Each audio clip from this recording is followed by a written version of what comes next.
One of the rising stars of New Zealand cricket, Daryl Mitchell justified his star billing yet again. Fresh from a century less than 48 hours ago, the batter from Hamilton showed no signs of stopping. He marched on to his second successive 100 to set New Zealand on course for a big total. Daryl Mitchell once again scored.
One of the rising stars of New Zealand cricket, Daryl Mitchell justified his star billing yet again.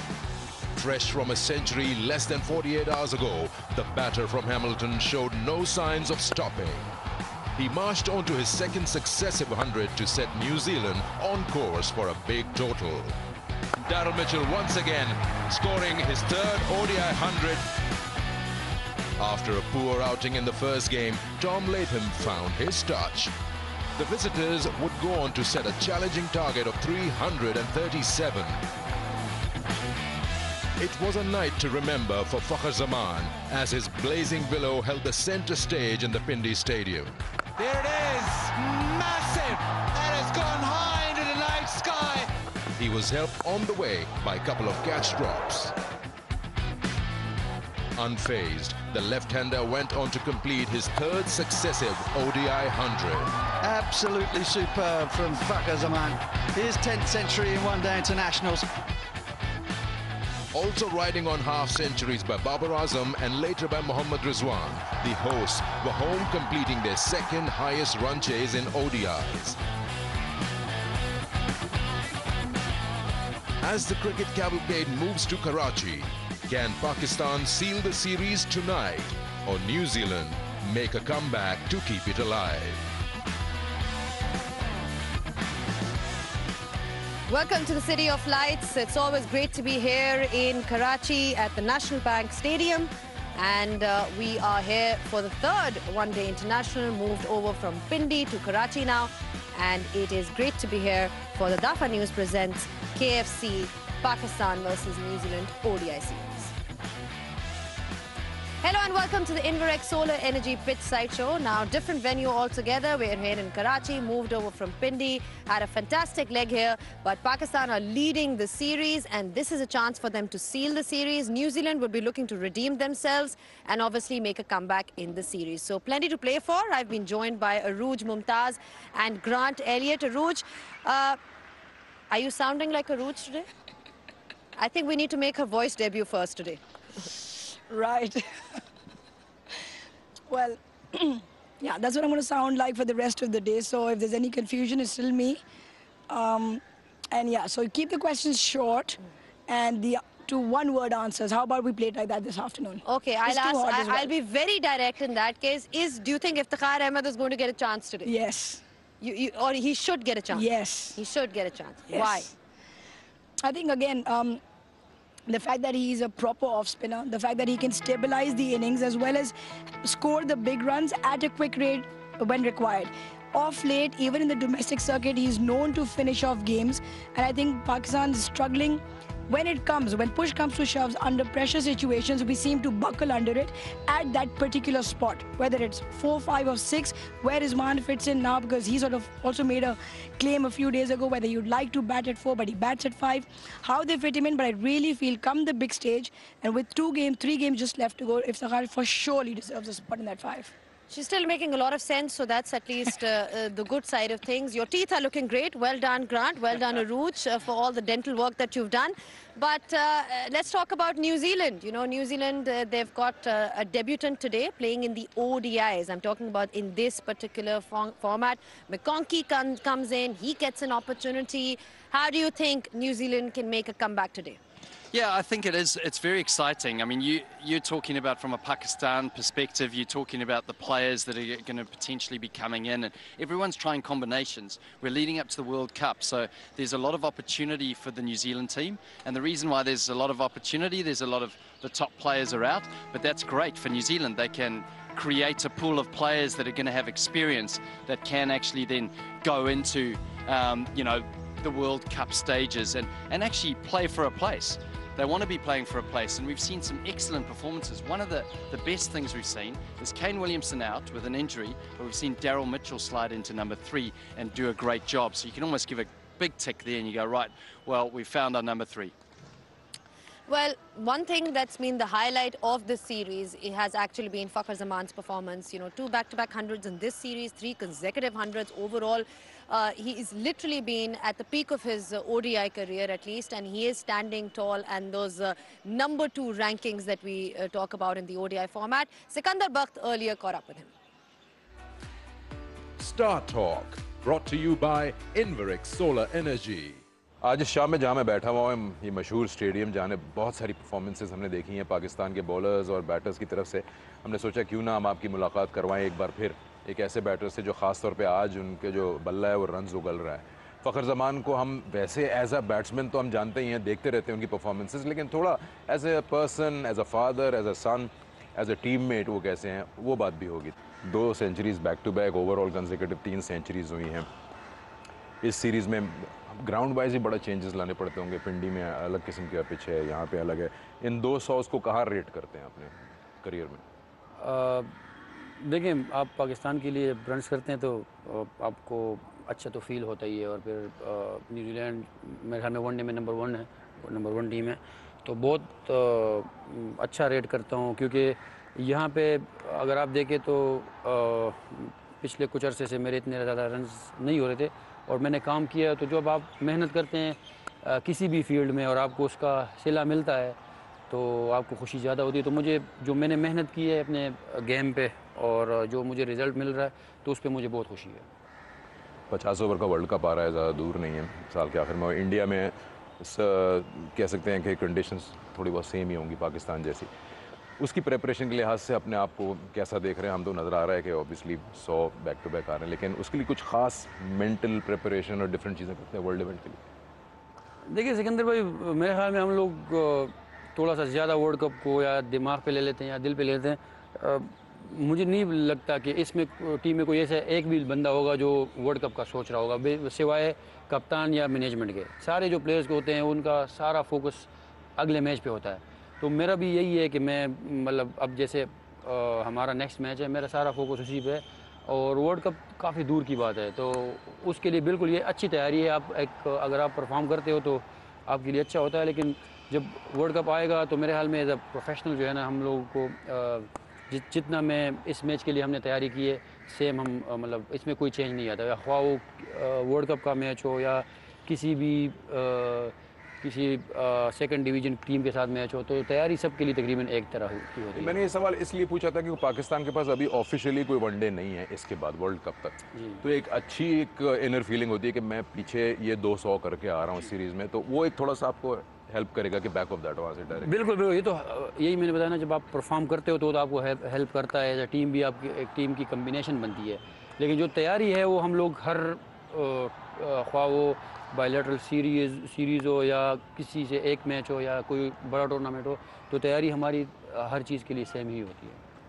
अच्छा, इसी तरह अगर मैं किसी batsman की बात करूँ, आप फील्डिंग कर रहे हैं और आप देख रहे हैं उस बैटर को, क्या कहते हैं यार इसको आउट करना मुश्किल है, कौन सा ऐसा है जो आपको इम्प्रेस करता है बैटर जो आज खेल रहा हो या पहले खेला हो? मेरे ख्याल में मेरे नहीं, जो रिटायर्ड है या आज की तारीख में जो खेल रहा है, उसका जवाब तो आपको आइडिया होगा, लेकिन चले ओवरऑल आपसे पूछ लेते हैं, किसी को देख के आप कहते हैं कि यार ये सुन बात है या ठीक? देखिए मेरे तो all time favourite AB de Villiers ही है और मैं अभी भी उनकी वीडियोस देखता रहता हूँ। लेकिन अगर आज के दौर में आप देख लें तो मैं नहीं समझता कि कोई बाबर आजम के करीब ही कोई बैट्समैन होगा, क्योंकि अक्सर नॉन स्ट्राइक एंड पे मैं खड़े होकर उनकी जब शॉट्स देखता हूँ तो हमें मतलब ऐसा लगता है कि यार मैं लकी हूँ कि मतलब मैं इस बंदे के बराबर में खेल रहा हूँ। क्योंकि अब ये नहीं बात कि लोग अगर कोई बोले कि यार वो कप्तान है तो कोई तारीफ़ कर रहा है या क्या, लेकिन हम लोग जब बैठे होते हैं और वो बैटिंग भी कर रहा हो नेट में, काफ़ी मुश्किल विकेट्स होती है, तो वहाँ पे भी जब वो कोई शॉट्स मारता है तो खेला कैसे ये वाला शॉट? हम लोग यही कहते हैं कि यार, और बॉलर्स के साथ भी डिस्कस करते हैं कि यार आप हमें बाबर आजम की ना कोई खामी बता दें कि कहाँ पे वो फ्लिक वो मारता है, फुल कवर ड्राइव कट वो मारता है। तो वो ऐसा प्लेयर है कि जो मेरे ख्याल में मैं उसको सबसे हाई रेट करता हूँ। पाकिस्तान में ही सब कॉन्टिनेंट में लोग इतना पसंद करते हैं क्रिकेट को कि नहीं परफॉर्म हो तो नाराज़ हो जाते हैं, परफॉर्म करो तो सर पर बिठा लेते हैं। लेकिन आप सबको तो नहीं मना सकते, जानते भी नहीं, लेकिन फैमिली को मनाना बड़ा मुश्किल होता है। मैं सुना है कि आपकी वालदा ऑफ कोर्स आपका बड़ा परफॉर्मेंस देखती हैं, बेटा आपका क्रिकेट है बहुत बड़ा, तो ये लास्ट 2 नॉक्स देख के तो बहुत खुश होंगे, लेकिन उनको मनाने में टाइम लग जाता होगा। अभी आपको एक स्टोरी बताऊं, दूसरे T20 में मेरा इनसाइड एज हुआ तो मैं 0 पे आउट हुआ, तो काफ़ी लड़कों ने भी मेरे बेटे को बोला कि तुम्हारे बाबा तो 0 पे आउट हो गए ना। तो अभी जब लास्ट मैच में मैंने 180 किया तो अब मुझे ये नहीं पता था कि मैं जैसे ही हम लोग होटल गए तो जैन साहब ऊपर से नीचे आए, लेफ्ट के पास खड़े हुए। आपको पता है प्लेयर्स को क्या बोले? कहते हाँ तुमने कितने बनाए? मतलब कि मेरे पापा ने तो इतने बनाए, अब बताओ आपने कितने बनाए। तो बिल्कुल होता है। और बेटे के साथ तो उनकी अभी इतनी एज भी नहीं है, 6 साल का है, पर यह है कि अम्मी से काफ़ी ज़्यादा कोचिंग सीखने को मिलती है। चलिए गुड। फ़खर बहुत बहुत शुक्रिया, आपने अपना टाइम दिया। Thank you. आपकी शानदार परफॉर्मेंसेस देख के सिर्फ हम ही नहीं, हमारे जितने भी व्यूअर्स अराउंड द वर्ल्ड है जो क्रिकेट को पसंद करते हैं वो एंजॉय करते हैं, और हमारी ये दुआ है कि इसी तरह से आप शाइन करें। Thank you very much for joining us. Fakhar Zaman से बातचीत हुई, अच्छा लगा, और उम्मीद करते हैं कि आप लोगों ने भी फ़खर को थोड़ा सा besides being a great batsman वैसे जाना होगा कि पर्सनली वो खुद as a human being as an individual कैसे हैं। अपना ख्याल रखिए and thanks for joining us. Star Talk, brought to you by Inverex Solar Energy. What a fabulous chat by Sikandar Bakht with Fakhar Zaman. You can see the full interview on all the PCB channels. Very shortly it will be uploaded. Grant, you've played with Fakhar Zaman for Lahore Qalandars. You know him pretty well. When you see his career evolving, what's the one thing that you've picked up that has improved? Oh, I think, you know, the first time I saw Fakhar Zaman, I think his poise at the crease, you know, he was always a very attacking player, but it's more about his poise and the way that he, you know, creates an innings and the timing of it all. There's acceleration within the innings. It's not just crash bash from the start and he keeps going. I think he chooses his moments. And we've seen now, like, for you to be able to bat a long period of time in one-day cricket, you need to be able to bat for a long period of time. And it's not about just attacking, but it's about your defense as well. And choosing that bowler.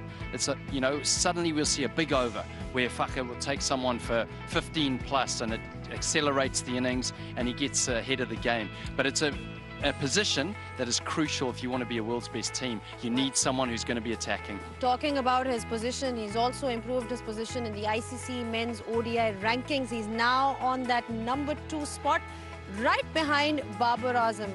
And, you know, we talk about personal milestones. This is definitely one of them, to be the #2 batter in the world in ODI cricket. He's also got another record that we saw in the previous game. We talk about fewest innings to 3,000 runs, and Fakhar Zaman has taken 67, which is equivalent with Shea Hope. And good on him to be making all these records, and good on him to be improving his performance as a player. I think we spoke about how he's improved over the short ball as well. That was something that you know, was pointed out in the last one-day international, Aruj.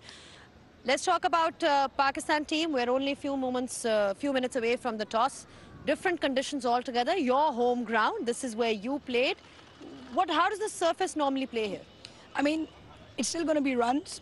Probably just shy under 300, maybe the 280. Let's not forget, when New Zealand was here earlier in January, they won 2-1. They had a full strength side, but the scores were an average of 265, 275. So that is something. So, but the Karachi surface normally still has runs, but it does have an assistant with the spinners. That's something that we didn't see in Pindi, in particular from New Zealand. So maybe that's something that we'll look forward to. And Grant, when you, obviously it's a different venue that we're talking about. Pindi was pretty obvious, win the toss, bowl first. What do you reckon Karachi should be like if you win the toss? Well, the reason why I've got these glasses on is not because of the shine of my new teeth from my aesthetic dentist here, but it's because of the sun. It's pretty hot out there. I think that I didn't ask for an explanation there. But I like how you went about explaining your look. It's a conscious man at the end of the day. I think that, listen, the weather will come into it here. There's going to be some roasted kiwis, but will there be some dew? The dew factor, once again, you think about that, you go, maybe you have a bowl. All right, in that case, let's see what happens, because we are actually ready with the toss. It's over to Sikandar Bakht, who's out there with the two captains. Toss and pitch report brought to you by Inverex Solar Energy.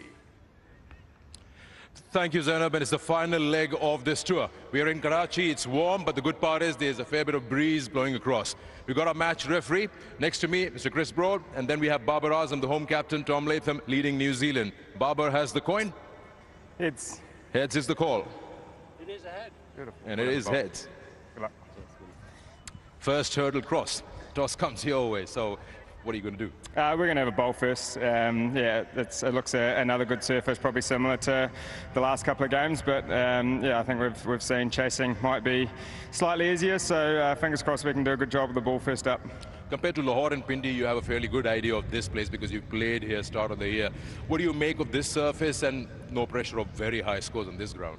Yeah, I think it's obviously a slightly different time of year than when we were here a few months ago, but again, it looks a decent surface. So, you know, regardless whether you're batting or bowling first, it's trying to do that well. And I guess from our point of view, first up, it's trying to adapt to this slightly new surface. So fingers crossed we can do that early on. What are the changes that have you brought in the team? So Tom Blundell, Cole McConkey comes in and makes his debut, and Adam Milne is back. Well, good luck. Cheers, thank you. Good luck.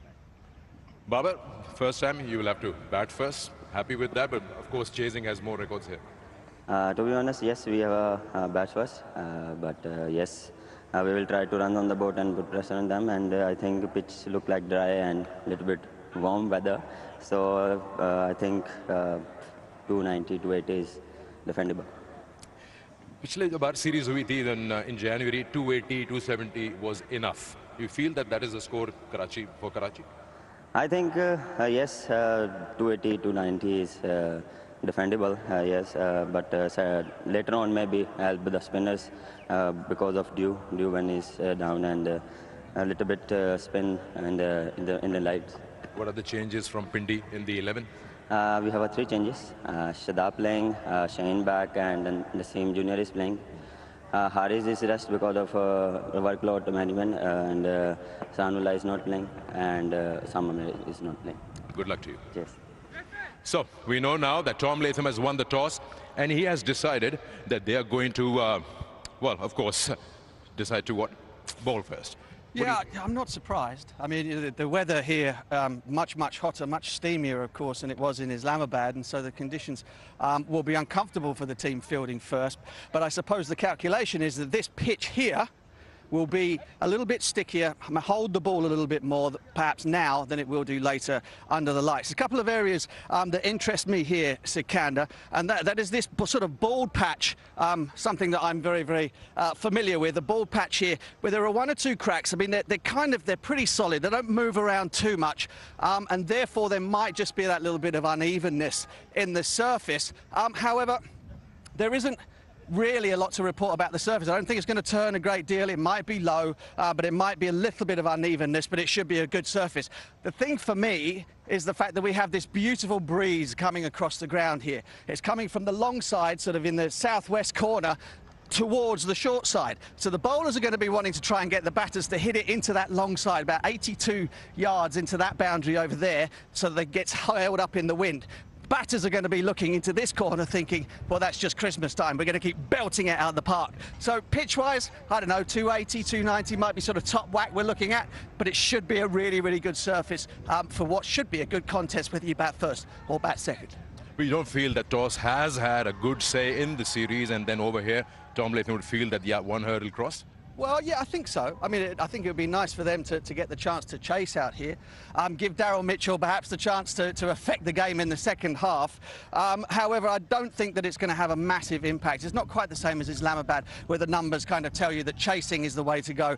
Here it's about, what, 3 out of 5 that the chasing team wins. And it'll pretty much depend, I think, on who plays best. I don't think the toss itself or the surface is going to have a massive shout in what happens today. So you feel that Pakistan gets 280, 290, they're in the safe zone? I don't know about safe, but I think that's probably par. And they may find themselves in a position, because of the fact that they've got batters who are in terrific form, whether they can push harder than that. And that is always the calculation in one-day international cricket.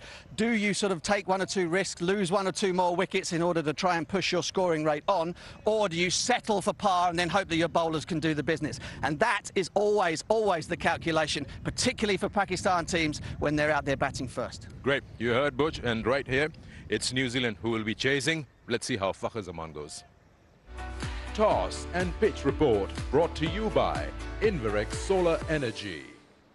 Well, that is the news from the centre that New Zealand has won the toss and they have elected to field first. There have been 3 changes from both the sides, but I'd like to thank Grant Elliott here, who's going to go back into the commentary box. Thanks a lot for your thoughts. Arooj, you're going to stay here. Unfortunately, you'll have to stay here, but we'll take a short breather. And when we do come back on the other side, we'll be having a look at all those changes.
Back on the Inverec Solar Energy pit side show, and you heard it that New Zealand has won the toss and they are bowling first here in Karachi.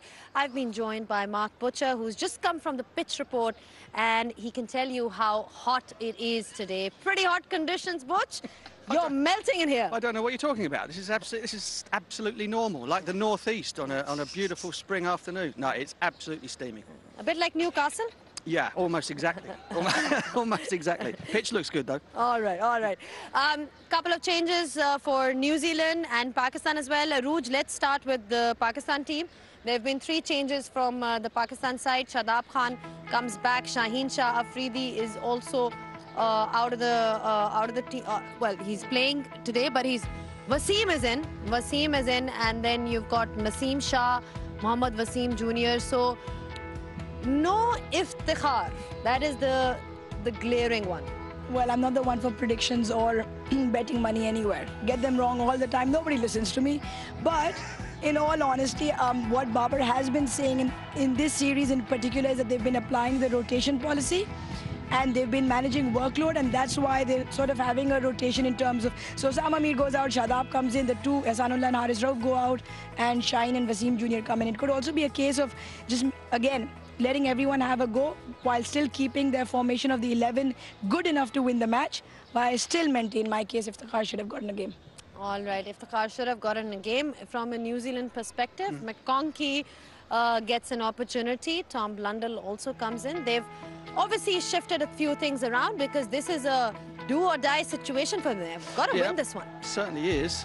But again, I think New Zealand are in a similar position to Pakistan, that although the results have not gone their way, that have been relatively pleased about how the batting has gone, putting totals on the board. They are a little bit underpowered.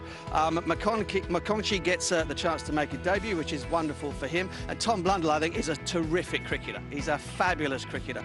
And therefore, he'll be delighted to get the chance to come out here and show what he can do. I had a little chat with him out there, actually. We were talking about some technical things. He played beautifully in England against the moving Duke ball last time. I don't think he's going to have to worry about the moving ball too much here when he gets his chance to bat.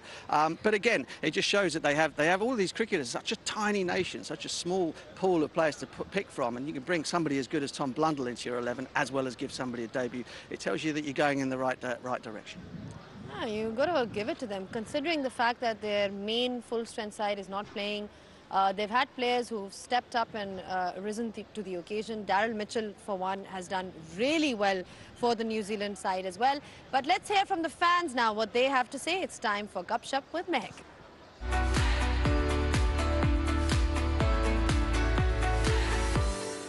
मेरे बहुत अच्छे तासुरात हैं। मैं बस जोश और जल्वे से मैं मैच देखने आया हूँ। पाकिस्तान की टीम हमारी आ गई है इधर कराची में, और अभी हमें बड़ी उम्मीद है कि पाकिस्तान बहुत अच्छे तरीके से खेलेगा।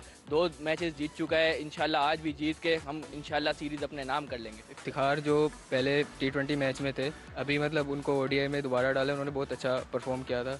उम्मीद है इस बार भी वो बहुत अच्छा परफॉर्म करेंगे, और हम तो उनके छक्के वक्के देखने आए हैं। जी, मेरा बेहतरीन प्लेयर है जो वो बाबर आजम है। मैं बाबर आजम को बहुत लाइक करता हूँ और पसंद करता हूँ। मैं अल्लाह से दुआ करता हूँ कि आज वो सेंचुरी बनाए और कौम के लिए वो एजाज़ हासिल करे। फ़खर जमान के तो बस लाजवाब वो बंदा है हमारा, मतलब लाइक वो 2 सेंचुरियाँ मार चुका है आराम से, और इंशाल्लाह आज भी वो सेंचुरी करेगा पाकिस्तान में, और कराची में मारेगा, और कराची की मतलब पूरी कौम को, मतलब पूरी क्राउड को वो बहुत अच्छा मैच देगा। एज अ फ़ैन व्यूअर मैं यहाँ पे पाकिस्तान को सपोर्ट करने आई हूँ, और यहाँ के बैट्समैन भी बहुत अच्छे हैं, बॉलर्स भी बहुत अच्छे हैं, तो मैं चाहती हूँ कि पाकिस्तान जीते और आज का मैच जीत के ODI सीरीज़ अपने नाम कर लें। आप देखेंगे कि न्यूजीलैंड वाले भी आसानी से आज का मैच पाकिस्तान की टीम के हवाले नहीं होने देंगे, और बिल्कुल टफ टाइम मिलेगा।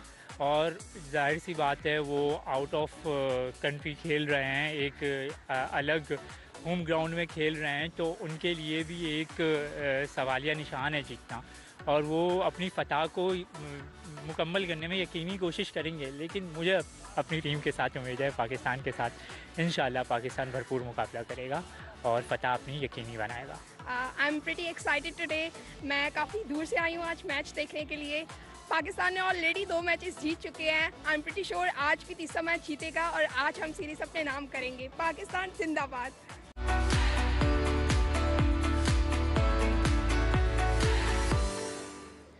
The fans are always excited, and they've been so good in Pindi. I'm hoping that Karachi is the same, if not better.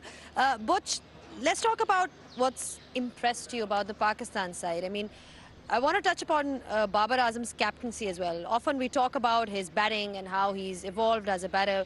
What do you make of his captaincy so far? Do you see any improvement, or where is it going? Where's it going? Well, I think he is becoming more and more confident within himself. I think as a leader, the most important thing, nobody knows everything about the game. Nobody makes all the right calls. You know, somebody like Ben Stokes perhaps might just come in and make a difference immediately, and that's very rare. But a lot of the time what happens with leaders is they come into an 11, they're trying to work on their own game. They need to prove themselves as players as well whilst they're going along with it.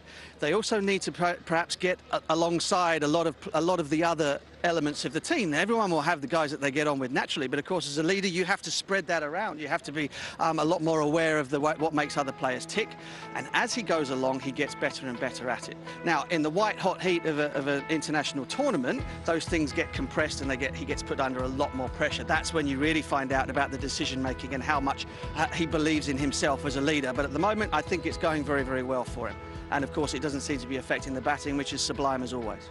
Yeah, the batting is sublime as always, but you know, like Butch pointed out, Arooj, I mean, the true test is when you're under pressure. You're in those knockout games of a World Cup or, you know, a big tournament. Is that something that you sort of learn on the job as well? Do you firmly believe that captaincy is something that you can learn? Yeah, and you can always get better at it. He's learning on the job, he's getting better. But like Butch said, it matters when the world's crumbling around you, the walls are getting tighter, and the only one there, because you turn around and look at people and not many are looking back at you because they're feeling the pressure that much more. And that's when you sort of trust your instinct, back yourself, and for you to take that decision in that moment, you got to try it out there now. And that's what he's evolved at. He's evolved at becoming slightly more confident in taking those odd decisions which he wasn't before. And now when they come along, so when it comes on the big stage, he'll be more confident taking them, and they probably will end up paying him well. Yeah, I think Butch mentioned the other day about how his own personal performance has improved since he's become captain. And this tells you a story. Look at that average.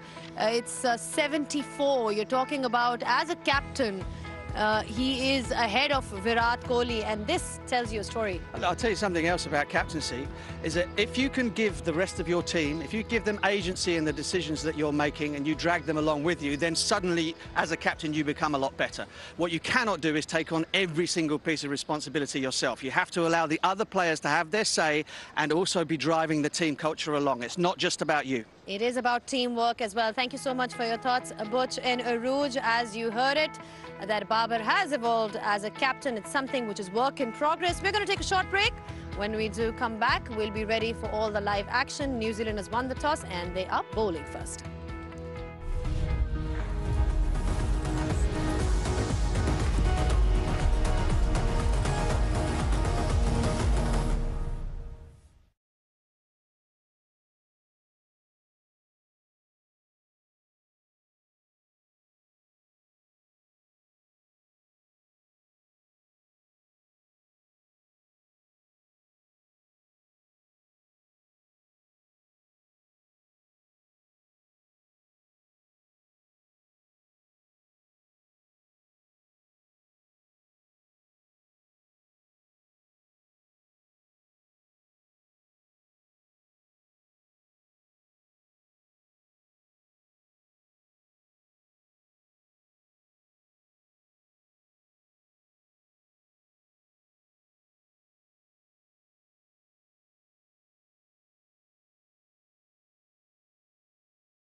One of the rising stars of New Zealand cricket, Daryl Mitchell justified his star billing yet again. Fresh from a century less than 48 hours ago, the batter from Hamilton showed no signs of stopping. He marched on to his second successive 100 to set New Zealand on course for a big total. Daryl Mitchell once again scoring his third ODI 100. After a poor outing in the first game, Tom Latham found his touch.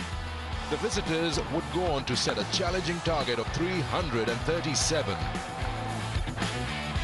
It was a night to remember for Fakhar Zaman as his blazing billow held the center stage in the Pindi Stadium. There it is, massive. That has gone high into the night sky. He was helped on the way by a couple of catch drops. Unfazed, the left-hander went on to complete his third successive ODI 100. Absolutely superb from Fakhar Zaman. His 10th century in one-day internationals.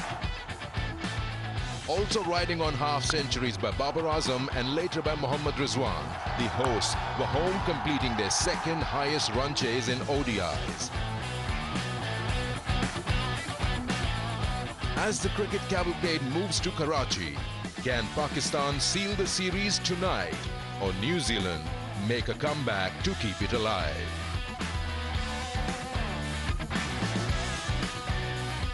Well, the Daffa News presents KFC ODI series live here from the Bank Stadium in Karachi. A very, very warm Karachi in the morning here, and it'll probably get a little bit cooler in the afternoon. Both sides vying for this final game here. Game 3 in Karachi, and this is how it looks. 2 games were played in Pindi. Pakistan won both convincingly. And today, the first one in Karachi, and then again the 4th ODI and 5th ODI played at the same ground. So players can get accustomed to this ground.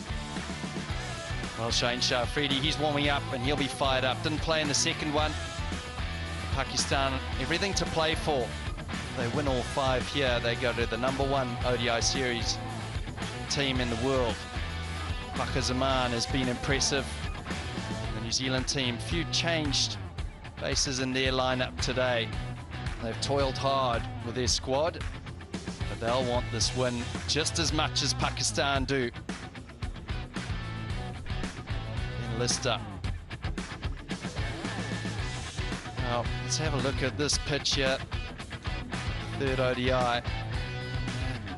Mark Butcher, it's whispered in my ear, said it should be a pitch full of runs. A little bit drier than the Pindi one, not as much of a jigsaw effect. A good one-day batting wicket. Well, the toss was taken. Babar Azam. Tom Latham called correctly. New Zealand won the toss and elected to have a bowl, which was surprising for me because it's an absolute scorcher out there. Let's have the Pakistan team, and if we look at that team, we've got Fakhar Zaman. He's been so impressive. Babar Azam at the top. They're explosive. 3 changes in that team. We've got Shadab coming in for Sama Mir, Shaheen Shah Afridi, Wasim Jr. coming into the side. Pan through the New Zealand team. Well, Tom Blundell, who flew over for the one-dayers, he comes in at the top. Adam Milne and Cole McConkey comes in the middle for Rachin Ravindra. Dominant through the middle there with Daryl Mitchell and Tom Latham.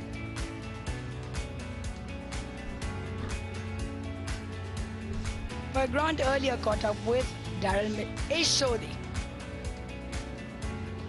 Isha, last time we spoke to you, you were calling out for long-lost cousins. Has anyone got in touch with you? Yeah, unfortunately not. Not quite yet, but I'm hoping I still get that, random Facebook message or Instagram message, and hopefully if you're out there, please let me know.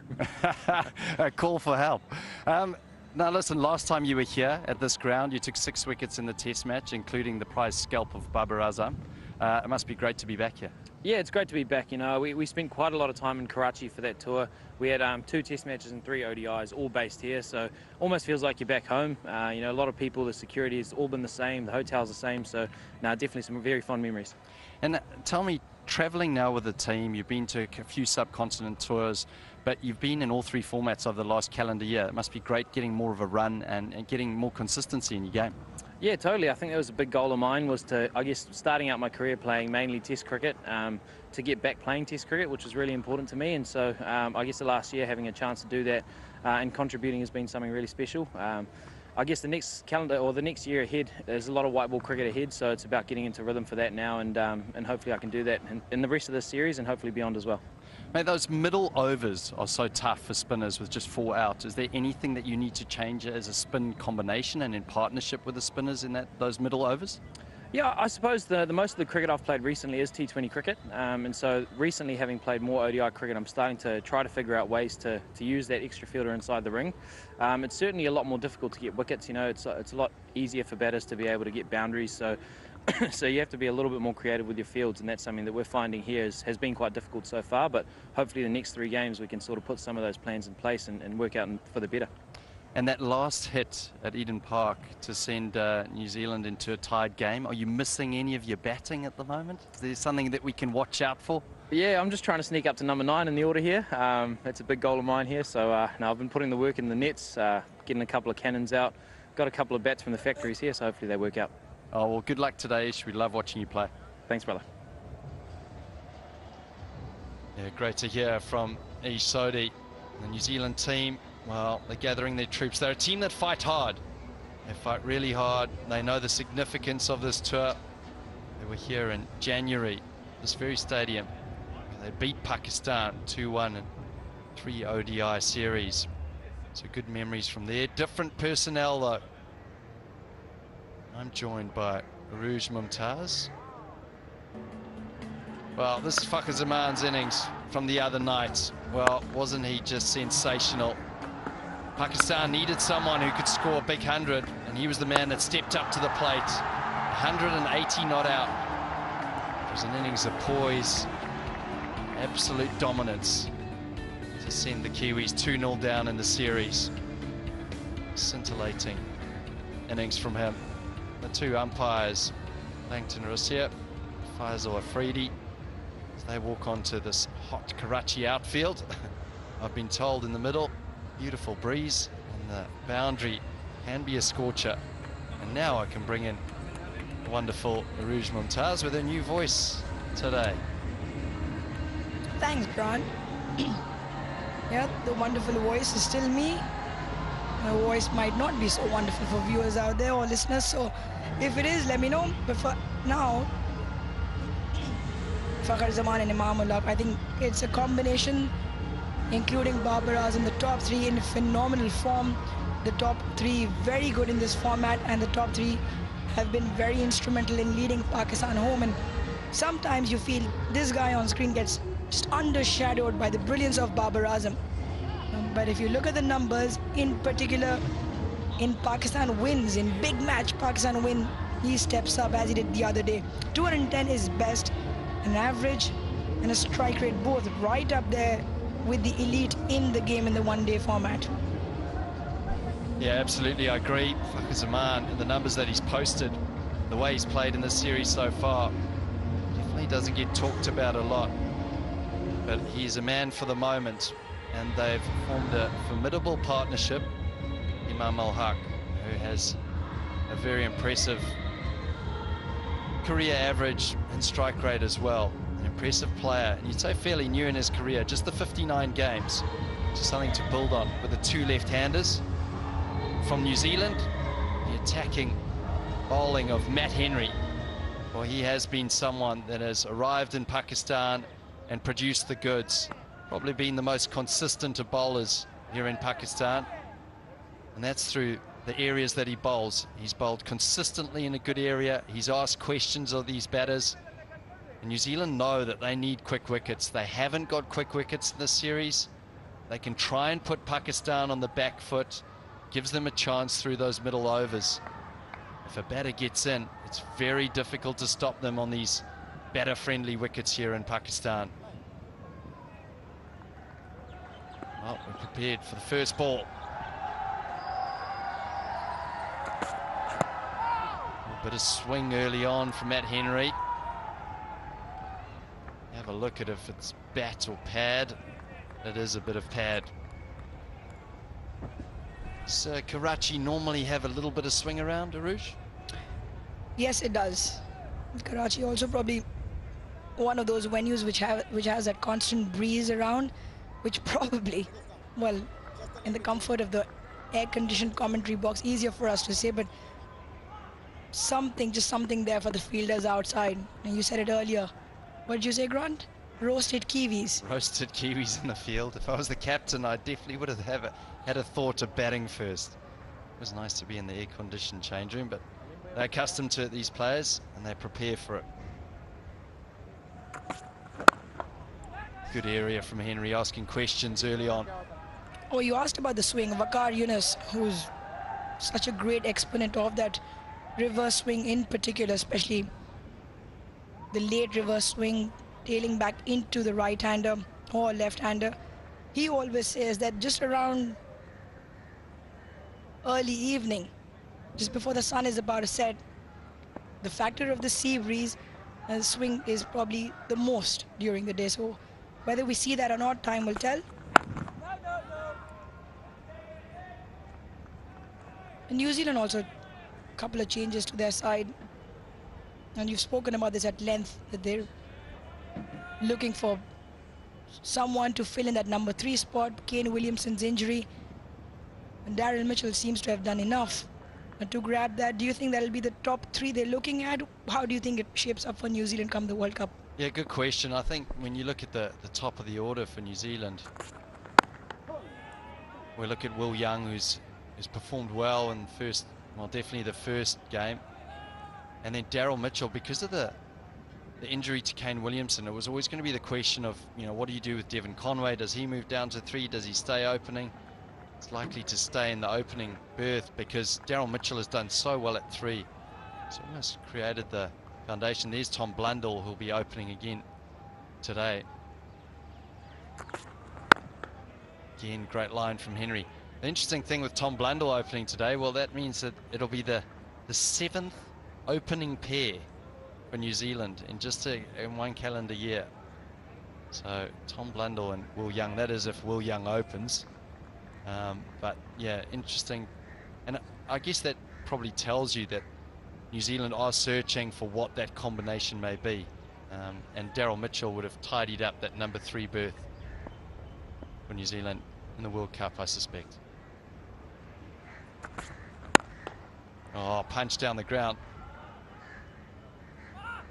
No runs, but tidy first over for New Zealand. Into the over, 1 for none.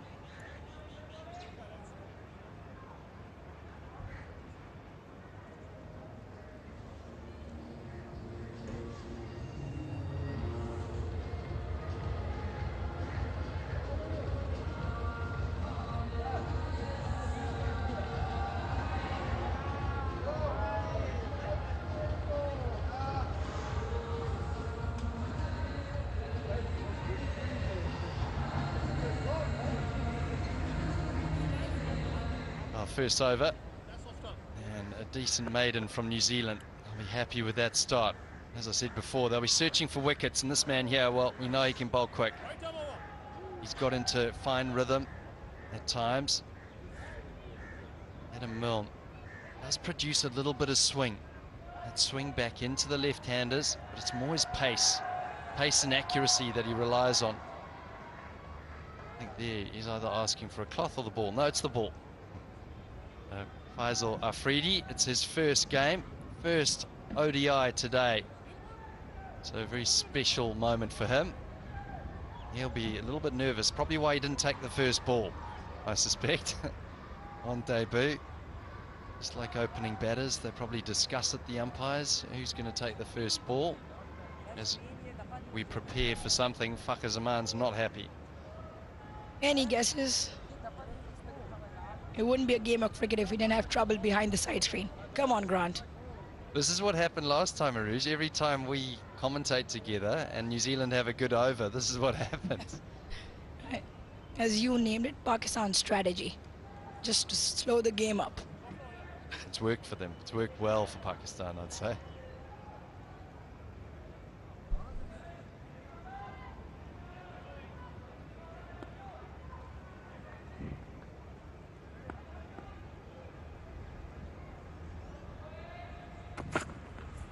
Oh, excellent start from Adam Milne. That is asking questions early. And a very good leave from Fakhar Zaman. Precision there from both sides. Great line across the left-hander. Oh, the Pakistani openers, and they've mentioned this at a couple of times, post-match presentations and interviews, they are more than happy to take their time. Especially in Pakistan, you don't see the ball moving around for a very long period of time, so they can actually afford to, in this part of the world, on these surfaces, take that time. Oh, that's nice. A bit of bounce there. Speaking to the Kiwi bowlers yesterday, and they were talking about, I don't mind what the surface is like, but as long as they get bounce, and that one there was good carry. That brings the first slip into play, as we've seen so many times in this series. It isn't really a first slip that the captain puts in. You can see Daryl Mitchell there. He's probably more at almost like a 2.5. He's up closer than the keeper. That's because of the pace of the wicket, just a little bit slower and lower. Big stump line. Oh, Fakhar gets sent back. No, thought it was an opportunity for a run out. Confusion early on between these two.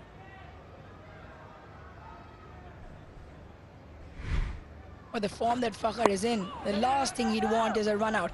Just again, the shape away from Fakhar, just causing him to turn the bat in his hands. Imam ul Haq not amused. Where are you going? Especially with the form that you're in. Stay down that end and score the bulk of runs you've been scoring. Hit boundaries.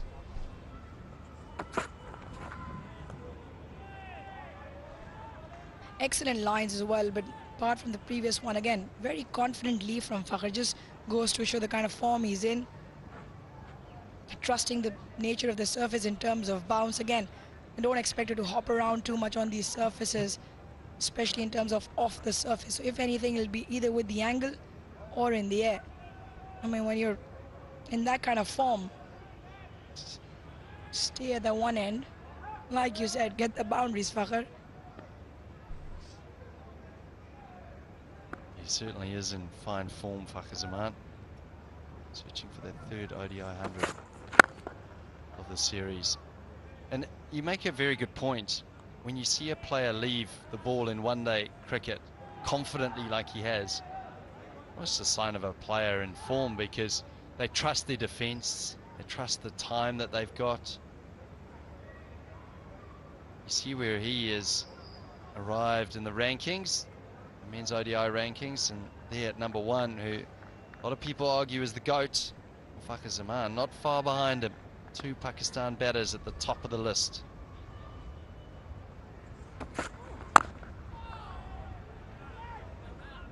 Well, the end of the second over, and Pakistan not on the board yet. 1 for none.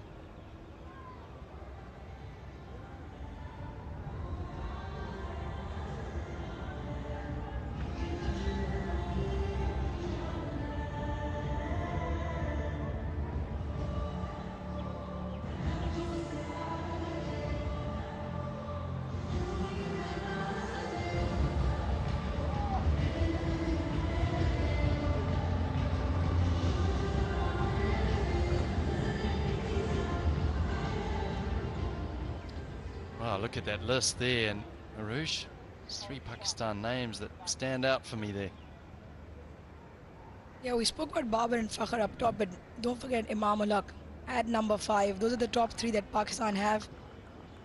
They're there because of the number of runs they can score and get Pakistan off to big partnerships in terms of up the order.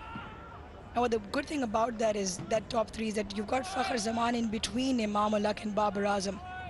Someone who can score a little bit faster with that aggression that he has, as he did in the previous game. 180 from 144 deliveries to the game, completely away from New Zealand. But for New Zealand's sake, they'll want to break that top 3 open, to get Abdullah in there, who's not been in very good touch. Oh, big shout. A lot involved there, bit of bat. Still some shape from Henry. Look at the seam presentation, normally scrambled, and yeah, plenty of bat on that one, but it's the line. New Zealand have started on a very, very tight line here, and you have to be tight here in Pakistan. You can't give players any width.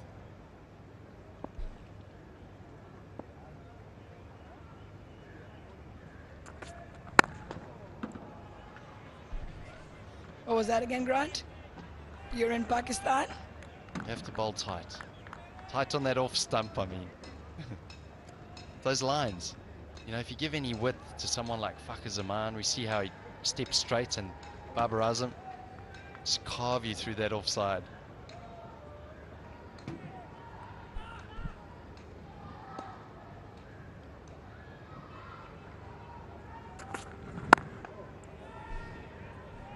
Well, this has been a very good start by New Zealand. No runs off the bat yet. And like you mentioned, the consistent periods are good channels, putting enough pressure on the experience of Fakhar Zaman and Imam for them to take a risk, impact the power play up front with the ball.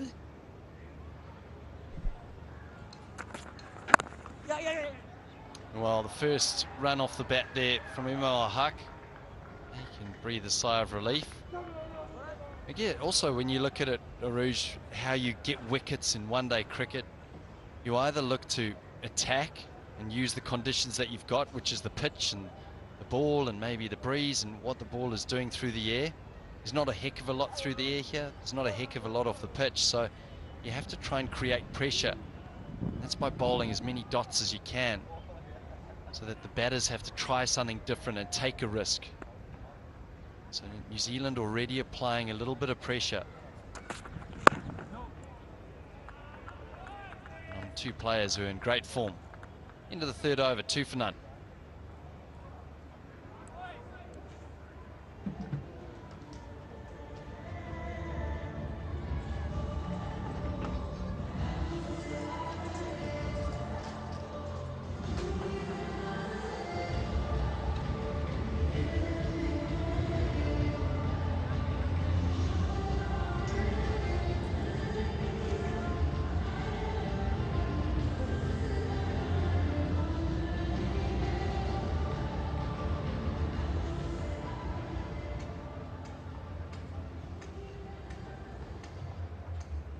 Well, you have a look at those names in the series, and that one that stands out, Fakhar Zaman, look at that, incredible, 3 innings. Now, well, this is his third, 297 runs, hasn't been dismissed. Unreal. Imam al-Haq and Babar Azam, the 3 players who are in the ODI rankings, in the top 10. So Pakistan have sorted out their top 3, that's for sure. New Zealand probably, I don't know if they're still searching for theirs. Adam Milne's searching for something as he eyes up for his second over. This is Adam Milne's first over. I mentioned how patient he was and the line he bowled. Bowled an aggressive line, tight. Maybe that one's slightly full, but other than that, very tidy first over, especially in line. We know that he can generate some decent pace as well. He'll start the engine. Oh, drifting. I think that's pitched outside. Milne indicates that. Someone who's come from outside to join me, Sikandar Buck. Sikandar, happy with this start so far? I'm pretty happy for New Zealand's start.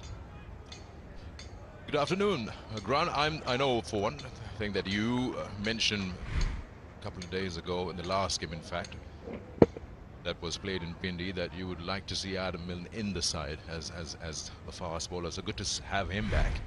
He's got more experience.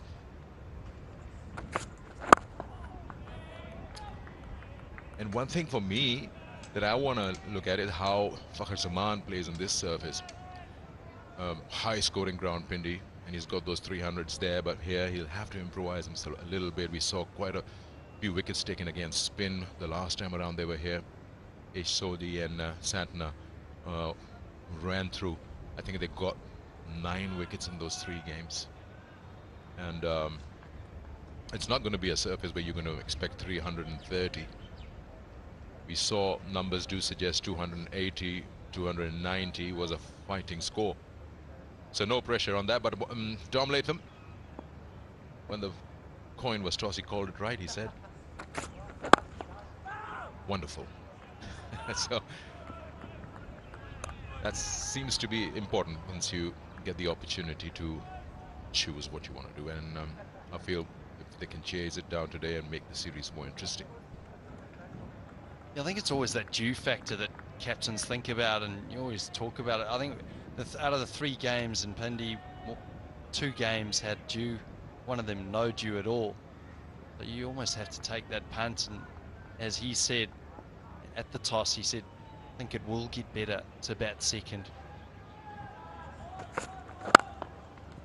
Down the ground, punched, brilliantly fielded there by the captain, who's not got the gloves on today, so he'll enjoy that, a bit of a dive around in the field. Setting the standard early on, Tom Latham.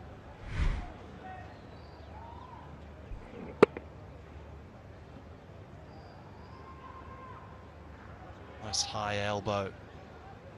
Then just brilliant. That's what you want from your captain, leading from the front, showing his players exactly what he expects out there today. Scamper for every run.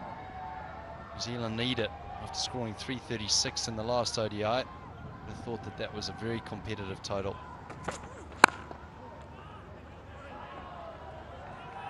You feel keeper captains feel more control when they've got the gloves on, because they've got down the line view of every single bowler, and they know what's really happening on the surface and how it will work, instead of him being at mid-wicket or mid-on, being a keeper captain only. Well, you know, you've got the keeper captain, and also for reviews, I think that would be good, having keeper captain. But then if you're at mid-off, mid-on, I guess that's the strategy side of it. What are you thinking of bowling? What are you thinking of your field? You don't have to run up and down. It's just an easy way to discuss and communicate things with your bowler. Oh, he's punched this through, and again, excellent from Tom Latham, full stretch dive. He saved a couple of runs there, and Fakhar Zaman off the mark. End of the 4th, all for none.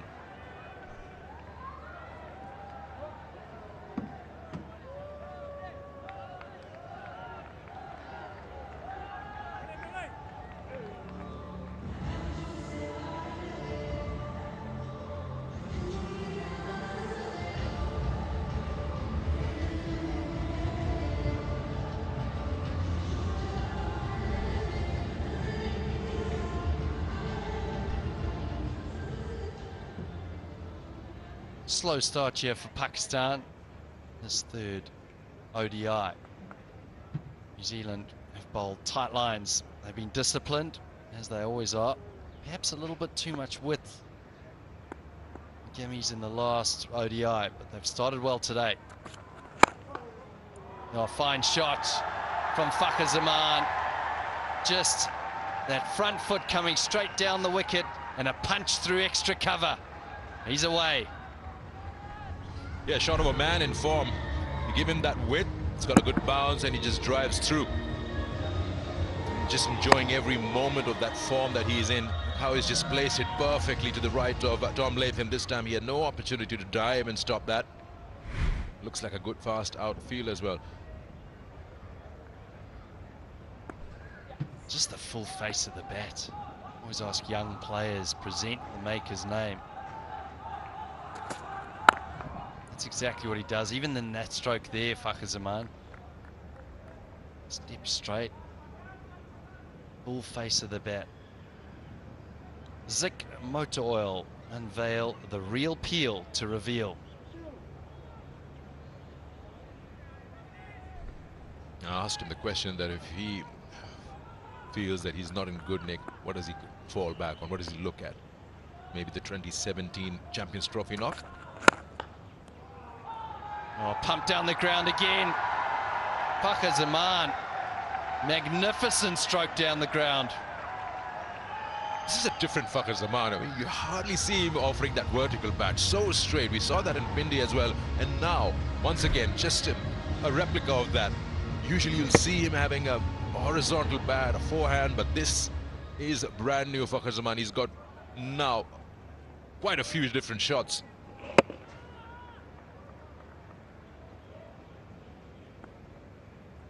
Latham almost hauling that one in as well. Swing from Henry, going down leg. Well, it was late swing as well. Fakhar Zaman just lost his head a touch there. His balance went and he ended up playing across it. We've seen some beautiful straight bat shots. On that occasion, the swing almost getting through. The line was wrong from Henry. Yeah, pitched outside leg and then always missing the set of stumps.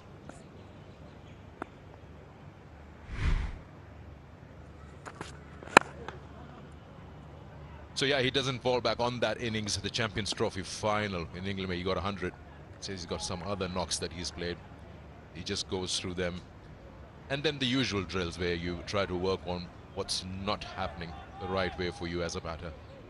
And he also has made himself a little more flexible. So we see in different formats, he's batting different numbers. He's batting at number 3 in the T20 internationals. He's getting an opportunity to open for ODIs. Oh, was that a little edge? Heard something. Well, there's definitely variable bounce there. The end of a Henry over. 12 for none.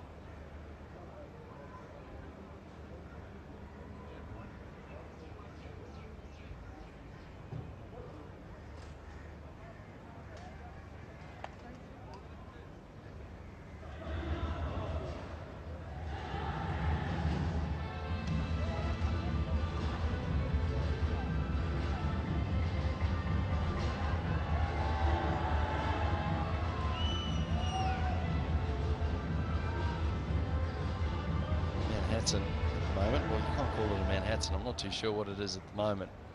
What it is a good start for New Zealand, and Pakistan have taken a little while to get going. So the man in form, Fakhar Zaman. Head and bat there. Fakhar Zaman, that's the first time, Sekunda, in his ODI career where Fakhar Zaman has taken 10 balls to get off the mark. You talk about a different Fakhar Zaman. Well, taking 10 balls, that was the last ball of the previous over. Have a look at the variable bounce here. So when you look at that, you start assessing what's a good score on this. Or as a bowling team, how can we exploit that area? We need to maybe come around the wicket, see if we can hit that area and bowl wicket to wicket.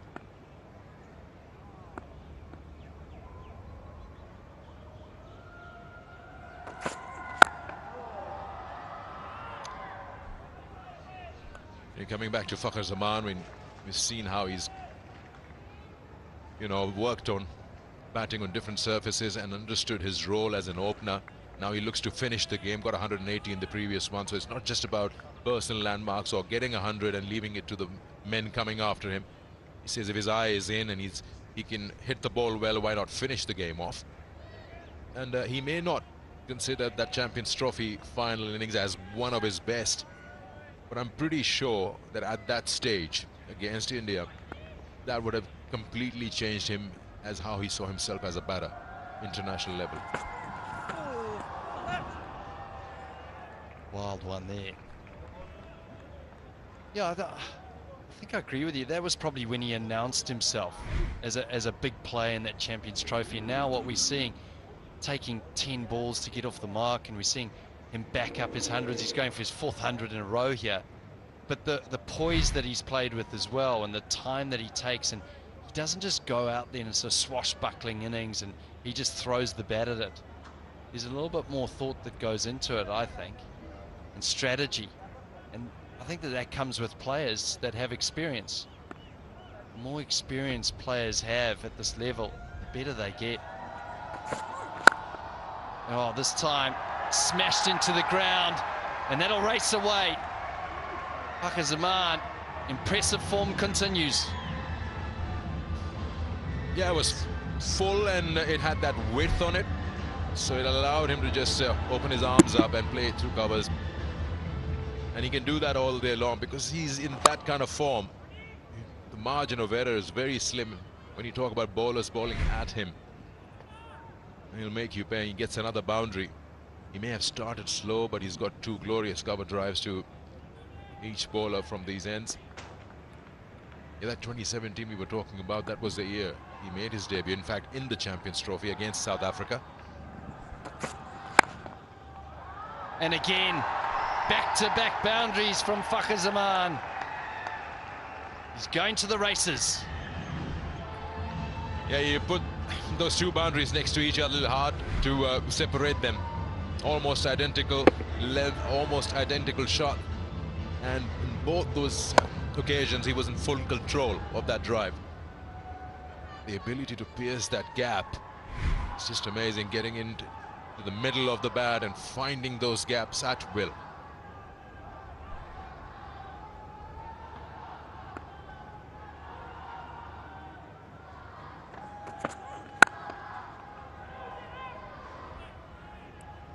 Well, let's see, over 9 from it, 21 for none.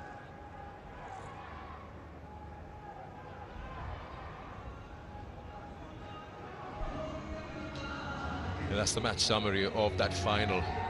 He was actually dismissed of a no ball, but then he never gave a chance after that. 114.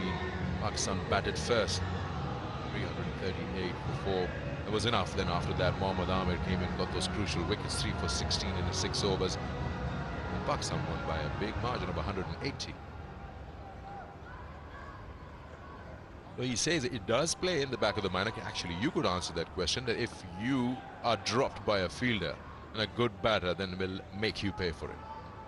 Then his heart gets probably bigger. He says, maybe this is my day.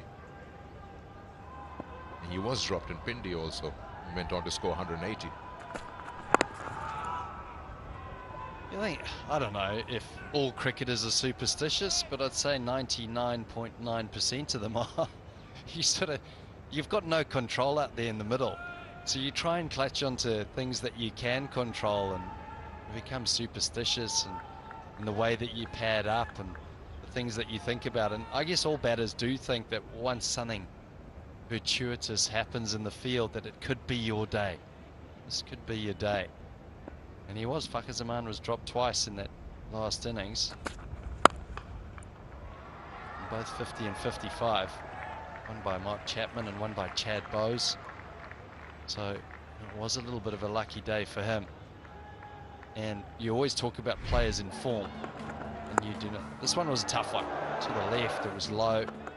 This one here definitely should have been taken. And he made them pay. Boy, did he make them pay. 180 not out. Fakhar Zaman.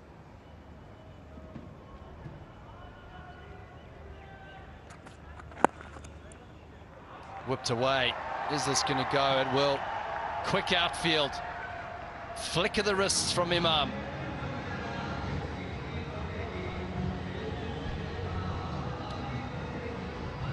They just complement each other, don't they? Imam Al-Haq and Fakhar Zaman, one of the pairs that Pakistan love to have, especially in the ODIs. They understand each other very well. The game is different from each other, and so the bowlers have to work differently when you're bowling at them. Remember, Pakistan was looking for an opening for the longest time. They got a few good ones in this format. Again, same result. Mark Chapman trying to haul it in. Delicate stroke to the shortish side of the ground. Imam Al-Haq back to back now. This outfield is quick. I mean, that ball just kept increasing its pace as it was heading to the boundary. There's no chance for the fielder to give a chase on it. Just keeps going. Good timing on that. We're talking about the openers. Saeed Anwar and Amir Sohail was, I remember, if you're talking about two left-handers who did very well for the longest time. Leg side from Henry. Well, this New Zealand team started so well. Now just losing a little bit of momentum in this power play. 3 in a row for Imam Al-Haq. Yeah, this one's more to do with the wrong line. And at this level, the batter won't spare you, just put it away. Just helping that, closing the face of the bat. So yeah, just that leg stump line is not helping 3 boundaries behind the square on the onside.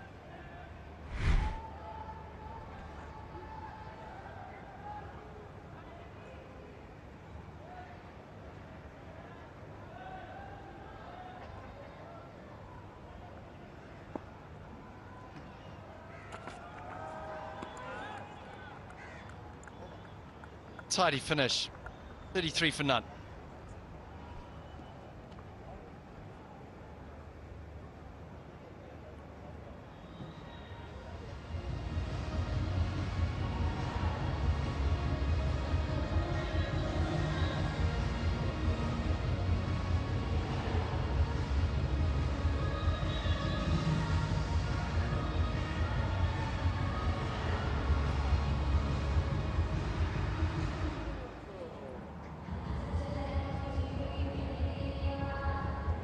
Yeah, suddenly after those first 4 overs when nothing happened, you got a whole barrage of boundaries coming in, 7 boundaries, and look at that last over. 3 boundaries on the onside has just provided some momentum to that scoring. 7 overs, 33 for no loss, and in comes the change. Henry Shipley will now bowl from our media end and straight away round the wicket.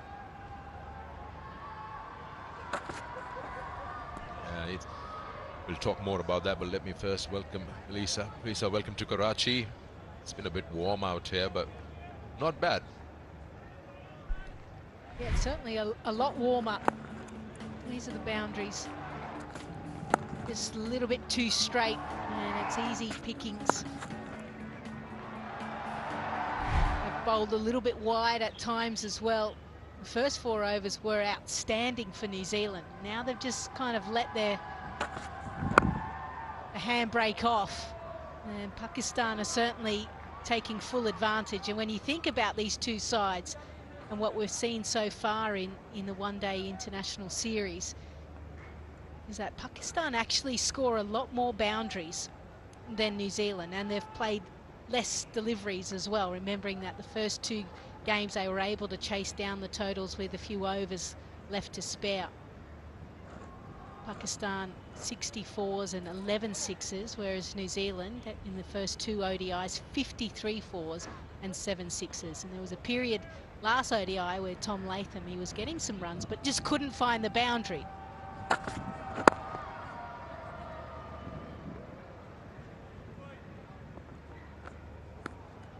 So that's something that Pakistan are certainly ahead of against New Zealand. And New Zealand bowlers will need to be aware of this as well. There's those numbers I mentioned. The first 2 ODIs. That's a big difference. You already mentioned, Sikandar, the outfield and how quick it is, and the fact that they can just kind of punch it in the gap and it goes comfortably to the boundary. So bowlers have to be on line and on length. Yeah, speaking of that, we saw Shipley was struggling. I don't know, not sure if he enjoys bowling to left-handers or enjoys bowling around the wicket, but he has been bowling that leg stump line. He was majorly struggling in Pindi. Here again, started off with a wide. You got that playing on your mind as a bowler, then just focusing not to go wayward. Once again on the pads. Good call that from the partner, Imamul Haq. He knew that it was a single that could be squeezed in. How have you seen whatever we've seen of Shipley as the bowler, the first or second change? There's a number of assets that you certainly like, isn't it? The height, that extra advantage that he does get being taller and potentially getting a bit more bounce. So these pitches here in Pakistan haven't been friendly to fast bowlers.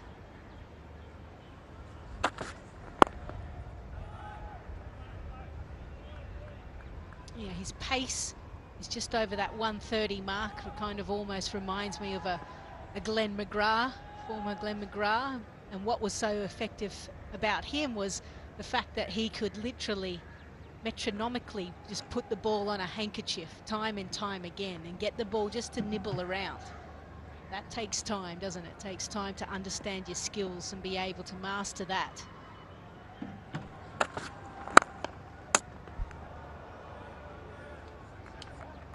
Dot ball to end the over, 8 gone. It's 37 for no loss.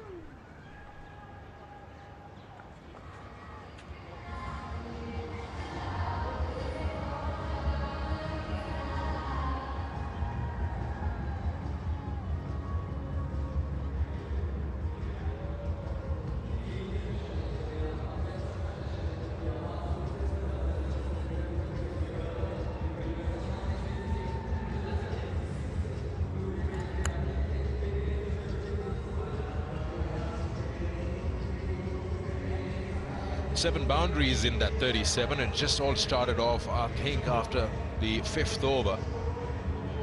And that's when the boundaries started flowing in, and Fakhar Zaman got a couple, and then Imam Ul Haq got 3 in the over. Pakistan knows that once again, the fact that they are now moved from Pindi to Karachi, so you don't have to look at the excess of 300 plus.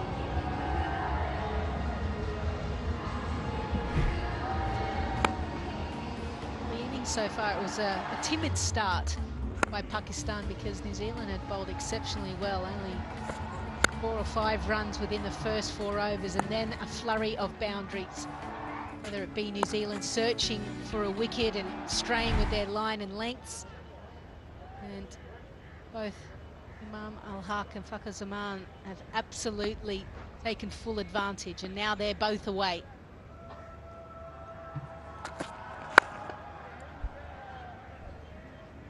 Don't know how much it will play in the back of the batter's mind, that delivery that came in from that end, bowling from that end, that variable bounce that Butch mentioned at the toss as well, and that ball that goes across that left-hander just around that 4th, 5th off stump, and it just didn't take off at all. He did point out a bold patch, but that was on the other side of you batting from the far end. But this side was surprising, no bounce. Oh, he skied that. That'll take some catching. The keeper is called for it. The safe his hands, man with the glove takes it. And it would be a sigh of relief to see the back of Fakhar Zaman early in the innings. He tried to just whip that over mid-wicket, and he's just skied that. Fakhar Zaman just thinking, okay, now it's time to kind of go a little bit more aggressively. That line and length has been effective for him in Pindi, but not here in Karachi. Tried to go across the line, and Henry gets the first wicket. Fakhar Zaman looking to go for another century against New Zealand. He finally has to depart for 19. Pakistan are 37 for 1.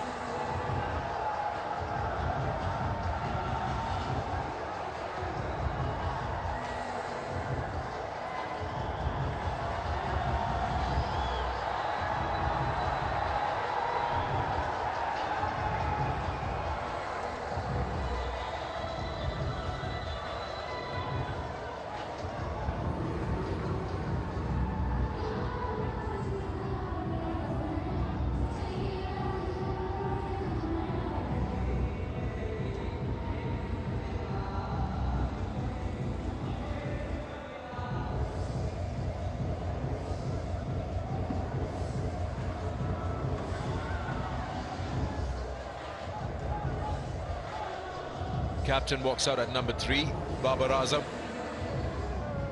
People do, even I would spend money to buy a ticket to watch him bat. And he is here, and he's here early, as Fakhar Zaman has been dismissed.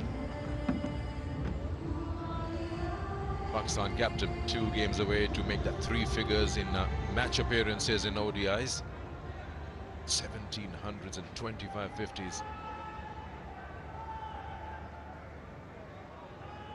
Yeah, the toss, we were talking about it, or maybe after the toss. It'll be interesting to see how Fakhar Zaman operates here on this surface after Pindi.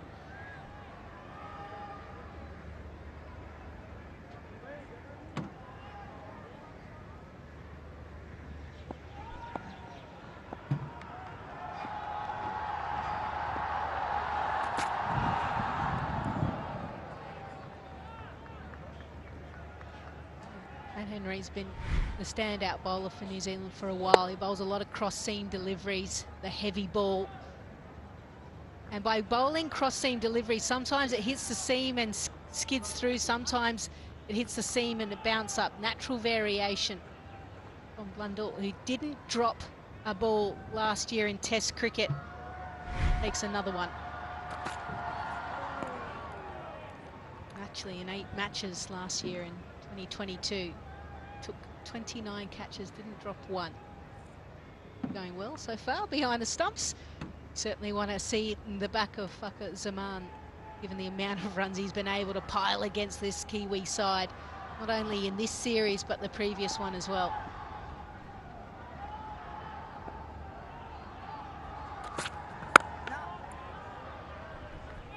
I have a feeling if Blundell let it go, it would have fallen on the stumps. It just went straight up. He could have been bowled. So, yeah, he was very quick to call for it. He knew that he's got to save his hands with those big gloves. She's gone up. I don't know how. The side-on angle will tell us where it would have landed had Blundell. No, there was space. But good catch.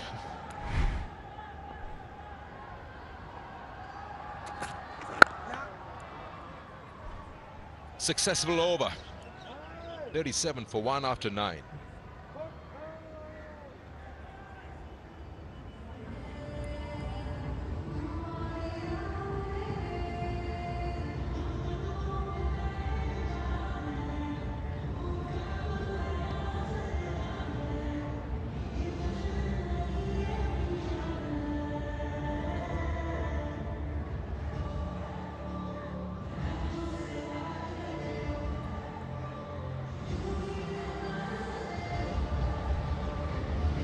That's the batting for Pakistan today. They made 3 changes, all bowlers. Shadab, Mohammad Wasim Jr. and Shaheen Shah Afridi coming back into the 11. Meanwhile, Shipley continues round the wicket. And that's a wide and a good take by the keeper. Again, that line, Shipley.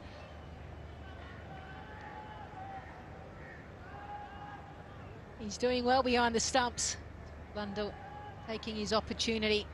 Seems like New Zealand this series, they're going to almost rotate their squad, aren't they, and give players some chances. And actually, speaking about that, think about with the World Cup coming up, the fact that New Zealand might be one of the only few countries that still plays against some prominent sides. So you look against this Pakistan side, full strength. Yes, a lot of New Zealand players are not here playing, but what it does is it actually strengthens the bench. So all of a sudden these players get a chance to put their hand up potentially for World Cup selection.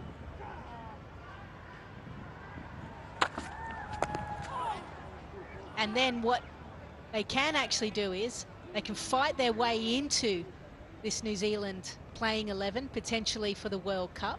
But if not, they've actually had some quality experience on subcontinent pitches against a side that is pushing for the #1 ranked team.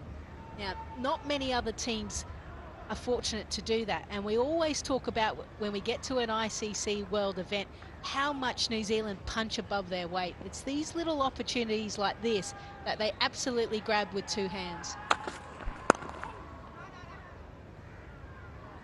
Yeah, they did so well in the T20 series with this lot, and being 2 down in the series, they came back to level it. And as we discussed earlier, that New Zealand does have a couple of opportunities after this series, also in the ODI bilateral series, one in England and then one against Bangladesh. So they'll still have some time to just choose at will which is their best 15.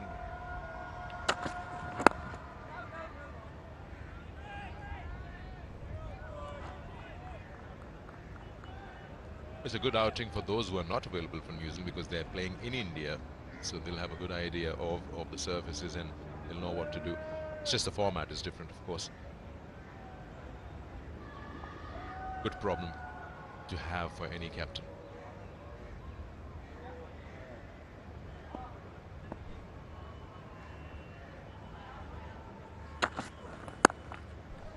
That's cut away nicely and equally well done by Nichols. Backward point.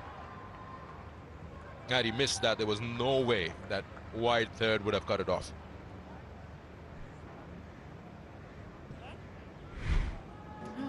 The skipper has looked in fine form in the first ODI and then the second as well. One of the best cover drivers in the world. And you're right, anyone should buy a ticket to watch him play. So spectacular. I'm surprised that we haven't seen him go on, and each time in this series he's been bitterly disappointed that he hasn't been able to convert his wonderful starts into a triple figure. You feel like it's not that far away.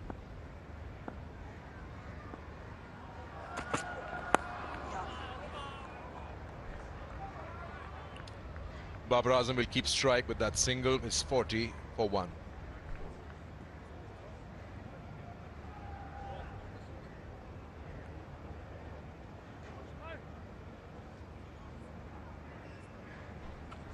Highest average as captain. Minimum 1,000 runs in ODIs. Babar Azam right on top. It was 23 innings and they averaged 74.6. It's been so consistent, so good. We've got some big names to follow in that list. Tom Latham is right there as well. Kane Williamson. So yeah, the highest average as captain, Babar Azam, leading that elite crowd there in that list. It's interesting with those numbers. When he hasn't captained, he's averaged 54. That's pretty handy as well. Power play, 2. By Langton Russeri. Cole McConkey making his debut. Now looking at his list A and even first class record back in New Zealand, looks like he's more of a batting all-rounder. The off-spin is a bit of a nice to have, isn't necessarily his main skill. But given the amount of left-handers that Pakistan have, I'm surprised this is the first time we get to see him.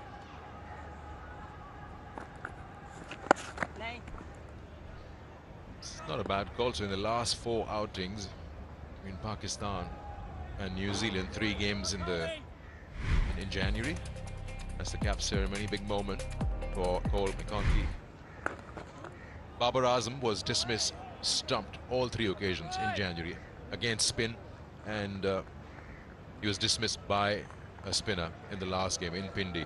So 4 occasions, so good idea to bring spin on straight away. I'm not sure, that must be a record on its own to be dismissed, stumped thrice in a series. Yeah, and just to add to that, when you look about the numbers of even Bubba against different kind of spin bowlers, I mean, they're pretty impressive. He averages 93 against leg spin. He averages 166 against left arm orthodox. But off spin, 59. I mean, I'd take 59 anyway, but if you were to compare the 3, off spin seems to get him out a little bit more. And this is only ODI cricket. So, yeah, this is a good ploy from Tom Latham. Get him in early. Babar Azam has only faced 9 deliveries. Can they extract another Pakistani wicket? Yeah, 4 out of the last 5 outings against New Zealand has been dismissed by spin. Tom!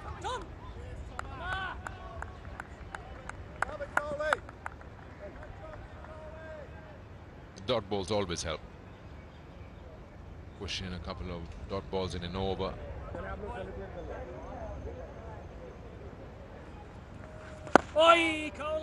Good start from McConkey. 41 for 1 after 11.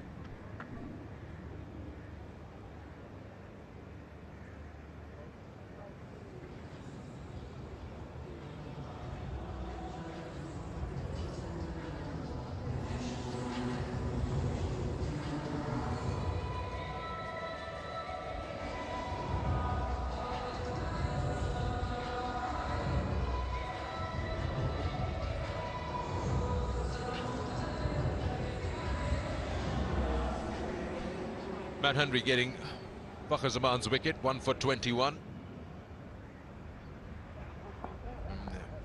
from the media end. Shipley will continue. Just outside the ground there.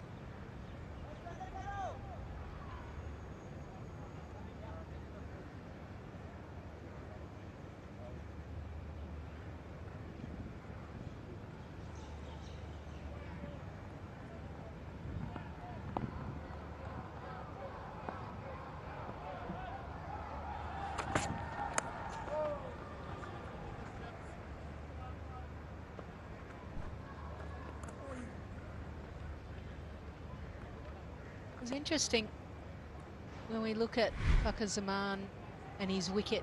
A couple of times around that line, he was trying to actually guide the ball down to third and didn't quite get his timing right. So I wonder if that had something in play when he was thinking, okay, let me go back to this, which was certainly effective in Pindi. Going across the line, but we've already seen some variable bounce here in Karachi.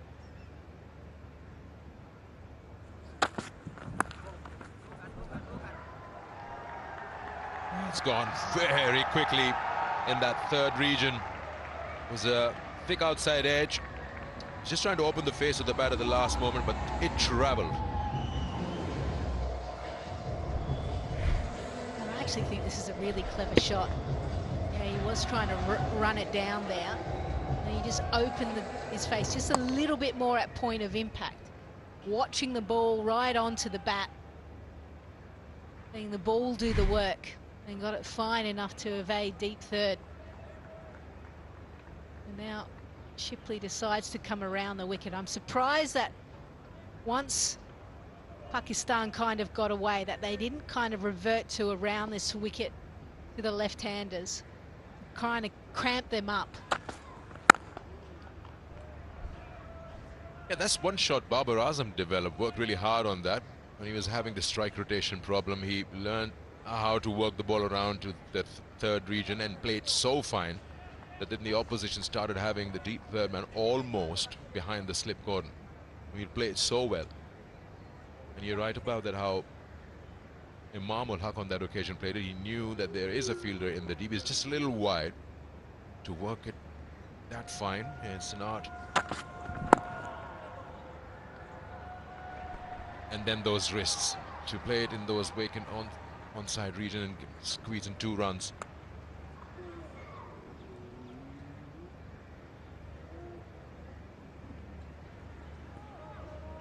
Really is a lesson, isn't it, for touring parties when they come to the subcontinent.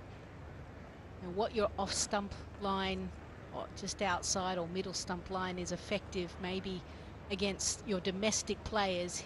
At an international level against players with wonderful wrists. Your off-stump line can almost become middle stump. They start to work at a middle stump becomes leg stump. So you've got to really figure out what is the line that's going to cause the most problem for your opposition side. Now that will change from player to player, and it certainly changes from team to team, depending on also where you're playing them. Here in the subcontinent, that off-stump line, middle stump line is very hard to execute. A couple of runs off that over. 7 in fact, 48 for 1.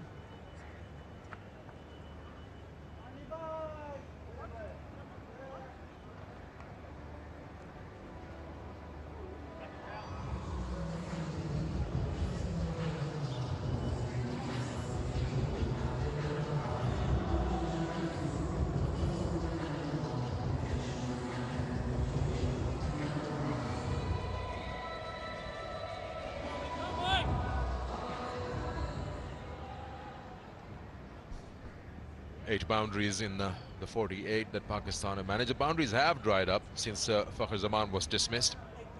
Things have slowed down a little bit, and of course the power play 1 that got done, so more fielders can be put outside the circle.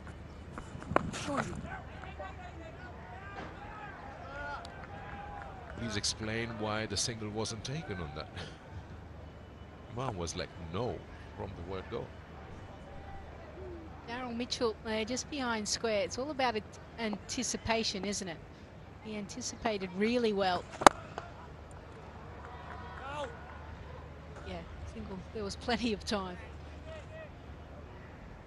We actually saw in the previous game as well, maybe the first ODI, Babar Azam was annoyed with Zaman. He didn't necessarily run hard enough for a 3 and face the next delivery and got out. At least he's off the mark.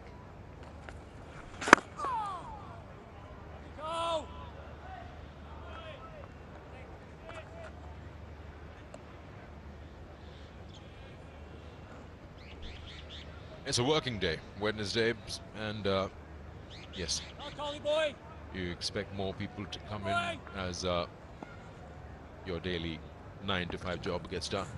And it takes time. You go home, fetch your family, come here. PCB.bookme.pk. You can grab your Pakistan-New Zealand match tickets now and watch the ODI series.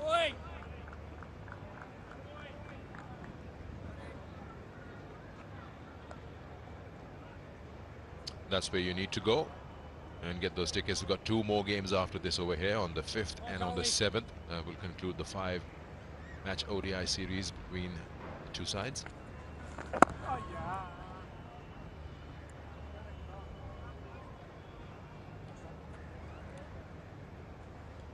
Another good over from McConkey.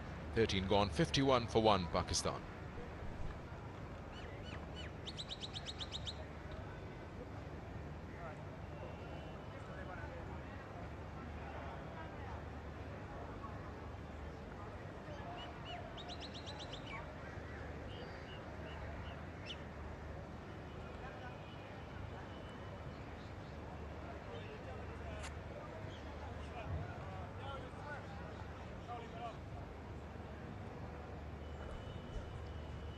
Yeah, that's how it goes. Pakistan 2 up in the series. If they win all 5, they go as the #1 ranking team in ODIs. And New Zealand, if wins the remaining 3, they go to #1. So lots of things to look forward to.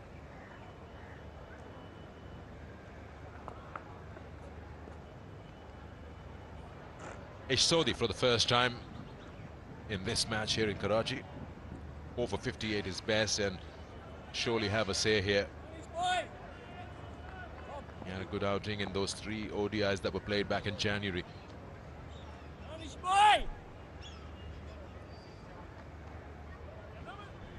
Again, Babar Azam is not happy with something behind the bowler's arm. Some movement.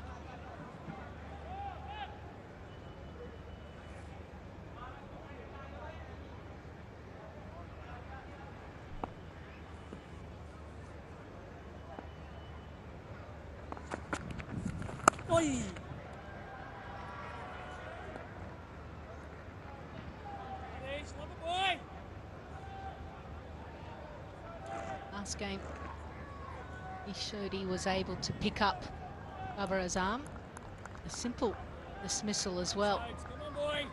Ballooned the ball to leading edge to cover.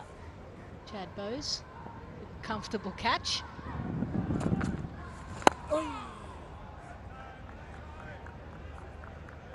We know that in previous matches he's certainly struggled with the googly or the wrong'un. And Ish Sodhi has that up his sleeve as well, but from a bowling perspective, you don't want to necessarily show it just yet. You want them to keep guessing. When is it coming?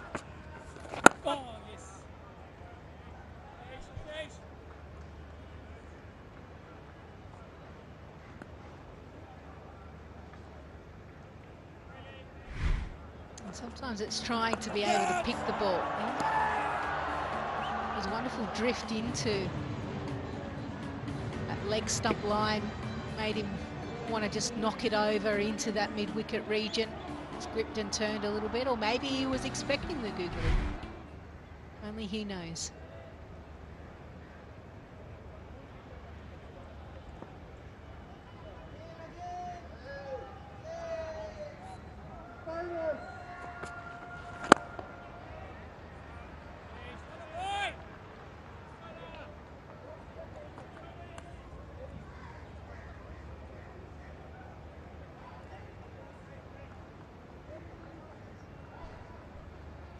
what happens if you're not reading a bowler out of the hand, then you're relying on off the surface, and if you're equally good with that, then it'll work for you. Otherwise, you always be playing something on the back foot. Not saying that's the case with Babar, for sure. I mean, he exactly knows what's required. But it's just a mode of dismissals in the last 4 outings has been against spin. See those numbers there versus spin and pace.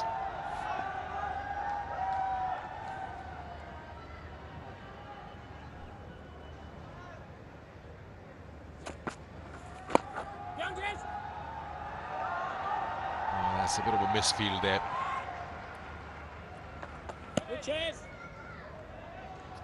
14 overs ball, 55 for 1.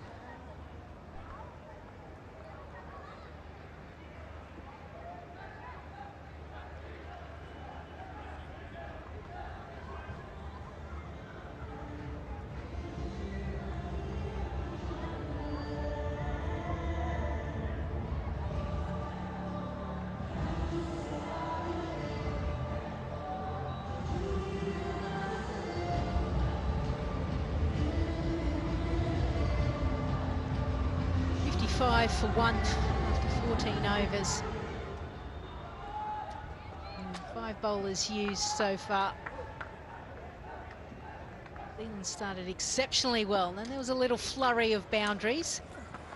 And now the spinners seem to be into their overs. This is nicely played. Chapman does the mopping up. As we welcome Mark Bufcha. Good day to you, Lisa. Good day. Spent the first 14 overs of the ODI wringing my shirt out, getting the salt out of my eyes. Yeah, Tom.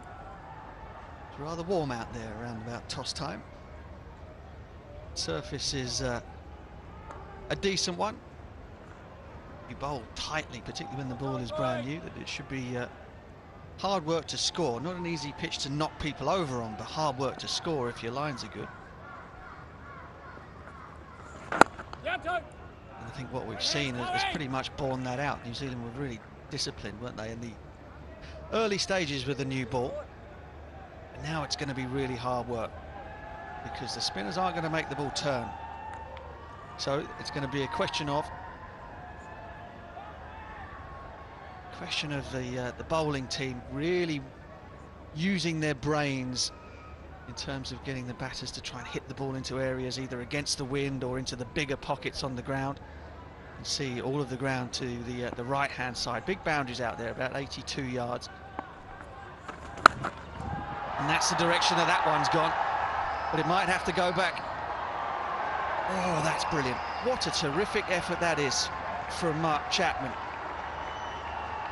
When the ball came off the bat, and this is exactly what I'm talking about, when the ball came off the bat, that looked as if it was going to sail into the stands, but it is into the breeze.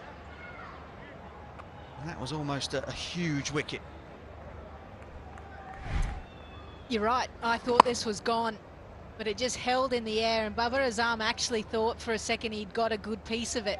I actually think Mark Chapman missed an opportunity, because obviously he's come in 10 metres off the boundary, right? Because of the fact that it is such a big side. So then he had to track back, and he didn't quite know where the boundary was. He still had probably a few more steps to go to actually take it, but he was conscious of trying to get rid of the ball in time. I think there's a missed opportunity there. I think you're right.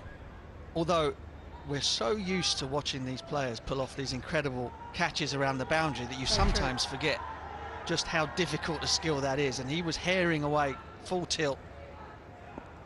And I suppose we just call it that he saved some runs there. But knowing these guys, he'll be remonstrating with himself that he didn't take the catch. So that's, I mean, as an off spinner yourself, Lisa, you'll understand it. You've got a really good end there, bowling the northern end of the ground, turning the ball towards the big side into the breeze. What you've got to do is stop batters from creaming you through extra cover. and over extra cover towards the short side. 15 overs gone, 61 for 1.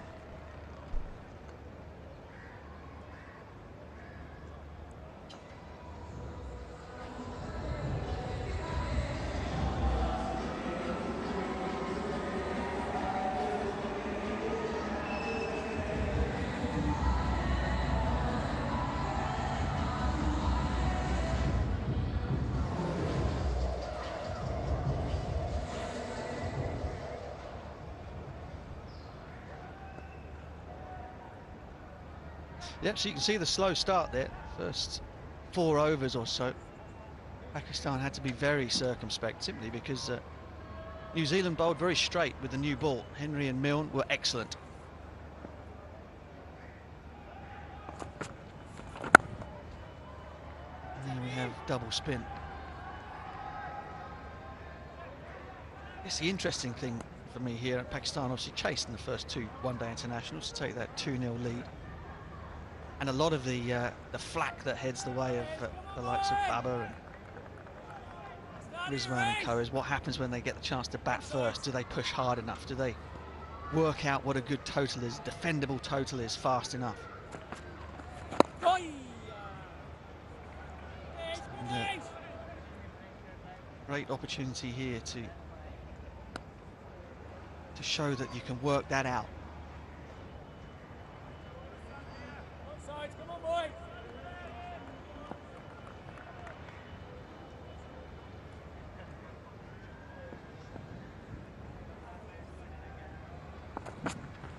Oh, about ace. Good boy, on the race.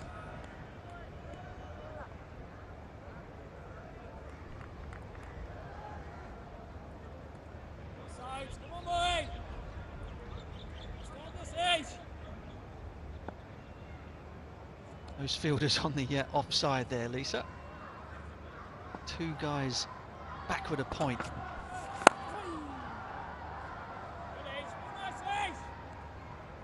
Yeah, it's interesting, isn't it? And it's really Daryl Mitchell. That's just that shortish point region. And you kind of wonder, okay, what is it for Babar Azam? Is it for the push? Is it for the slap? Is it for a cut shot or a back foot shot in the air? We've seen some variable bounce, maybe not so much from this end.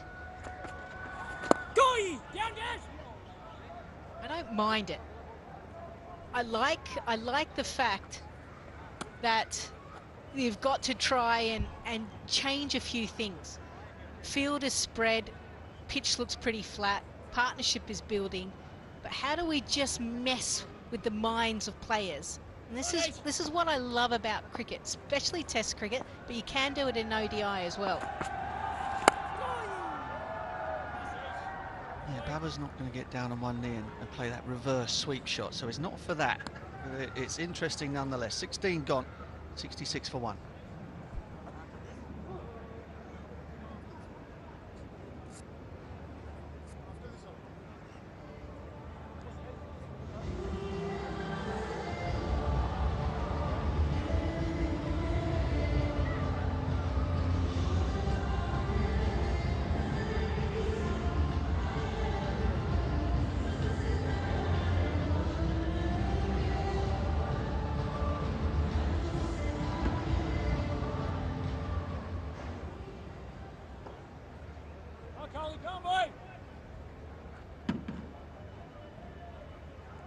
Partnership of 29 between 2 long-standing pals.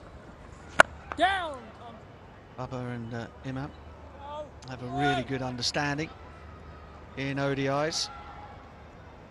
Average above 73.5 as a partnership. Down, Cole. And an understanding that has grown since the days when they were under 19s together for Pakistan.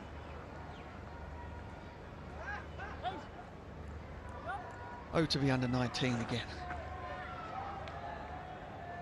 Gotta wind the clocks back a lot for you, don't we, Butch? So, I wouldn't have got all that sweat in my eyes either. I had a lot more hair back then.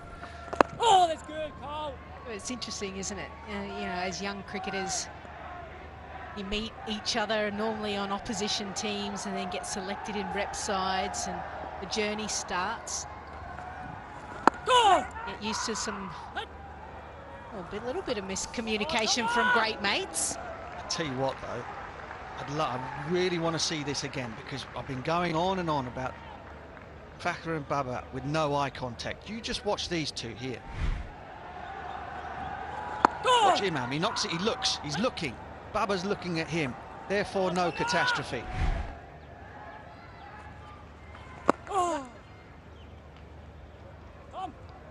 Now, we'll never know, but I'm telling you that if that had been Fakhr and Baba, one of them was out. One of them's run out, because there would have been no eye contact.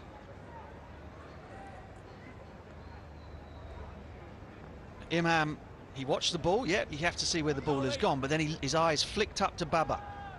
And they locked eyes together and he sent him back. No problem.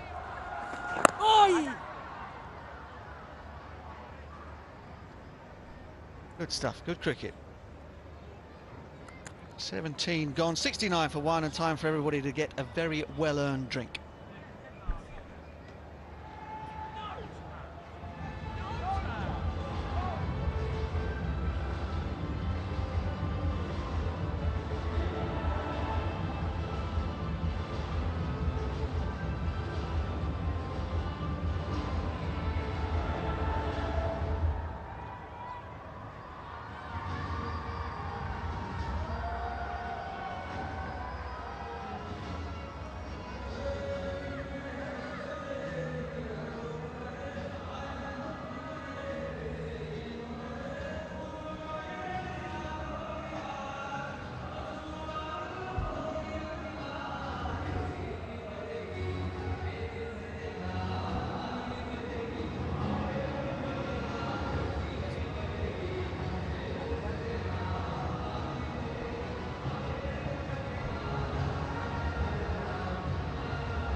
Well, slowish start for Pakistan, haven't been invited into bat. Imam and Baba together, 69 for 1. Absolutely sweltering out there in the middle. The players are taking a well-earned break. Perhaps they might feel that they fancy popping to the Fazal Cantonment area here in Karachi, where they've got a snow park, of all things. Where you get all of that kit from here in Karachi. There's not a lot of call for those big puffer jackets, but the snow park, we've got slides, we've got all sorts of fun and amusement for the family. That is something that you're not going to see a massive amount of here in Karachi at this time of the year, or at any other time of year. Baba's just popped in, put his head in a bucket of ice. It's on the way back out to the middle.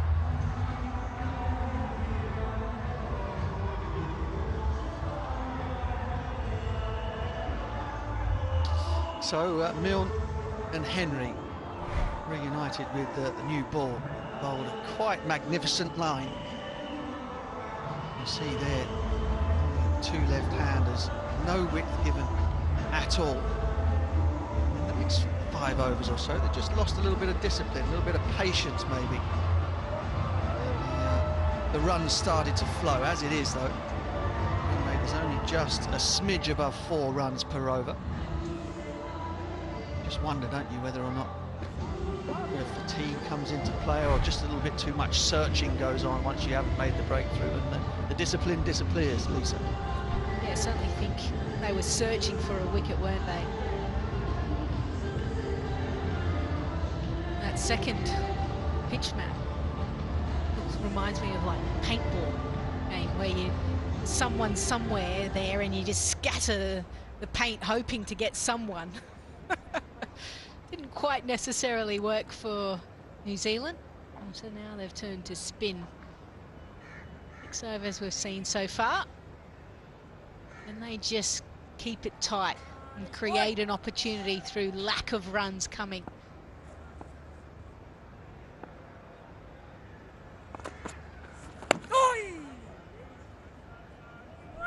The thing as well is Ish Sodhi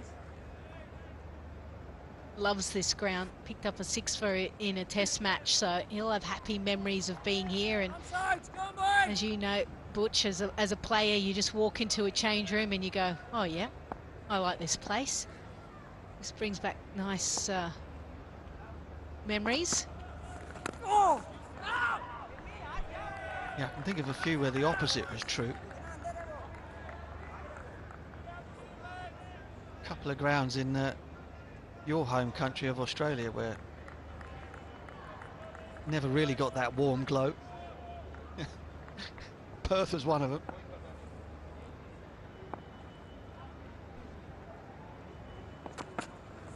The first test match I played there, we played a warm-up match for an Ashes series. And Matthew Nicholson snuck one through the grill on my helmet. I ended up with 11 stitches above my right eye. And that 11 stitches was comfortably more runs than I made when we went back there for the test match.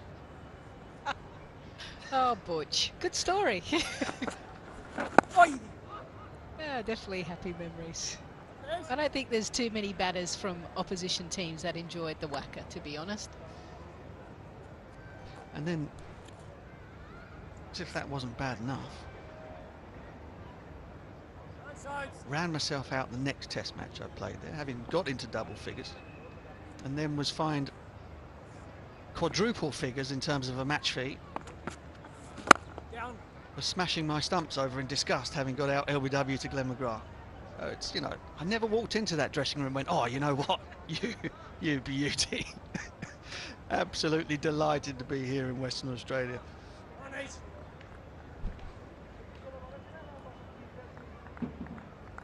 well, certainly you don't need to worry about that anymore. It's a lot more fun and enjoyable in the combox. Much better night's sleep.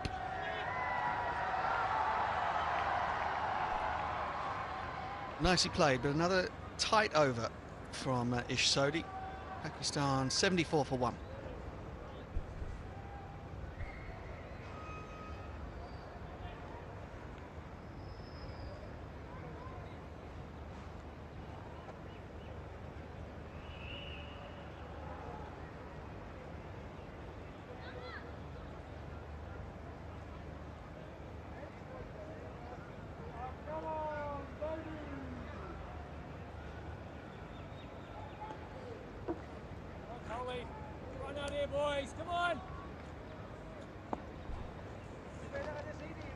Conchi on debut. Oh, Coley.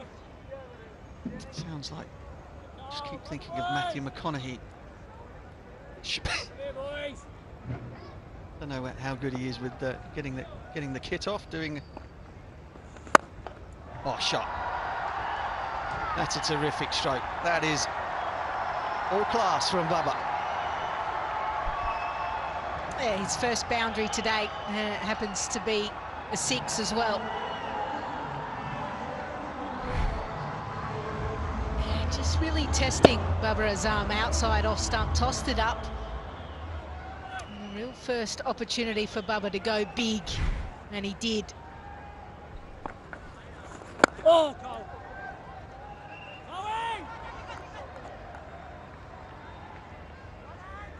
Good job, Bubba hit that 6 over extra cover, I think. Just about to wander off into Magic Mike. What a stroke. It's not Matthew McConaughey. He was anyway. in the movie. Magic Mike. Oh, Tom! Got your wrong films, mate. So let's just talk about the cricket then.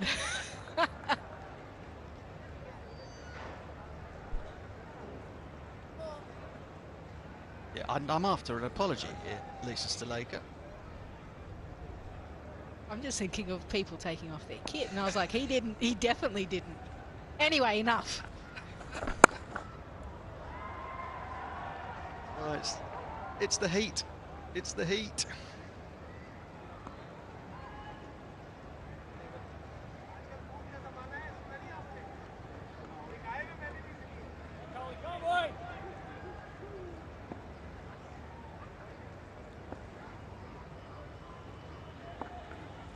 Go catch it. 8 from the over, 82 for 1.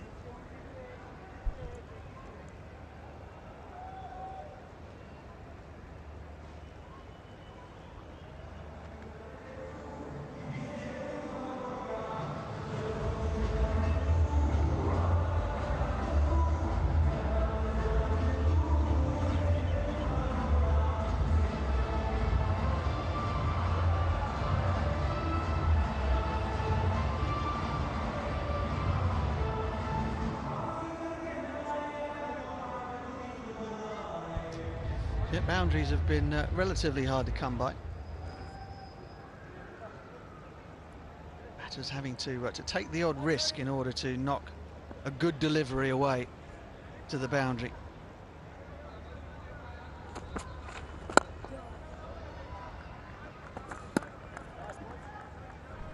You mentioned a couple of overs ago about this is the first time we've seen Pakistan bat first. And they've shown that they certainly can chase anything. Their second highest chase last ODI. They've got an opportunity to set the target. And then you start to look at, well, the series last time they played against New Zealand was here in Karachi. And the highest score was 280. Pakistan batted first in that occasion, but New Zealand chased it down. Now you'd like to think this is a different New Zealand side, maybe not as higher class bowlers.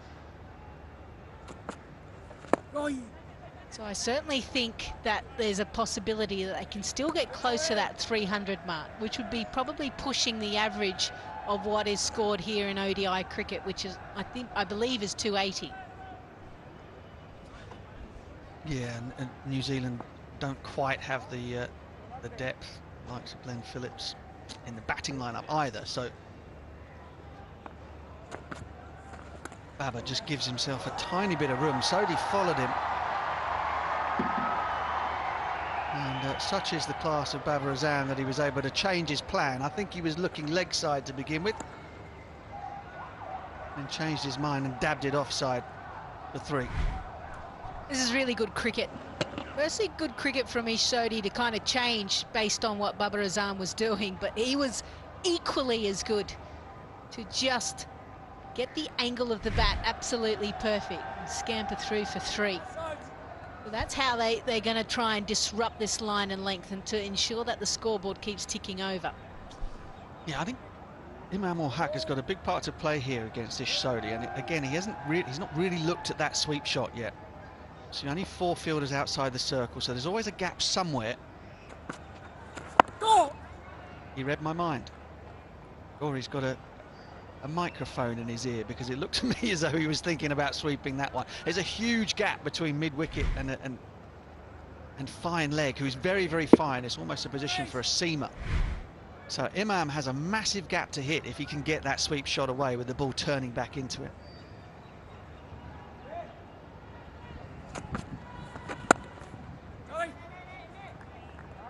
Again, he just hits the fielder inside the circle.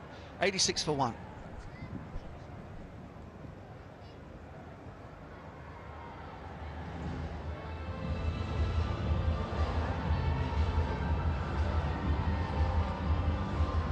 This was the 3rd game in that series when New Zealand came over to Pakistan in January. New Zealand won that game and won the series 2-1. Good contributions from a lot of their batters. The 280 was last scored here in Karachi.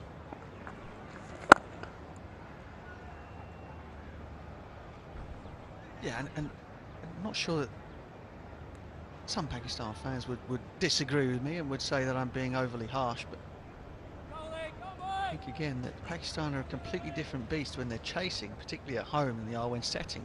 Just always feel that there's a little bit too much caution. They leave a little bit too much in the tank. There's not enough trust, perhaps, and and perhaps that comes from players down the order not having a great deal of output. But how much of that is because they don't get that much of an opportunity? You just feel as though, Imam is 39 from 58 here at the moment. I mentioned the sweep shot. We haven't seen it. Could the top order perhaps just push a little bit harder? And again, that's, you play these, you have these games, in these conditions will be similar in that World Cup. And these are all things that Pakistan are going to have to look at. I'm sure they'll all be looking at that low bounce as well.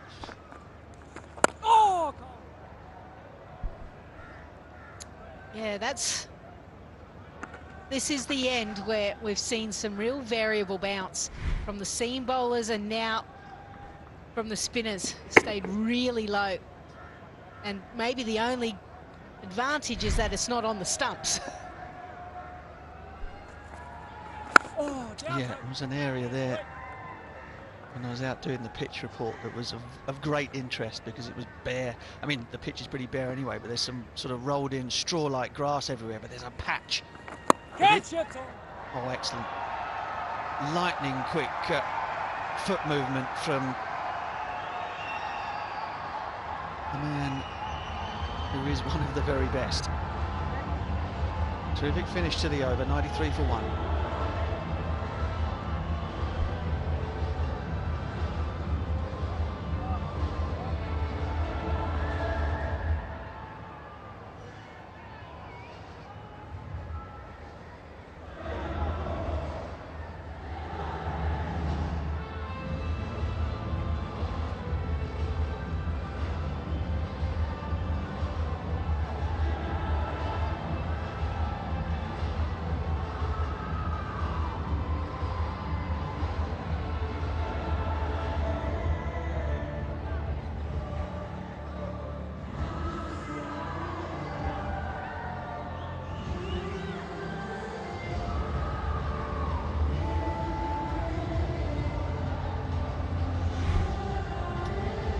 Well, last ball of the over. Huck, quick feet, back in the box, identified the length very quickly, just dispatched it. Placement perfect. It's that period of the game now.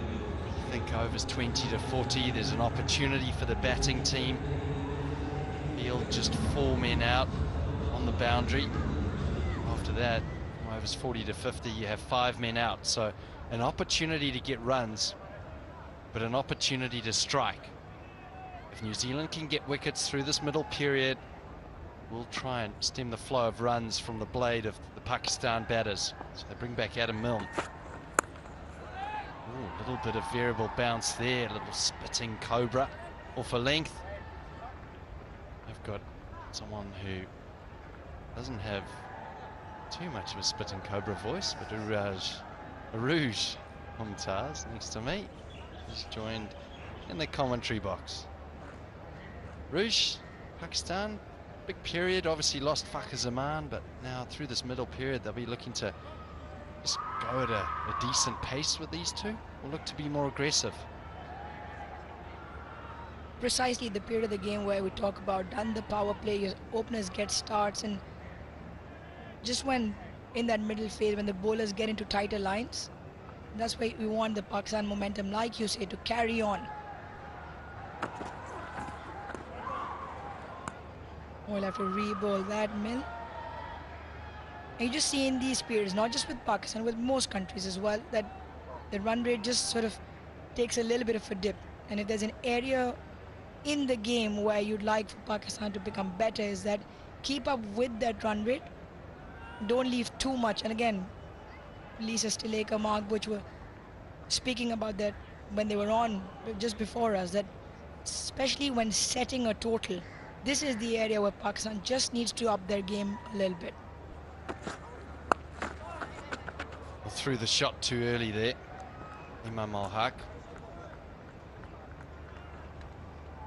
Just having a look at the pace there. It was still pace on delivery. No, he took the pace off it, just rolled his fingers up over that. So more decent change of pace there. One of the things that New Zealand do really well is they back their bowlers up and work hard in the field. It's almost an expectation, something that I know within the team culture they talk about. They talk about fielding being a selfless act. It's something that shows that not only are you awake in the field, but you're prepared to put in the effort for your team. We have seen on a number of occasions, we've seen Tom Latham, the captain, throwing himself around the field in the early stages. There he is, to his left, and then very next ball, that was him to his right. Saving runs. I don't think the fielding has been up to standard in the first 2 one-days, so now it's Tom Latham again. He's worked hard in the field. So you can probably count, there's almost double figures there that they've saved already, New Zealand. They know how important this game is, how important this partnership is between these two batters. But you mentioned, Aruj, that this period, this is an important period, and I think that this is actually a period that teams will identify leading up to the World Cup where they can be a little bit more aggressive. Again, when you're setting a target, it becomes that much more important. Chasing, you know what you have to go by. You can break the game into different phases, and you can rejig that batting order if required to sort of, if you're behind the 8 ball, to get along with it. And Pakistan, again, I just feel they're slightly uncertain each time they come out to bat first. Pulled away by Baba. Just the one. Now we talk about the best bowling sides win you tournaments. Pakistan, yes, they have one of the best bowling attacks in the world, but you can't repeatedly put them under pressure to defend subpar scores. And come the big events like the World Cup, so many times we see Pakistan crumble under that pressure in those particular situations. So if there's one thing that sort of Pakistan can address in this build-up and lead-up, especially with the new think tank on the side now, led by Mickey Arthur and Grant Bradman, is probably this middle phase batting first.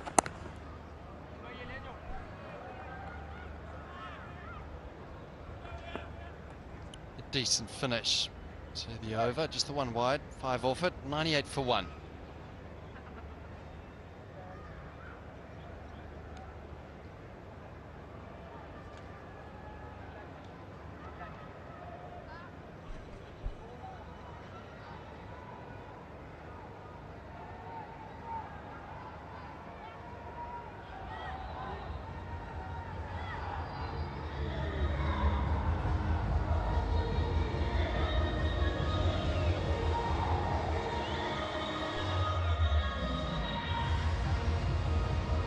Growing was on earlier, it was the first 5 overs. It's a great start from New Zealand. Since then, it's been all Pakistan, really. New Zealand trying to wrestle a little bit of authority back on this game. They lost it after the first 5 overs, a little bit wayward. Got the wicket of Fakhar Zaman. These two players, well, they're outstanding performers. That ball there, the pitch has shown to be a little bit variable. And Moon bowled a slow ball in the back of the hand earlier on and just stuck in the wicket a bit. So we might see that through the middle period. Change of bat for Baba. Maybe don't necessarily need to say a change of fortune for him because he's so consistent as a player. I think one of the, talking about the middle periods again, Aruj, is that when you look at the Pakistan team and how well they bowl at the death. Oh, play and miss, unusual. We don't see that very often. Not in this series. Get the slip in, Henry Shipley. And they bowled well. Kiwi bowlers up front. And even now in the back end of the last 5-6 overs, consistency with length. And the seamers have just although the surface doesn't look like that, but every now and then there's a little bit of seam movement off the surface. Variable bounce a couple of overs ago as well. It's pushed away through point. Rare mistake from New Zealand. Brings up the 100 for Pakistan. And to celebrate that 100, well, it's time for Garam Garam Tapal Tea. Tapal Tea Lounge. Enjoy Pakistan's #1 tea. It looks good there. Great time of the day. Decent weather.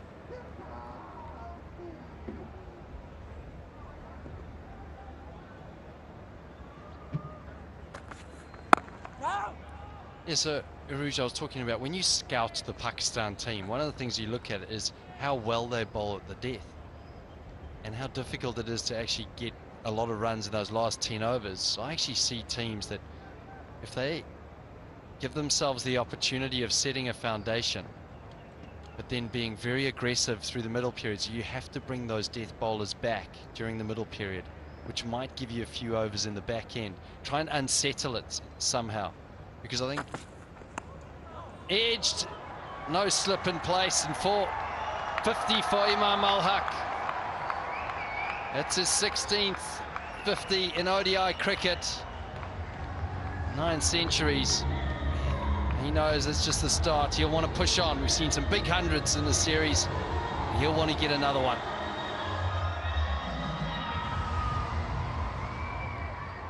And to celebrate 50 years of Brighto Paints, any player that gets 50 will be awarded 50 PKR, 50,000 PKR by Brighto Paints. And Imam Al-Haq, well, he's done just that.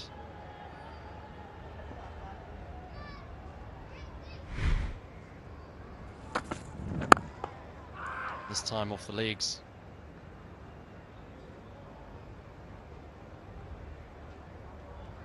Imam Al-Haq has reached 50, and that means that to celebrate that 50 years of Brighto Paints, anyone that scores that 50 will be awarded the PKR 50,000 by Brighto Paints.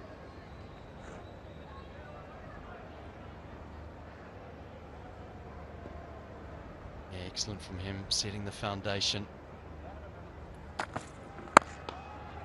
Down the ground, scamper for one. Opportunity, no. Easily home. Just the single to finish. 7 runs from it. 105 for 1.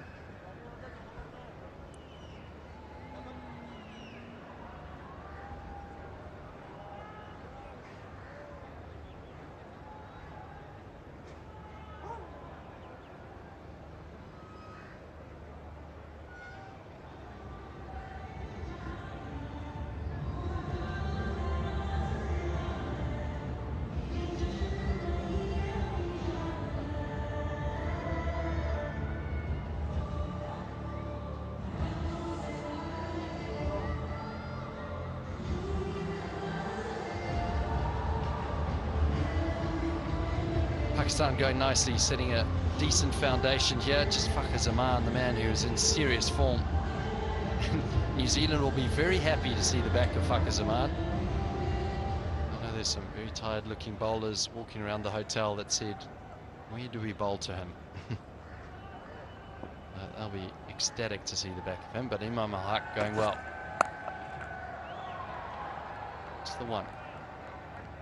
Yeah, so when you look at the strategy, Aruj, of Pakistan, it's got to be these middle overs that you see the opportunity with teams in the World Cup. I see them trying to take advantage of just having the 4 fielders out.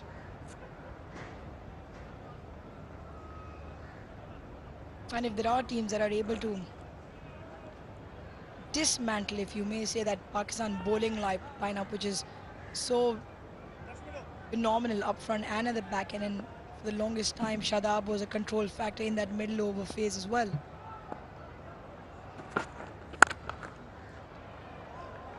And if teams are able to do that, then we come running back to our point number 1. That will put Pakistan with their batting under a lot more pressure to then have just that 10, 15, 20 runs more if the opposition can take down the bowling attack that way. So obviously it's a bit of a give and take in terms of what the other team combinations are made up of, but when you want to put the best bowling attack under the pump, well, you have to take the initiative, because at the moment they look a phenomenal unit, Pakistan's bowling. New Zealand opting for the short ball here, using changes of pace into the deck. Seen a number of pull shots. And this is Imam Al-Haq's 50. Oh, he was delicate at the start, just playing almost test cricket strokes. Not a player who uses a lot of risk when he plays. But at the moment, he's in the ODI rankings as one of the best players in the world.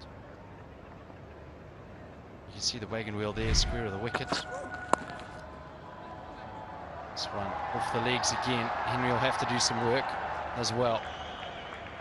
He's just been playing square of the wicket, which probably suggests the pace of the wicket just a little bit slow, and New Zealand now using a lot of slow ball bounces, bowling it into the deck, mixing it up with on-pace deliveries. I also think that during this period we spoke about how to put Pakistan under pressure, because they've got such a phenomenal bowling attack.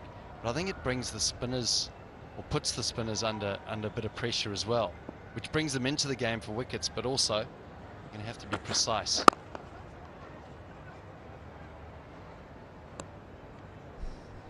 Shadab Khan and Mohammad Nawaz have been filling in that duty in that middle phase, in particular Shadab, which you're absolutely right, because if the opposition team wants to take down that middle period of the game where in tandem most of the time the two of them are bowling to the right of your screen, Shadab and Nawaz, that gives them a wicket opportunity, which makes it even more easier at the back end for Pakistan. A great shot from Imam Al-Haq.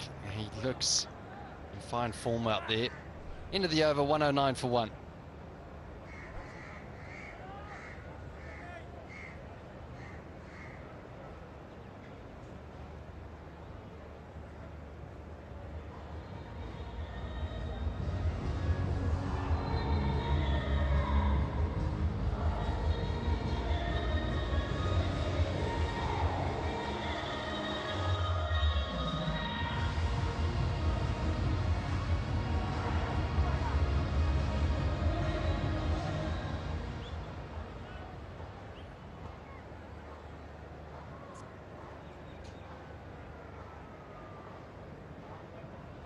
Plenty of batting still to come for Pakistan.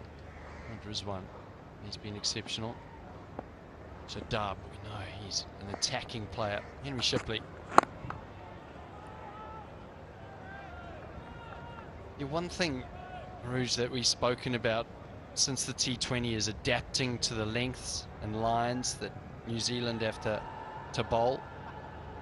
And there's a difference between where you need to bowl, what length. And look at these two, Matt Henry and Henry Shipley, the two Henrys, one very tall on the right of your screen, Matt Henry a little bit shorter in stature, but look at way that Matt Henry follows through, the work that he puts into not only that run up but the follow through.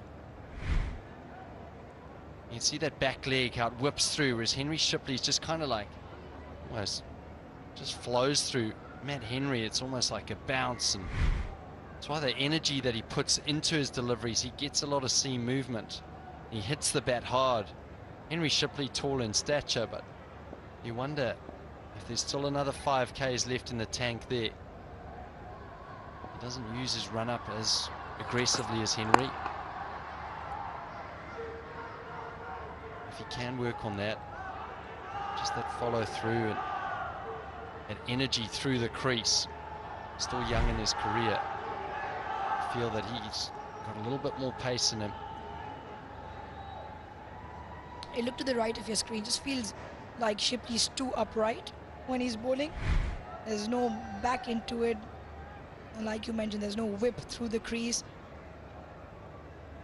And then obviously his body and arm into it as well. By no means to speak about quick bowling, but I'm sure that action can be made better for him to pick up those few extra yards. Imam Ulaq, while he's just deciding, or maybe he's had enough at the crease. He likes his shot. Imam Ulaq in particular likes his shot, likes to use the crease in terms of coming down the track. Very good against the spinners. And we're just recognizing mid-off, mid-on up in the ring. That's a good shot to try, especially with Shipley not getting lateral movement. So it's easier for the batters to hit through the line. Yeah, I like it. I like the aggression during this middle stages. Put the bowlers under pressure. That's exactly what he's done there. Going over mid-off. Is it out? No! Tom Latham, who's been excellent in the field, got a little tied up there. That was a tough chance. He had to drop the leg and run back. Unfortunately for New Zealand, couldn't get hand to the ball. Yeah, never easy running back. I just thought that Latham held up for a few seconds, thinking that the ball, he's got it. And in the end, just shy of the ball. His right hand. Well, Shipley disappointed Latham, an exceptional fielder. We just saw a good fielding package from New Zealand, where Imam Ulaq on 57 dropped.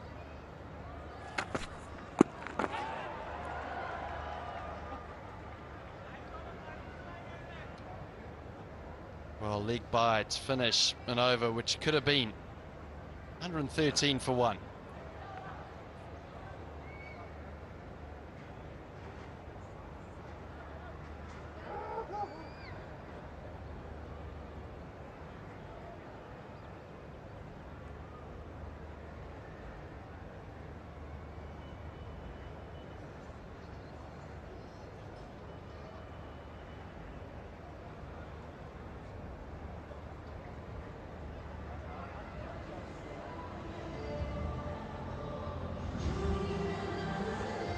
Beautiful ground here in Karachi. As the sun starts to get a little bit lower, provided a few patches of shade from the Kiwi fielders. It's exactly where I'd be going, to the left of your screen. And get that patch there. Square leg.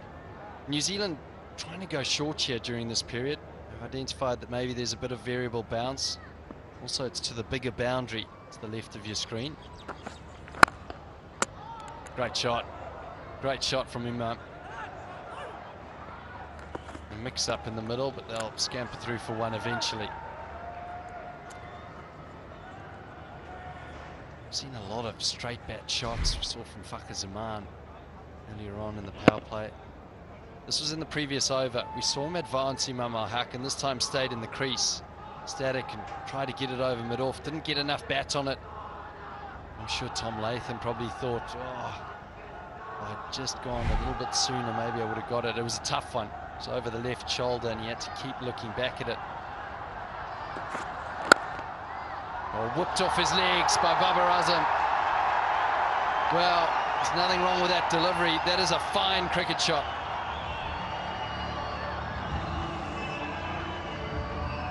All you do when he plays that shot is you stand and admire. That's a Babar Azam signature shot through the leg side, and the balance he maintains. Very rarely do you see him overbalance, hence why he's able to execute it and time it through that leg side.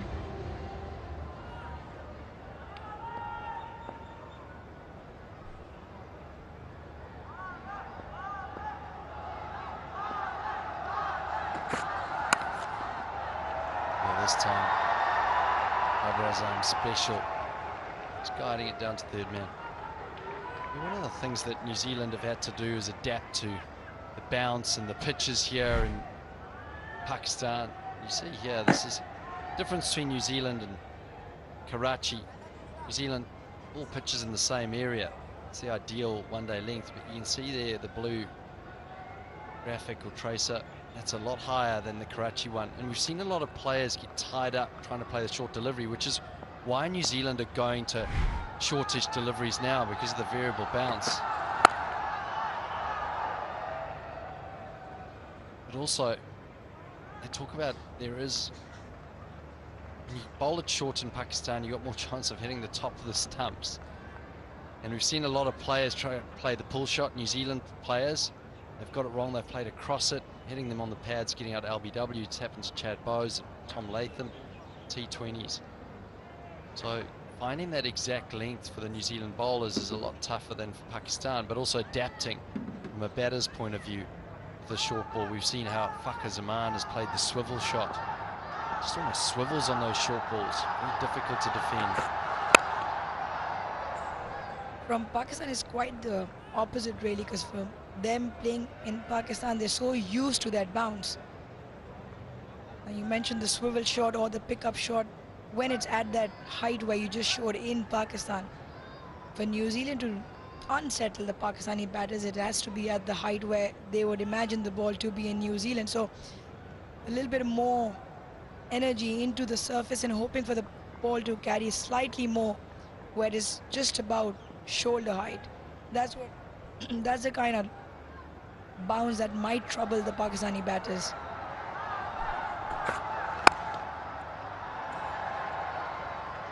Punch through the covers, turn the over. It's a good one from Pakistan. 8 from it, 121 for 1.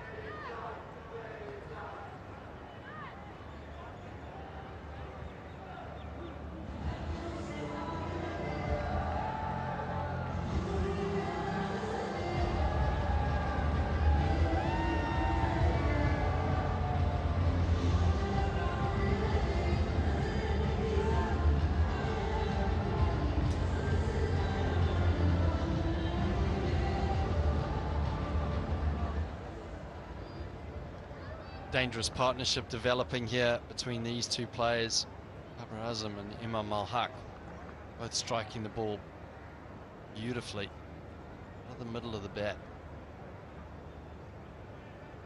This game is all about partnerships, bowling in partnership, batting in partnership.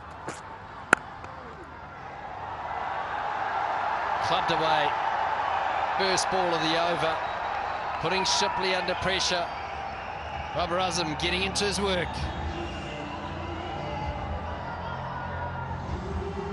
Shipley again, it's not the length you want to bowl to Babar Azam, because it doesn't get very high. It's at that perfect length where just over his waist, where he's able to rock back and hit into the leg side.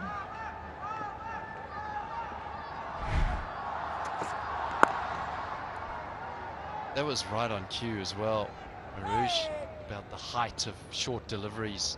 One just wasn't high enough. Well, it's time for Sensodyne's sensitivity-free moment, because life is just too short for sensitive teeth. Perfect time to have my aesthetic dentist next to me. That advert.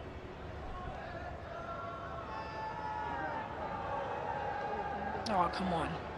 I mean, I get it. We're all fans of Babar Azam, but that's not an excuse. I'm not a fan of excuses. A little bit of confusion once again between the two of them. And you just look at Pakistan in the recent past, especially when Babar and Imam are at the crease. The number of times there's been confusion in the middle is amazing, because Imam Ul Haq also happens to be Babar Azam's best batting partner. In spite of all of that drama, the average partnership between the two of them in one-day international cricket is 75. And once again, they're involved in a big partnership here, 90 this time round, and going. Cut away this time on the offside, just the one though. And they get through for 2. Mistakes from New Zealand fielder Young out there. Yeah, partnership's always important, irrespective of the format. And there you go, Babar's favorite batting partner. He's also his very good friend, Imam Ul Haq. Played a lot of age group cricket together. Recently told me in a rapid fire quiz round he's one of his best mates in the team as well. 75 the average between the two of them, bulk of runs as well. Well, Look for two here. Gap nicely from Babar Azam. You get the feeling that he's putting the foot down now. Feels like he's in during this period. That pull shot he played, first ball of the over, almost the shot of the day for me. Just a real shot of dominance.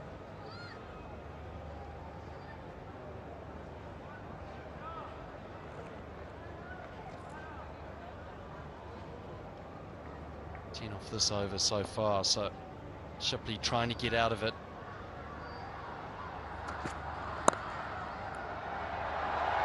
Oh, more runs, and 4 of them. 50 for Babar Azam. 26th ODI 50 for him to go along with his 1700s. What a player.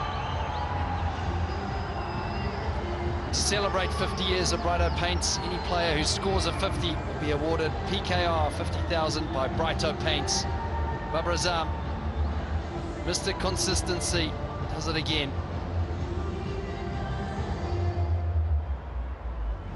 $135 for 1.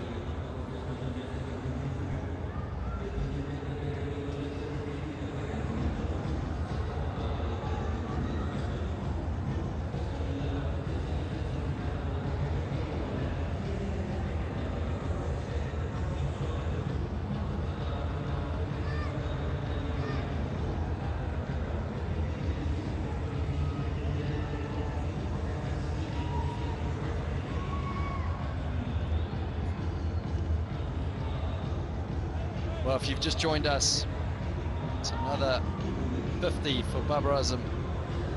His 26th 50 in ODI cricket. Yeah, he's always a class act. Every time he walks out on the crease, you almost guaranteed seeing runs off his bat.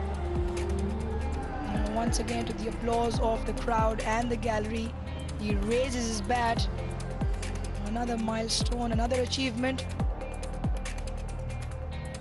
And more importantly, another big partnership mounting here for Pakistan. 98 now between Imam and Babar. It is absolutely scorching in the middle there. Just getting some treatment or magic pickle juice into the body. Where Brighto Paints, they've been brightening up any player who gets a 50 with 50,000 rupees. To celebrate their own 50 years, Brighto Paints.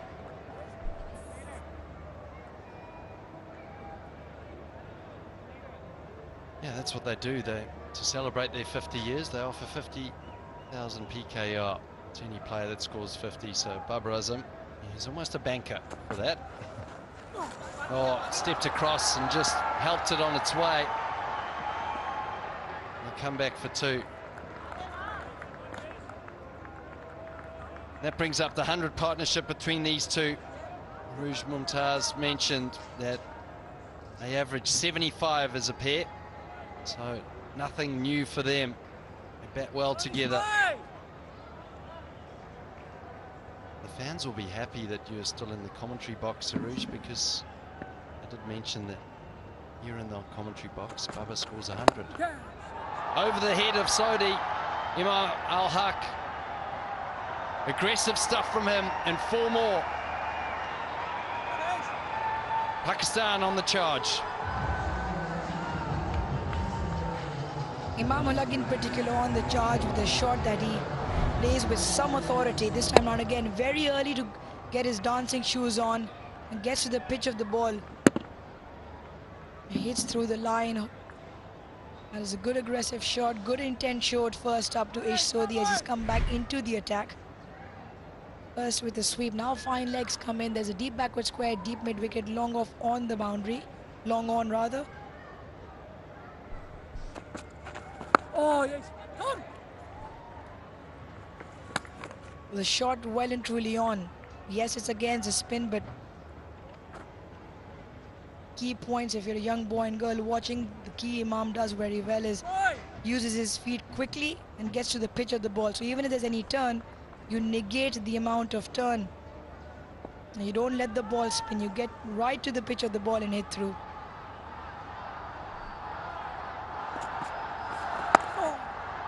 It's also that period of play that we discussed through the middle stages where you only allowed 4 players out, each Sodi with the mid-off up. So there's an opportunity over mid-off. So that's just really smart batsmanship that from Imam Al-Haq. Makes Sodi think, makes Sodi change his field, puts New Zealand under pressure through the middle stages.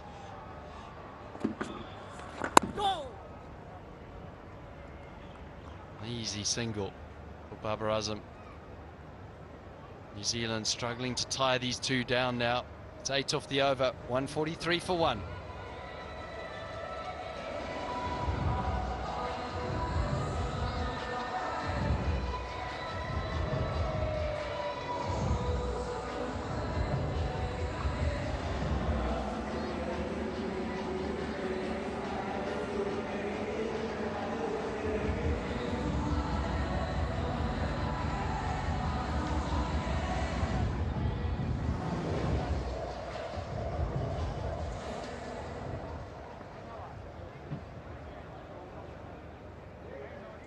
New Zealand trying to find a way to build pressure, find a way to get wickets.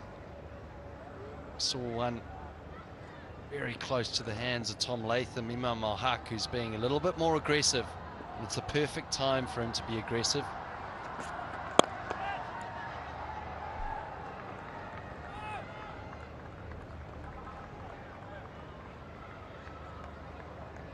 Babar Azam getting into his work. Well, gee, he's hit some great shots. It's one of the better ones off the middle of the bat. Plays 360 round the wicket. That shot there today, it's just on off stump. Just whips it through mid-wicket. He's got all the shots. He's got the game. He's a master.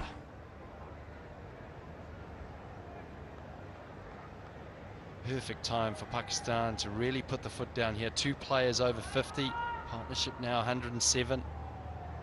Opportunity to try and take these bowlers on, which is why Matt Henry's at the crease. Over the top from Imam Al-Haq. An opportunity, but falls short. Ball's between the fielders. Bit of fortune for him. He's looking to be aggressive though.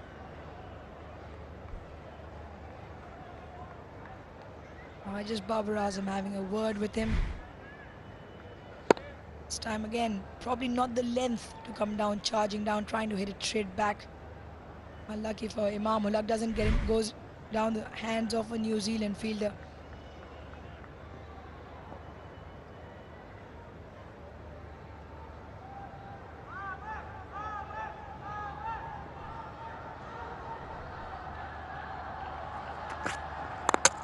Got him!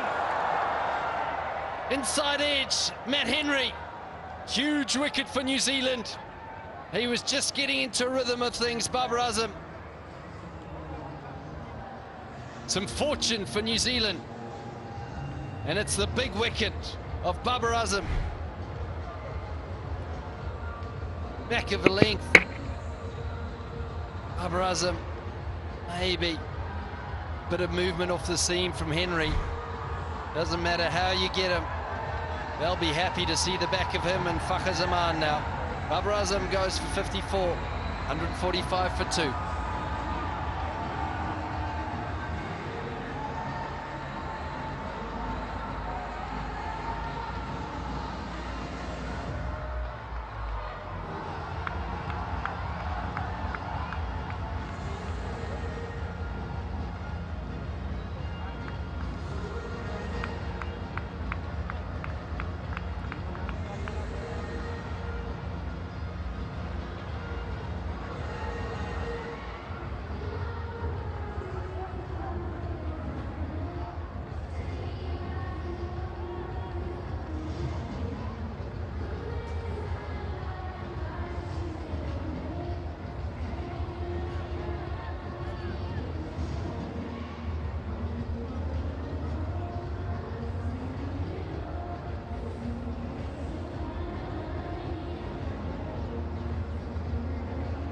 Well, it's never a bad time for a wicket through the middle stages here in Karachi, especially when it's Babar Azam.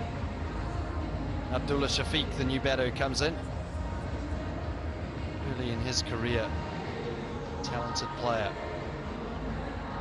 We're looking to impress. Huge opportunity before the World Cup for players to impress. See there, he's looking for seam movement or maybe variable bounce. It was just one of those unfortunate incidences, maybe a little bit of an off-cutter from Matt Henry.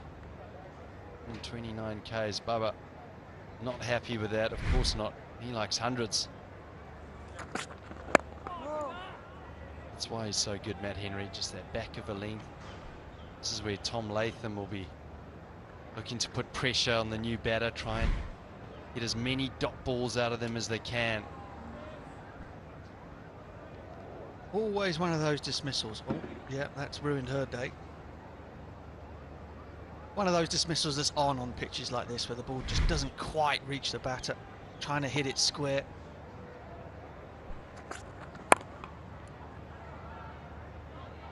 Oh, combat roll there from Daryl Mitchell. Yes. A bit of spring in their step though with a new batter. That's generally what happens in the field. See Matt Henry, I spoke to him in the hotel. He wasn't too sure about these surfaces, but you look at his record against Pakistan in ODIs. Very, very impressive. Yeah, it's just not a lot of fun, is it? Bowlers like to see the ball nipping around and getting a bit of swing. But you can be very, very happy with your efforts with numbers like those on surfaces such as these.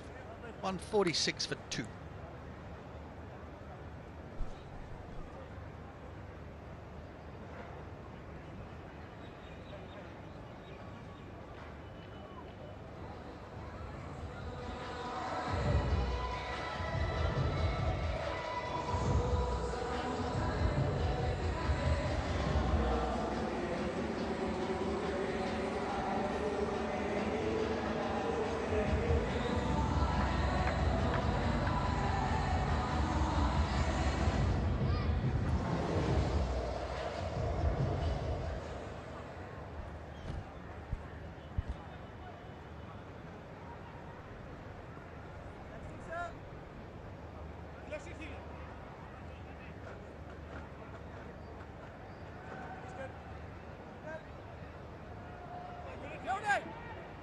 It was nice platform built by Babar and Imam, and Babar being dismissed is just a little opportunity in that door. New Zealand can put their foot in and get control of the proceedings high in the air, but will just go in the vacant zone. And add 2 more to that total. That's well done there in the deep.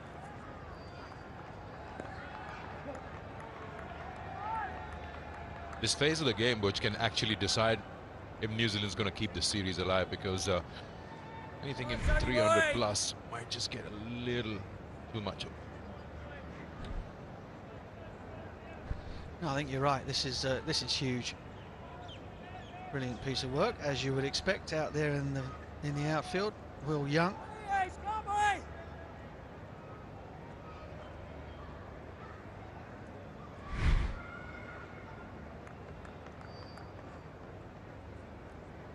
Yeah, really important to squeeze hard here. New batter at the crease.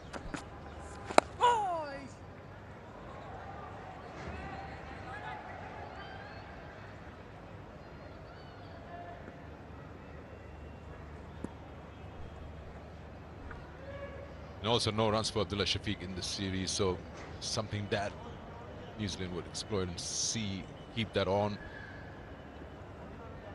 Just that pressure factor on Abdullah. He's trying to get himself settled in the 11 in that number 4.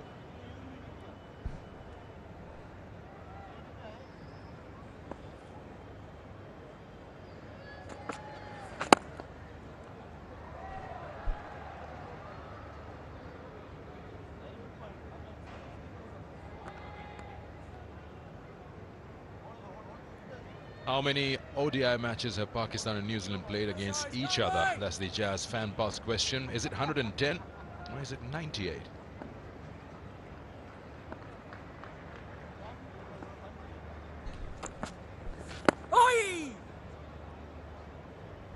Well, one thing I can tell you is that New Zealand have only ever won 5 ODIs in Pakistan against Pakistan. But 3 of those 5 have come in Karachi.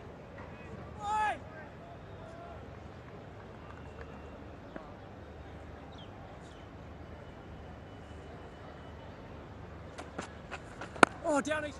You mentioned Abdullah at number 4. There was that press conference with Rizwan, wasn't there? Mohammed Rizwan being very honest, talking about his position in the order. He said, well, he'd rather bat at 4, but he's happy to do what is best for the team. He's a success in one-day international cricket. Everybody buying into their job, into their role. He did it very, very well in the previous ODI back in Islamabad. 30 overs gone, 152 for 2.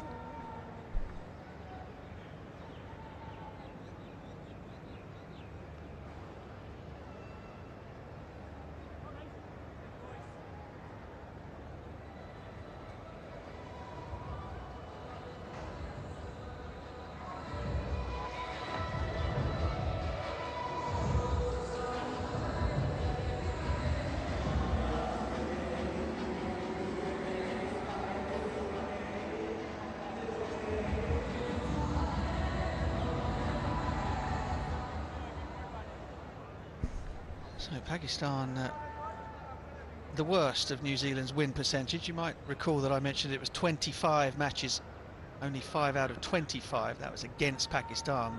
The extra 2 more matches in tournament play. I think the 6th win was against the UAE.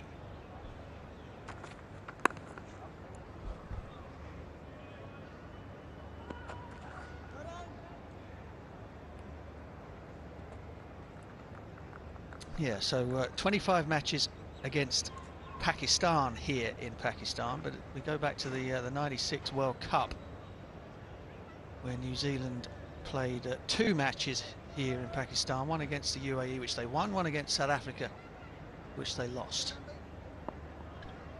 Both in Faisalabad.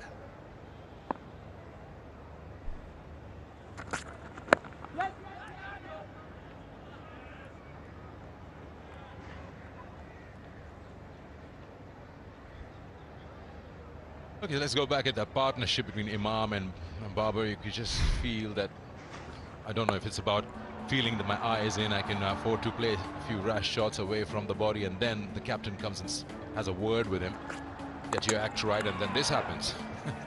So. Yeah. Mother Cricket was looking down.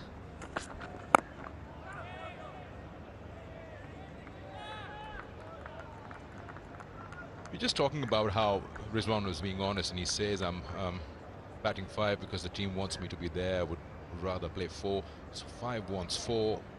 4 doesn't want to be in 4. Take a consensus in the dressing room and ask people what number are they comfortable in.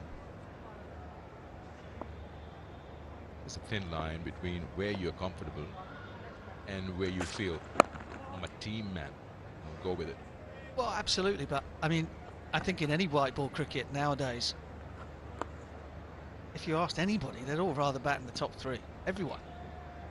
But of course, a batting lineup is built up of players being successful all the way down to numbers 8 and 9 nowadays, and so therefore, sometimes you have to swallow whatever your own personal ambitions are and do what's best for the team. I mean that.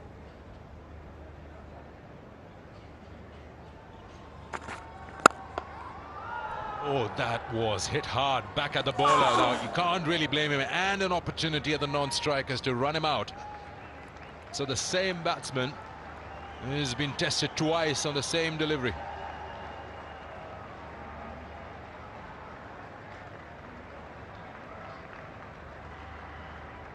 Harold Mitchell unable to effect the run out. Matt Henry unable to take the catch in his follow through. It came back quickly. Didn't quite get the hands arranged in time, and that would have been out by a long way had Mitchell hit. Opportunities scarce in Pakistan to take wickets. Just had 2 in 1.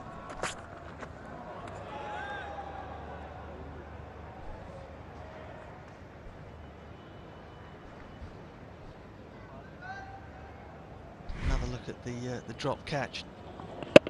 Don't quite get the speed of the ball in slow motion. Slow motion does a good job there of showing just how far short Imam would have been. Let's go back to that question of the batting lineup.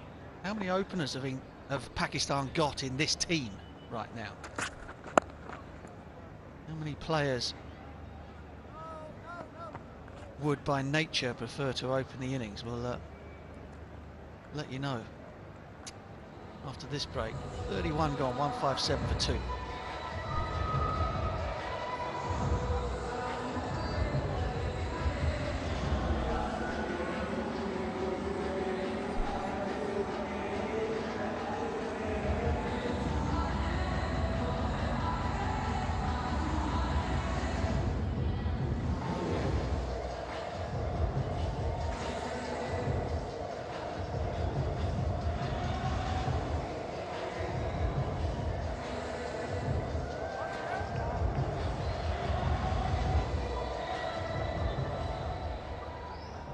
You're talking about Pakistan's 11 or Pakistan's available opener. You see the top 5, they have been openers across formats.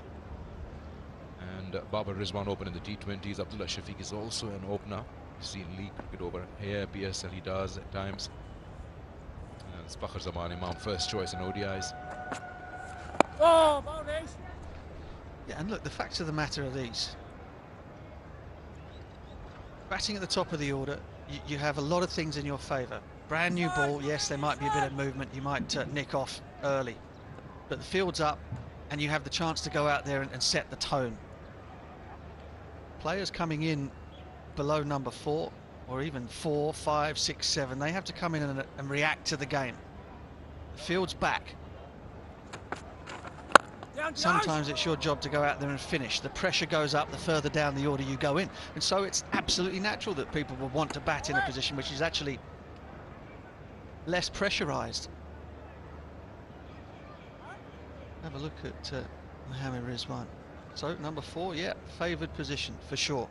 And it might be that come the World Cup that they'd make the decision to put him back there.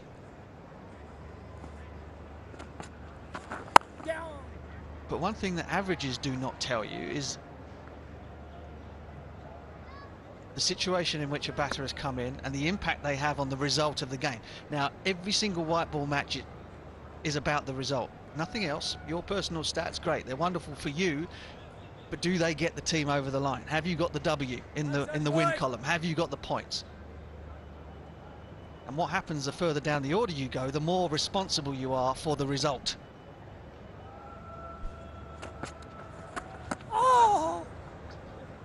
That's well done. He's trying to just lap sweep that, and suddenly the ball just kept on going wide and wider. Yeah, he's good, Sodhi. Although I think that was purely accidental. This might be the worst ball he's bowled all tour. Oh. Just to finish up on that point, Mohammad Rizwan, Mazhar has just told me, this is not my work, but Mazhar has just told me that Mohammad Rizwan has 2 centuries batting at number 4 for Pakistan. And guess what? Pakistan lost both games.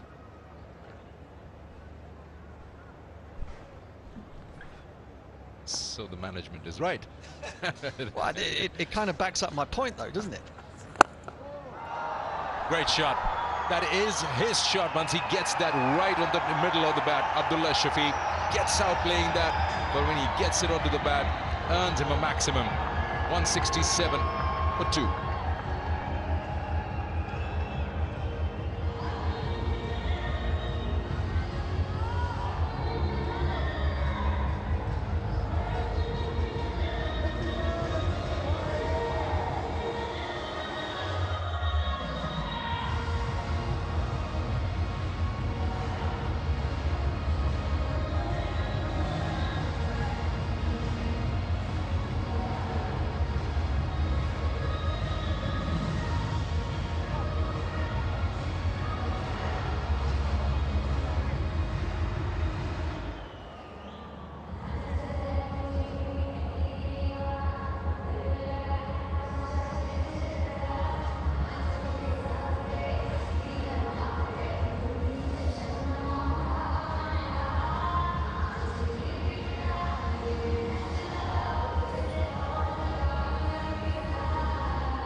Pakistan 167 for 2.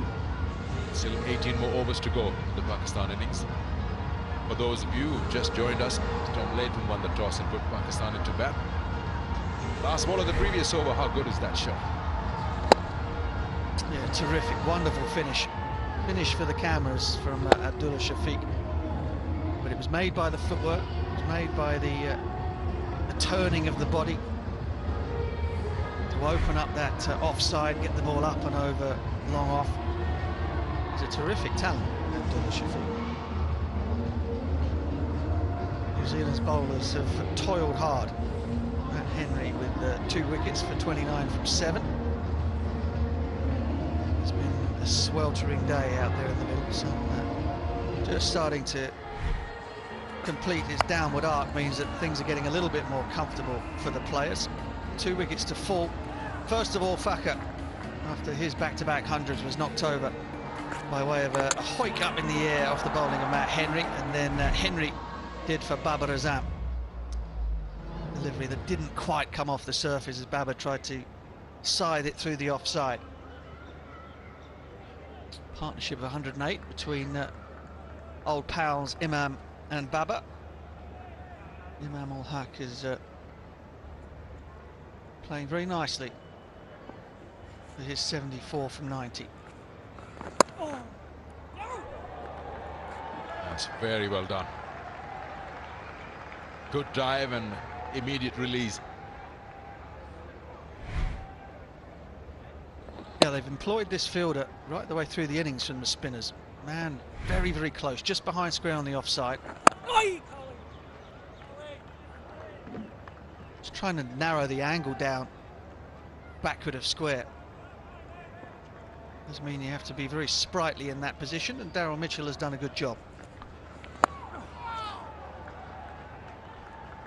Just wondering, saw those 2 wickets that fell both to Matt Henry, and he has been their successful bowler on pitches where it's been tough for bowlers out there.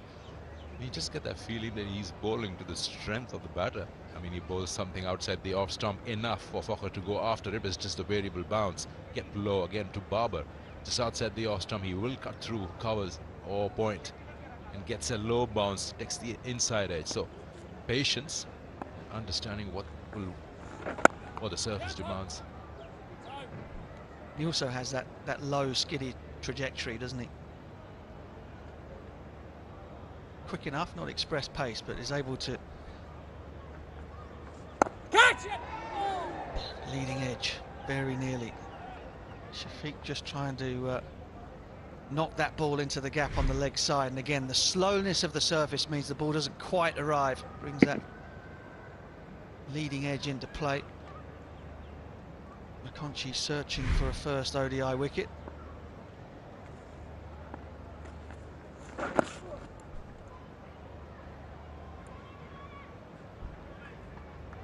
Seven overs and none for 30, and it's 169 for 2.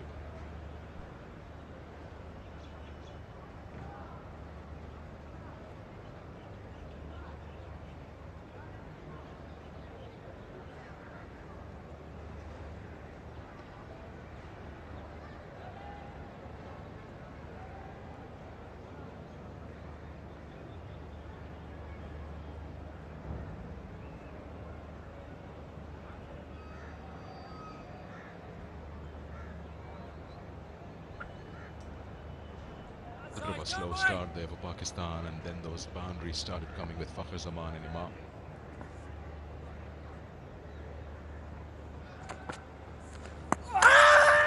He's asking for a stumping chance, be going upstairs just to be sure. Outstretched, trying to reach the ball. Abdullah Shafiq. Something that's wide and spinning away.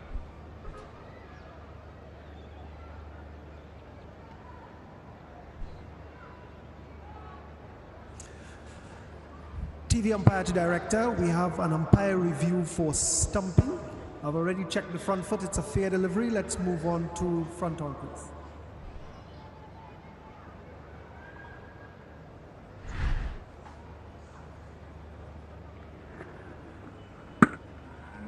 The ball is pretty close to the bat. Can I get ultra edge just to confirm if there's any bat involved?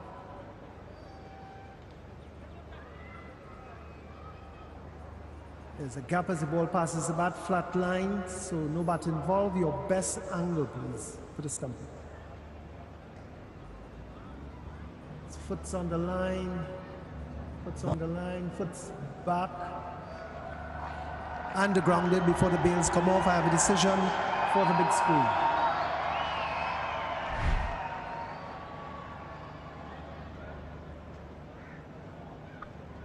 He just drags it back in time, Abdullah Shafiq. All the weight of your body is on that front foot.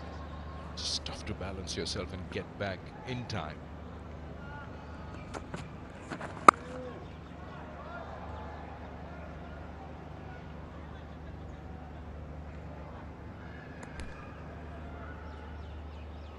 Tom Blundell is a terrific wicketkeeper. There's a lot of talk about who the best guys are in the world, particularly in Test match cricket. Ben Foakes is often stated as being the best in the world. Tom Blundell, there was a stat at some point during the summer last year in England, New Zealand. Tom Blundell has not missed a chance in Test match cricket. He is fantastic. He's very much an unsung player, as a lot of these Kiwi players tend to be. I don't know whether it's the fact that they're so far away from everybody else down there in New Zealand. But he is a terrific cricketer, fabulous batter as well. Good running, using the wide open spaces out there on the leg side, Imam ul Haq.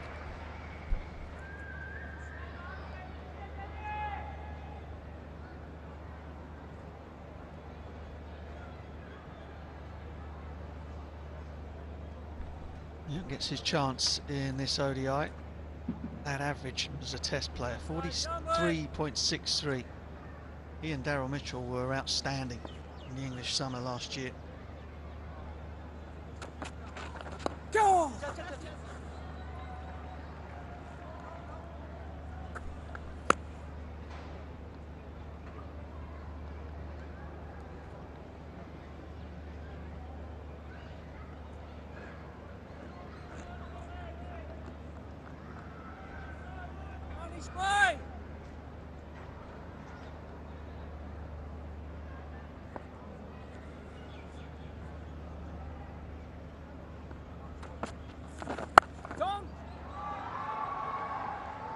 Speak of wicket keepers, England has so many options. Men with gloves across formats. All of them are equally good.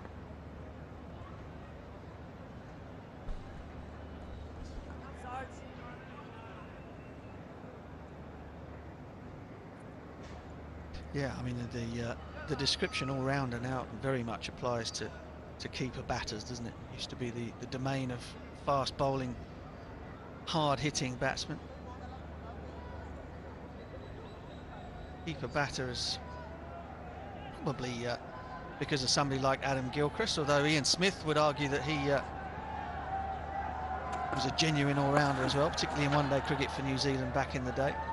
Certainly is a popular position and an invaluable one now in all teams. 174 for 2.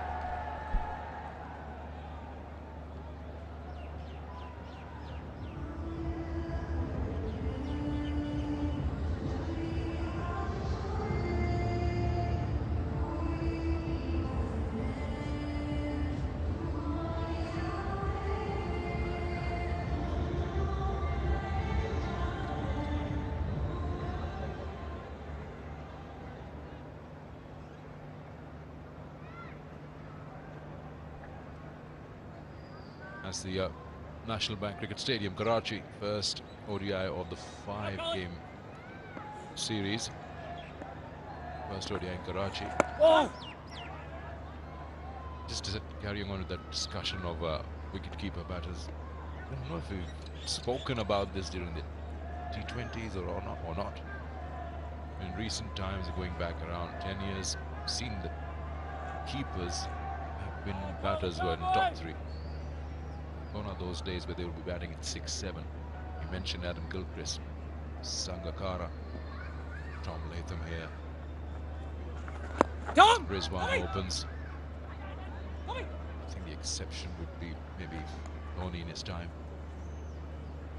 Yeah, I mean, the old school keeper would perhaps be sort of 8 or 9, wouldn't they? In terms of scoring rates, and the way that one-day cricket, white ball cricket has evolved.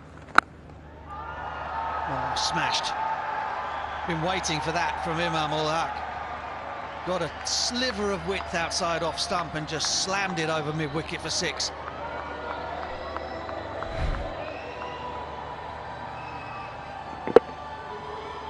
Just down on one knee and got to the pitch of the ball. He could afford to slog that. Faced 98 deliveries, you can expect that from him. Yeah, downwind, short boundary. Thank you very much. So the T20 cricket has meant that scoring rates have gone up across the board, even in Test match cricket. You can't afford to have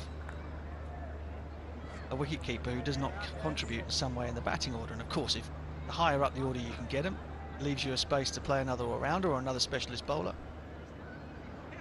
It's kind of been the evolution of the game, really. It's almost like the keeping became a secondary option where you had makeshift keepers who are batters. You've had Umar Akmal keeping for quite some time. Rahul Dravid did it. Yeah, but I think that those days are gone now. I think the guys have to be equally adept.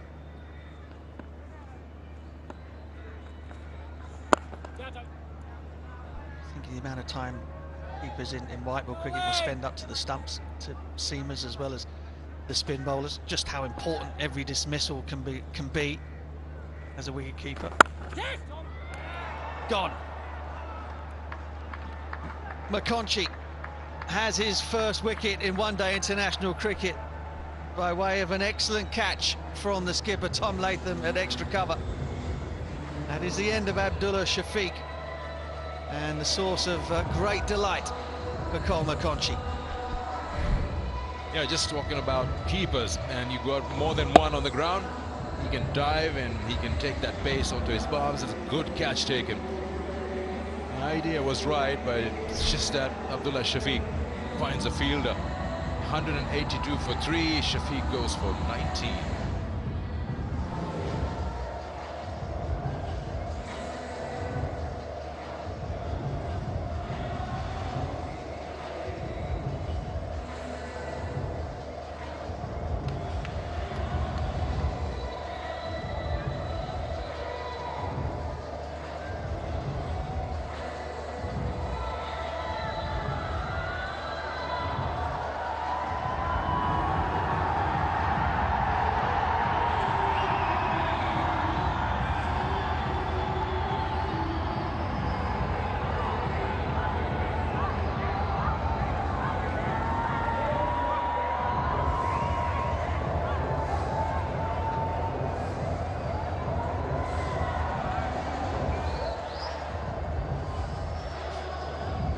Rizwan comes out.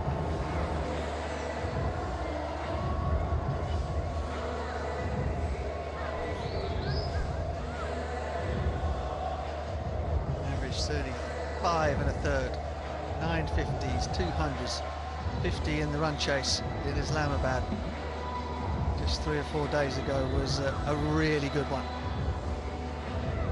He'll come out and get busy here. It's the job of numbers 5 and 6. Kickstart the acceleration process towards the back 10. Came out to some fanfare. This fella was very, very pleased to see him.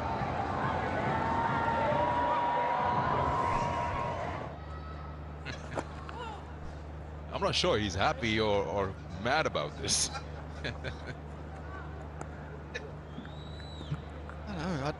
I'd be getting some sort of blood pressure test out there anyway. Happy or sad.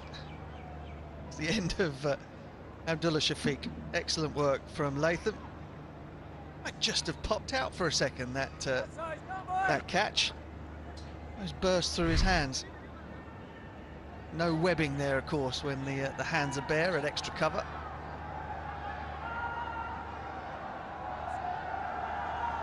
It's refreshing, isn't it, to hear a player be as honest as Mohammad Rizwan. I mean, people try to make a lot of it, like, oh, you know, that he's unhappy. I don't think he was unhappy.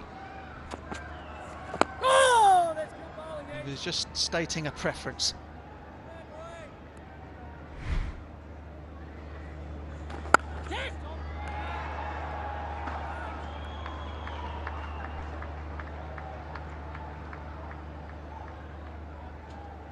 opportunity goes missing for Shafiq.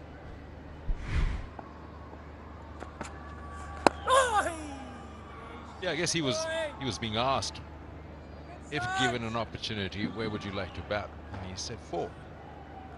There should be levels of honesty. Got to be careful. Because it's a very thin line. So if you're happy at 4, which means are you unhappy at 5?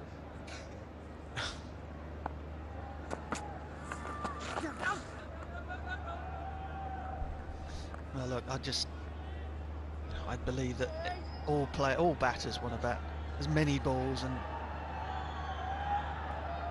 in a position whereby they have the most time to get themselves in and make the most runs. You know, everybody wants to score hundreds. But, one-day internationals so often are won by great contributions from batters in the middle order. And it's those players in the middle order that are worth their weight in gold. Because they're the ones that soak up the pressure. They're the ones that accelerate run rates when you're chasing. They're the ones that come in and run teams ragged when you're setting. The glory boys all bat at the top. It's the ones who get down and dirty who bat 5, 6 and 7. And those are the tough numbers. 6, 7. You got no time whatsoever. You got to go out there and do the job. This is white ball. We'll come back to that. It's end of the over. 36 gone. 185 for 3.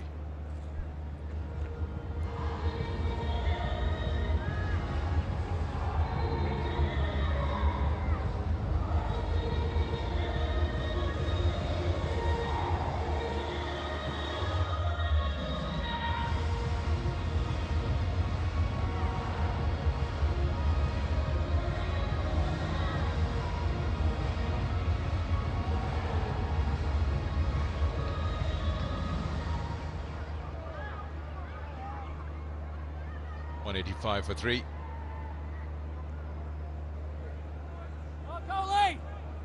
Just a quick one to wrap up our numbers discussion about batters where they are comfortable and happy. It almost feels like that they're very possessive about their numbers, and especially the ones who are senior. Almost that it puts out an image that they are stubborn to be flexible.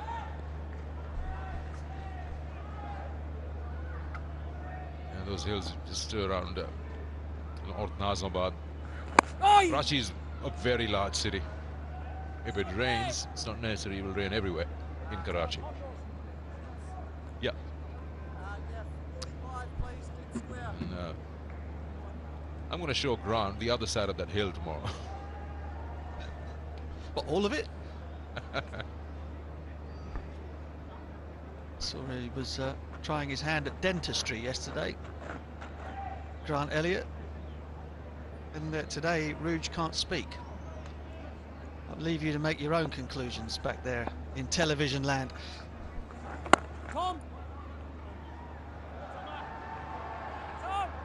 Yeah, I agree with you, and I think the best teams, you need set roles for people, but you also need people to kind of swallow their own personal ambitions and go out and do what's necessary to get that win on the board. And that's when you end up with irresistible sides in white ball cricket. The personal doesn't matter. The collective is everything.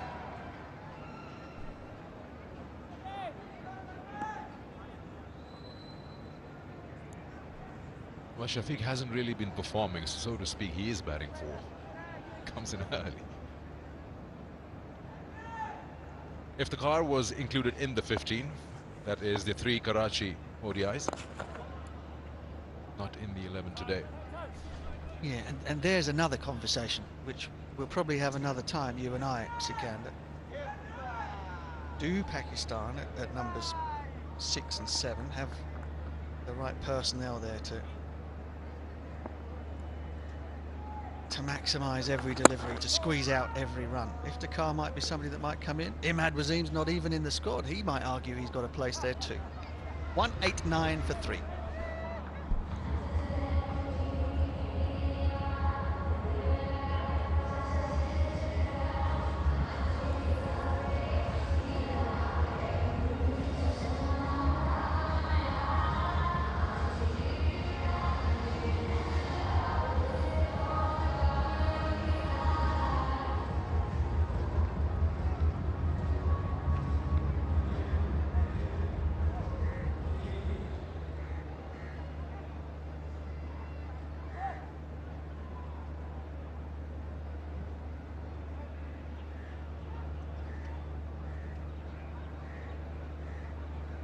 Pakistan Manhattan growing.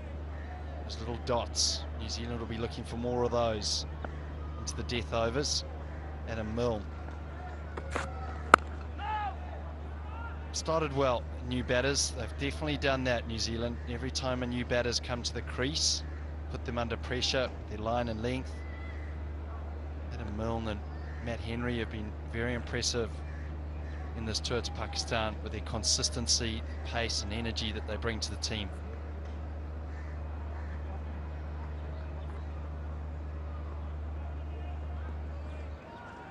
These overs leading into the death overs that are going to be so important, Lisa Sthalekar.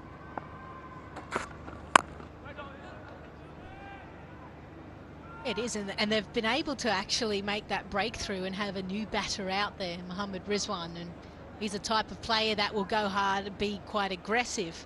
But if they can keep him quiet and potentially even remove Imam Al-Haq, and all of a sudden they start to get into that middle order that hasn't necessarily had a lot of time out in the middle.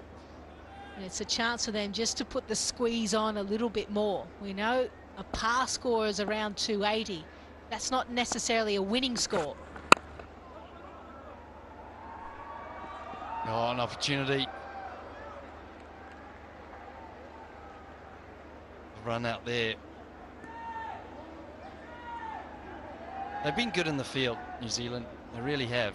I think what you're talking about now with a new batter in and Imam Al-Haq, I think it creates a really complex dynamic, because as the batter in, you start thinking to yourself, well, am I under pressure here to just push it around, allow Rizwan the time to get in before then maybe opening my shoulders again, because Imam knows that if he gets out now, it really does put a halt on the flow of runs as he just whips one through square leg. He's timed it beautifully. Just be the one. So they'll be discussing what they think is a good total here. Communication goes back and forth to the dugout. That's something that you enjoyed as a player? Yeah, it was interesting actually in the green room we were talking about, and Arouge was there as well. As players, what did we prefer? Now, Arouge and myself preferred to bat first, not necessarily have the scoreboard pressure and just see ball, hit ball. You were saying you preferred to chase because it didn't matter what total was on the board, you knew exactly what you needed to do. Now, I don't think, it was a long time ago when I played, so I have to rewind the clock a little bit, but I don't believe there were that many messages that were being sent out. It was really left up to the two players out there in the middle to assess how things were going. You'd roughly have an idea of what a good score is on that ground, and then you'd ascertain or assess as the game goes on, because if you're ahead of a scoring rate, then that doesn't mean you slow down to make sure you hit par. You have to keep going, don't you? Got him! Knocked him over! Just what we were talking about, the perfect time to knock Imam Al-Haq over just before the death overs. Compliments of Adam Milne and a bit of pace. You've been speaking about Adam Milne and Matt Henry being able to bowl stump to stump, and whilst a lot of wickets haven't necessarily been able to come about from their bowling, they've stuck to their line and length. This time, around the wicket, Imam Al-Haq just trying to run it down as he gets close to his 100. In the end, he chops it on and has to depart. He goes for a well-made 90, and all of a sudden, Pakistan have lost their 4th wicket for 192.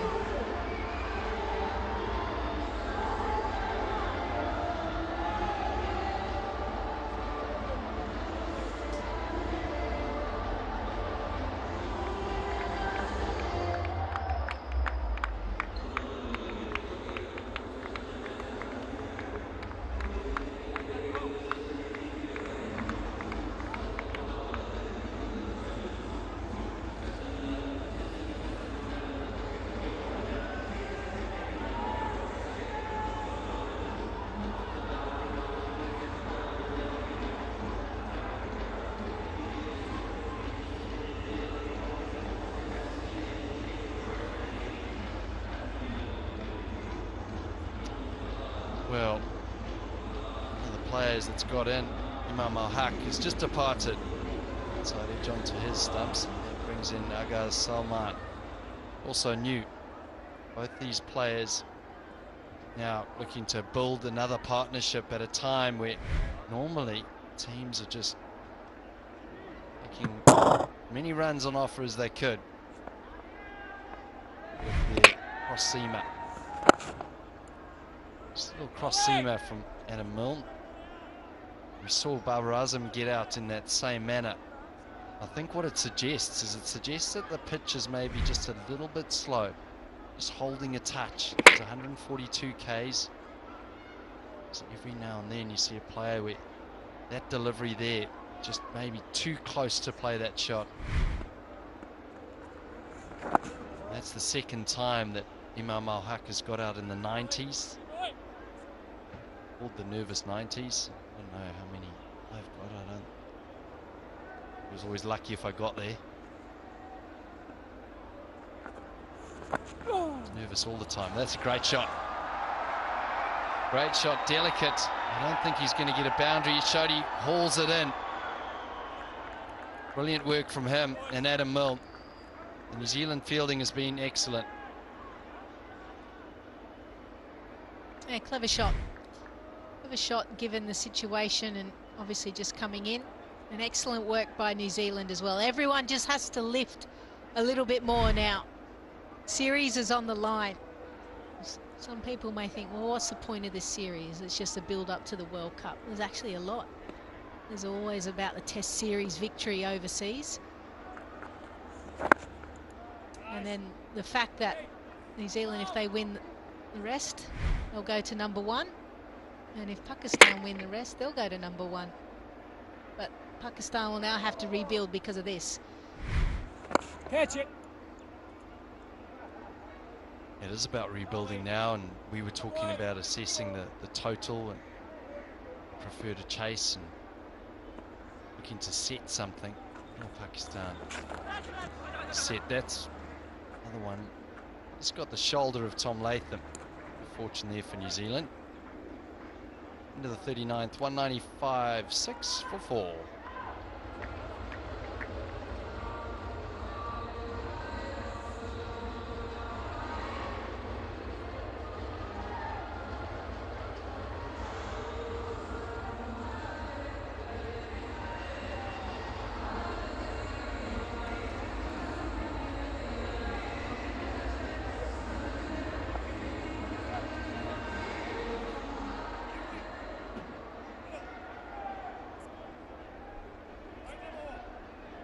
As we lead into the death overs, the last opportunity for Pakistan with just 4 out.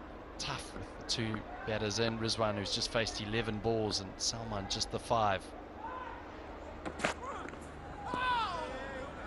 Adam Milne looks like he's running in now, 144.5. Good seam position. Just hanging the ball out there.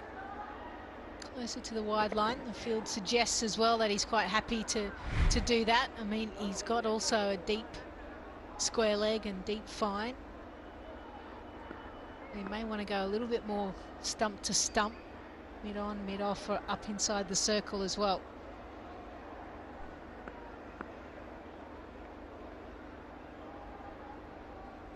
Well, that's a nice looking shot, that.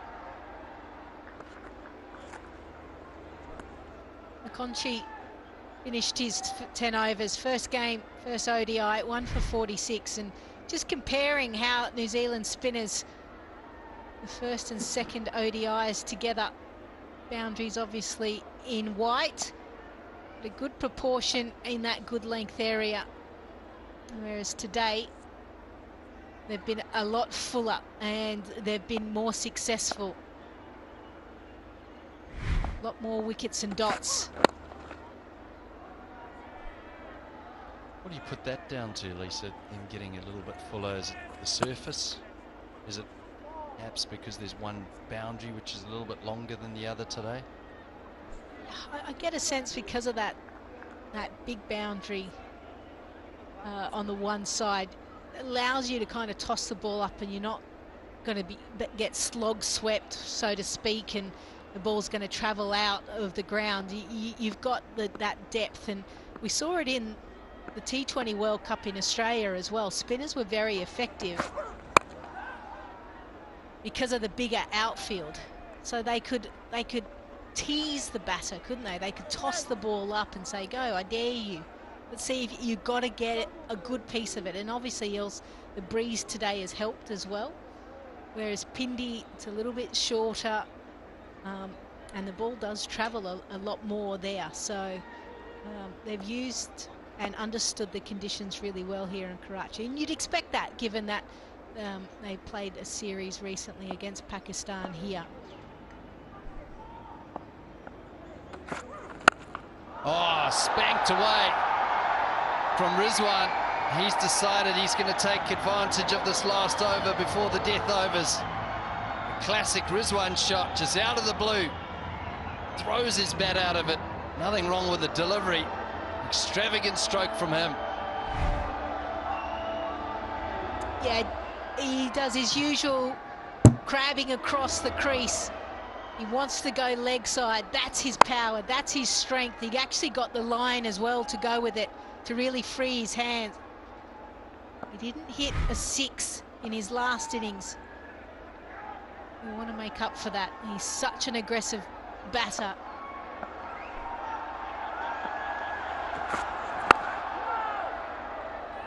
It's almost the same delivery, maybe just a bit tighter on the stumps from Milne. A good finish from him. Off the over, 205 for 4.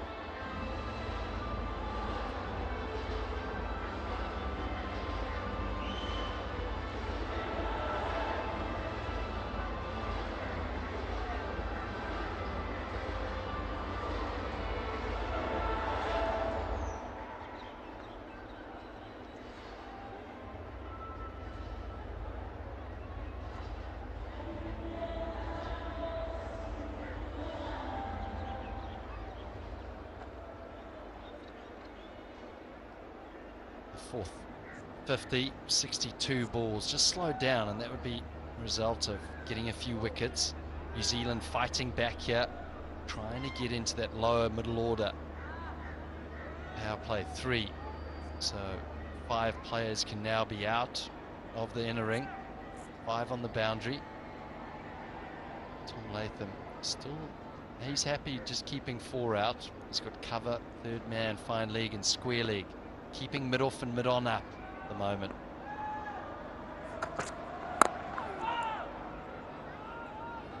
Excellent line and length from Henry Shipley. He'll be looking forward to getting into the change room and having a cup of tea. There's time for Garam Garam Tapal Tea at the Tapal Tea Lounge. Always looks great in there. Time to enjoy Pakistan's #1 tea while watching the cricket.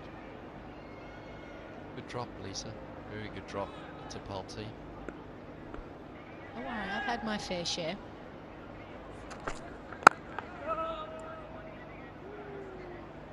Yes, interestingly, in those middle stages, and we talk about the opportunity to get wickets, that's what New Zealand have done just before they get into the death overs here. But Tom Latham now, just the 4 players still out. He decides he still wants to attack. He's not happy with 4. He knows if he can get 5 or 6 wickets here, 2 more, then they can really try and dominate the death overs, New Zealand. Down the wicket. Oh, thickish edge. Going to take advantage of that mid-off and mid-on up. Yeah, I really like what Tom Latham has done here. I find that captains, men's and women's cricket in ODI cricket, as soon as certain power plays and they're allowed to have more fielders out, they just default to that. When actually having an extra fielder in, or even your cover mid-wicket squeezing a little bit tighter, creates or makes the batter feel like, okay, where am I getting my next run from? And they start to look somewhere else where they're not necessarily comfortable. You've got to make the batter feel uncomfortable.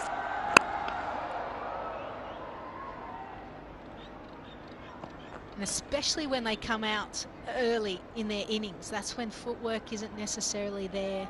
They haven't been able to read the conditions. it's a chance for you to strike. But if you give away, I think, just a couple of singles and allow them to get up the other end, then that's where you pick up a lot of information as well. So just reduce those opportunities, make them feel like they're in a furnace.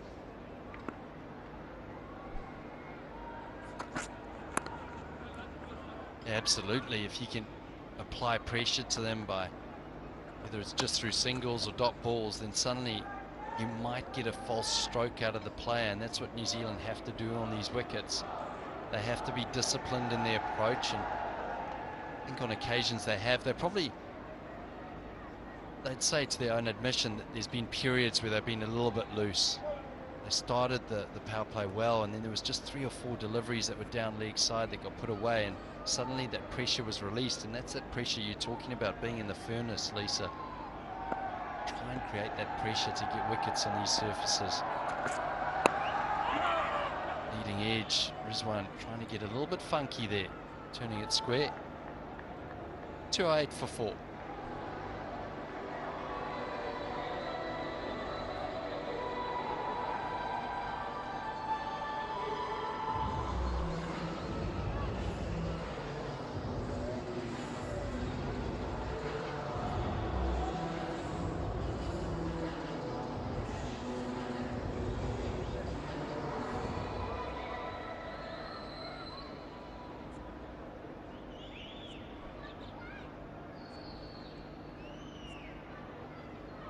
Projected scores there, 7 over 271. They'll want more than that.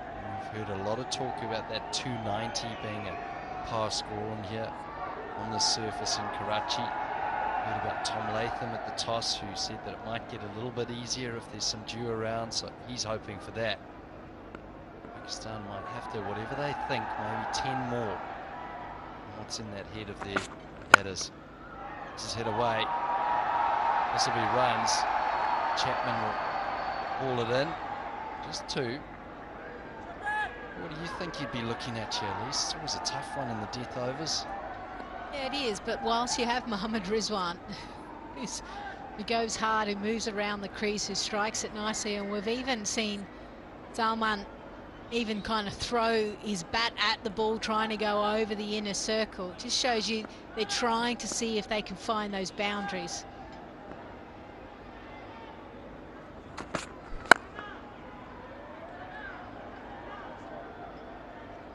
Nicely timed there. It's almost dinner time. Looking forward to something, and this is the KFC bucket challenge. All you have to do is flip the KFC bucket, wear it on your head as fast as you can. The winners get finger-licking good prizes from KFC. I don't think they actually flipped it. I don't think putting it on your head counts. I'm going to get down there and tell them later that they were live on air and they didn't flip it properly. And I want to say that Lisa Stilak is going to come down and teach you how to do it. Rolls his fingers over at Henry, but now Tom Latham's decided to go 5 players out. 3rd man cover and 3 back on the leg side to Rizwan. So perhaps that sort of shows you that New Zealand are happy with where they're at the moment, because they know that Pakistan are going to be very aggressive. Tom Latham trying to just get 1 more wicket out of Henry Shipley there in the previous over with just 4 out. A bit more defensive now. Geez, hit that well.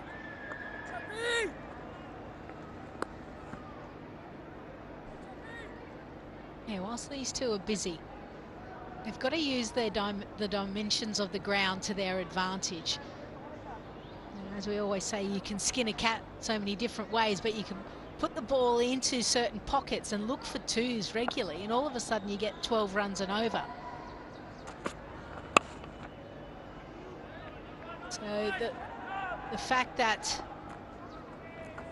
at the moment they're just finding the outfielders quite easily, that they've just got a couple of singles. Ideally they just need to put the ball, 5 or 6 meters either way, and then that becomes a multiple, and that will get them into their innings, and then they don't need to go from gear 1 to gear 6 trying to find the boundary on this big outfield. That's when they're going to find a bit of trouble. down the wicket from Salman. He's whipped that through point, opened the face on it, and he's put the foot down. Another boundary for Pakistan. Maybe that signifies a little bit more aggression in this power play. 218 for 4.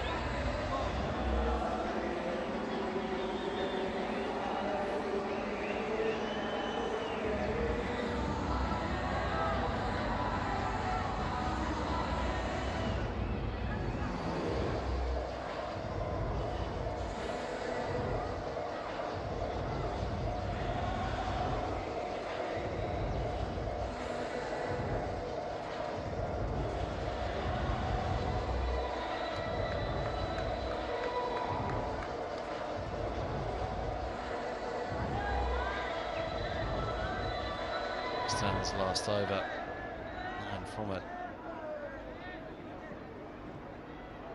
Rizwan and Salman, 26 off 24 balls. This is the interesting part of the game. Sodhi obviously held 1 over back through the middle stages, because he just had 4 out. Now he gets the luxury of having 5 players out, 3 on the leg side, mid off back, and cover back on the offside. Rizwan will look to take him down here. Oh, and a good start, good contest this. Well, we might go upstairs here. Tom Blundell fresh with the gloves. TV umpire to director. We have an umpire review for stumping. I've already checked the front foot, it's a fair delivery. Let's move on to front on, please.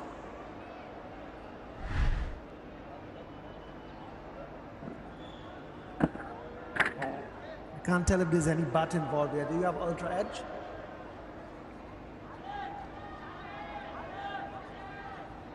Flat line, a little gap between the bat and the ball. Your best angle, please, for the stumping.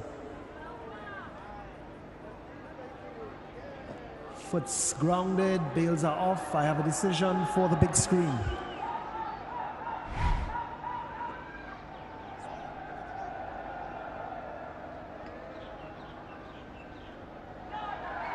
Yeah, a logical decision. Rizwan maybe a little bit lucky. His foot slid out just for a split second there. Managed to get it back. Compliments of his adductors and flexibility. Not too many in the commentary box that would have been able to do that, I don't think.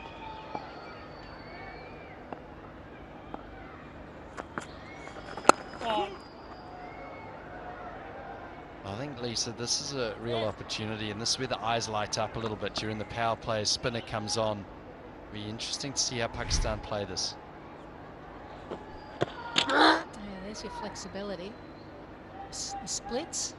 Yeah. And good spirit of cricket as well. Helping him out. Or maybe pushing him out of the crease. One of the two. Shouts of yes, yes, no. Well done to Adam Milne there. 45. They put the pressure on New Zealand in the field. Big game here. Pakistan win the series 5-0. They go to number 1. New Zealand win the series, and they've still got the opportunity. They pick up a win in this game. 2-1 in the series. Gives them a sniff of getting to number 1. Oi! Still just pushing it around. Both spinners have been excellent in this innings. Monkey going for just 46. Sodhi now. Anything under 60 you'd say is a real win for the spinners through the middle.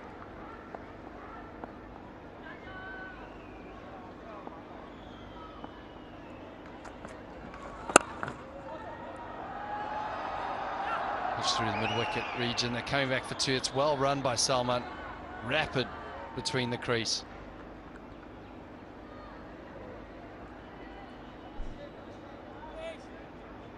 That's a little bit smarter.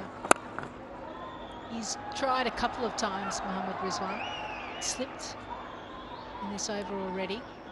He's looking to kind of find those multiple runs, especially to the leg side. So big. This time swept hard from Rizwan. Oh, the big boundary. Mark Chapman supported there. Cole McConkey. Brilliant work to finish the over. 2-2-4 for 4.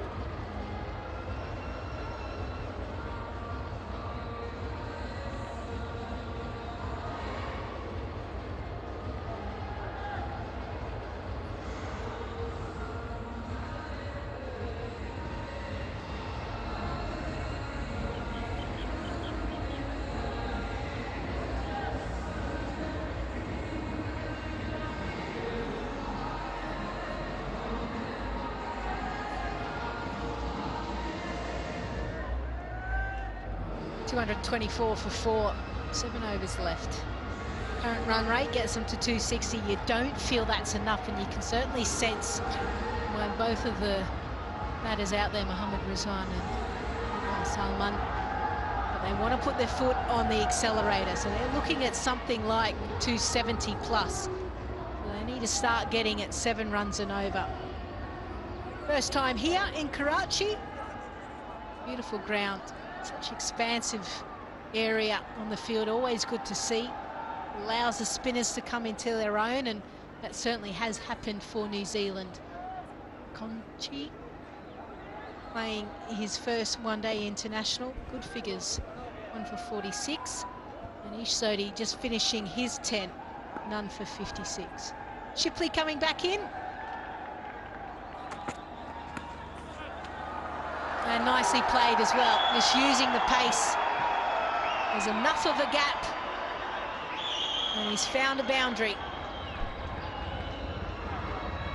Yeah, it's about getting into good positions and getting in them quickly, especially when you're against a fast bowler. Just getting underneath that and elevating it enough to beat Blunden and earning himself a boundary.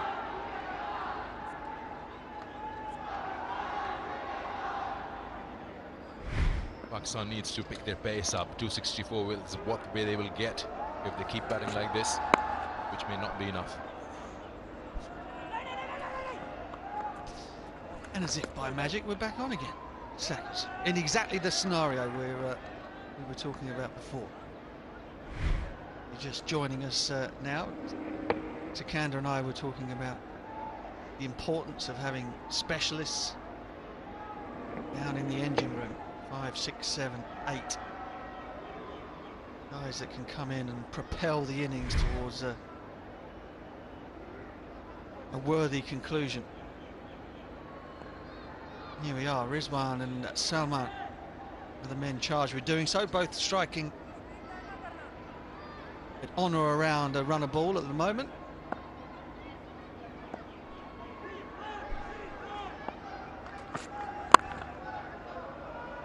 Just before Rizwan faced that delivery, Salman shouts, "Don't play a pre-planned shot. Play to the merit." And he said, yeah, okay. Yeah, whatever. I mean, the field here is set for a very specific type of bowling, really. You've got 3 men back on the leg side, trying to protect that short boundary. The offside over there, the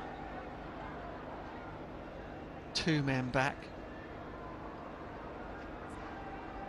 That's now changing. There's now a 4th man gone back on the leg side. So New Zealand looking to protect that leg side, the short leg side, downwind.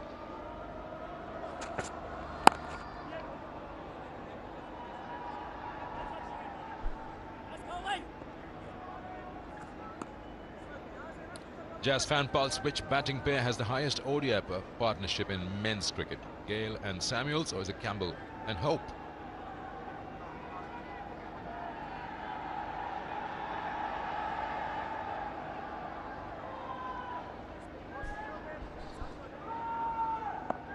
Marlon Samuels. Now there was a man who could give a post-match press conference.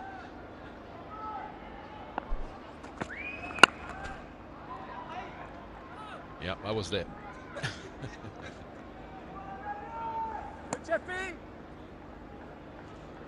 We're talking about slight controversy over the comments Mohammad Rizwan made during the week. Absolutely nothing compared to the Marlon Samuels show. Which World Cup was that? 2016 World Cup, yeah. Feet up on the desk, giving everybody what for.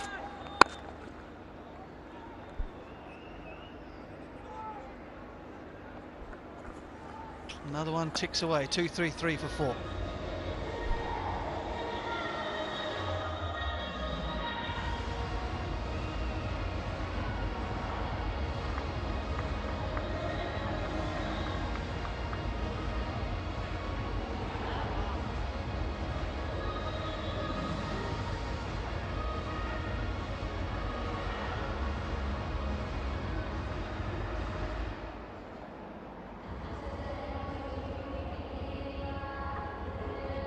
So now you've seen how the surface is playing. Which one would you settle for? 7?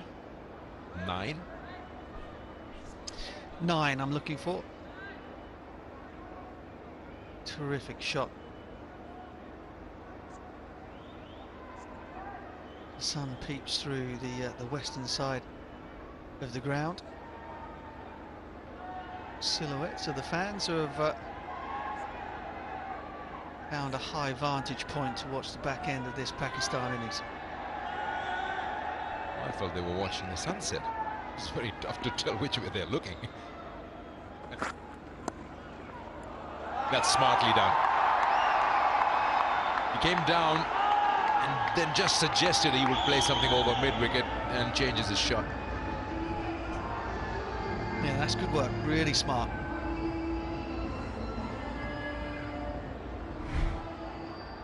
It's like credit to the bowler as well, Milne. I think he may well have been watching the feet, saw him coming, dragged that length back.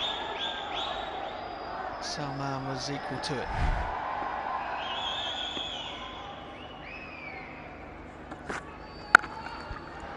The sound is good, but there's protection there. Yeah, it's just a fraction of a moment for a bowler. You see someone coming down, you want to drop it short, but you got third man up. So it's just that fraction where you decide where do you want to go. And I also think, I mean, we might be giving Milne a little bit too much credit, or I might have been giving him too much credit. Looks like the plan is to bowl into the pitch, either cutters or full pace, just simply because the big boundary is out there on the leg side. Yeah, you're right about that. Where Pakistan is at the moment, they wouldn't mind those singles on the onside. It's just the boundaries that hurt. And meanwhile, it's the Sensodyne sensitivity-free moment, because life is too short for sensitive teeth.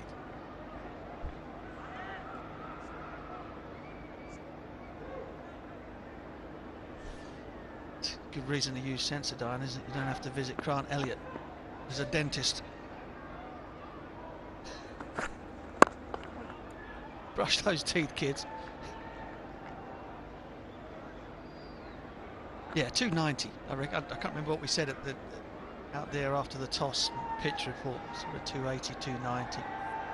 Islamabad, we were always looking beyond 300 as a first innings score. But here, pitch a little slower. 290 would be challenging from here.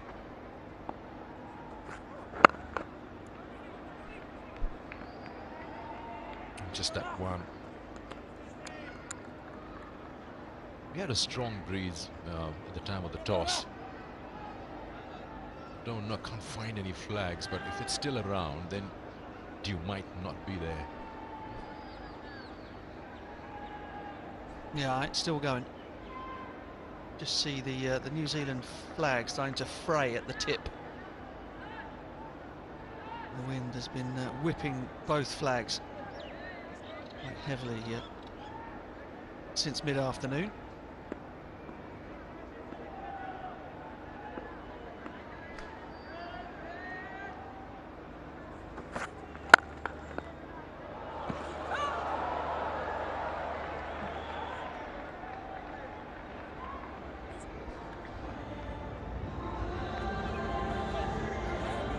Should I call the over or what? Are you running a single? 45 gone, 241 for 4.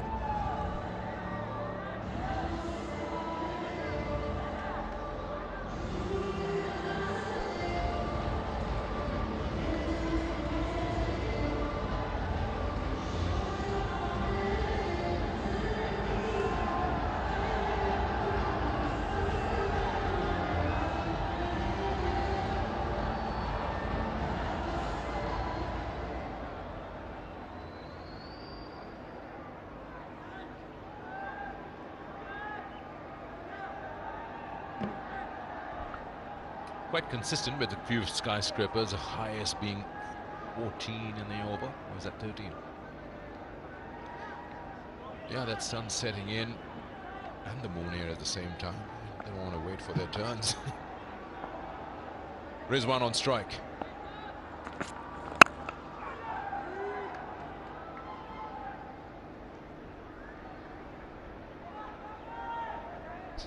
bit of an incident, a bit of byplay at the back end of the last over. Salman trying to recover his ground. Milne well within his rights to shy at the stumps. I'd ask you if you were the one padded up. Would you give the right to the bowler? Give him a stare.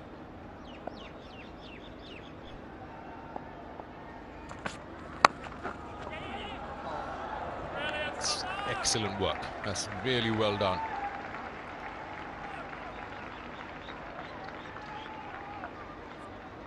Yeah, they've been quite superb in the field, New Zealand.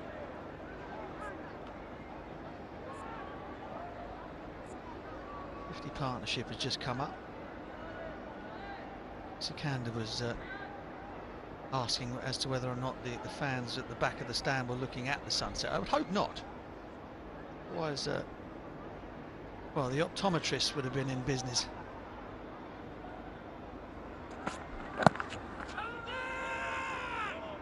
It really depends who you are as a person.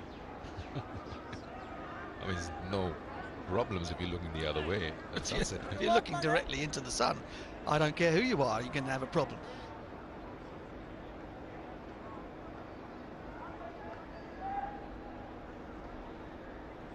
What happened to those times people go to the beach and watch the sunset? Yeah, but no, fair enough. TV umpire to director, we have a player review for LBW. The original decision is not out. I've already checked the front foot. It's a fair delivery.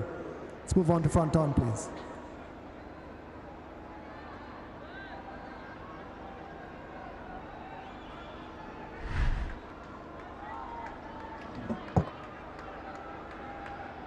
Doesn't appear to be any bat. Can you give me all trades just to make sure?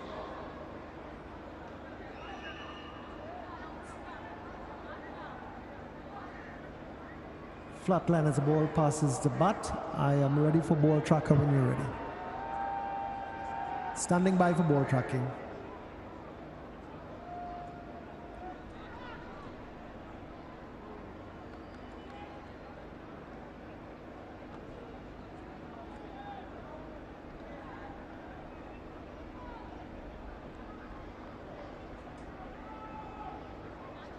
Ball tracking coming up now.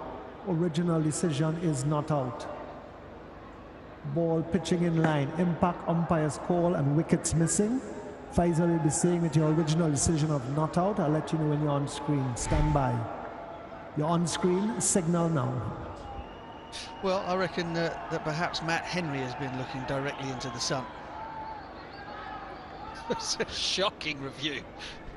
Or maybe it was the watch the sunset review break.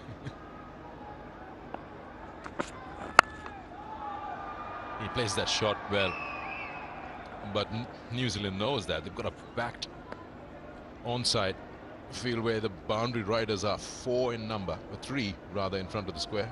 4th one now being pushed back. There they are for Rizwan and for Salman. Yeah, boundary needed here. Salman only 3 from the over so far. 2 balls left. Maybe runs here at least 2.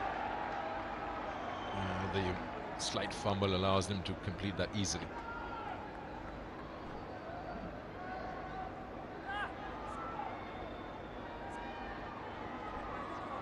Yeah, smile on the face of Matt Henry. That was an extremely slow delivery. 102 kilometres per hour.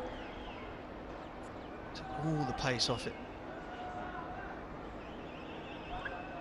Rachin bowls 104.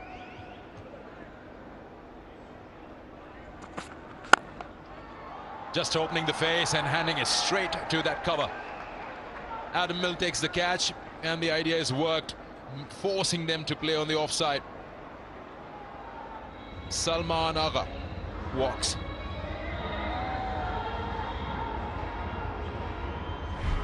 Yeah, excellent over. Really good over.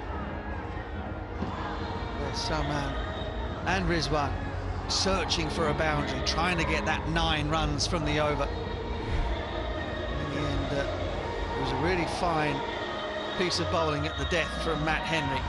He picks up his third. Agha Salman goes for 31 from 29, and Pakistan are 246 for 5.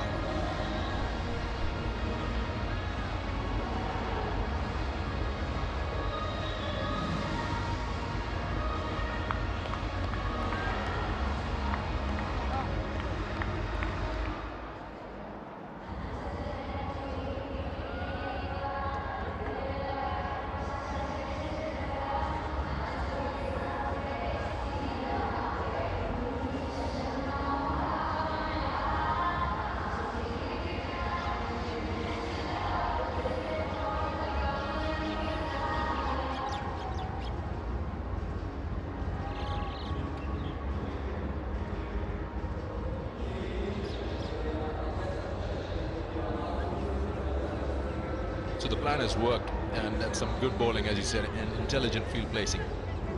Strength is on the onside, big boundaries, and they've kept the fielders right at the back, so forcing them to work something on the offside. And the result, Mohammad Nawaz is here. Now with the left-right, the bowlers will have to be accurate. Beautiful scene. Sun setting in Karachi. And that's the wicket push. Yeah, you described it perfectly. Henry knew that Agha Salman was going to try to go offside, so he was able to bowl the ball down the leg side, cramped him for room. His opening bowling partner did the rest.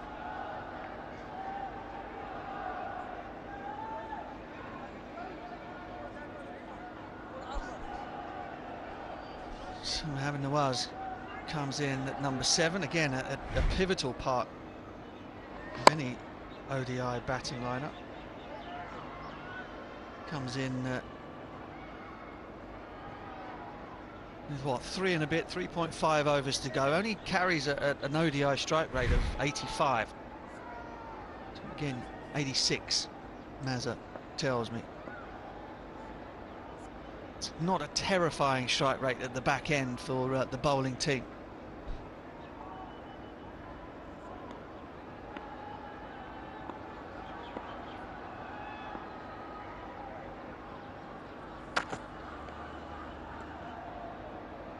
You remember we're a couple of stints ago when you and I started off, and that was the time when New Zealand got rid of Babar. He said that got their foot in New Zealand. 9 overs later, they got Imam, and that was the end of it. The score just stopped. You were 145 for 2 in the 29th. That's a good platform if you're looking at 290. And now in the 47, they're 248.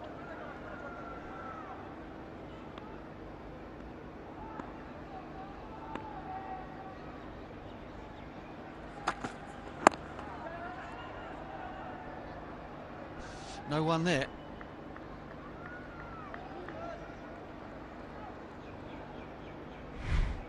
Shipley, big tall man,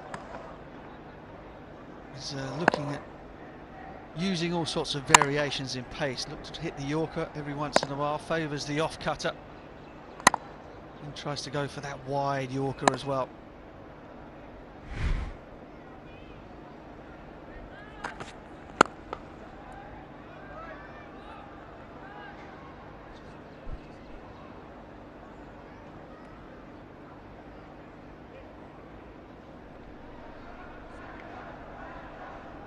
Shipley's got one more over after this. One for Milne, one for Henry.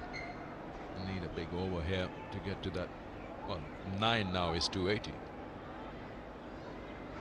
We're talking about 9 a couple of overs ago. That was giving you 290s.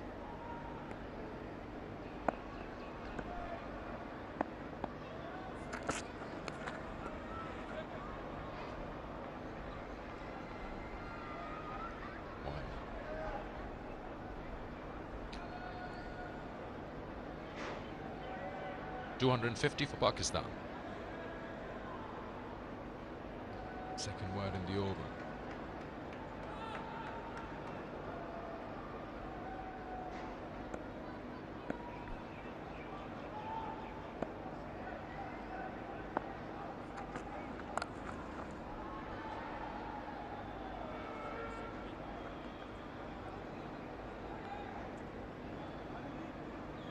Nothing's coming to them with the bat. 2 wides in the over, total of 5 runs, 3 singles.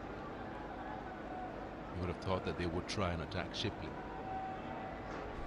Yeah, again, I mean, the boundary isn't tiny on the offside. But you do have that huge expanse of space onto the leg. And the wind against, so Shipley has an area to bowl at, and it's quite a wide one. He'll go wider to the left-hander, you would think. Takes pace off, tucks up Nawaz on leg stump. New Zealand just being canny, just trying to use the conditions that they have out there.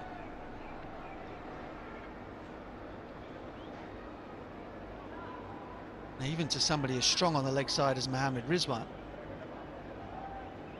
they're still going to back themselves to perhaps try and cramp him up on the leg side, get him hitting into the breeze. Got 4 fielders out there waiting for it.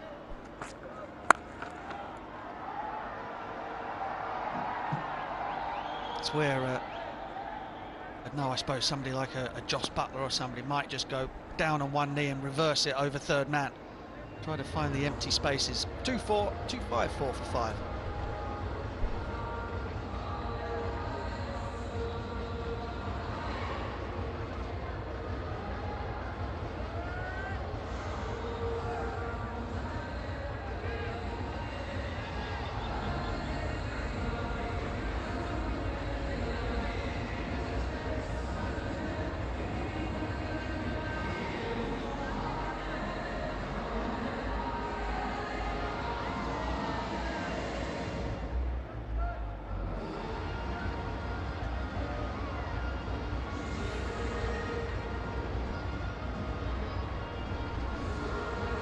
Three overs to go, 254 for 5. Needs someone out there to at least get one big over and push their way to the 280s. 3 for 43. Henry has got an over, of course. Milne and Shipley, the ones to bowl the remaining 3.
So just the 2 men back on the offside to Rizwan. Third man and a very square sweeper on the offside. Everyone else on the leg. Does he have the power to get it through? No. Oh, he'll be gutted there. Full toss. Just didn't quite get it. One, is a different ground, not Pindi, and 2, the analyst has worked. He's done his own work. Almost frustrating Rizwan, because he likes to play everything on the onside. Even he'll drag something from outside off stump and play it there. But the boundaries are not coming. And he clear that boundary and just ignore those fielders. Oh, it's just taken the shoulder of the bat. Earn him a boundary. He's got a little look at the square leg umpire, Langton Rosario, but has he signalled anything? No, I'm not sure. I'm not sure that was high enough. But that is a very handy boundary. The second time in the over, Milne with the full toss. I reckon it's probably just below the waistband. And with Nawaz advancing as well, might just get away with that. I still think that the right way to go for Milne here is into the pitch.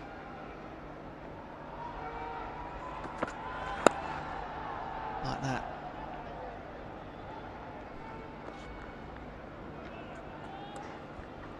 Good thing he's also followed the batter, just not allowing him enough room to just open his arms.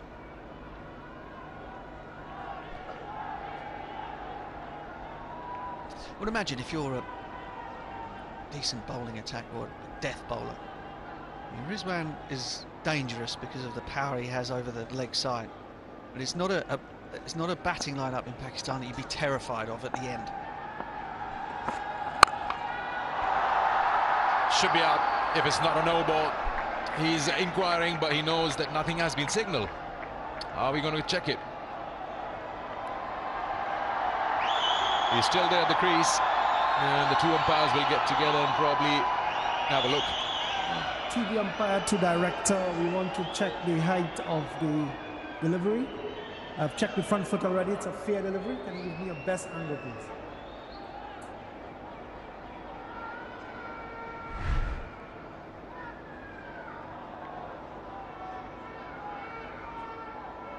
Thank you, I've made my decision for the big screen.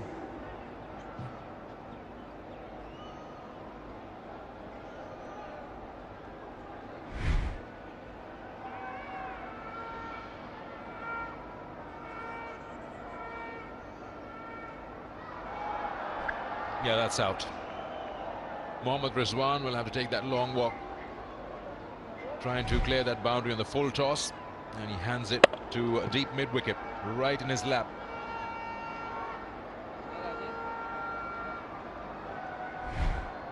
On debut, McConkey takes the catch. Pakistan 6 down for 261. Rizwan 32 of 34.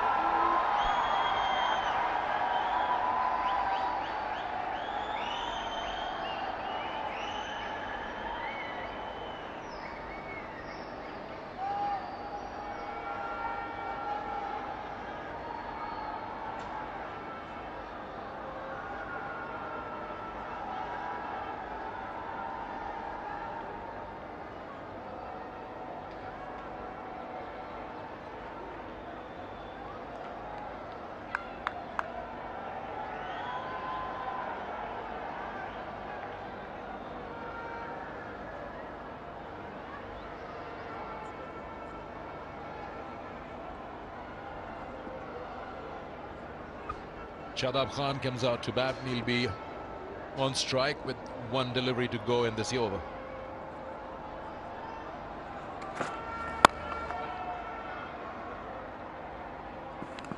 I'll really give it to the New Zealand bowlers. They've bowled smartly in the last 6-7 overs.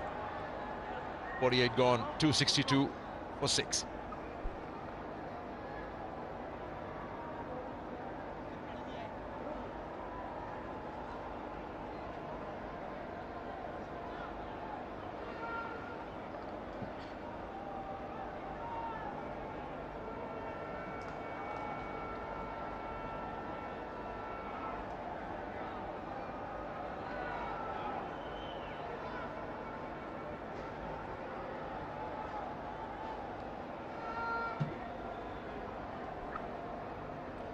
Abdullah Shafiq 19 of 23. 32 of 34. Rizwan. Just the scoring hasn't really been that fluent since they lost Imamul Haq.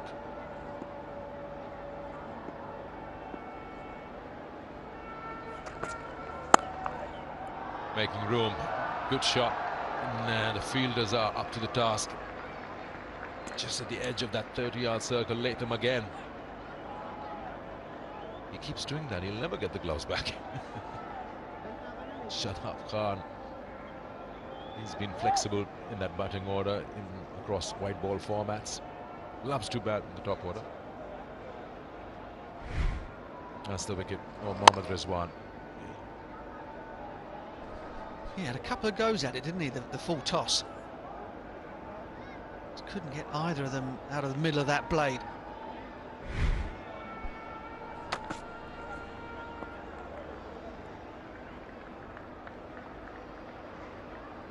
That brings the point, it's not that easy to put a full toss away. Every time it's said that, oh, he could have played it anywhere.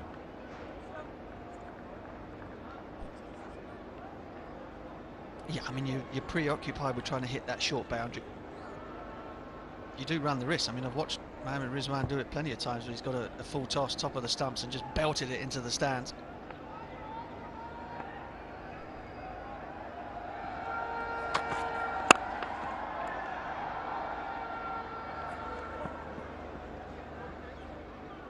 Just finishing with a whimper here, Pakistan. Last 5 overs have only yielded 36 runs for the loss of 2 wickets. And again, I sort of stress that point that the engine room 5, 6, 7 is not a terrifying one for Pakistan. And there are players in Pakistani cricket who could come in and strike at high strike rates, high tempos. None of them are in the squad, or at least weren't in the initial one. Iftikhar is sat on the bench. And of course, when you're trying to post a total, you need those resources, don't you, in order to get up to 2 and beyond par. There is Iftikhar.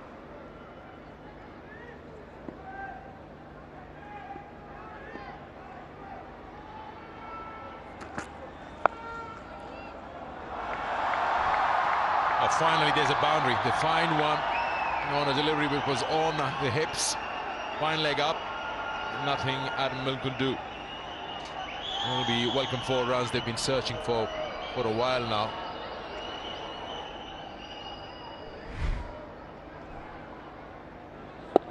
Yeah, good from Shadab. Delivery is leg side because that's where the dominant amount of fielders are. 4 back now. Mid-off comes up. Shadab might be looking at trying to get something over mid-off.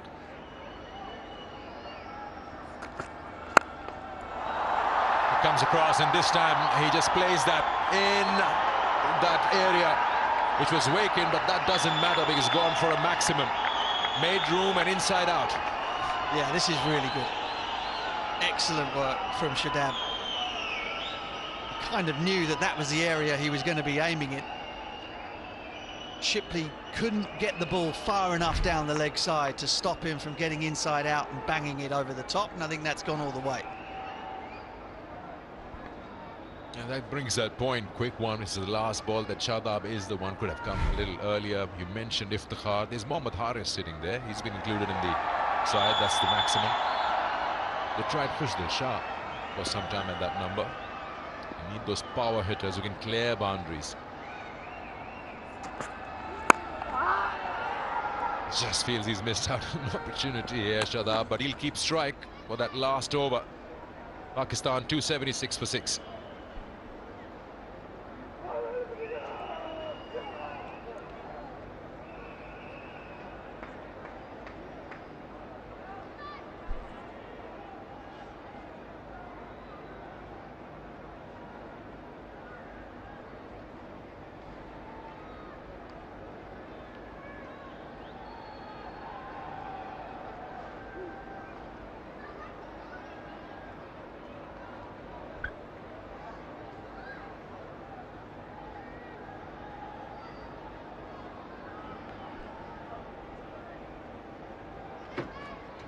That's the scoring pattern today by Pakistan after being asked to bat first, and now down to the last and final over.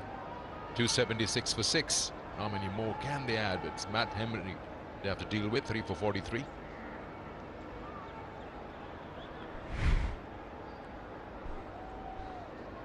Only had eyes for one spot on the ground, and that was over mid-off. Takes some skill to get it there from outside leg stump. Executed magnificently, kept the bat face open for long enough in the downswing to get it up and over. Brilliant stuff.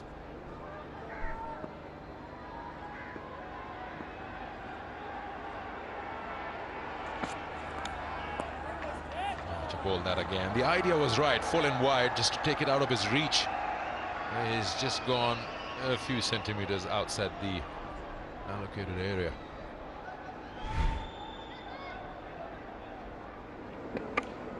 dear, I'm no lip reader, but not sure Matt Henry was very happy with that. Right over the line. Very tough on the bowler.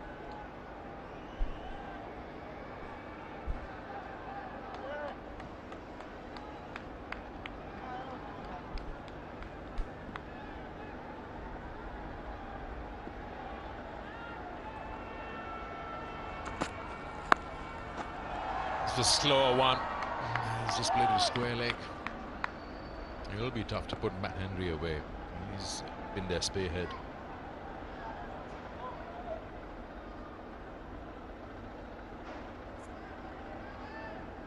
That wide, that first ball.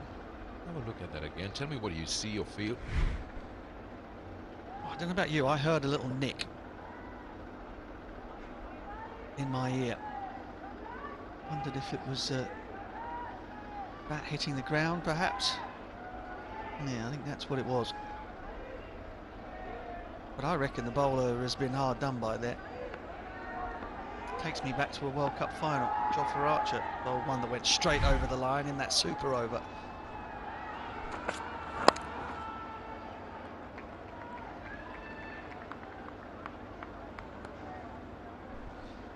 Kiwis don't like being reminded of that. And I can't say I blame them.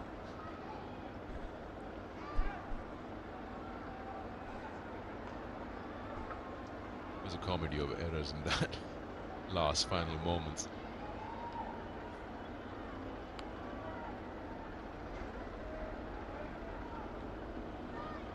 I'm really not sure who's got the upper hand at the end of the innings. Just bar. And you're chasing over here. It should benefit you as a side who's won the toss and decided to go after the scoreboard.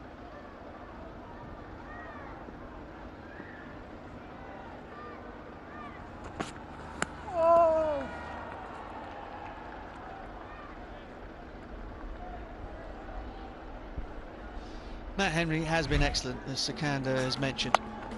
Picked up the wicket of the dangerous Farker early on, skied one into the hands of Blundell, then knocked over Baba as he was getting into his stride.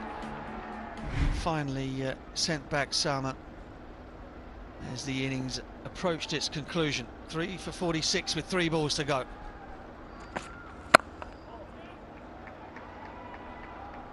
Yeah, you're just not allowing Shadab to get under that. Finding it tough to put him away. It's been a brilliant over for just 4 runs. We've got 2 more balls to go. Aris is rested today.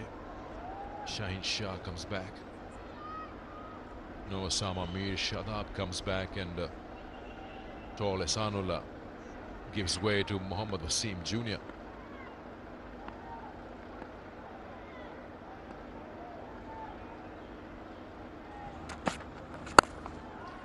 Just manages to play it over the umpire, and that's all. A single is what they'll get. 1 more ball to go. And Pakistan 281. Boundaries have just dried out, though the last boundary hit 6 balls ago. But if you look at it overall in the last 10 overs or so, it's been tough going for the batters to find those boundaries. And all the fast bowlers have been trying to wrap up the innings. Adam Milne, Matt Henry, and Henry Shipley been superb. This time gets hold of it. Now it will go over the field. It will go all the way, or what? Yes, it will. So that will be something that will make Pakistan happy to achieve the maximum out of that last delivery, and to just push their way up to the late 280s. 287 for 6 Pakistan in their 50 overs. They managed to get 82 runs in the last 10 overs at 8.2. That's the last one. Searching to get underneath that, and this time around down on 1 knee, and got that elevation and the distance to achieve the maximum. Just feel when you get that maximum going in the last ball, you want to say that the momentum is on your side, but it's well done by the New Zealand bowlers. In those last 10 overs, they might have given 82, but they bowled very smartly according to the field positions. They haven't allowed Pakistan to get those big numbers, especially on that onside. this is how Pakistan went on. Fakhr was dismissed early, and that probably helped New Zealand believe that they can hold Pakistan back. Imam got a 90, Babar got a 54. Then was a bit of a struggle. Abdullah, Rizwan and Salman trying to hit the ball out. Eventually 287 for 6 is what Pakistan got. The partnerships, the larger chunk, the major chunk was Babar and Imam ul Haq, who got going and set that platform. At time Pakistan was 145 for 2. And after that, Pakistan got 287. Once again, it's Matt Henry who leads the way.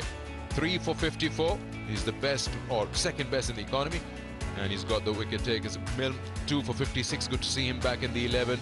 Shipley went for runs, but he bowled the last few overs very nicely. McConkey got his first opportunity. 1 for 46 on debut. And Sodhi, none for 56.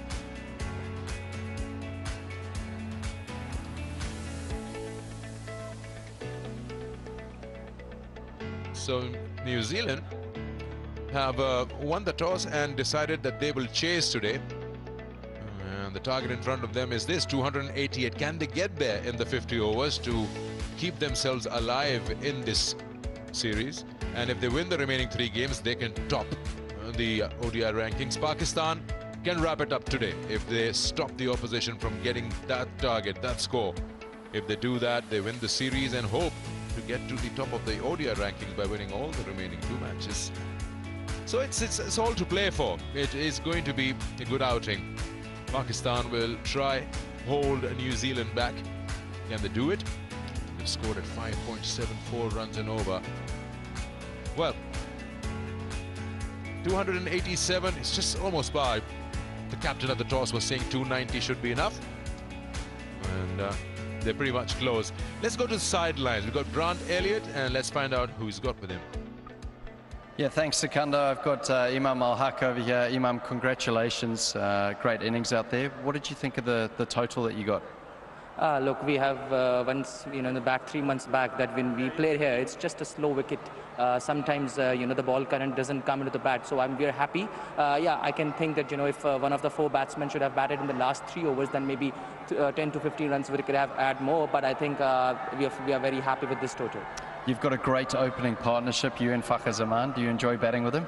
Obviously, when you have played so long with one partner, it gives you that kind of confidence and chemistry. And, we are playing for Pakistan in one-day cricket for last 5 to 6 years. So it really helps when you have that kind of a partner, when you can trust on. And, we have some great partnerships. And yeah, it feels very good. Now, I understand that there might be some dew tonight. How do you think that'll affect the total? Look, it's just that, we cannot control, which is not in our controllable, and it's just that, we had to just bat because, the ball was not coming, and we knew that, 287 and 289, we had that in the mind, and above that, it was bonus. So, it's just that, we will think about what we can do, and it's up to the bowlers now.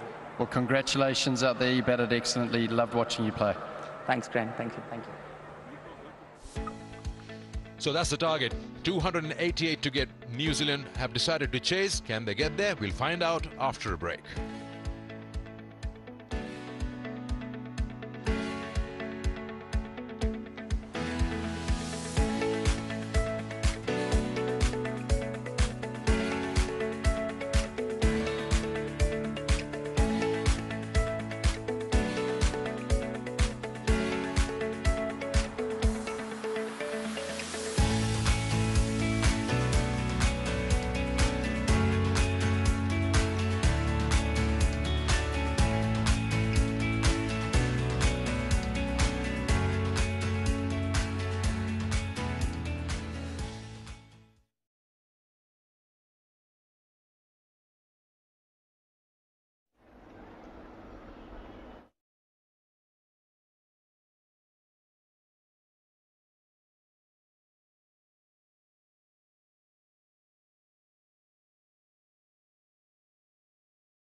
Absolutely loves scoring in this format. Imamul Haq with yet another 50. He made 90, short of 10 for that 100. Babar Azam once again ever so consistent.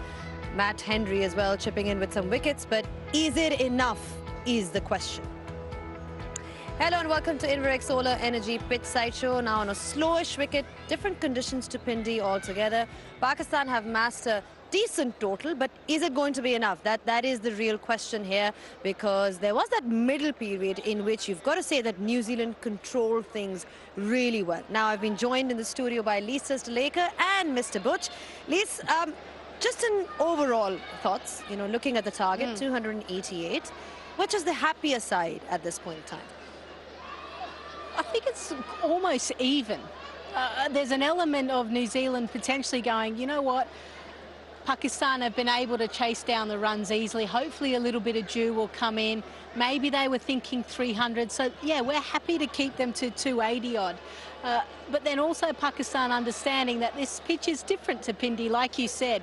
And there were periods of time where I actually thought Pakistan were only going to score around that 260 mark. They were able to almost get away at that back end. And even that last 6 down the ground almost just takes a little bit of momentum with Pakistan. But I think Pakistan may be slightly ahead given that they've got the runs on the board. Pretty much the same question to you, Butch, because we heard in Imamul Haq just in his interview, he said they're pretty happy with the target, but felt that maybe perhaps they could have got 10 more runs. It's always that feeling in the mid-innings break. Where does Butch stand in this debate? You wouldn't have it any other way than that I would disagree with the Australians, right? I think they almost got to 290 and kind of limped their way there. And I do think that given a couple of sort of late order specialists, a couple of guys who might perhaps take on a few more sweep shots, give the New Zealand captain and bowlers a little bit more to think about rather than just we're going to pack the leg side field on the short side and run up and bowl it in that area. You know, if you have a little bit more enterprise in your lower order, then you may well have got to 310, and that would have been over par. I think at the moment New Zealand are quite happy here. You know, they've got some players who are in terrific form. The pitch is not easy to get people out on, and if you are smart enough, there are runs to be made out there. However, Pakistan have got dynamite bowlers, and they will feel always that even if they're slightly under par, that they're always in the game. But I'm quite happy if I'm the Kiwis right now. All right, what about Imamul Haq? I mean, he loves scoring runs in this one-day international format. You look at his career stats, and you just look at his form that he's had in the last 1 year. A bit of restraint in terms of how he approached it. What did you make of it? Yeah, I thought he played really well. New Zealand bowled brilliantly the first 5 overs, and then Pakistan got back into it in the second half of that first power play. Again, he's what, 5th in the one-day international rankings. Imamul Haq is very much just sort of like on the undercard behind Babar and Fakhar, but he's a terrific player. I guess again the criticism I would have is through the middle there with Ish Sodhi bowling when there's only 4 fielders allowed outside of the circle. There weren't enough sweeps for me. He could have hit the leg side pockets a bit more. He probably should have made 100. Individual scores don't really matter, but in terms of his strike rate, he could have pushed it on that little bit more against the spinners, using his left-handedness against that leg break bowler. But otherwise, you know, terrific knock. And if Pakistan go on and win the game, it will be because he was able to anchor the innings through to almost to the end. Absolutely, really good point on that sweep shot. But if Pakistan are to win this game, they also have to hold on to those catches and improve that fielding aspect, because that's the one area that we've seen in the first 2 one-day internationals where they perhaps have been lacking relative to the New Zealand team. Now we've got Professor Grant Elliott on Ground Zero. Grant, what have you got for us today? Ground Zero, brought to you by Inverex Solar Energy. Well, I don't know if it's the professor, Zainab. It might be the professor with a zero idea. But I want to talk about fielding. Let's have a look at the package of the New Zealand fielding, because they've been outstanding. They've been diving around the field. Through the middle overs, there was a couple in the power play, but throwing themselves around the field. Tom Latham, exceptional. I reckon Tom Latham probably stopped around 10 runs just by himself. But the key, I reckon, to one-day cricket, it has to be fielding in the middle overs. Throwing yourself to the left, throwing yourself to the right, the ability to shut down angles. If you can shut down those angles, you can put a lot of pressure on the batting side. And it's all about putting pressure on the batting side through the middle stages. So in the middle stages, what the captain wants out of his bowler, whether it's a spin bowler or seam bowler, they want the batter coming forward and hitting extra cover, and that's exactly where I'm fielding. The reason why extra cover is an important position is because if the batter just dabs one in there, it's your best delivery, you've got a single opportunity. If it's slightly fuller, they can punch down the ground. Now I'm going to show you a point of view from behind me at extra cover. This is the position you want to be in. You don't want to be too far, you have to be just far enough to be able to stop that split step to the left for that defensive stroke. That's where they just open the face of the bat. And those young fielders, you have to be watching the batter, not the bowler. You're watching the batter all the time. And then the other stroke is the one down the ground. So you're walking in, it's the split step, and then try and dart it here. Here's an opportunity for an underarm flick, potentially on the side. It gives you a lot of opportunities for run-outs. So not only run-outs, but it's about building pressure through those middle periods to allow the batter to make a mistake and go for that aggressive shot. So watch out for that in the middle period, because I think it's going to be an important part of the game, and it's been a part of the game that New Zealand have absolutely nailed. Ground Zero, brought to you by Inverix Solar Energy. All right, thanks, Grant. That was pretty useful. Quite important, actually, when you talk about these trigger movements, how they sort of determine how it's going to go for you as a fielder. On that note, we'll be taking a breather and we'll be back just in a bit.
Back on the Inverex Solar Energy Pitch Side Show now. We've got quite an interesting match situation right now. 288 is the target. Babar Azam scoring yet another 50. It's not the first time that we've seen him do that. He seems to have mastered the art of scoring runs since he's become captain. Even before that, but it's only gone better and bigger and bigger. Arooj Mumtaz caught up earlier with him.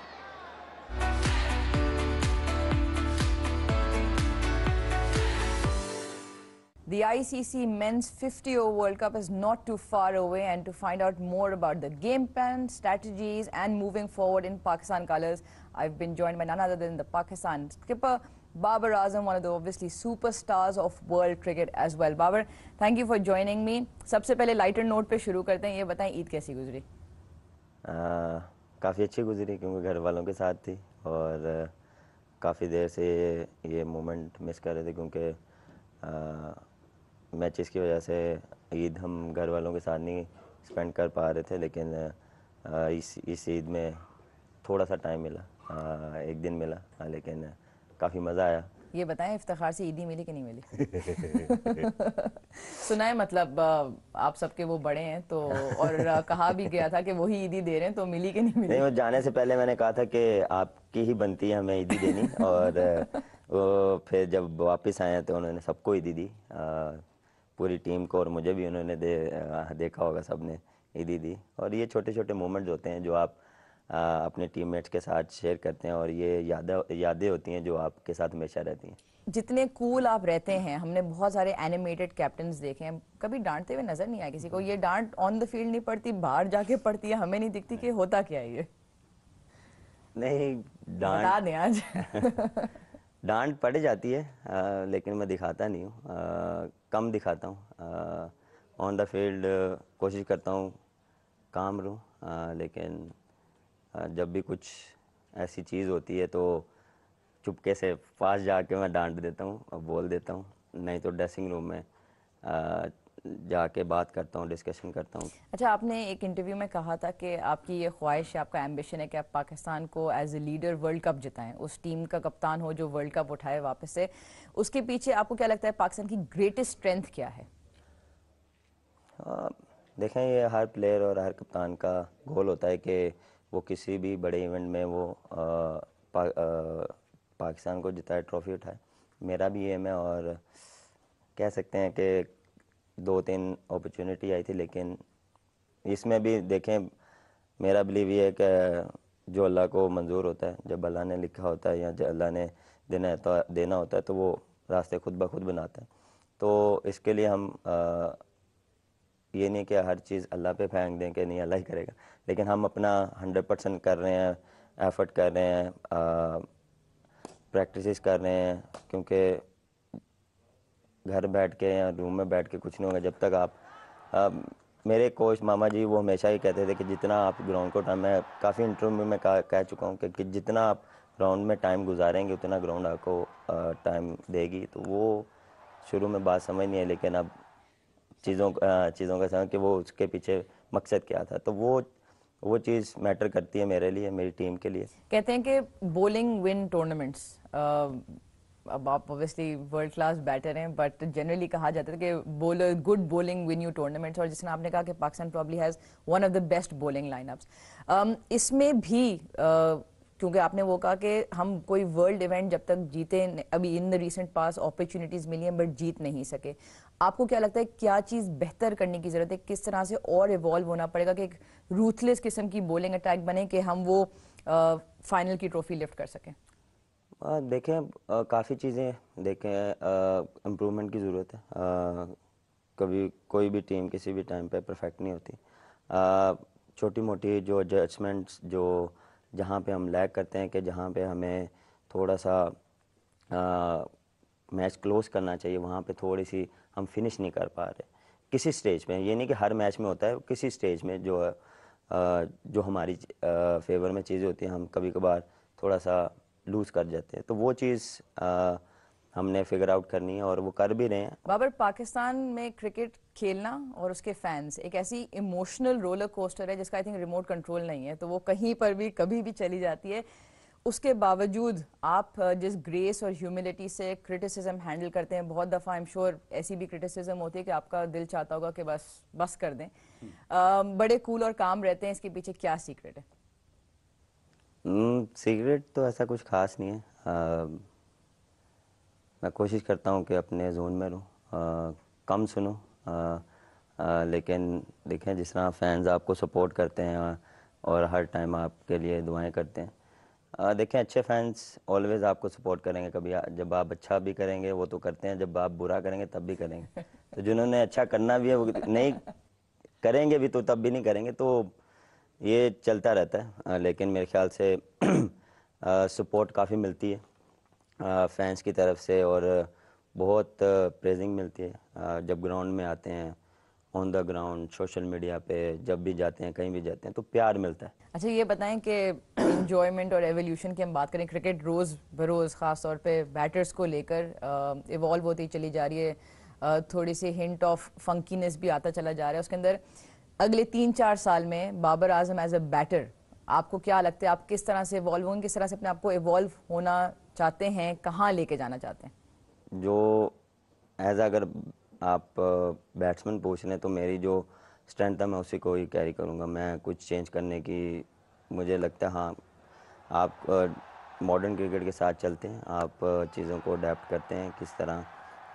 Main चीज़ है देखें, मैं हर बारी ये कहता हूँ कि situation को read करना कि उस टाइम क्या डिमांड कर रही है सिचुएशन, उस टाइम किस रन रेट से लेकर चलना है, किस तरह आपने खेलना है। कभी कभार कंडीशंस आपके फेवर में नहीं होती, कभी कभार आप जो सोचते हैं, जो प्लान करते हैं वो जाके एग्जीक्यूट नहीं होता, तो फिर आपके पास सेकंड ऑप्शन होनी चाहिए कि अगर वो नहीं हो रहा तो मेरे पास दूसरी ऑप्शन होनी चाहिए कि मैं जो अपना मेरा फर्स्ट प्लान है उसमें मैं आ जाऊँ।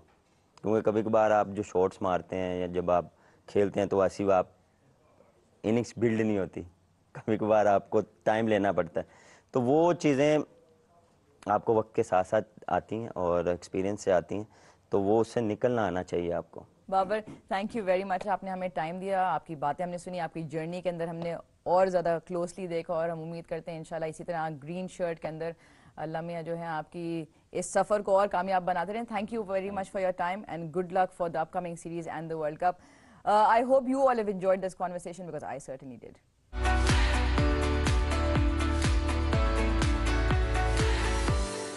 We certainly did, Aruj. It's always great to hear the thoughts of Babar Azam. All right, straight to the point. Who's winning? Pakistan. Pakistan. That was a very, very confident, assured reply from Lisa Staleka. I'm going Daryl Mitchell to get a golden duck, New Zealand to win. Getting a golden duck, but New Zealand to win. I love these views. That's why we're here on pitch side to give you this perspective. And we'll be taking a short breather. On the other side, we will have the response of the New Zealand side. So don't go anywhere.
Welcome back once again. It's Tougher News presents KFC, Pakistan versus New Zealand ODI series. And we're here live from the National Bank Cricket Stadium in Karachi. New Zealand wants to and needs to stay alive in the series, and for that they need the 288 to win this. And they've sent Will Young, 13th game for him. It's got 120, that could work. An average of 50.7.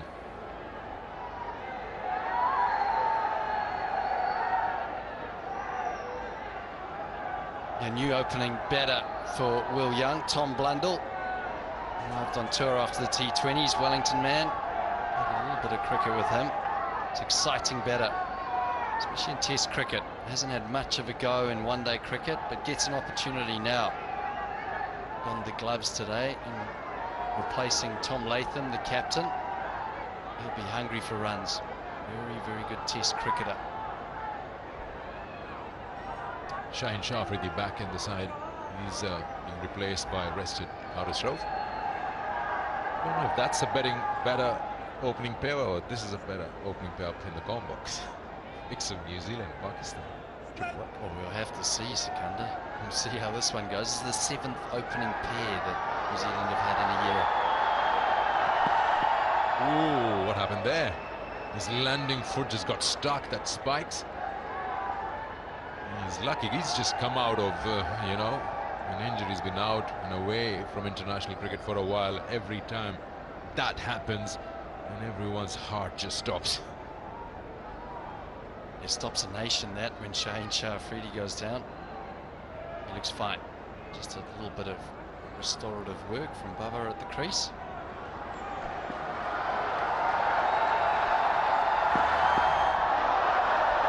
This one just goes straight with the angle, doesn't shape in. He said 7th opening player in this series, in this tour. Well, in the last calendar year, New Zealand, many years. And Allen, Devon Conway, Alan Young. I think we've had more commentary pairs today than that. Yes, it's seven in a year, and it's been 11 in the last 5 years, opening combinations. He's just halfway down, Blundell. Young is in no mood to leave that crease. So you take Conway, Will Young now, Blundell, Latham himself. Quite a few options. Then you have Allen, Finn Allen. You're pretty sure that come the World Cup, they're very clear about who their opening is going to be, or still you feel a flexibility is there? We'll talk through this. Over.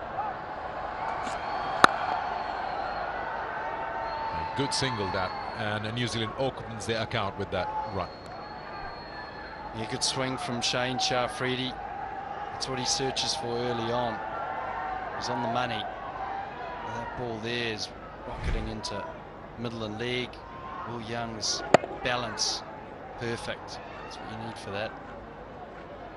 Yeah, I think Tom Blundell, don't know, depending on how he goes, maybe they said they were going to share the load and give players opportunity on this tour, so he gets an opportunity here.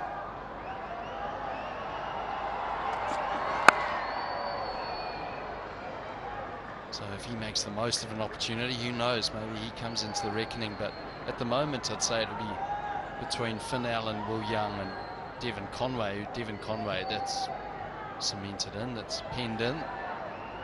He'll be opening, and I'd say Daryl Mitchell batting at 3, but it's definitely an opportunity there between Finn Allen and Will Young, I'd say, who might take that opening berth. I don't know if the selectors are thinking in any other way.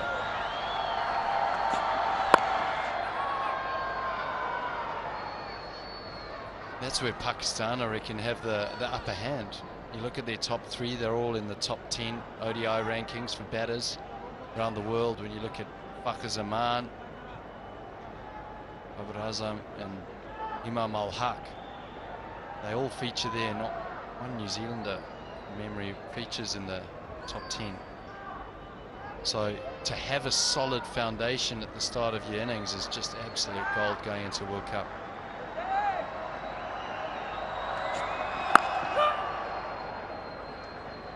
Good accurate first over. Just that one run coming off it. One for no loss.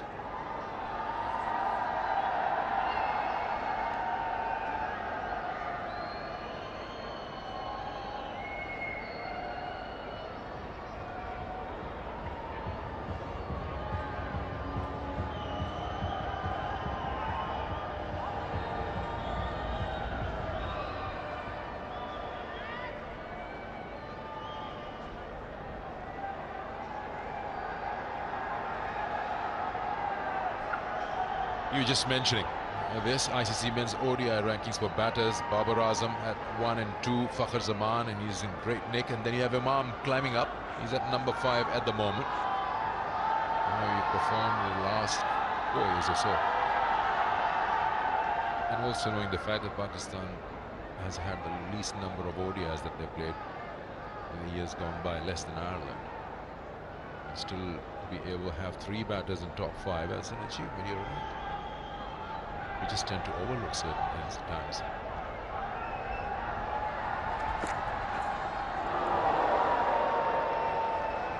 I must admit, I was quite surprised to see Imam al-Haq there. He almost goes unnoticed, a little bit like Fakhr Zaman, but I suppose when you've got a player like Babar Azam in your team, a lot of players almost go unnoticed and aren't really talked about as much, but well, that's a really solid top 3. Top performers. Well, Naseem Shah has also been top performer in this series. His line length has been impeccable. He's asked questions early on. He's bowling from that end where we've seen some variable bounce. Especially when the left-hander is on strike, we've seen that ball just doesn't get up. Babar also got out, being a right-hander, something that he expected to have that enough bounce to cut it away, got the bottom edge. And if these bowlers have been watching how the New Zealand bowlers bowl, they'll try to take advantage of that area, try to get the ball to be pitched there and hope for that variable bounce.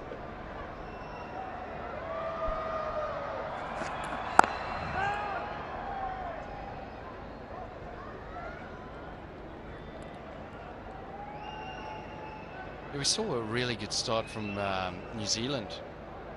Started off first 5 overs, just that line and length.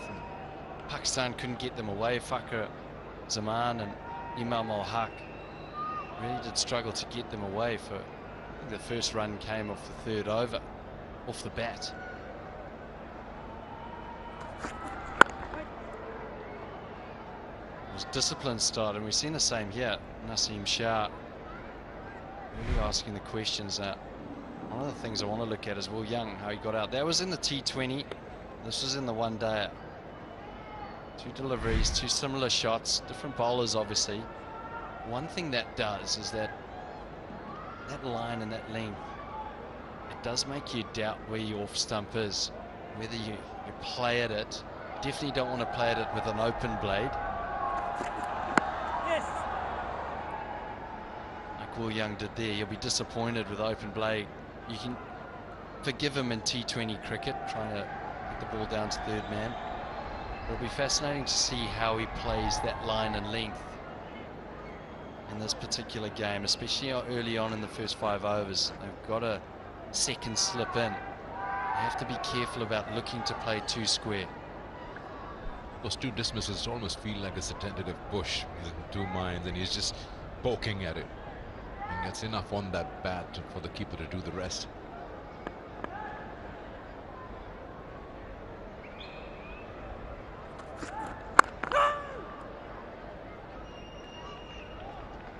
Now we'll look at that again, how he just approaches the ball that just has a bit of a rise and a bounce on it.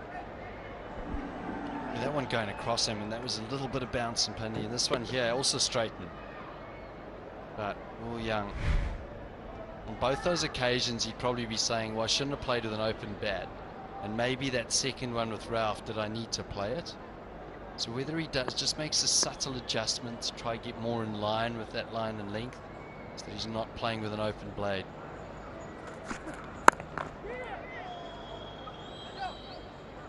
Single for Blundell to keep strike, and New Zealand are 3 for no loss.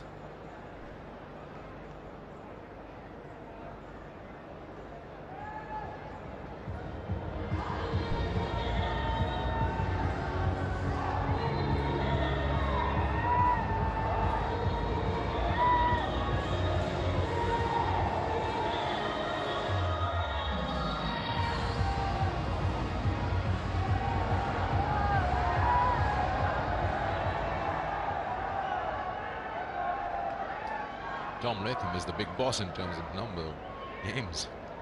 It's way far ahead of, I think, the next to even try and challenge him is Henry Nicholls.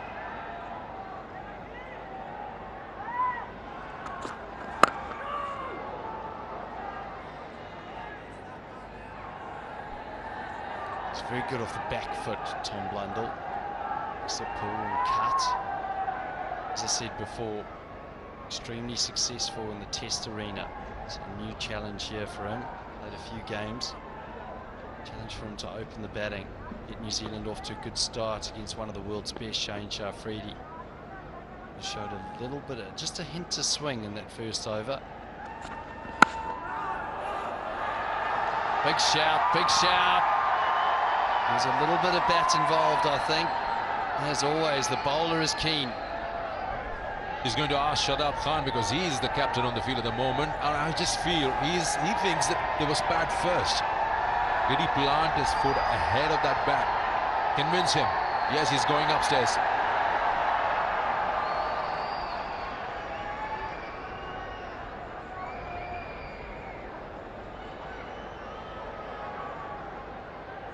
TV umpire to director, we have a player review for LBW. The original decision is not out. I've already checked the front foot, it's a fair delivery. Let's move on to front on, please.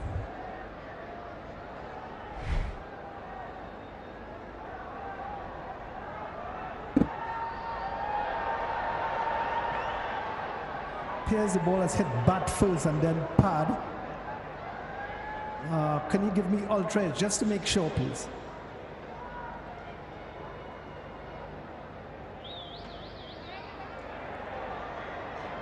Take it back, take it back. And forward. I have pad first. I have pad first. Pad first, so go to ball tracker when you're ready, please. Standing by for ball tracker, Faisal.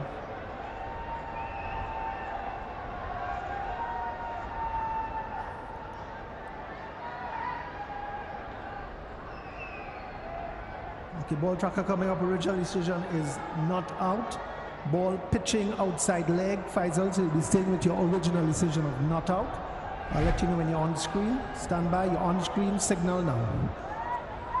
Yeah, my initial thought when we saw that replay, did it pitch in line? Because all our focus was it bad first? Good call from umpire Faisal Afridi.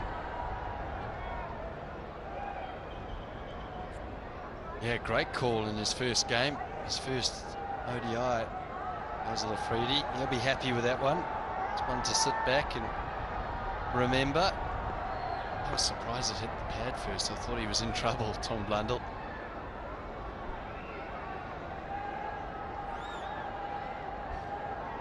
Pakistan lose a review here.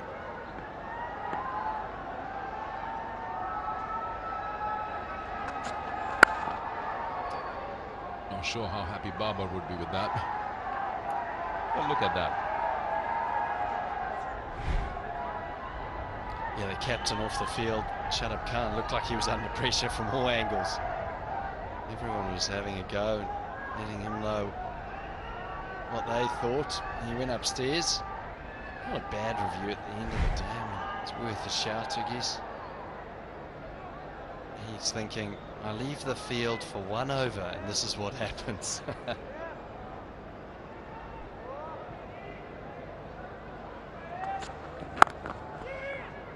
Quick run. Good run.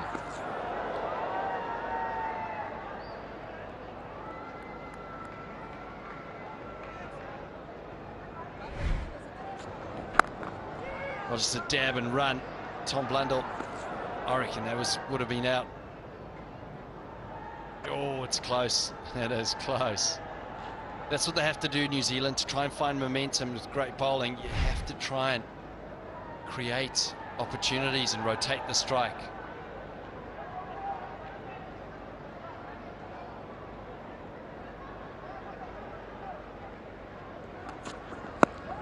Oh, now that looks like a shot. He's walked across. Does this? Well, he doesn't have the heart to convince Shadab while Babar's out. But yeah, just in real time, you felt this was a better impact. It always looks worse when the player walks across as well. It's almost like the sweep shot. He walked right across. He wanted to whip Shane Shah-Afridi through square leg. Probably height at the end of the day. So thankfully for Shadab, he doesn't have to decide whether or not to go upstairs.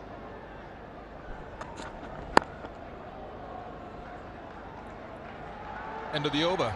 New Zealand 4 for no loss.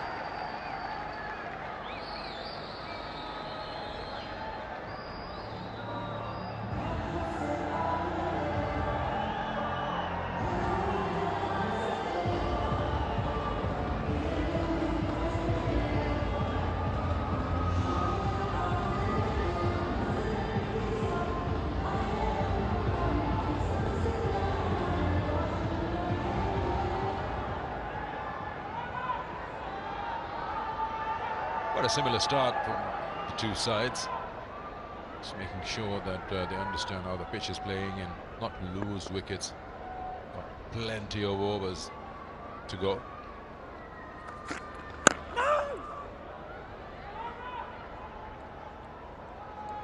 Opportunities for our viewers.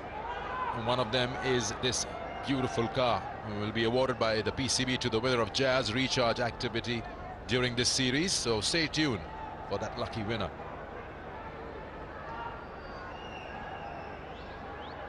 Just coming back to those referrals and convincing the captains. I remember from the previous ODI in Pindi, Haris Rauf even took 4 wickets, had to actually plead Babar for a review to be taken.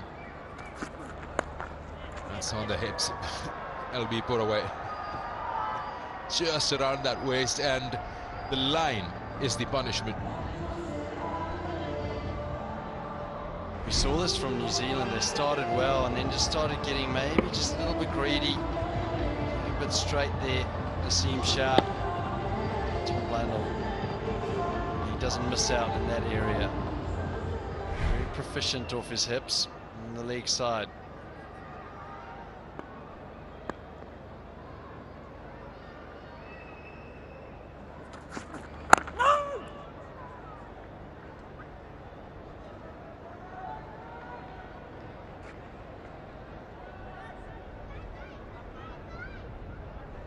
Let's have a look at the New Zealand playing 11, the 2 out there at the moment, Blundell and Young.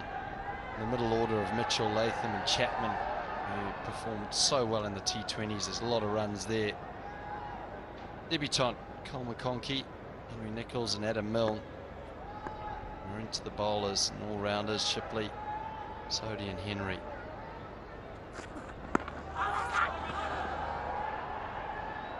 One thing that I think is really tough for Tom Blundell out there is New Zealand trained 4 times, I think, while they've been in Pakistan, and he arrived just after the T20, so adapting to the conditions for him. He's having to open and also adapt to the conditions, and hasn't faced the bowlers. It's a huge benefit, an advantage if you've played a lot of these bowlers in the T20s.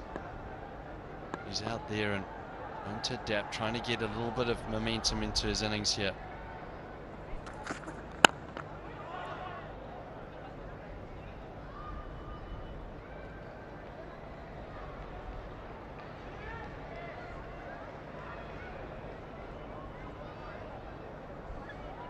There's no harm in making sure that you understand how the surface is playing, so take your time. 8 for no loss just at the end or around the end of the 4th over. That's the similar start to Pakistan. Just then when you understand how the conditions are, then you just fancy your chances once the circle open up. Wind is still blowing across. You can see the jerseys, so dew not yet an issue. Now that's a shot. He goes hard at it. Wasn't much width outside that off stump, but he's so good. Fast hands on that. 12 for no loss.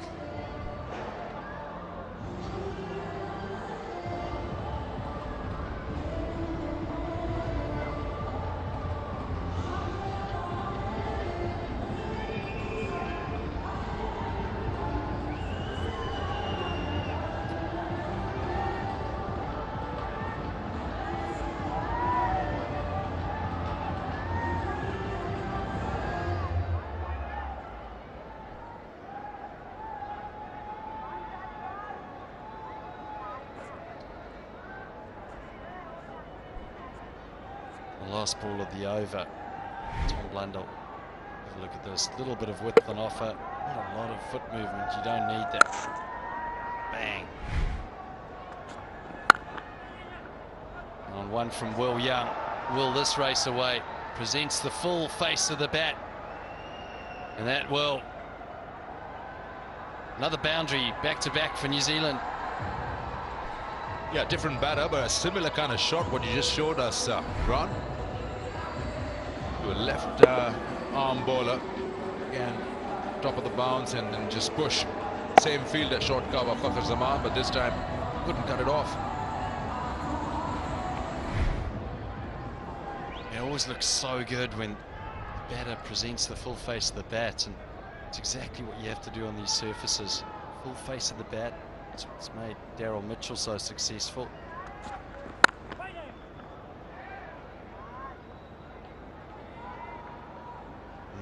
I walked past Will Young in the hotel the other day, and he said commentators curse. So I won't say how good he's looking out there, because his last innings he was looking so good, and then just got a little tickle to Harris Ralph. Started the series off well, 86. Did well. So for 78 balls, and then gets another opportunity today. And as we've been discussing the New Zealand top order, he becomes a potential player that could be on that World Cup tour. Shane Shah-Afridi coming round the wicket now, trying to attack the stumps.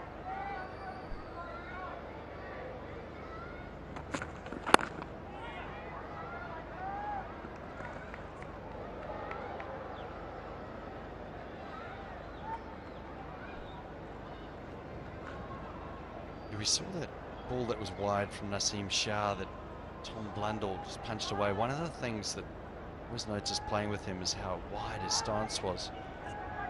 What it does is real minimal foot movement, just a transfer of weight.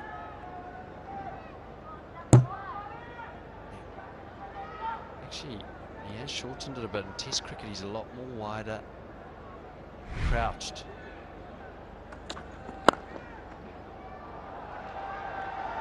Well, punched it away. Wristy work from Blundell. Off the middle of the bat.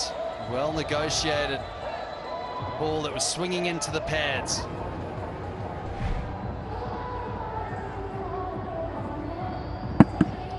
It's just that you talk about his feet. He's more hands, and he just works his way on either side of the wicket. Nicely done. Once again. I think he's watched Shaheen Shah very carefully, how he operates in the early overs with that new ball. Yeah, he saw a bit of width. Now, I think short cover got a bit of hand onto that, which has taken the pace of it. So it won't reach the rope, but they've run well. It's a big boundary there on that offside if you're bowling from the media end. Yeah, there was definitely something that Tom Blundell's changed with his setup, because it's always been very wide. Now a little bit. And I think that sometimes players have to change a few things because of the bounce of the wickets here. See Will Young just sort of shoulder width apart.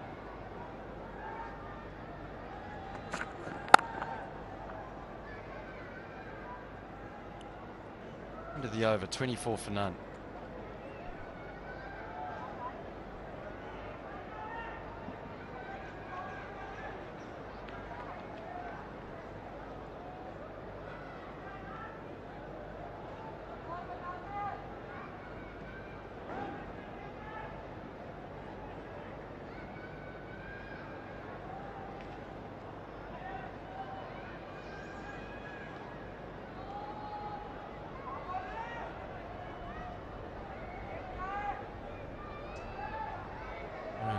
That's how it's gone by. It's very identical.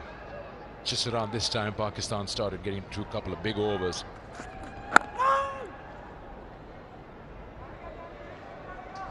So how does it work? You're talking about the stance various batters have. You're talking about wide stance. Kevin Peterson, I can remember someone who's had the widest stance. And then you mentioned something just now off air, that does it change according to where you're batting, in a subcontinent or otherwise.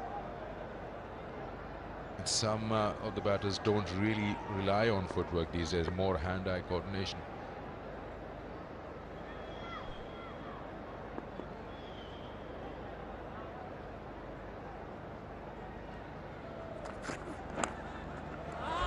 Yeah, it's not the first time Naseem Shah has ended up paying with the boundary. It's on the legs. It's easy work at this level.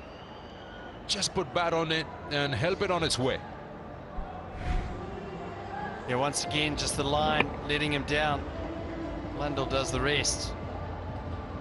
It's a gift, that one, early on. At the same stage, Pakistan were just 13 for none in the power play. It seems like just searching a little bit for that first wicket.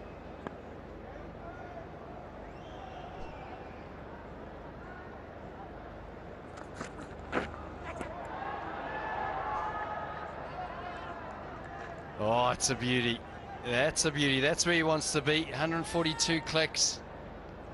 Just on and outside that off stump. Look at the seam. Oh. That's where you just wink at the bowler and say, well bowled. Yeah, talking about the different techniques, I guess, when you come to the subcontinent. See Fakhar Zaman, how he gets his front leg out of the way. Doesn't want to really get in line with the ball. Create some width, because you know that width you can dominate on these surfaces. However, in New Zealand you probably want to be slightly more in line with the delivery, with your head right behind it, because it will seam and swing. Interesting to see the players and how they adapt. Tom Blundell potentially that old stance that I know he was so wide, used to be really wide, now he's just a little bit shorter. Maybe he wants to get a little bit more momentum going into the ball to generate pace onto it on a slow surface.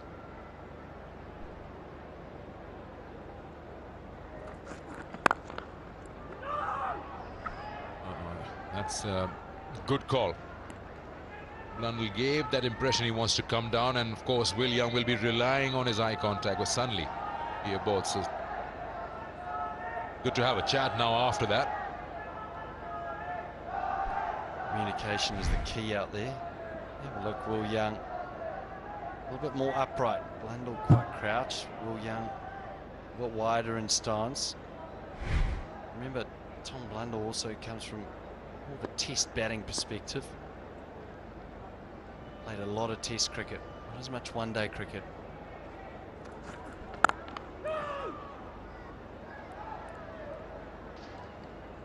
2 over 28 for none.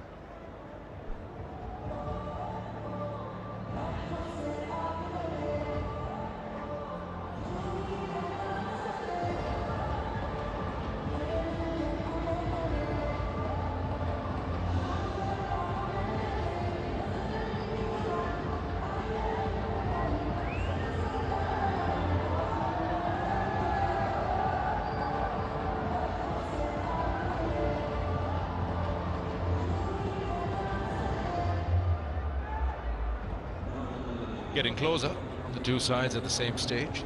Some boundaries coming over Naseem Shah and Shaheen Shah. And the wonderful, lovely National Bank Cricket Stadium in Karachi under floodlights, playing the first of the 3 ODIs to be played here. Pakistan 2 up in the series. Shaheen will continue.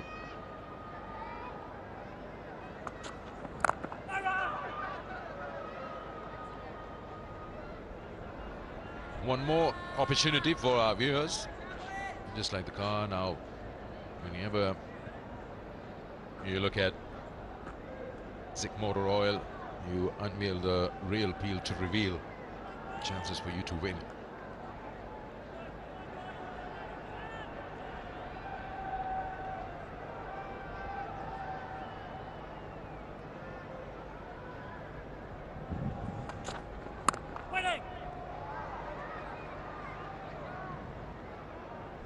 Here's that shot again, Sikandar. Where Will Young just opens the blade of the bat. Very dangerous. We've seen Babar Azam and Imam Al Haq, who played the ball on. Speaking to Babar Azam out there, he said a little bit tacky, a little bit too paced. That shot there, opening the face, looking to play it square, can be fraught with a bit of danger.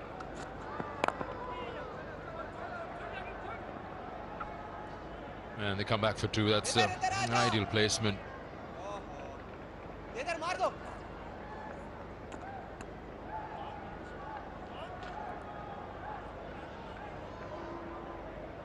Once again, Pakistan starting off and reaching around 150 almost in the 29th over, and then just get a feeling ran out of gas the last few overs. You were talking to Imamul Haq just after the innings, and he said ideally we would have liked one of the top three batters to bat in the end so we could get those extra 10-15 runs.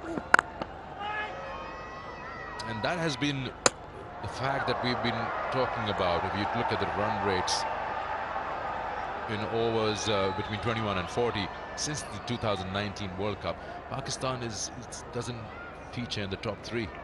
They're at 4 with 5.85 run rate in between over number 21 and 40, and that's way behind the top three teams.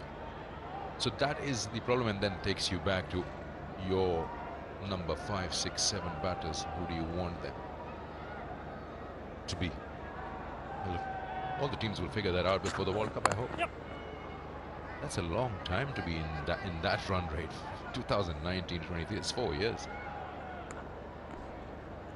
Yeah, and it's the overs where there's the opportunity to get runs with only 4 out. I think that strategy-wise, I think in the World Cup what we'll see is teams look to dominate that.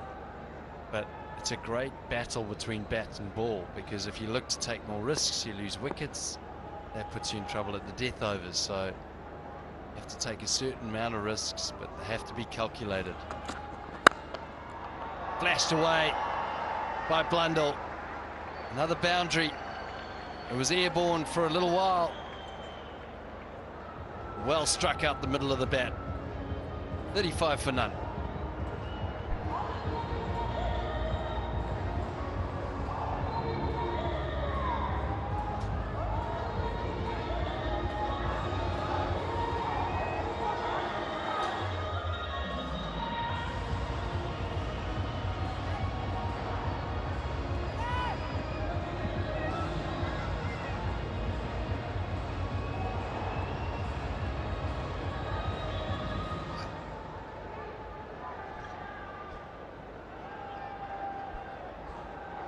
Solid start for New Zealand. And Blundell, Will Young, just getting the Black Caps going in pursuit of Pakistan's 287 for 6. Mohammad Wasim making his first bow in this 5-match series as both teams ring the changes in their bowling lineups.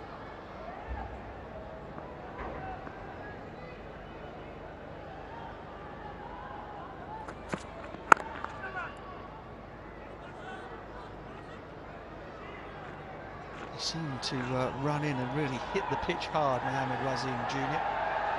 Capable of bowling a quick delivery. Here's the ball of that Shaheen Shah Afridi over. Just a little bit uppish. A couple of dismissals on pitches like this that are always in play. One of them is the drag on, inside edge onto the stumps. The other one is caught extra cover and mid-wicket. That one might be caught out in the deep. It's not. Fakhar Zaman with the bright green wheels didn't pick it up quickly enough. Well, I can see about 3 teapots on the field there, Butch. That normally means that there's a few players on the field that felt that maybe this should have been taken. From low hands, he went from low to high. Well, Young, he wanted to go for maximum. Fakhar Zaman, the man on the boundary there, maybe if he had just anticipated a little bit earlier, could have got there. Glove, and that'll go all the way for 4. Mohammad Wasim Jr. just straying in terms of line.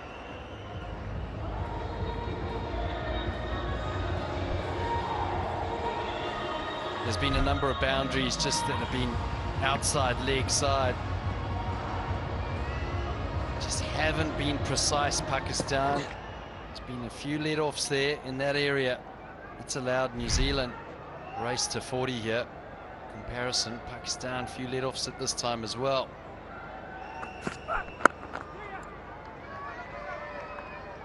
You know what, I'm going to give Fakhar Zaman the benefit of the doubt out there at deep backward square.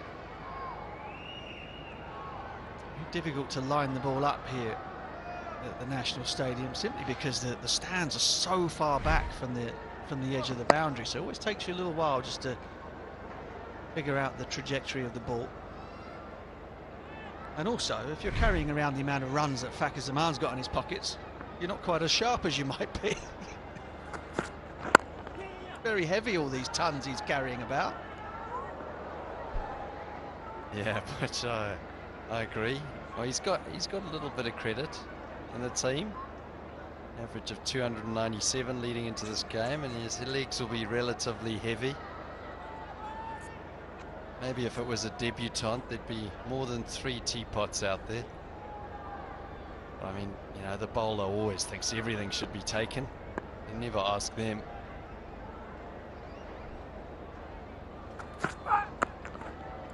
One thing you could blame him for is being too far away.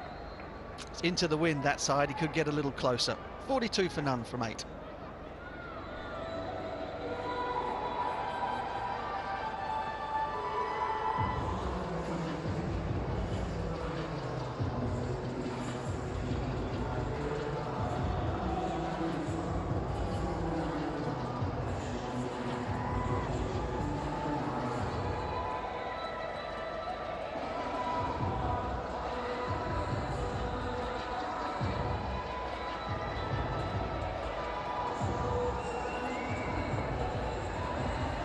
Running repairs for the Kiwi batters. Hydration extremely important here in Karachi. Very hot, very humid in the afternoon when New Zealand were out there in the field. You get very, very thirsty here in Karachi. Look at that. Yeah, that's an alright series so far, I guess. Might be a contender, Fakhar Zaman.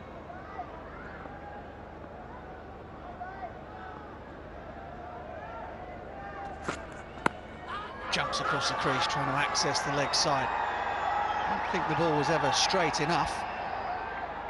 Pakistan have already burnt 1 review. Unlikely to try it again.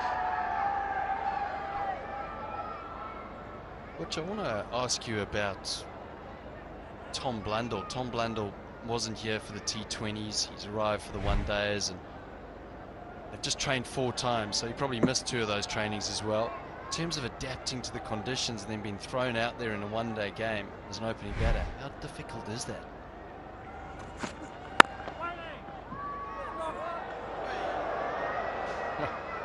Never mind adapting to conditions. Tom Blundell may have been found wanting there. He was watching you at half-time, doing your little masterclass out there, that extra cover. Get in nice and tight, narrow the angle. Go to your left to save the dab single, go to your right to try and affect the run out the non-striker's end. Oh my goodness. And if only Shadab had been as accurate as Grant Elliott was in his mind, that would have been out. He wasn't quite as quick, I think. Maybe slow off the mark.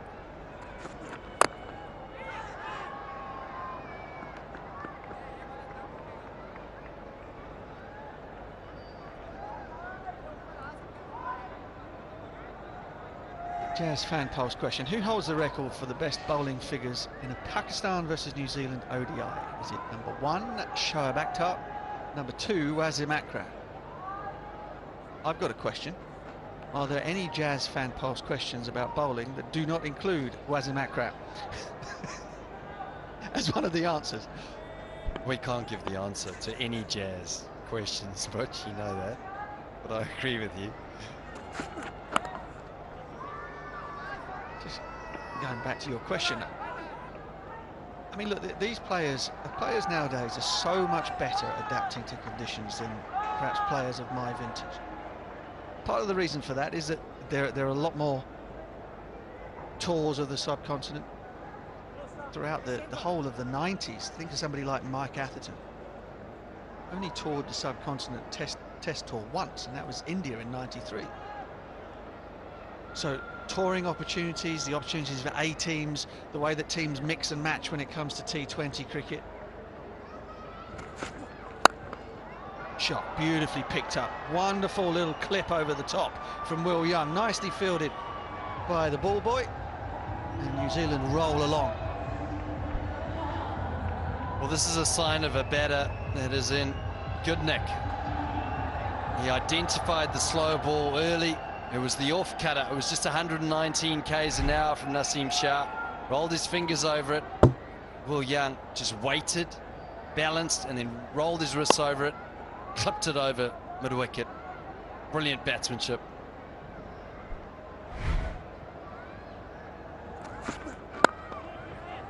Oh, clipped again. That's beautiful. And it's got enough gas on it to go all the way to the ropes. That's a really strong finish to the 9th over. 1 over left in the power play. New Zealand go past 50. They need 236 from 41.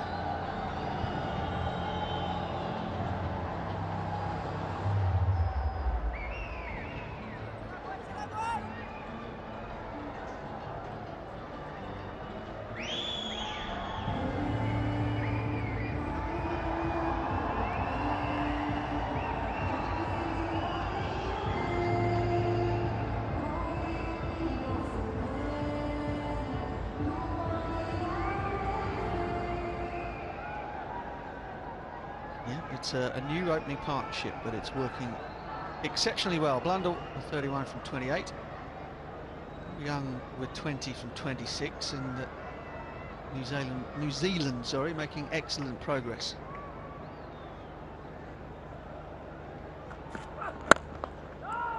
So long and the short of it is that the players are much better prepared to adapt quickly to different conditions. One thing I was listening to you before, you were talking about him perhaps narrowing his stance a little bit for different conditions. I think when you go somewhere where you're not expecting the ball to move so much laterally, try to get yourself into a sort of a stronger hitting position, whereas where perhaps somewhere in England or New Zealand, the base might be that little bit wider. You're looking to play the ball later, you're not having to go at the ball quite so hard. And so all batters will make tiny adjustments. Sometimes they can be picked up by the naked eye and sometimes it can't. But I'm a massive fan. I really, really like Tom Blundell as a cricketer. I think he's really fine player, great gloveman, and a very underrated batter. Yeah, he's become almost Mr. Reliability. I think when BJ Watling left the Test team, everyone thought, well, how are they going to fill that gap? And he just slid into that gap and has performed exceptionally well at Test cricket level. But also, like, I do feel for him in this position. I mean, it's an opportunity to play for your country, but a lot of the players have played these bowlers before, and you get a few sighters. Chopped away. Oh, it's unorthodox and unsuccessful. Go with your hands, Naseem. Go with your hands. I thought he had done so well here. He's going to celebrate this. Sprigs up, slide tackle. There it is. Oh, yes, done it. No, I haven't. Dive. Oh, worst feeling ever. Oh, I can think of a few worse ones.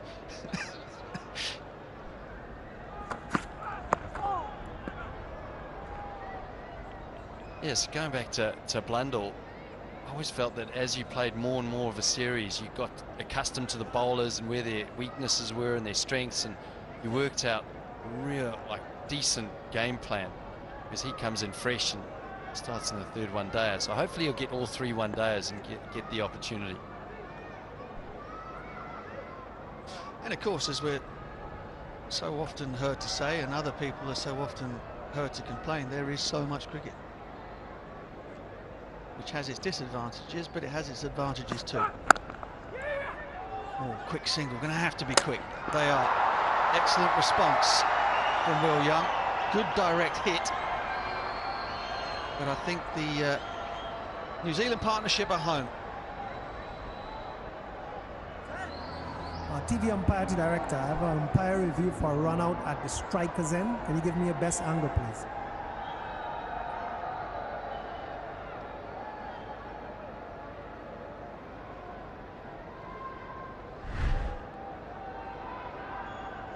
Bats grounded, bails are off. I have a decision for the big screen.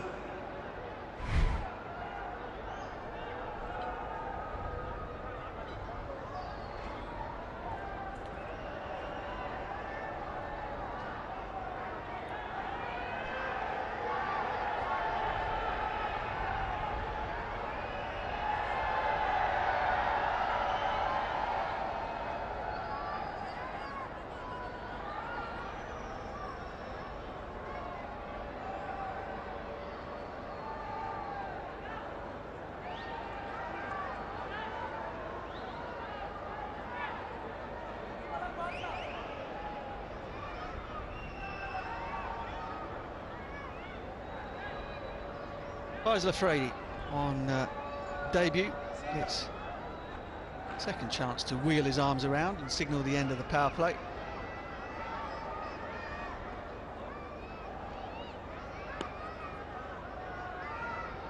Does it anti-clockwise as well.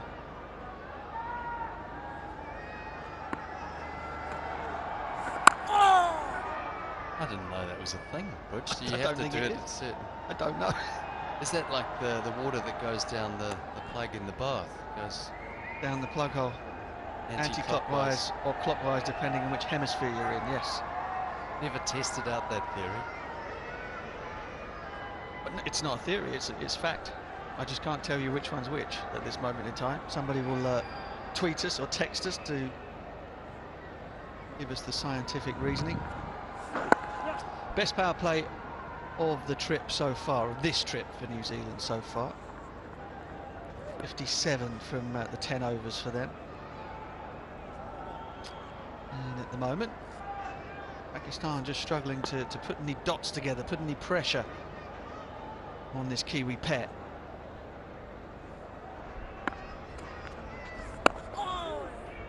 Oh, now Grant Elliott did not do that in the masterclass. Shadab there, I think, looking to try and anticipate an extra cover and guess the wrong way. Yeah, 100%. And you don't mind this. He's anticipated Blundell going down the ground. Shut up at extra cover. He went the wrong way. Squirted off cover. Beat him on the left side. He was anticipating for run up. It's like that once again. It's a crucial position.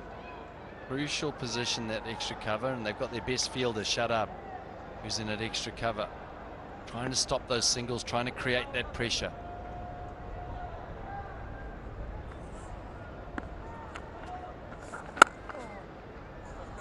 This time he stays where he was, and the ball is slapped straight towards him. Bit of an iffy start this from Nawaz. Short and wide, clearly trying to keep the ball away from the short side and downwind on the leg. And again, Shadab is in the game. 4 off Nawaz's first over, 61 without loss.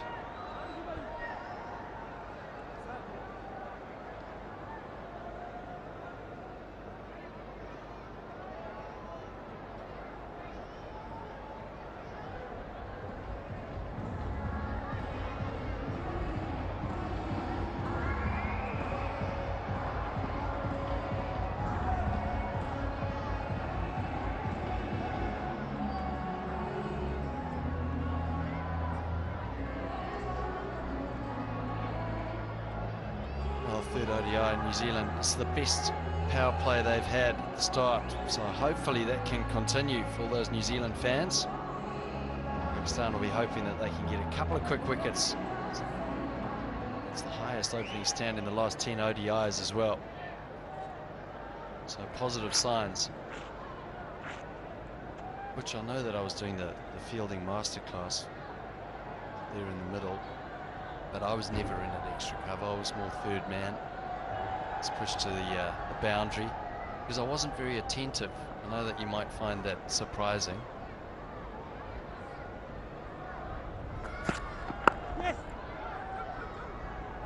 And that fielder is a long, long way back. A backward square leg, and even though the ball was hit firmly from the middle of the bat, they come back for 2. That's the error I think that Faka made. It wasn't that he didn't move fast enough. It was the fact that he started from too deep in the first place. You always have to be in a position where you can stop 2, especially if the ball's leaving that inner ring, 30-yard circle. Now he's come in 10, 15 off the rope.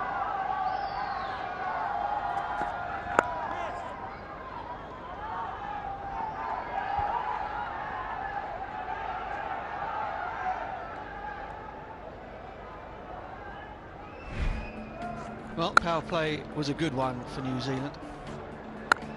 It's a wonderfully crisp stroke play after a good start from Shaheen Shah Afridi.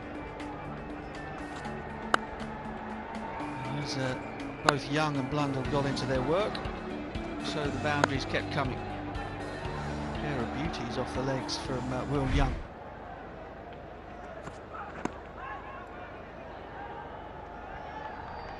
Mohamed Wasim Jr. He has an action where he comes in, runs in at a slight angle towards the stumps at the bowler's end, and then sort of jumps away a little bit. It means that he's really prone to firing the ball down the leg side.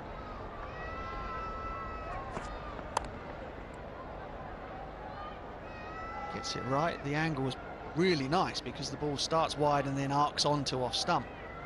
He doesn't yet have the control of his wrist or the control of his action to consistently hit off stump on that angle.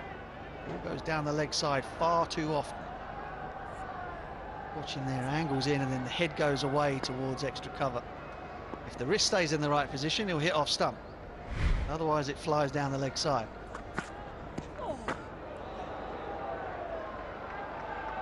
That's it, middle stump. That's a little ab tickler, that one. Put some ice on that, Tom Blundell. Oh, a little edge onto it. He's lucky he got an edge on that one. That's the area that the New Zealand batters have really been struggling to adapt to. New Zealand, that'll be just under chest height. They can almost get underneath it, but here it just skids on, hurries them up a bit.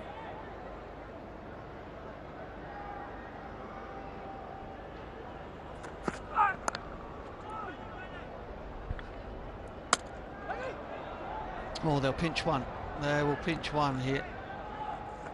An accurate throw, but perhaps an unnecessary one to finish the over. They pick up a single, 6 from the 12th, 67 without loss.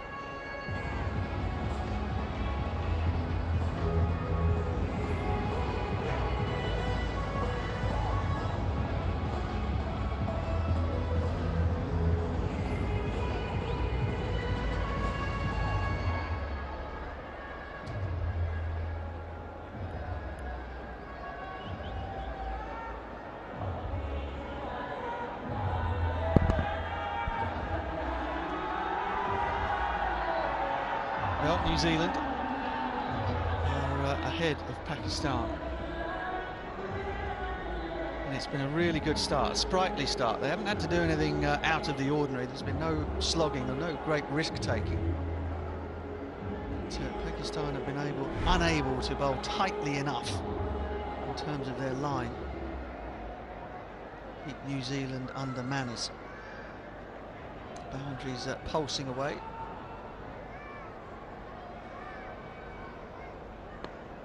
A lot of stuff too straight, ending up down the leg side, and then that little bit of width that goes through extra cover.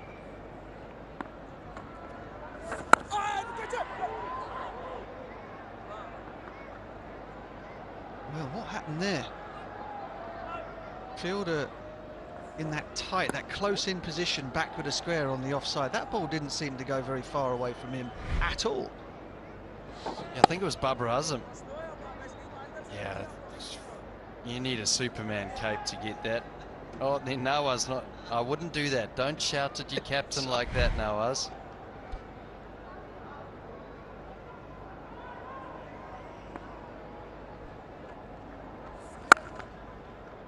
Shadab gets a hand on it. Should only be one. I tell you what happened here. The angle was a slight optical illusion. Whilst the ball was in the air, it's miles away from Baba. Now watch the first bounce. Zip. Second bounce. The ball looks like it's gone straight behind him. And Nawaz is yelling at his skipper, "Hey, what are you doing?" And he looks at it going, "What, you expect me to catch that?"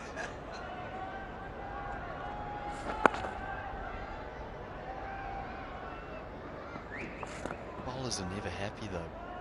That's the moral of the story. Oh, I mean, whisper it quietly. It's because it's difficult and it hurts. Bowling's painful. Particularly here in Pakistan, boy. Got to earn your wedge as a bowler here.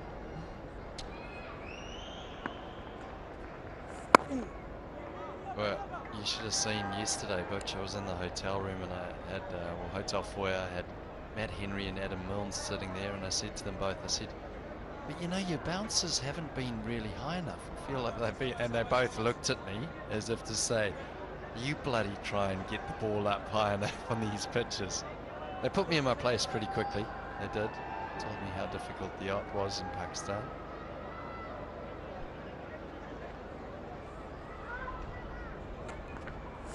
Oh, it's gone fine. That has gone fine. I reckon that's got enough on it to go all the way. No, it's good work from Naseem Shah. He runs away from us here in the commentary box. Probably lost a bit of skin on a knee as well, because the ground is very, very parched out there at the moment.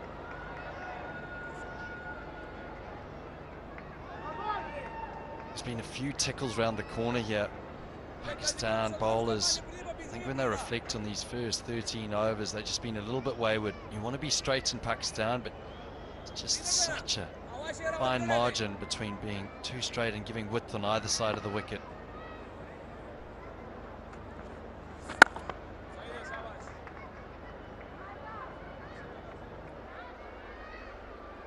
Young will keep the strike. It's another good one for the Kiwi. 76 without loss.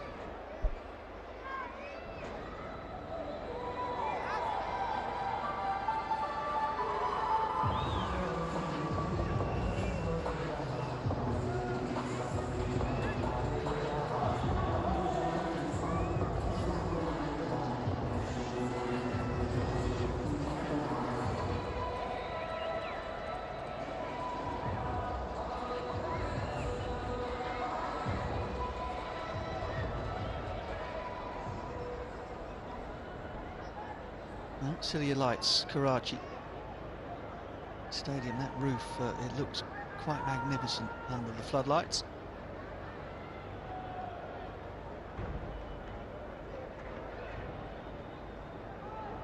Ground that's seen some incredible cricket and cricketers over the years.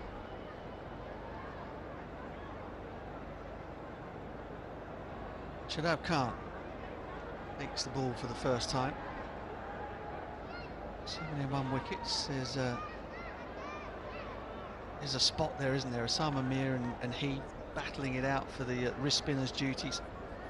Shadab is a lower order batter, perhaps has the whip hand there and also the experience. There is Osama Mir. Very different leg spinners, the pair of them. I think for me, Shadab Khan's got the upper hand. I mean, I just find him a multifaceted cricketer. He's a good leader. He's had experience in leading a PSL team. Dynamic fielder. Comes in the strike rate with the bat. I just think he's got that X factor. The X factor that you need to try and change the course of a game. With bat, ball, or in the field. I think like this is the moment in time in the one-day game now where I see an opportunity for the batting side. Really take the bowling on. You're only allowed 4 players out. There's gaps in the field. Try and push that run rate up. Take a few risks.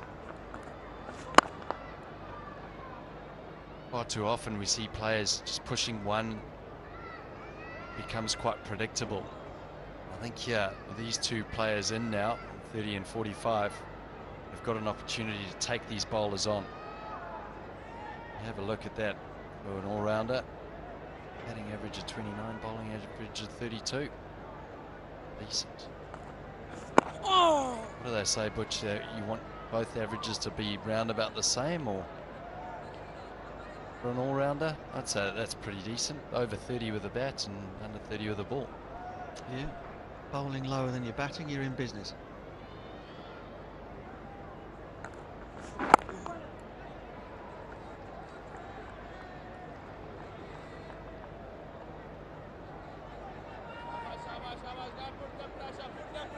Somebody always mentions Jack Callis, and when you talk about all-rounders. Can we just leave him out there, please? Numbers are ridiculous. And he couldn't bowl leg spin, as far as I know. 14 gone, 78 for none.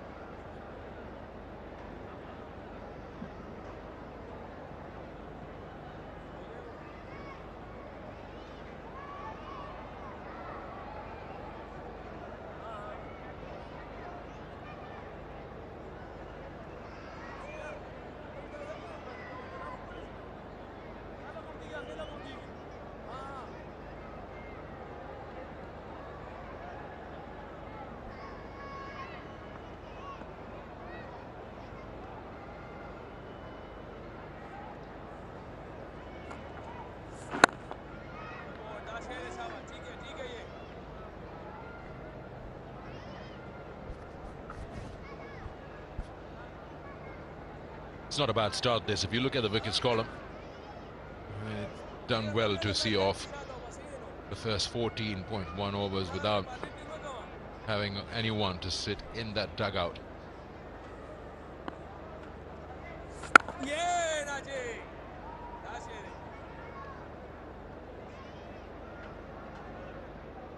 And they're also ahead of Pakistan at the same stage.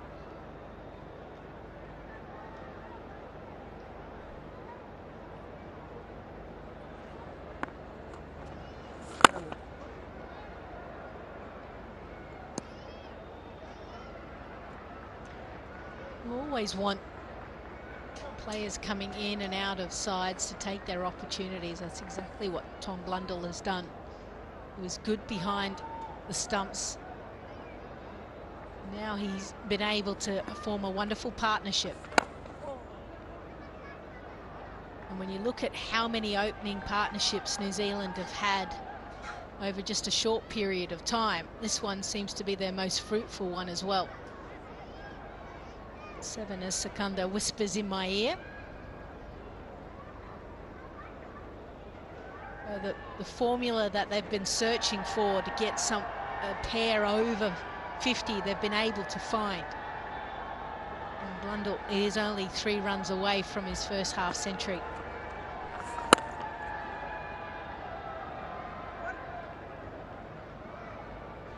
He's looked good with the gloves on earlier in the day, and now with the bat he's looked to score and create a good case for himself. Top order, it's white ball opportunity, Blundell.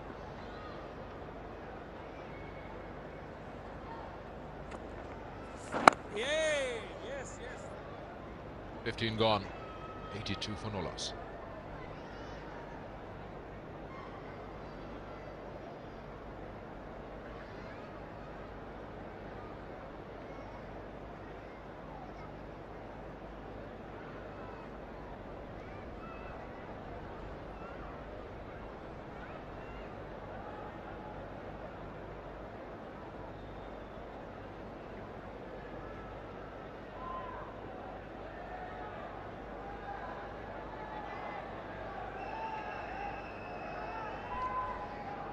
Story so far in the third one-day international. Pakistan batting first, or asked to bat first, 287 for 6.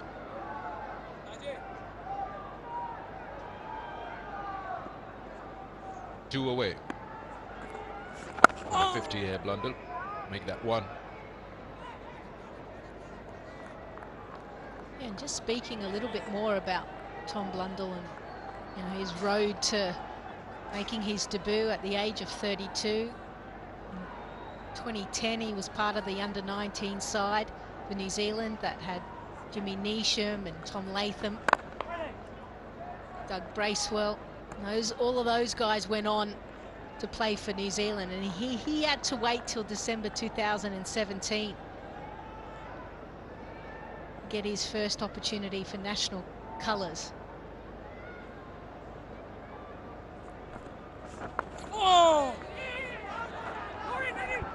Good call that from London. Oh, he's gone. I tell you, he is gone.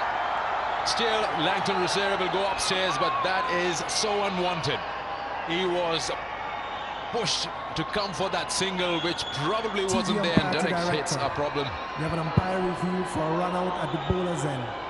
The best angle, please.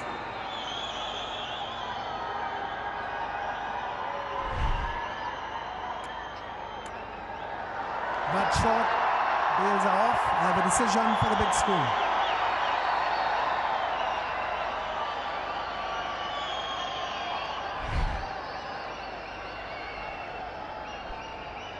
Oh, massive blow for New Zealand, but exactly what Pakistan needed.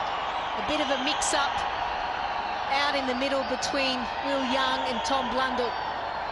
And maybe the fact that Will Young just had a sneaky look behind him to see if the ball was coming. The call was made, he goes, he hesitates, he looks, he doesn't put his foot on the accelerator, and that's what costs him. He may look at Tom Blundell and be disappointed, but he should be disappointed with himself as well. He goes for 33, it's 83 for 1.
So the wickets column now shows one down. That's the run out just now of Will Young.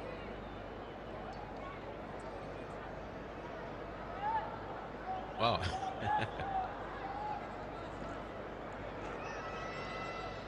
We all know where the cameras are nowadays.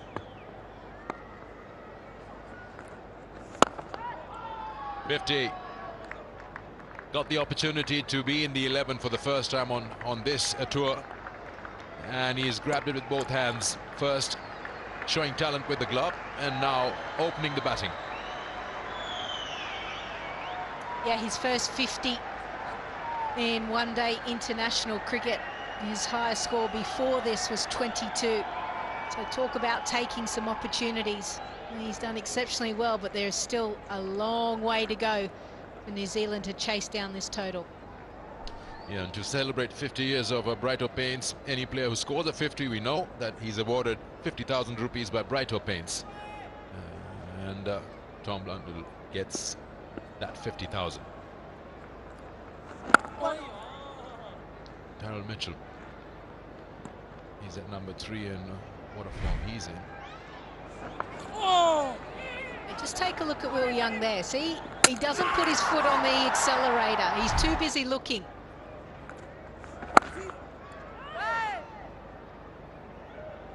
Picked up the wrong at Mitchell. He's seen it a fair few times. 85 for 1.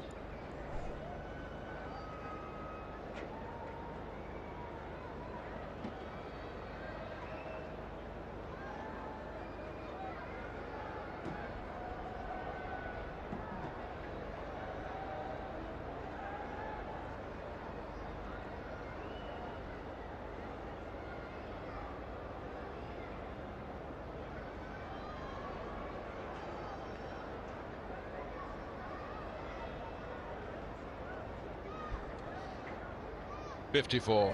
Tom Blundell's first in ODIs, as he said. He will be looking to keep batting the way he has been to get his side stay alive. Yeah, there's a little hesitation there. Then he goes, but he looks, and when he's looking, he's slowing down. Now, when you think that he was only out literally by what, a couple of inches, that's going to cost him. I know it's a new partnership, and I know that they're trying to get used to each other, but at some point you have to trust your partner. There's a hesitation. Now go. Just go. No, he doesn't. He looks. Yeah, he's disappointed. He should be.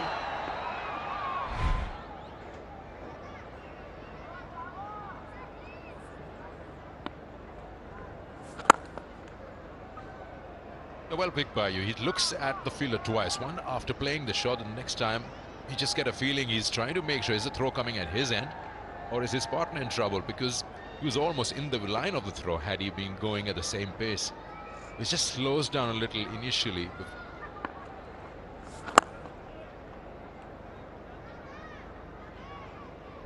Yeah, one thing that I would suggest to young cricketers is to trust your call of your non-striker, because they're going to the danger end, and just go. Just go. You do not need to ball watch. There's no need to turn and look. As cricketers, and I'm guilty of it as well, you get a little bit lazy and you go, oh, can I take my foot off the accelerator and just cruise? Also, that shot that he played, just giving a bit to him, Will Young, he wasn't sure where the ball was, because he's trying to play it on the onside. He just had to blindly trust his partner. He had just lost the ball, so he had to look where it's gone.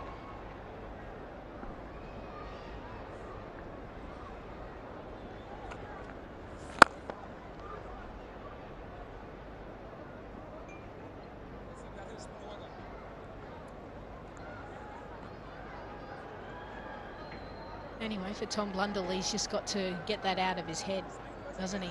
Sometimes, as the guilty partner still out there, you think, oh boy, I've got to get these runs. Got to make sure, firstly, I don't get into the change room, allow him time to cool off, but I really do need to cash in.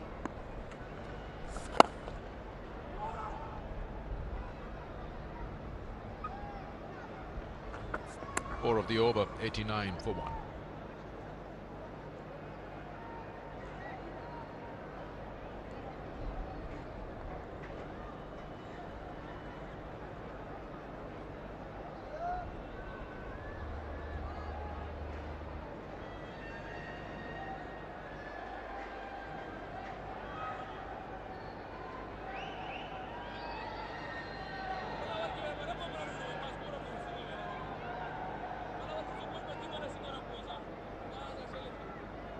New Zealand still 20 ahead at the same stage.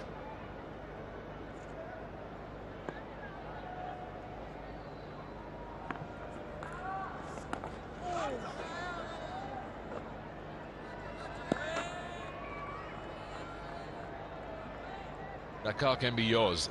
And of course, during this series, the Pakistan Cricket Board is going to award this to the winner of Jazz Recharge activity. Stay tuned for that lucky winner.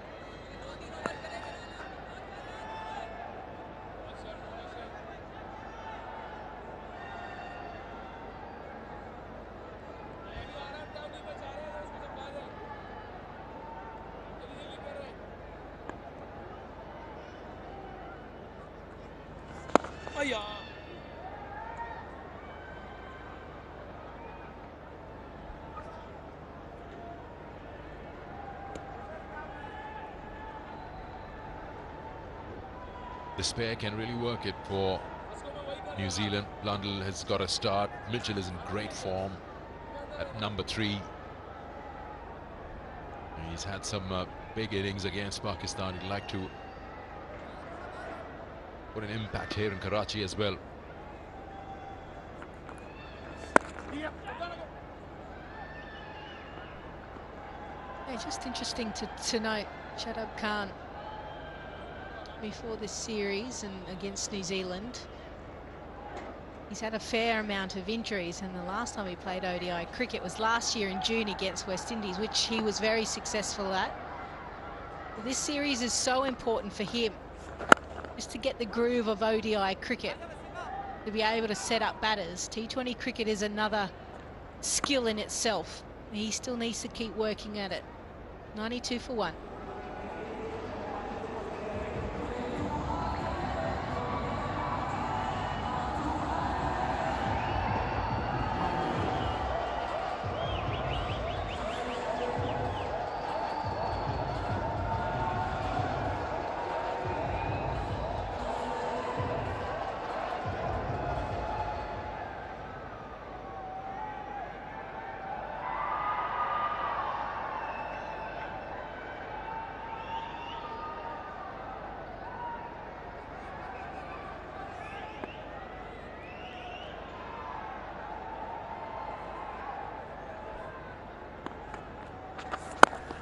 Down the wicket, just catch it opportunity, but nothing's available. Man in the DB did take him on.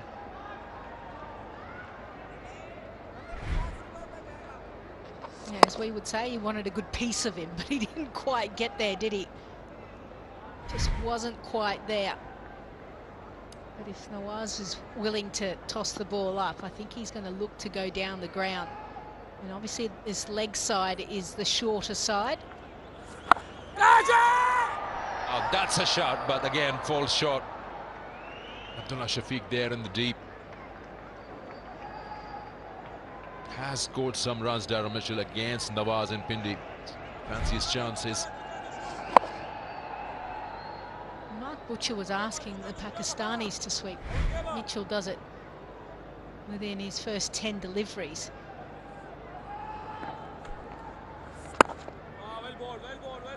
But one thing that you'll find sometimes on these bigger grounds is sometimes the fielders are a little bit unsure how far to be off. Do I need, and I know that the leg side at the moment is the shorter side, so deciding to go quite deep. But even on the off side, you can see mid on, long on, is off about 5 meters. Well beaten. Beat him on the inside.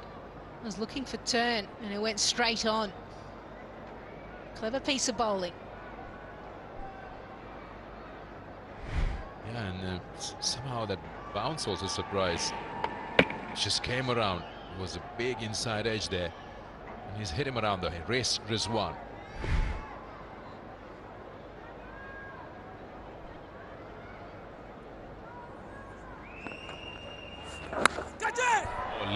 much. A lot is happening out here.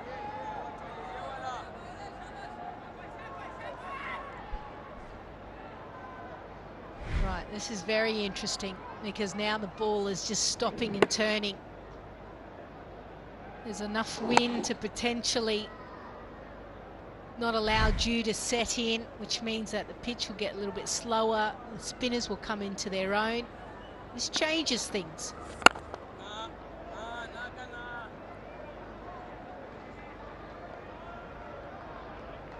$96 for 1.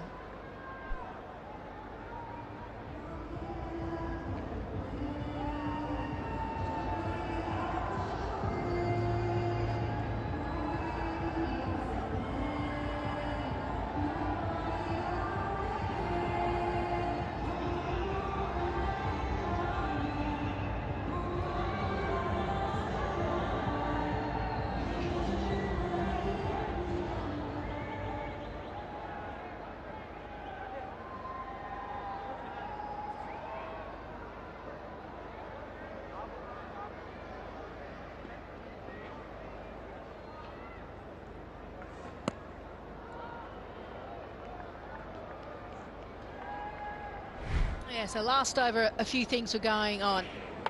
First, the edge, the slightest of edge, even though Daryl Mitchell tried to take his bat away.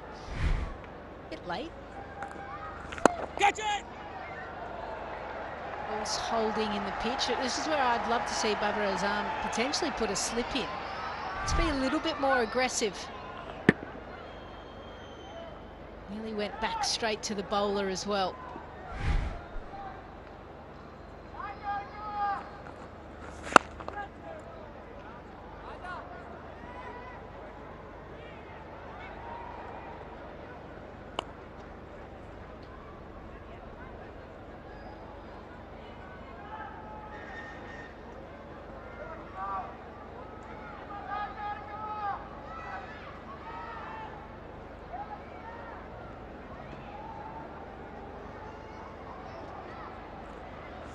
Yes, mate.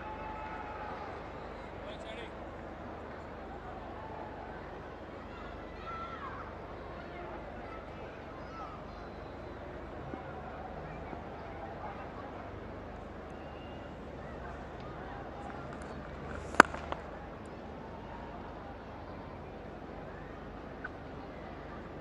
Evenings do cool down in Karachi with that wind blowing across, and it just becomes very pleasant compared to what it was at the time of the toss. And that's the moment where probably you want to find those best seats in the house at the Tapal Tea Lounge. What a build-up. The best. Just as good as the tea.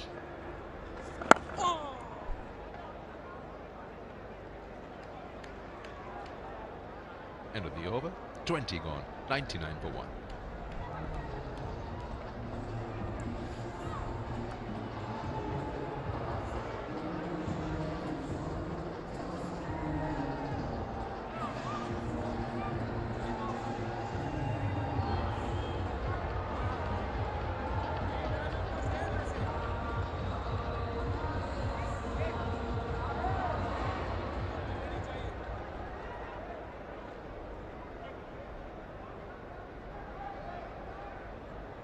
At this stage, you feel New Zealand are in control of this chase. 189 required, 9 wickets in hand.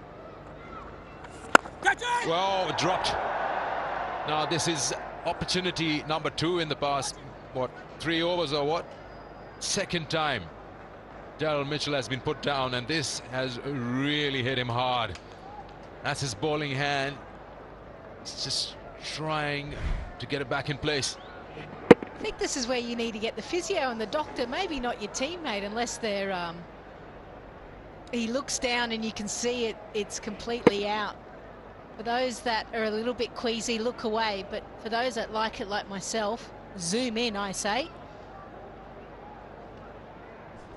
Yeah, very, very painful. He's not really showing it. The body is warm at the moment, but that just hit him with the top of that finger. Yeah,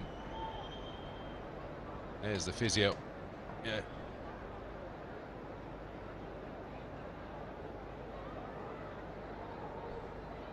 He's just trying to pull it back into place.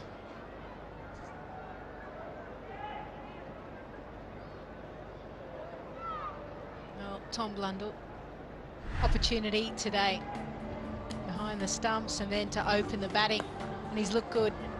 He's looked busy, he's taken his opportunity.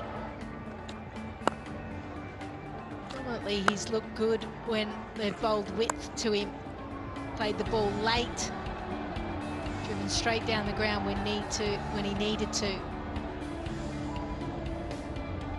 Shows you he scores all around the ground, which is handy, certainly handy in ODI cricket.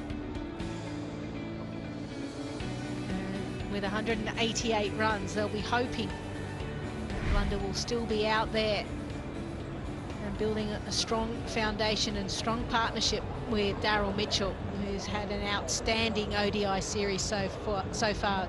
2 back-to-back hundreds. Will Young unfortunately run out.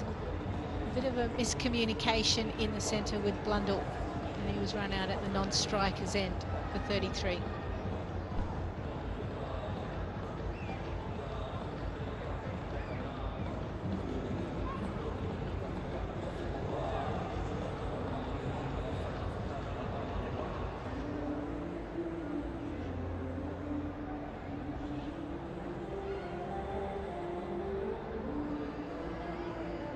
Nothing for the bowlers, it's just that one run out. Pakistan tried 5 options in the 20 overs.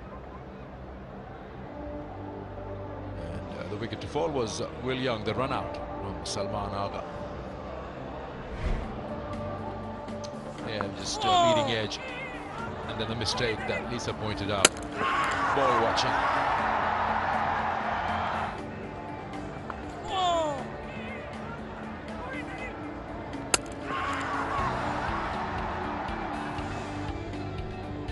Yeah, he knew straight away when Salman hit the stumps. And it's a good throw as well. I mean, we talk about Will Young and what he did out in the middle, but he's still got to be able to execute it. And he was able to do that. Well, it's back in place. Now he's just trying to see how he's able to bowl. Remember that left arm overspin, index finger. That is the key finger to actually turn the ball. That also means that he can't have any tape on it as well. And don't try to catch for a while at least. Well, it's amazing if it just dislocates and you can pull it back the right way. That's what physio did. And get back into action. That's what happened.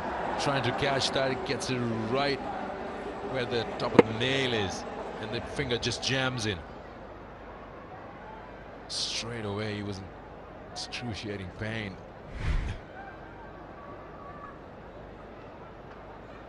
Yeah, so he's now going. I think he tried, didn't he? He tried to turn the ball and roll his arm over and went, no, this is no good. I wonder if there's a little bit of blood as well, a little bit of a compound fracture as well, where the bone comes through the skin. But anyway, Babar Azam now has to turn to someone else to bowl the remaining 5 balls. Yeah, it seems like Mohammad Wasim Jr. will bowl those 5 deliveries out of his own quota. He's 3 overs, none for 18. We also have the option of Salman Agha.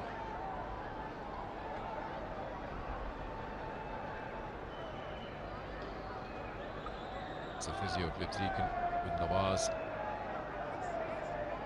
I wonder if pep talk's going to help. I think he is certainly giving some indication of what he could do. Ways that they maybe can jab it and he can get on and bowl, or is it worth it? All of those discussions will be had now with the player and the medical staff as well, no doubt, head coach included in those discussions.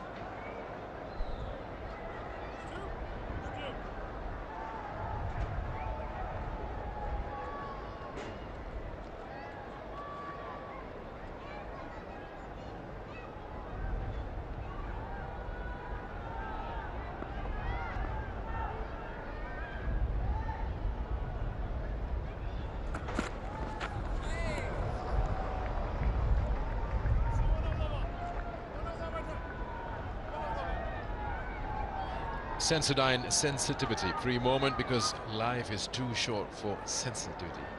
Drink.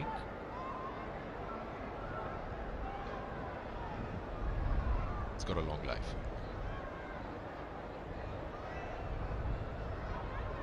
A lot of work to be done there, and a lot of work to be done out there in the middle by the two batters.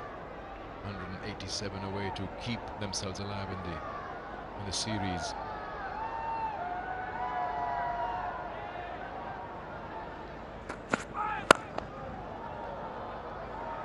That's a boundary. Mid-off is up in the circle. Flat batted that for 4.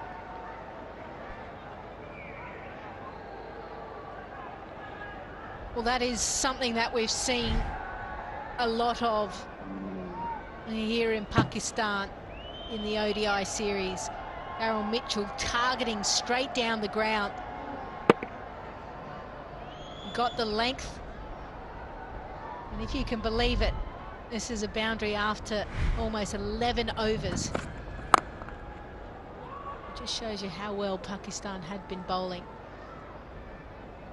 And it wasn't that poor a delivery as well, back of a length.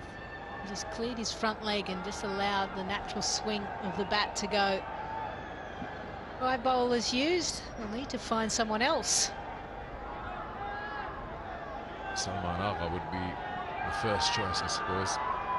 You mentioned about 66 or 11 overs for a boundary. They're still 16 runs ahead, New Zealand, even after boundaryless 11 overs. Again, similar shot, again, similar result. He's mastered that. He's taking advantage of a seam not really ready and warmed up. Comes in and bowls those 5 deliveries and gives away, what, 8 runs? 109 for 1.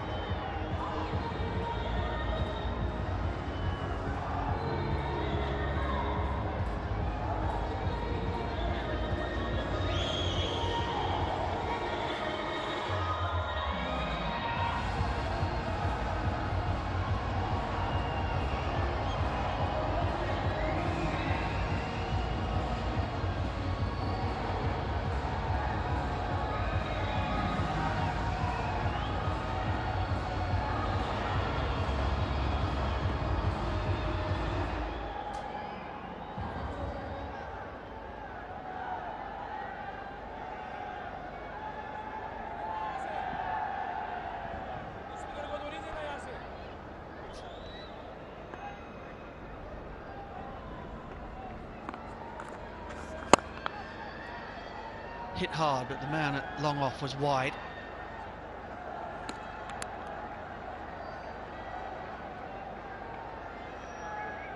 Daryl Mitchell, sparkling form once again. Drilled that last delivery straight down the ground. Not an orthodox straight drive by any means, but perfectly serviceable on a surface such as this.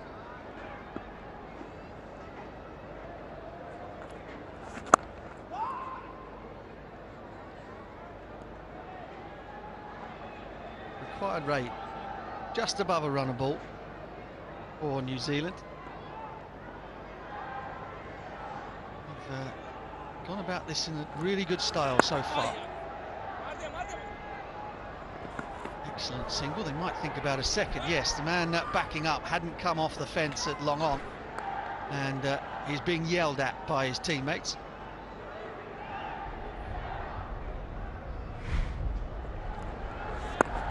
Really good response from Blundell, and then you don't see the man out there at long on until it's way too late. Kiwis both responding and coming back for the second. Very pleased to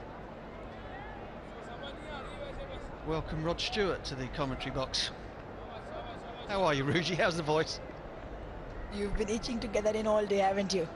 Get me a stint with Ruji, so you can get that in. Well, I'm still here. The voice is still funny, but this is shaping up to be a good chase. From New Zealand's point of view, really good, and especially with Mitchell at the crease, who's in some sublime form.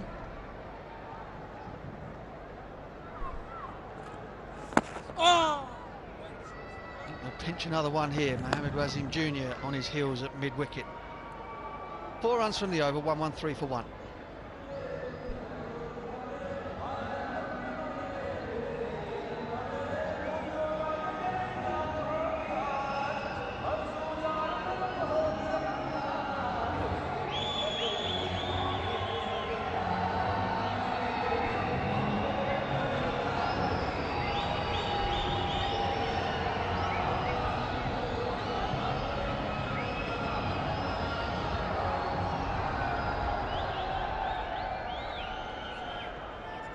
175 of 28 overs is what New Zealand require, but more importantly, in the 113 that they only have lost 1 wicket.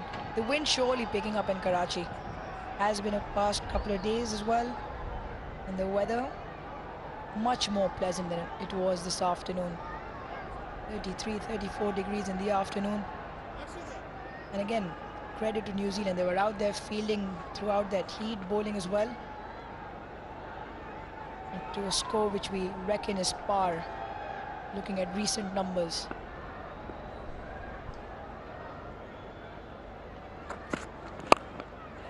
In the air, chance, and taken.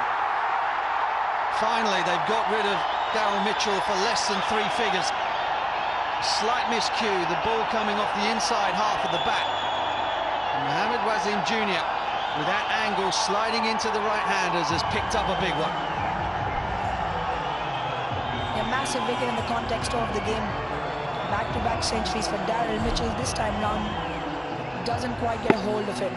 The bottom edge of the bat, and the one lone fielder on that boundary. Easy catch. Mohammad Wasim Jr. gets a first game in and also has 1 big wicket. Mitchell tonight manages 21, New Zealand 113 for 2.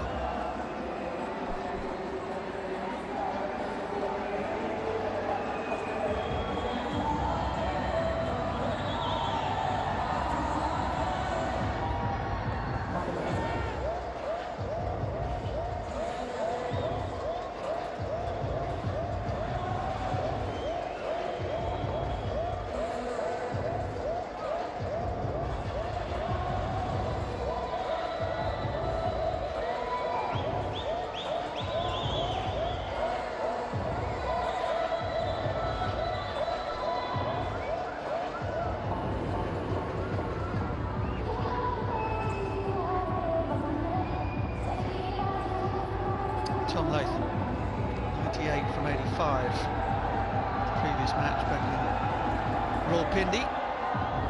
There's that wind that Rouge was talking about. Really blustery out there. Might have had an effect on the dismissal of Daryl Mitchell. Those are the numbers of Tom Latham. Just 145 not out. That's part of 3,600 runs in ODI cricket as well.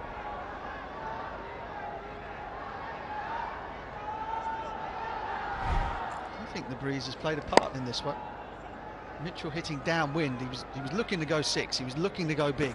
The ball came off the inside half of the bat, and it was a miscue. And because the wind is so strong in that direction, it carried all the way out to Abdullah Shafiq. Tastes semi-failure for the first time in the series, does Mitchell, but New Zealand won't worry too much about that if it means they win the game. There you go, you can see the flags billowing across the ground in that direction.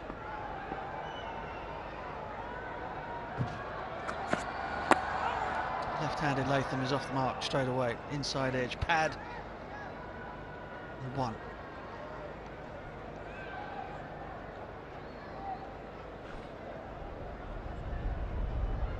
We're talking about 288 being a pass score, looking at previous numbers. Heard you guys doing commentary in the first half and I was resting my throat, talking about where it could have been more. There were patches in the game where Pakistan seemed to slow down considerably.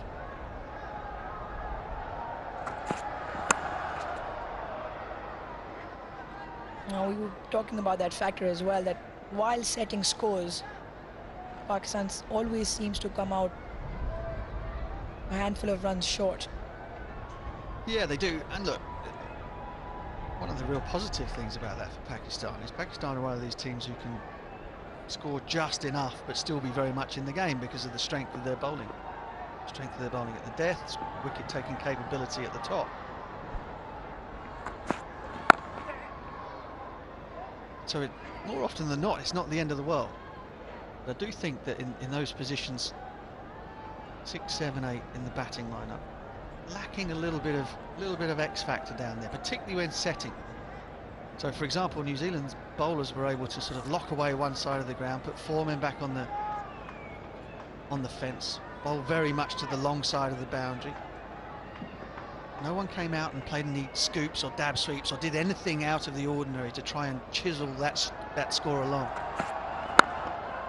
And that's where your specialists come in. That's why 5, 6, 7 are so important, and they are vital positions in one-day teams. You need players who are able to do things a little out of the ordinary. And as it was, they got to what 287 without really doing anything. They had a couple of guys out there who were experts at doing that sort of thing at the end of the innings. They may well have got 310.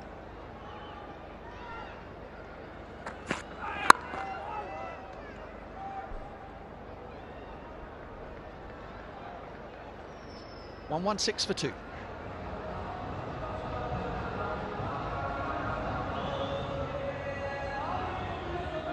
Towards the end there. Okay, from Griezmann, 32 from 34, almost strike rate of 100. Salman, strike rate of 100. But again, they rather limped to 287, having been set a really good platform.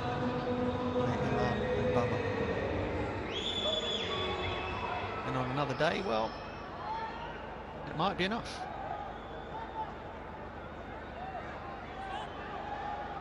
Today, it might not be. New Zealand, let's not forget, 2-0 down in the series. Need to win this one to keep it alive.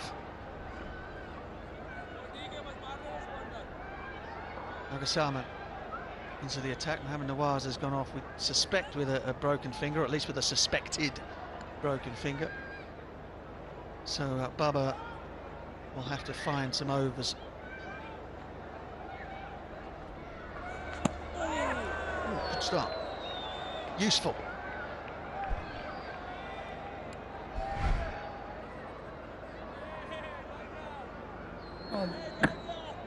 A little bit of grip and turn. He has to fill in for Nawaz, like you said. He did 5.1 when he walked off.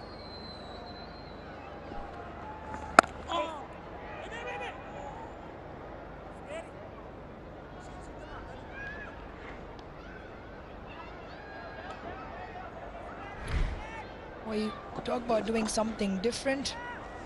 The paddle sweep, the reverse sweep, the hard sweep, square, all of them seem to come very naturally, including back of the bat to Tom Latham.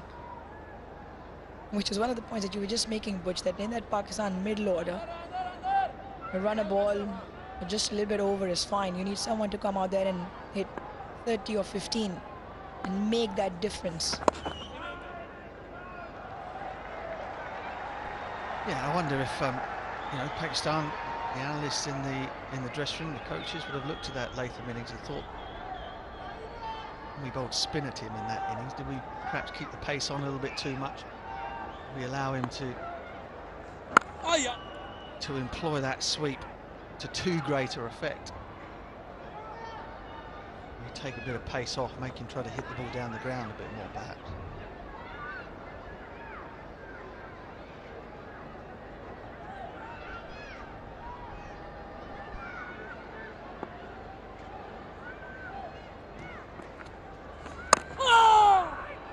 Good little period this for Pakistan. New Zealand's rate has dipped below 5. Required rate up to 6.5 now.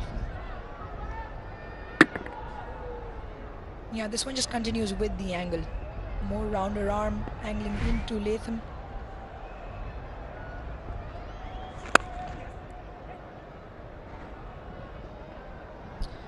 Good over from Salman, just a 3 off it, 24 done, 118 for 2.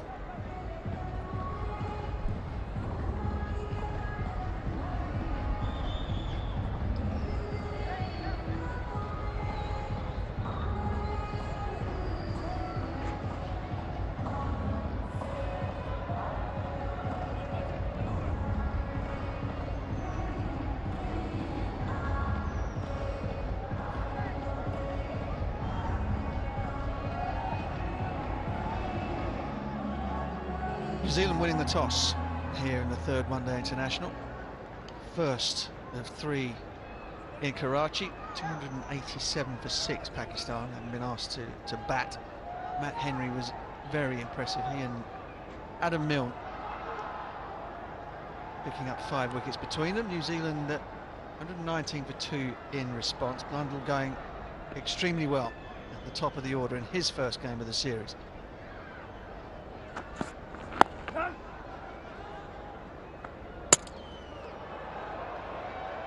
Well, Pakistan have sharpened up in the field, that is for sure today. A lot of direct hits, including the one that got rid of Will Young. I asked Babar Azam at the post-match presentation, the last one in Pindi. Come on, tell us what happens to your fielding every now and then. Huge chuckle on his face. And that smile told a bit of a story. Perplexed look looking at me like, did you really ask me that question? So you don't have to answer it. It's all right. But yeah, surely, I mean, Pakistan, the day they have a good day in the field, most of the time they're able to let us in the commentary box, or they give us a reason to pick them out on their fielding, which hasn't been up to scratch by far in this series.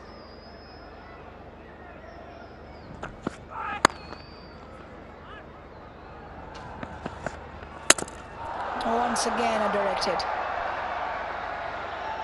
Wow. Been down the coconut shy in between ODIs.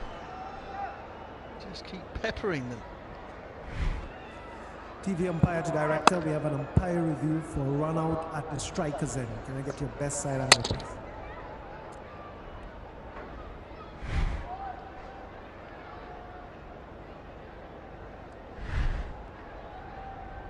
That's grounded, bails off. I have a decision for the big screen.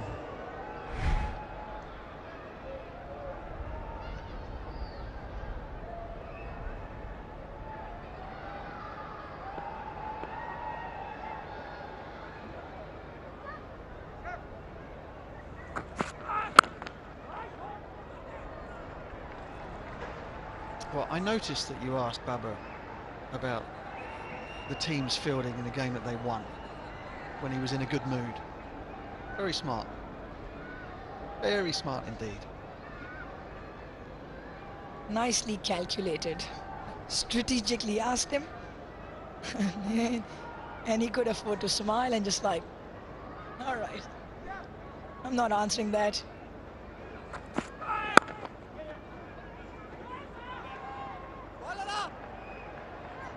Easy couple of runs.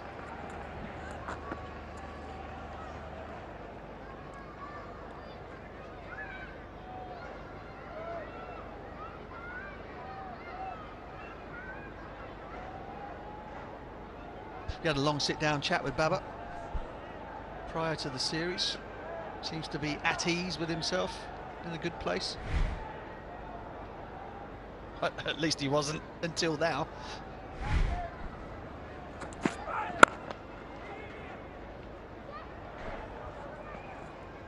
We'll find out about Babar's mental state in a moment. 1, 2, 3 for 2.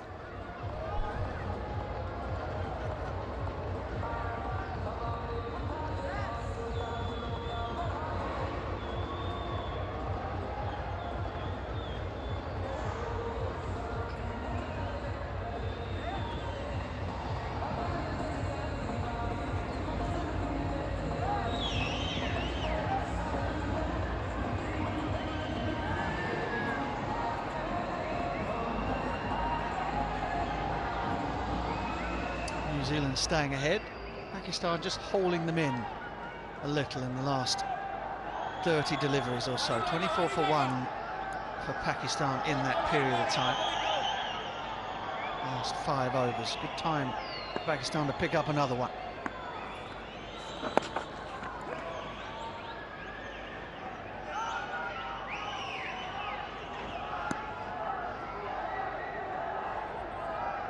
So, how is he? It was all in Urdu. I was a little baffled. It was actually really good. Like you said, he's sort of become at more comfort and ease.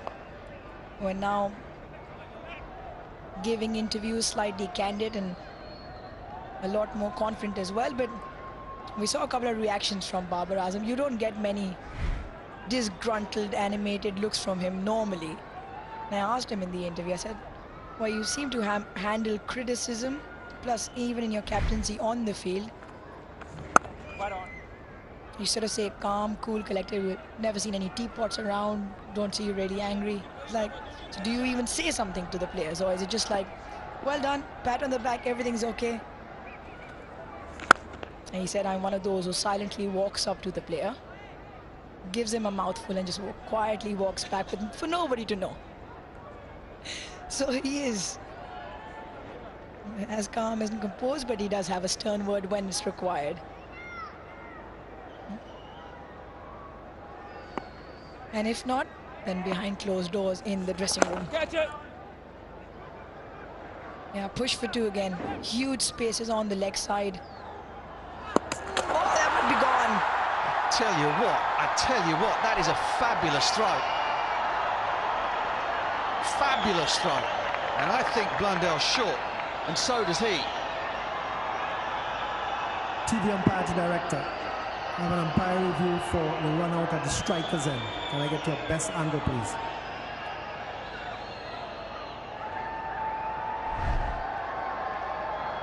Well, fairly collected.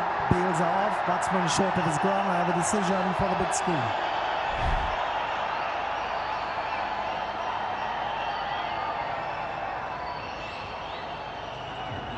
Well, Baba is right to demand more, to demand better, to have exacting standards.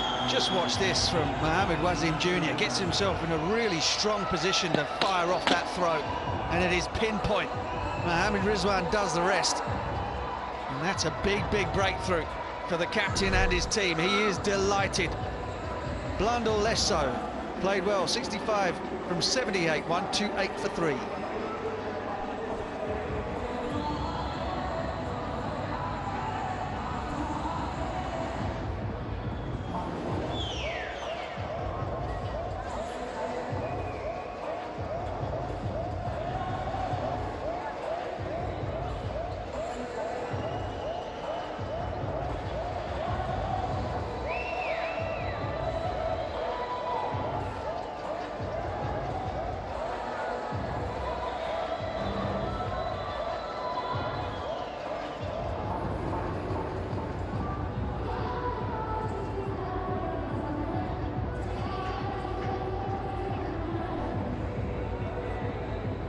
Mark Chapman, hero of the T20 series, makes his way out to the middle. He comes in at a moment where Pakistan have applied the vice onto the New Zealand innings in the infancy of his one-day international career. Average looks good. Just of 124 not out and 200s in just 10 matches.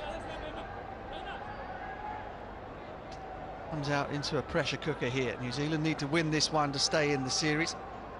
And Pakistan and Babar Azam have just found another gear in the field.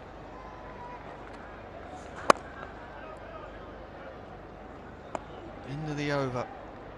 Just the 5 runs from it, and the wicket of Blundell. 128 for 3.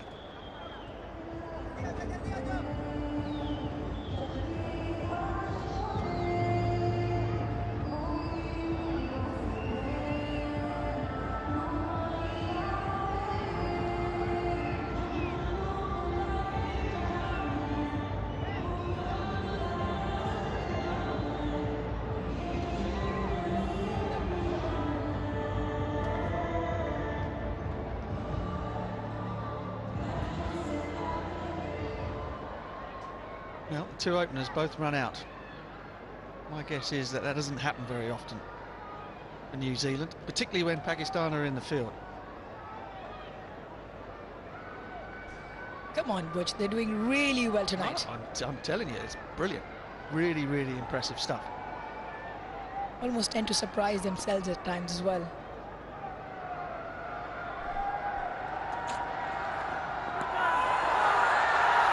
Shaheen Shah Afridi brought back into the attack. Pakistan sensing blood in the water here.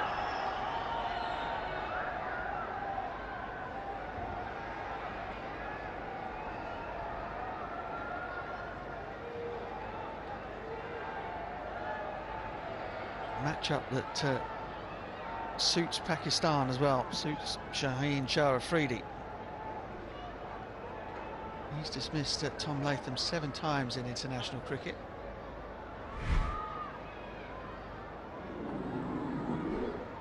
Well, it was eventually given a wide.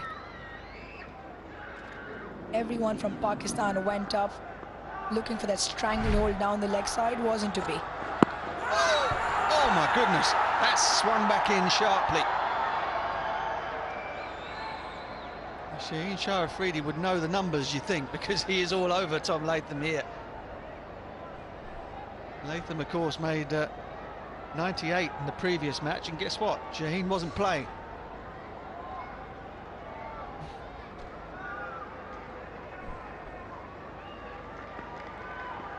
Well, both the deliveries, the first one as well, eventually signaled a wide. This one with the angle, sliding down the left-hander.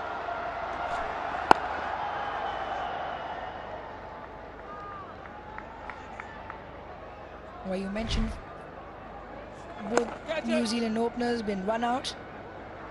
First time, Mazhar tells us, in 16 years. It was a rocket throw on the bounce right above the stumps, and Blundell was a long way off. Now have a look at this reaction. They almost every time end up surprising themselves. They're having a really good day, Pakistan, tonight. Short ball, and that's dealt with beautifully by Latham. Just a little too short. Gives you an indication of the pace or lack of it in this surface. Beautifully played pull shot. One of his stronger areas around the legs. Gets enough bat on that, rolls it along the carpet. Plenty of outfield area behind square on the leg side for him.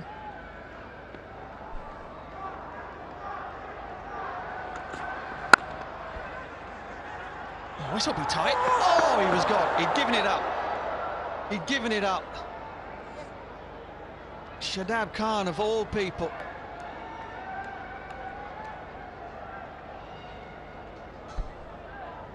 Well, the way they've been disturbing those zing bails tonight, Pakistan, you'd almost imagine this was for sure going to hit the stumps. Latham had to just run around Shaheen Shah Afridi. He wasn't even bothering for it. One of those rare misses then tonight. For a certain run out. Shadab in very close proximity as well.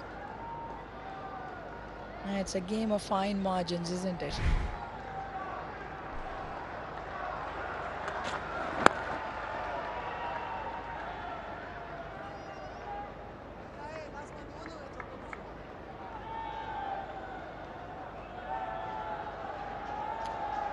Well, things are getting a little bit tense out there. A little bit sensitive, one might add. Sensitive, sensitivity-free moment. Be careful with that lollipop, you might bite your tongue off with all the action going on out there. Last ball for Shaheen. It's another dot. Now this is starting to look very tricky indeed for New Zealand. 1-3-4 for 3.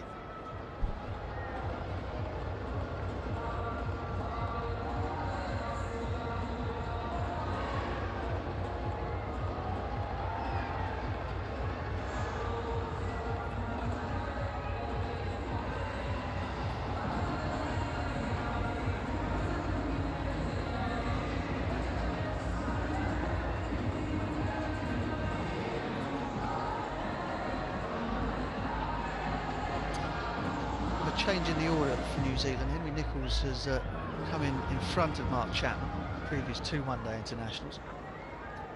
I wonder what the thinking is there. New Zealand now have the 2 left-handers at the crease. Perhaps they were just sensing that they were starting to get behind the run rate and needed to send Chapman in to give them a bit of a boost. Good, really good from Salma. Bowled well that Tom Latham hasn't allowed him to get that sweep shot out. It's bowled slowly at him outside off stump.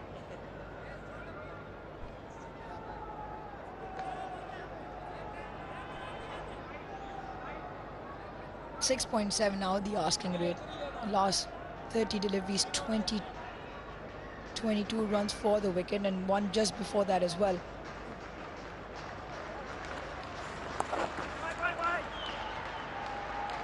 Straight to Mohammad Wasim Jr.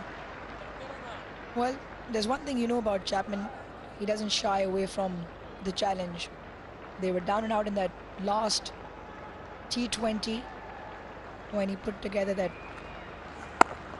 121-run partnership with Jimmy Neesham. 76 for 4 something and then got 100, made in T20 100 to his name. Different situation here. Plenty of time still left in the game. 152 is what they require. Gotcha! A little bit of air time. Manages to avoid all the fielders in the ring.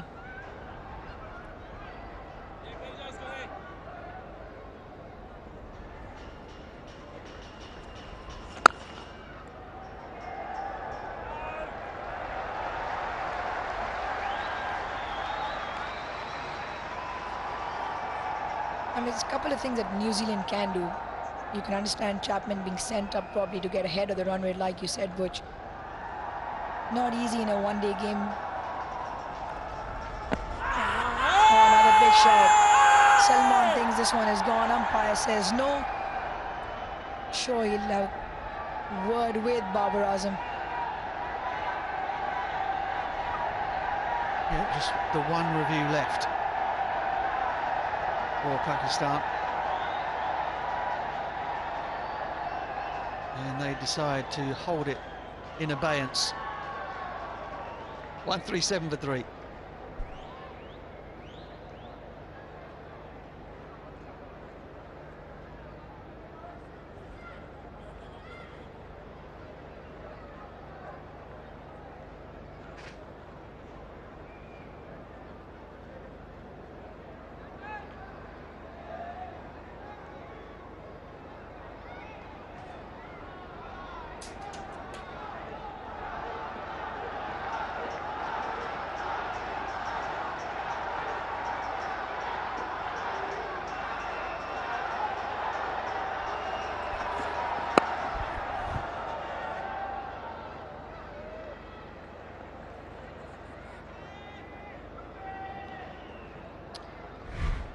Well, there was an appeal for LBW. They were deciding whether or not to go up for the review. I don't know if Babar Azam was joking or not, but as that counter hit 0, he pretended to go up for it. Yeah, Shadab saying, nah, a little bit of bat on it. They've had a few opportunities.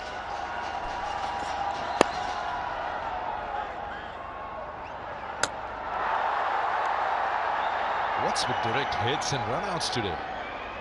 They were watching my halftime masterclass, Sikandar. Oh, yeah, okay. That says it. No, they have. They've been on fire, Pakistan. They've been on absolute fire in the field. Hitting the stumps, attacking the ball. Let's have a look. Ooh. Umpire's call. Good decision. Very good decision. Top edge, won't carry.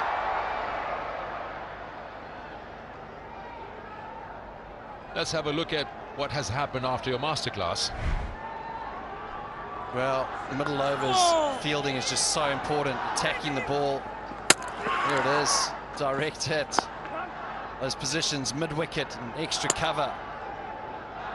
Hunting in. You can just stop those singles, trying to cut down the angles. Look at those two fielders converging on the ball, making it hard work for New Zealand.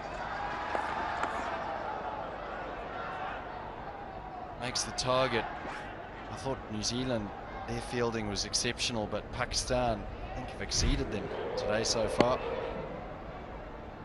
Those positions there, mid-wicket and extra cover. In these pitches where it's just a little bit slow, just holding. Bowlers are bowling wicket to wicket. There's opportunities for run-outs. They've taken their opportunities.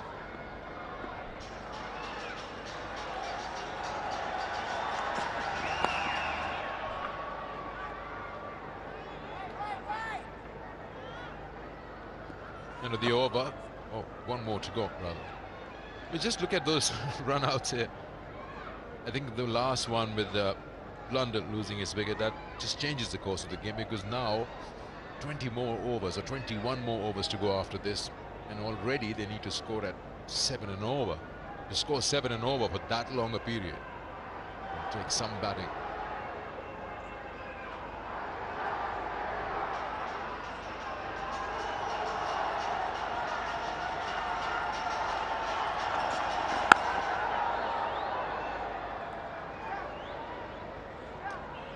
$140 for 3.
Yeah, as you say, Sikandar, I mean, that run rate's climbing. It's over 7s. But after this over, 20 overs to go, you start thinking, okay, it's a T20. It was a T20 and you needed 148 runs to win.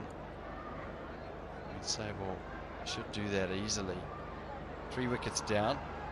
The issue that New Zealand have got is that they've got 2 players that are new at the crease, trying to build a partnership now. That's the difficult thing for New Zealand. And look at those 2 men hunting there. You've got Babar Azam and Shadab, who've been hunting those singles, trying to create the pressure for Pakistan. 2 very good fielders. The energy from Pakistan has been noticeable, almost taken it up a level.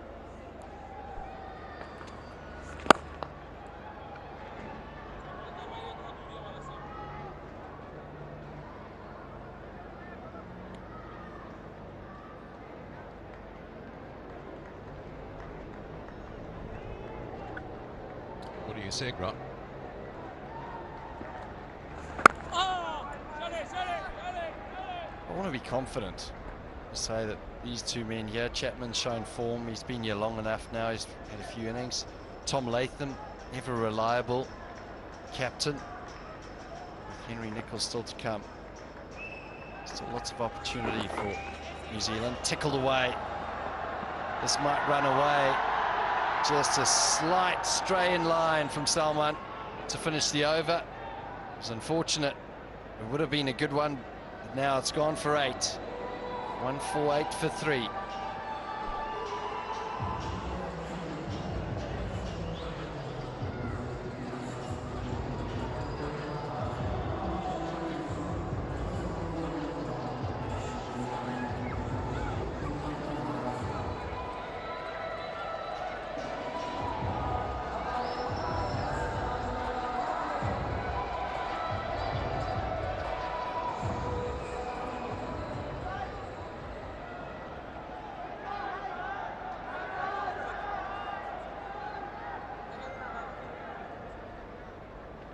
Neck to neck at the moment, just you feel that slightly below Pakistan at this stage.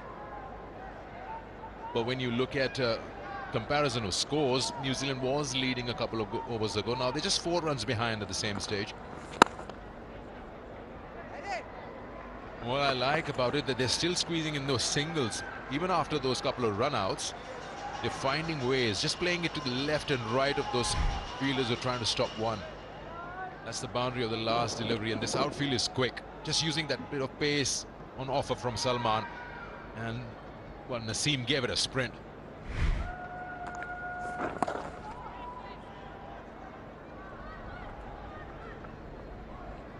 Yeah, if you're not going to take any risk now, and Latham and Chapman, while they're getting themselves in, they'll be looking to take risk-free runs. So rotating the strike, and Babar Azam, well, he can decide how attacking he wants to be as well. He wants to try to get a false stroke out of one of these two. Building pressure, maybe perhaps looking for Latham to go for that hard sweep, bowling wicket to wicket.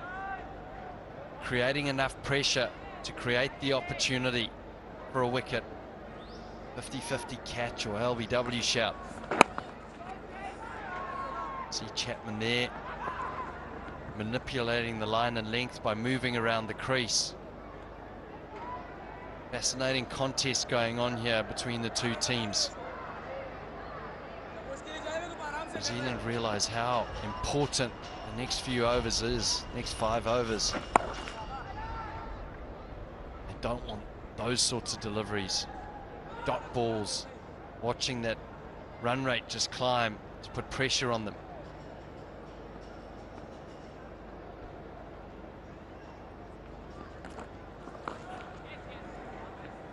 We'll find a lot of sweeps, reverse sweeps from Latham, scoring areas. He'll keep strike. 31 overs bowled, 152 for 3.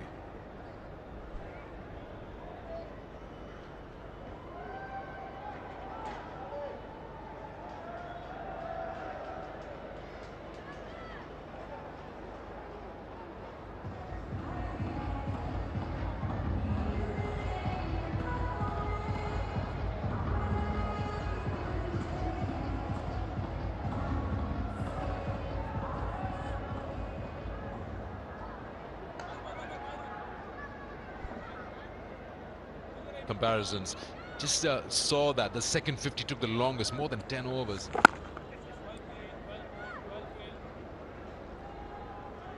There's just so many subtle differences out there when players adapt to other players out there, bowlers to batters. Let's have a look.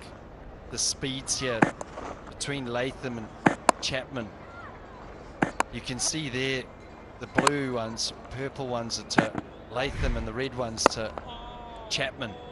She's bowling a little bit quicker to Chapman and taking the pace off, and that could be because Tom Latham is so proficient on the sweep. He likes to sweep hard. And there's a square leg back just behind square. Take the pace off it. Hopefully try and get a sweep out of him. Go, a bit of air. And a play and miss. Brilliant from Salman here. He's into his fifth over, sorry. He's just gone for 21.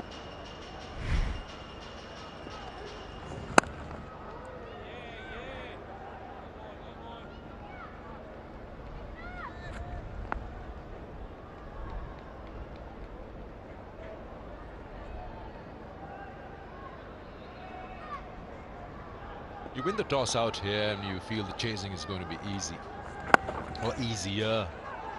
Or again, a chance. This would have been curtains. How many times we've seen the batter just giving up on that. He knew if it's a direct hit, there's no way even a dive would save me. Gee, they've been electric in the field, Pakistan. Another opportunity. Rizwan throws the glove off, slide and throw. It's Latham again. Could this be his lucky night?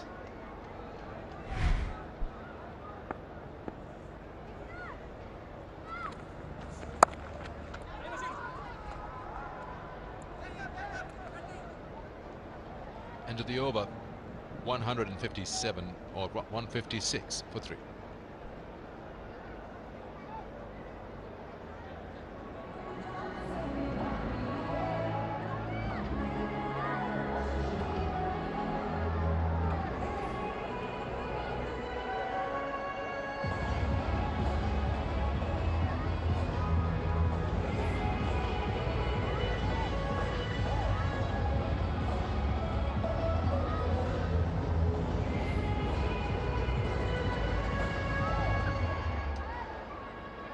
They almost are still, say, neck to neck, 9 runs behind. And they know exactly what they need from you. Have a look at that. The expectation that he'll do will come, and it'll be tough on the bowlers. That's not the case.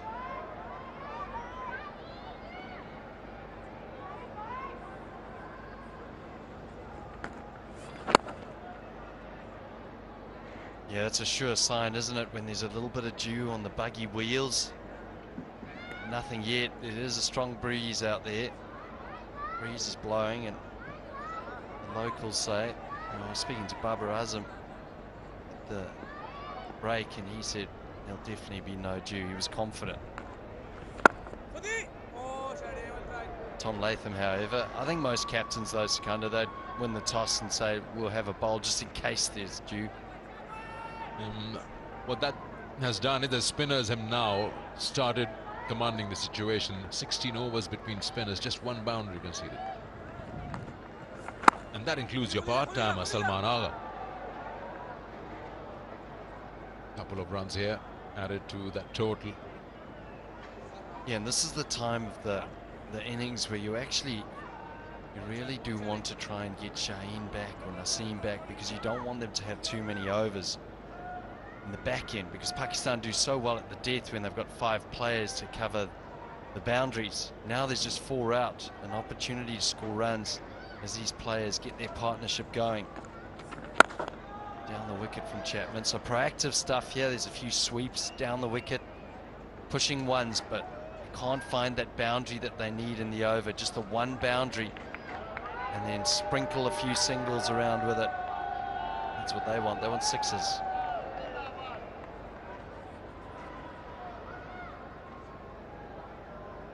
It's like Shadab's taking a little tumble here.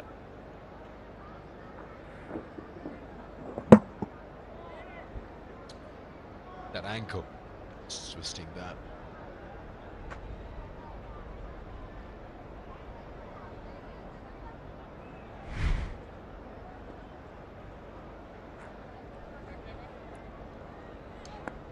Latham had a good knock in this previous outing in Pindi, so you'd like to have that confidence, and they would need him if New Zealand wants to hunt down those remaining 127 runs, along with Chapman, who's had a good T20 series, and then leave the rest to Henry Nicholls if you want some big overs. The last 10. He's resisting the sweep. So good at sweeping. I think they've got the man at point, so that covers the reverse sweep. The opportunities on the drive here through the offside. Here it is, the lap. Just gets him off strike to rotate. Strike between him and Chapman. To the over. 162 for 3. It's time for some refreshments as well.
126 more of the remaining 102 deliveries. It's very gettable, 7 wickets in hand.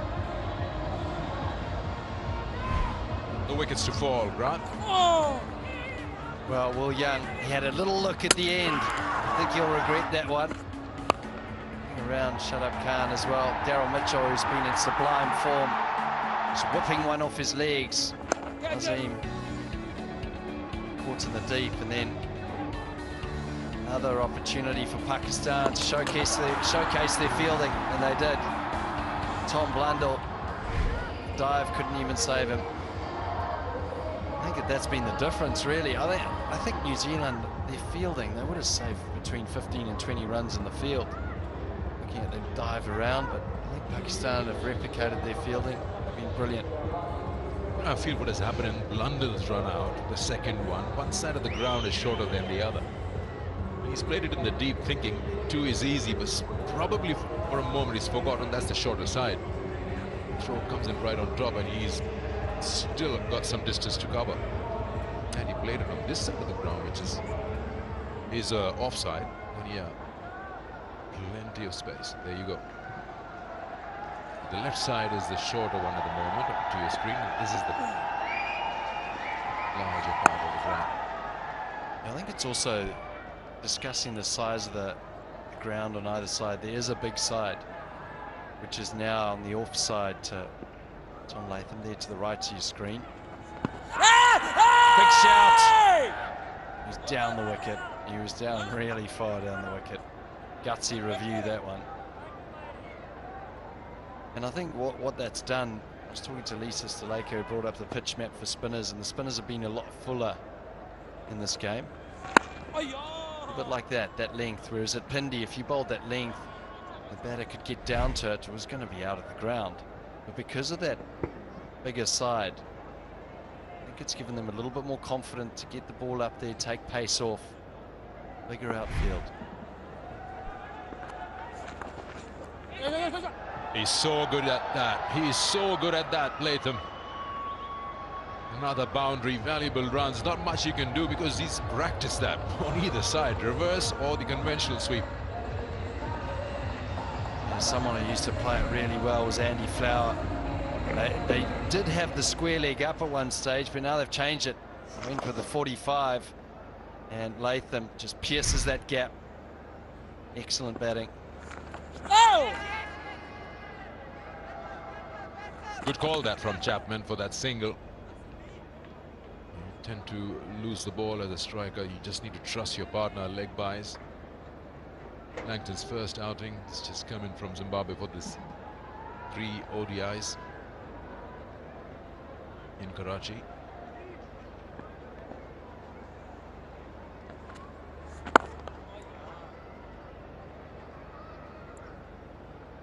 Got to eye a boundary every over and then hope for a big one somewhere. 168 for 3.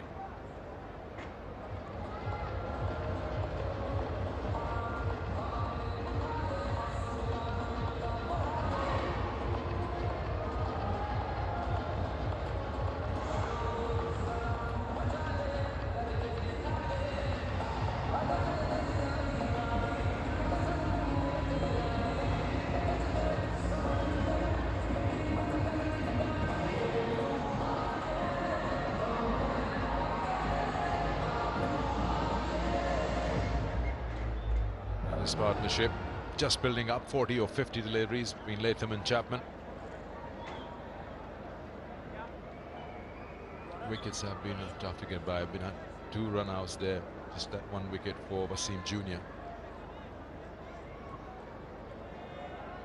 16 overs to go. 120 to get.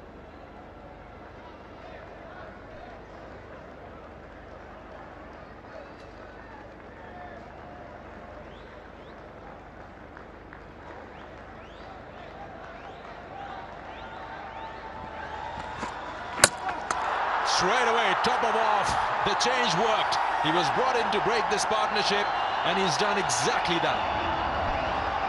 Well, you could sense that something was going to happen. Latham had started playing a little bit more aggressively. Pakistan were applying pressure. A lot of pressure on this New Zealand pair. They bring back one of the premier fast bowlers, top of off stump, bang, knocks it back. Great bowling change from Babar Azam. Naseem Shah does the rest. Yeah, that breakthrough just put brakes on New Zealand's way to the remaining 120. Chapman goes for 13, 168 for 4.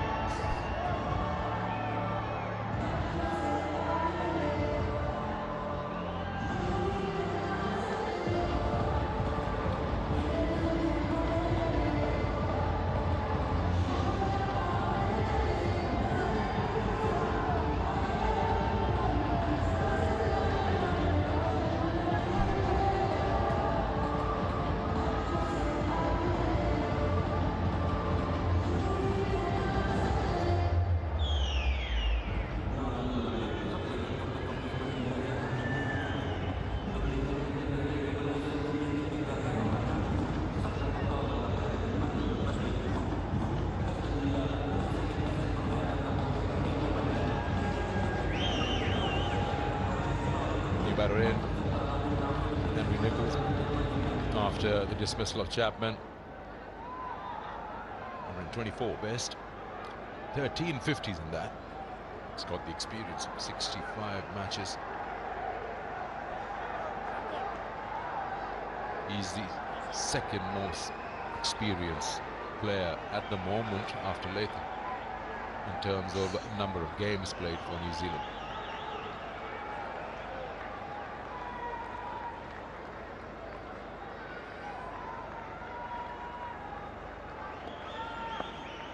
Naseem Shah has got another left-hander to bowl at. Straight away off the mark. Yeah, I love this. Really aggressive cricket here from Pakistan. Look at that, the zing bail just flying. No better view than that. Well, you'd want a few cartwheels if you're a fast bowler, but bowling coach will be ecstatic about that. The two seams, Wasim and Wasim. Chapman found wanting there. Feet went nowhere. Perfect delivery. And now, Babar Azam, well, he senses an opportunity here. Henry Nichols came in, a slip went into play. Pressure goes on Latham.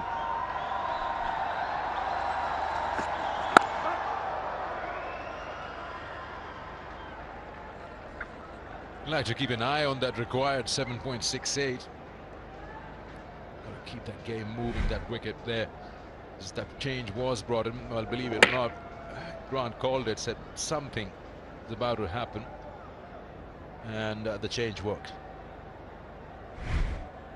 Almost really is undone by that pace. It's a little late on that. That's the required run rate for the remaining 15 overs after that.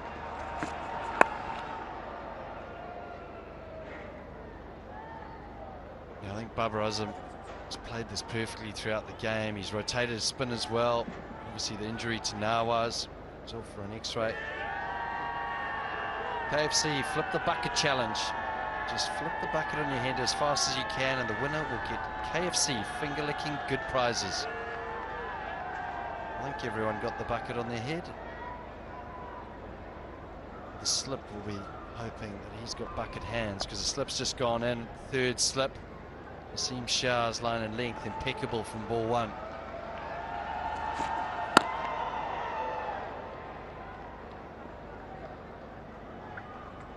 It's been so good in this over, Naseem. Every single ball is being aimed at top of off.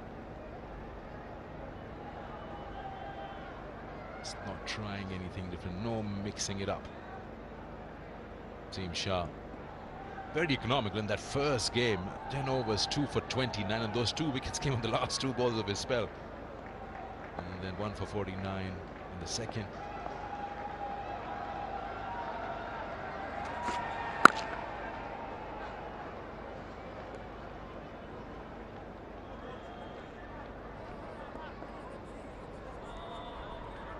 $170 for 4.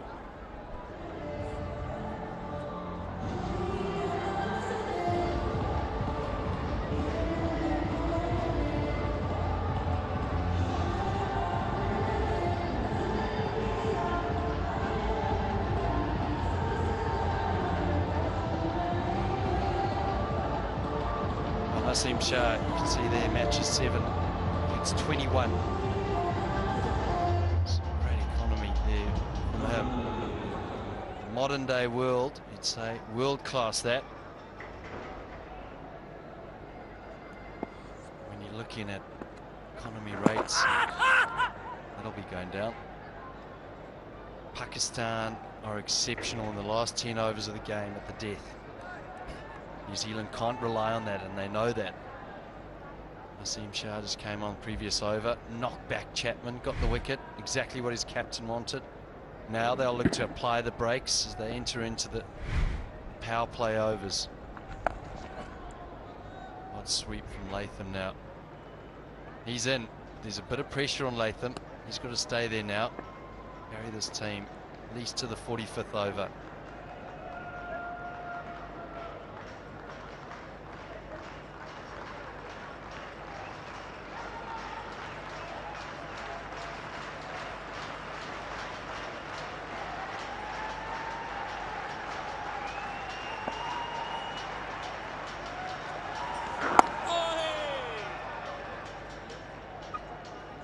It's done well for a part-time. I just brought in after that injury to Nawaz, and he's been really accurate.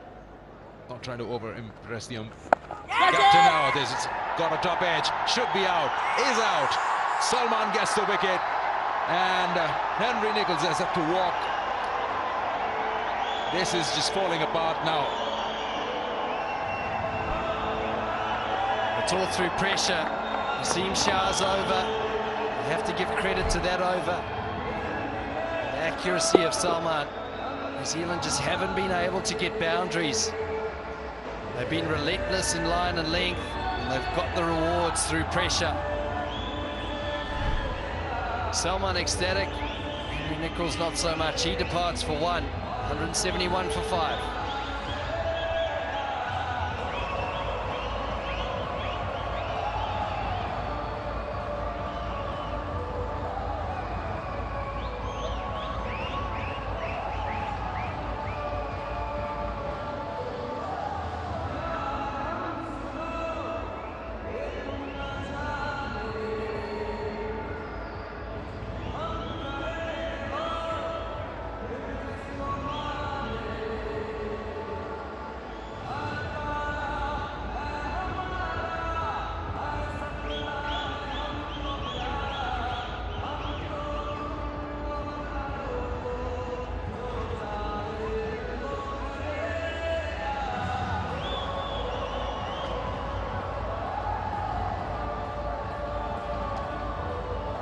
Well, Salman's got a wicket, and his accuracy and patience has paid off.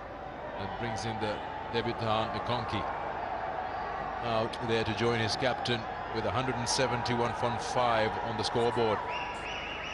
He can bat. Tell us a little more about him. Yeah, Cole McConkey, captain of the Canterbury team, all-rounder, handy runs. He always gets handy runs. Underrated all-rounder. I'd say almost more of a batting all-rounder, or even 50-50. Bowled impressively today. Babar Azam, well, he senses an opportunity here. Someone around the corner. He's done well here with his captaincy. He's always put someone in an attacking position when he senses an opportunity to get a wicket for New Zealand. This was the last one. Top edge from Henry Nicholls. He plays it well. Unfortunately for him, and in the deep. Oh, that was close. I think he's lucky he didn't get a tickle on that. See there from high to low. It's a shot he plays well.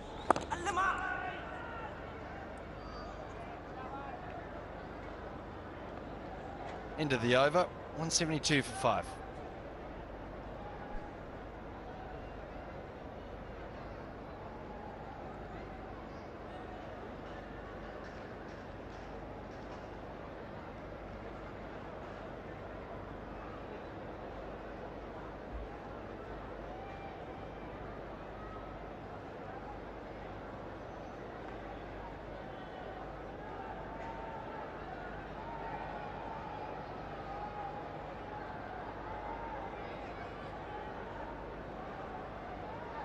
116 of 84, but the problem is that Latham's got to do it alone. Now he's got Conky. He is their batting all-rounder, but after that you get into those bowlers.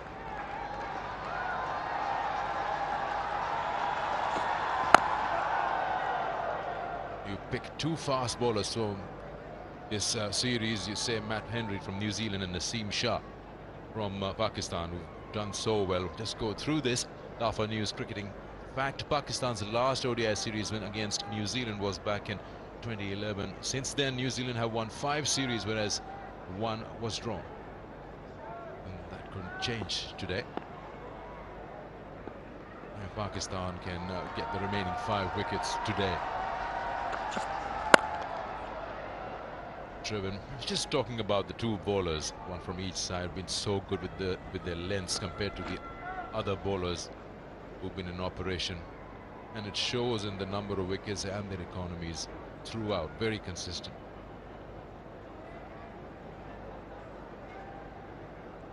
And Naseem Shah has been excellent. And the great thing is that he's been so good at the top end and at the back end. He hasn't changed necessarily what he's tried to do. He's bowled good line, good lengths, both occasions. Matt Henry's probably had to work a little bit harder to get his wickets, but he's been able to fight through and find the right line and length that's been successful for him. You're right there, those two have been the standout fast bowlers, given that the pitch hasn't given them a lot.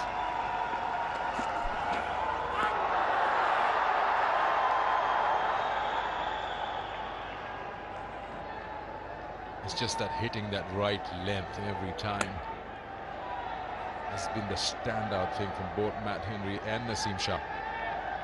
That's why you remember that first ODI where he gave just 29 runs in his 10 overs. Got those 2 wickets.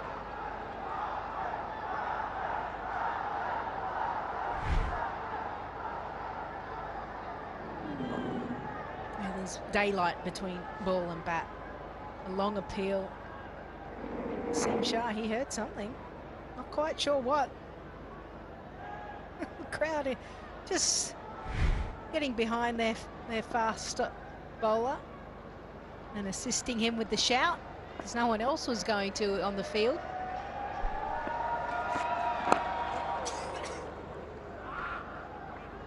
We talk about that. In this series, we've been chatting about the lack of bounce and what New Zealand expects. You feel, you see subcontinent where the bowlers are just breaking their backs, but they don't get that spongy bounce, that big carry, the keepers collecting the ball around their chin. Out here, that's the way it goes. I don't know what Rizwan's up to, what was being called. You think it's just the expectation, or you, in the back of the mind, you're used to that bounce, that you feel that there is lack of bounce in this region?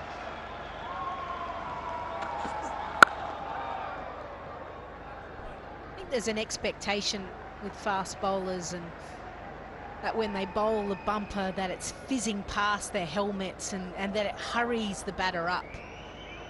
Pitches are completely different here.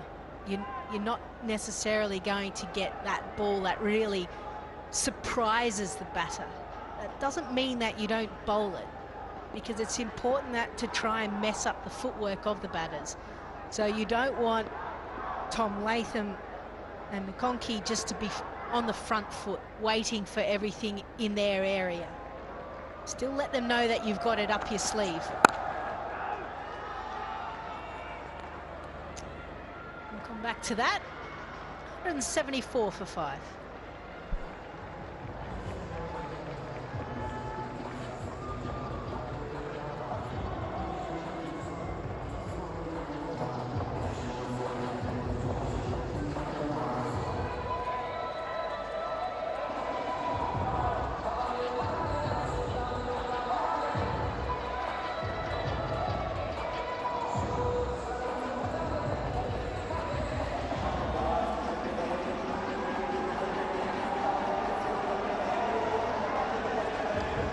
That's dipping that white line just after those couple of wickets right there. You can see the top of that one. That is creating that difference now. It's just widening that gap between the scores at the same stage. 189 Pakistan, 174. Also the wickets lost are more.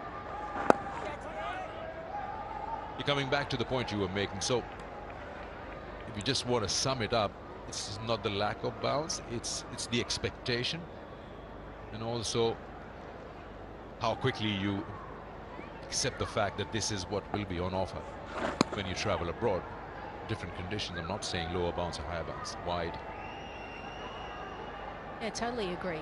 We've seen players in the past, I don't know if they still do it, change the type of bat that they're using in the sense. Bit of an appeal. I'd say struck him outside the line, remembering there is a bit of bounce there as well. Top spin.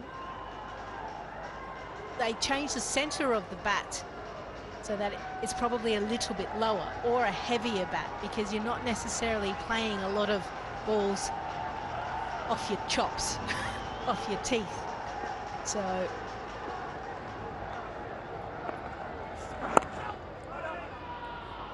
you're right, it's all about understanding that and being able to accept this. This is the LBW shout. Still be given out. Rizwan is a pocket rocket behind the stumps.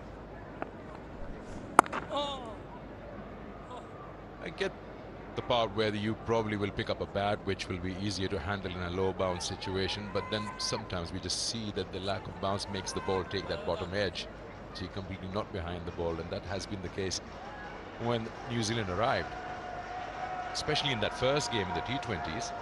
Everything was being attempted to play square of the wicket, and the ball was passing under the bat, and they worked on that. I think Chapman was the only one who basically understood what not to do, and he's playing more in the V, and then Daryl Mitchell followed.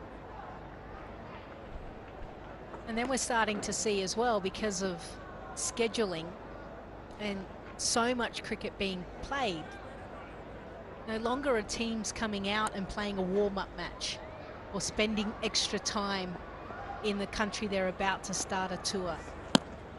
They just go from one series to the next. It's like we do with overs. It's 177 for 5.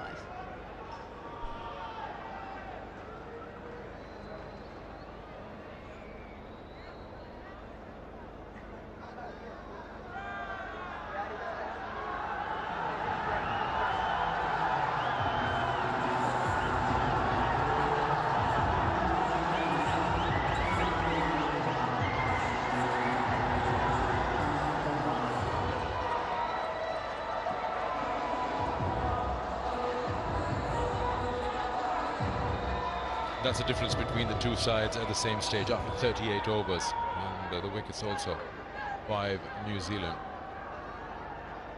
We like to believe that Till Latham is out there, and he's got a good 90 in the previous game. Should give Pakistan a fight.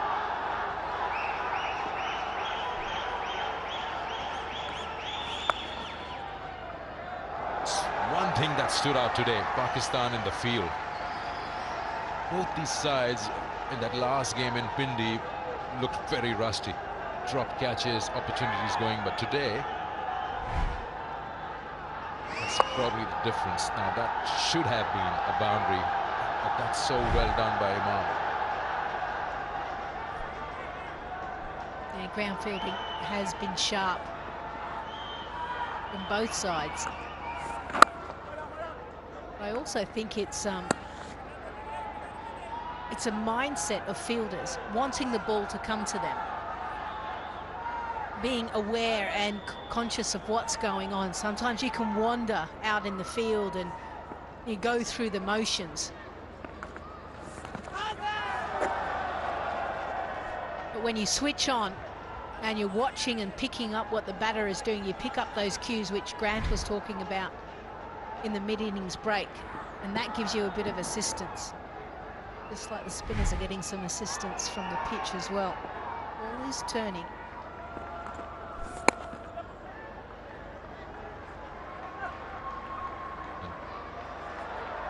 Just an overthrow here.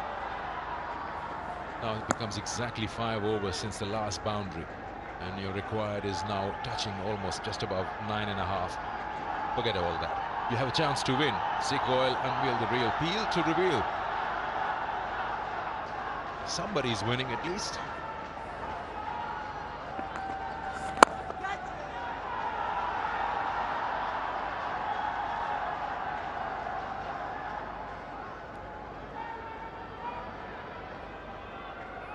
Required run rate now, sneaking closer and closer to that 10-run over mark. And that is going to be challenging for New Zealand.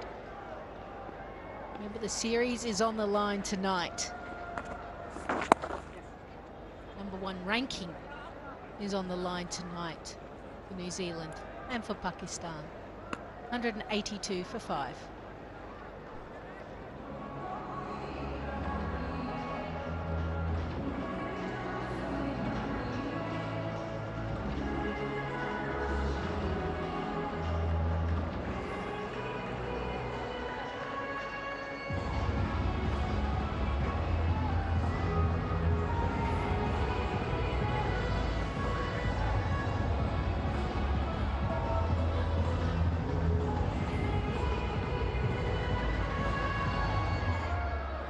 Lisa, when we look at National Bank Cricket Stadium in Karachi, you say there is more chances of you winning as a side if you're chasing. I just feel somehow that the reliance on due factor is a little too much. And when Latham won the toss today, he felt that half the job is done, because that's how it has been really. Chasing has been easy. But what this no due has done is that in the last 21 overs between spinners, just been 2 boundaries. And where you say that the ball becomes wet and you can't grip it and it comes nicely onto the bat, everything is missing. 21 overs and just 2 boundaries. Even the part-timer has looked so amazing. He's got a wicket for 34 and he's bowling his 9th. Shot. That's a good shot. That's one shot that's been missing for a while. McConkey comes down and plays it over extra cover. Some power in that shot.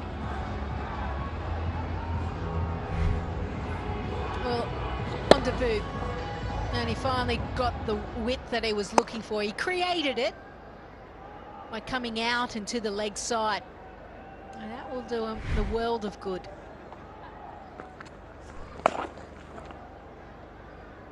We're starting to see just a few more array of shots as well.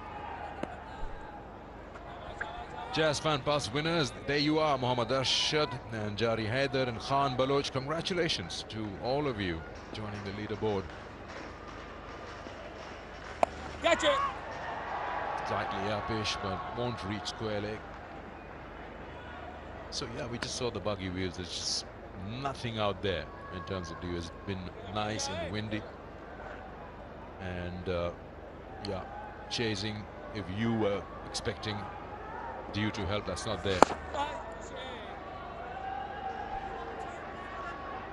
The other thing as well, given that Salman has been able to bowl 9 overs as well, is there was a period of time that Latham and Chapman were there, 2 left-handers, no due, off spinner coming in, one side larger than the other. You'd think that they'd rotate that right left-hand combination. I feel like maybe New Zealand missed a trick there as well. 191 for 5.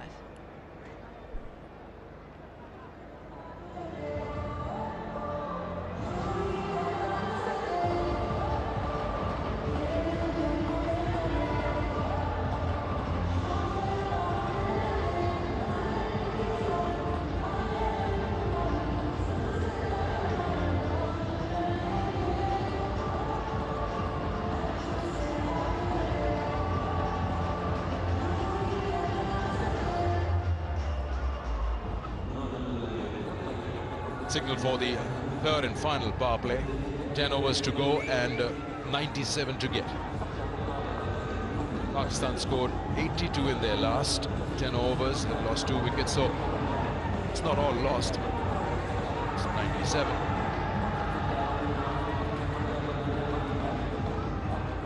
Shadab will get into action. He's got 2 overs up his sleeves.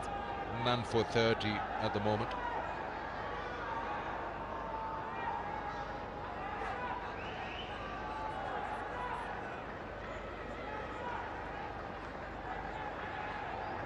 Pakistan in the back 10 were able to score 82 runs. So New Zealand has probably let it slip a little bit, given the fact that there's no due, and they've got to now score 97s. Not to say they can't do it. Now you've got to start to think, okay, how can I get multiples on a number of deliveries? Don't necessarily have to find a boundary. They need to be able to get a couple of big overs in a row, especially at the start of this last power play. Well, the Tapalti Lounge, they're eagerly waiting with that Pakistan cap. They would like Pakistan to wrap up the series today, make it 3-0. We saw the same thing happen with Pakistan. They just couldn't get those big overs going in the last end. Though they got 82, yes. Oh, this turn and a bit of bounce. Even the mid-innings, it was Imam Al Haq talking to ground and saying that we would have liked one of the top 3 batters to stay till the end so we could have achieved the maximum. Pakistan certainly rely on their top order, the firepower at the back end. And that's what Mark Butcher was explaining as well. And the same could be said a little bit for New Zealand as well, remembering that they are missing a number of their frontline players. Tom Latham has an opportunity to do that. 44 off 57. Only struck 3 boundaries so far.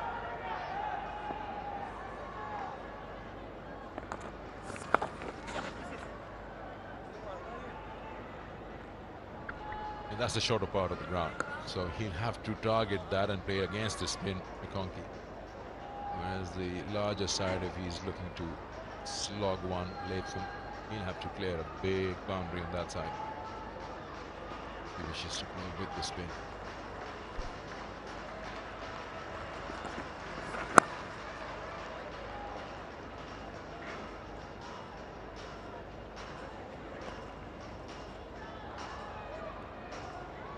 Really like these two New Zealanders to come together. At the end of this over, as the required rate jumps up to 10 now for the first time, to go, okay, which end are we targeting? Which bowler are we targeting? You don't want to limp your way to the 50 overs. It's 196 for 5.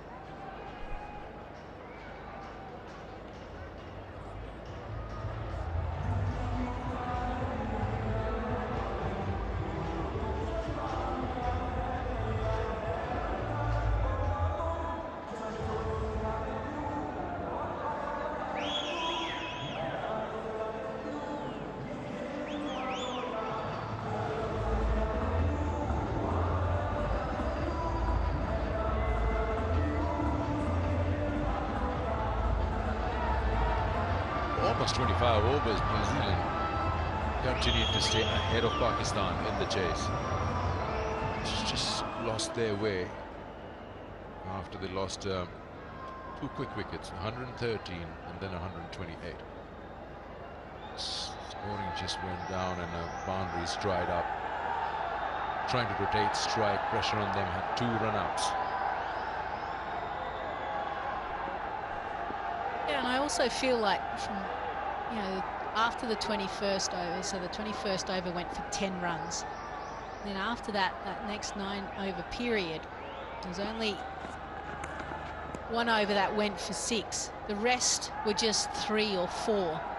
It really does slow things down. Sensodyne, sensitivity, free moment, because life is too short for sensitive teeth.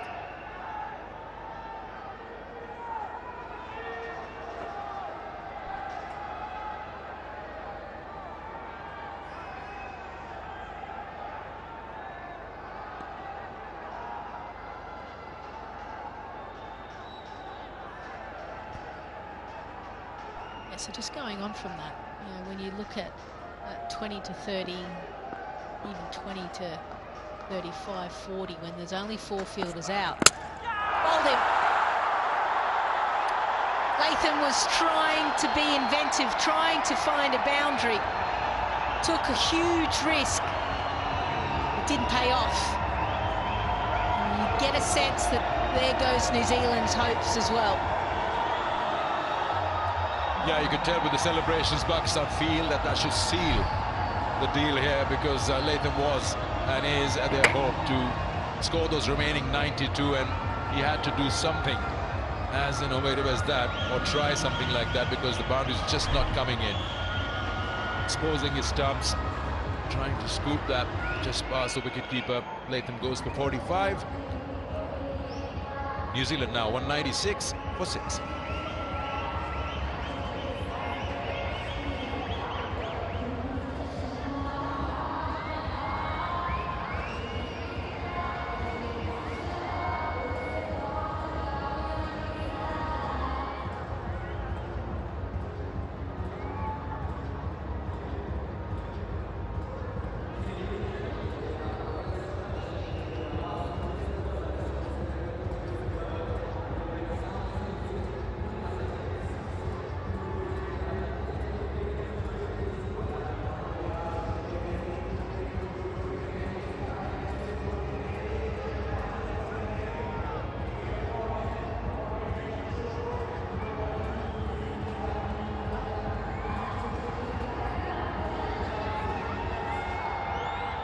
Adam Milne is now the new batter in to join the debutant McConkey. 6 down for 196.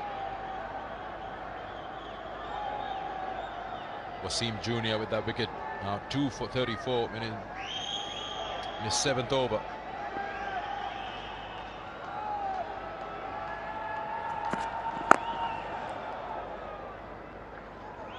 It's now to the bowlers.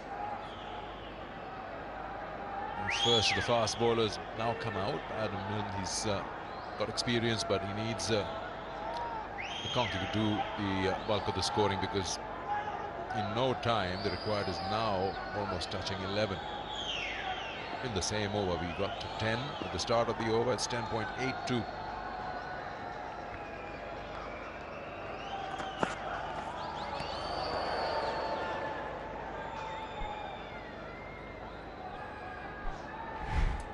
The pressure was building, wasn't it, on Latham, and that around the wicket to the left-handers, targeting the stumps, not giving them any room.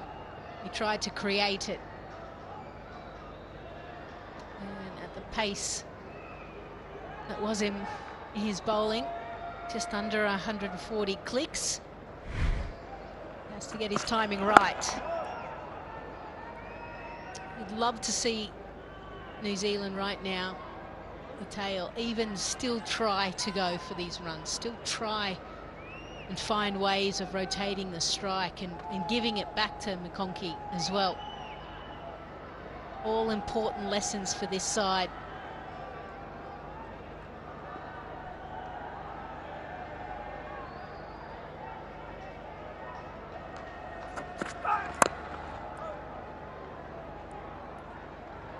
.42 overs bowled, 196 for 6.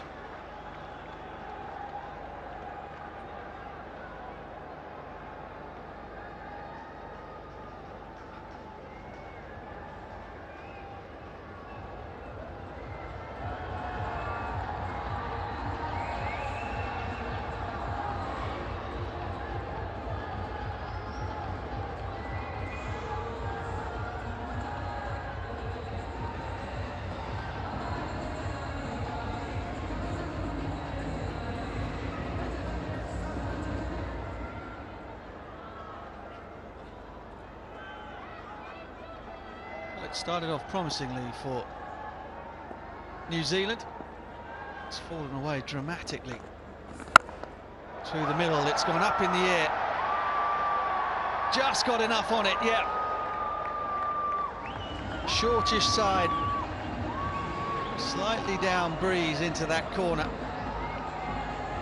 Conchi sends one all the way.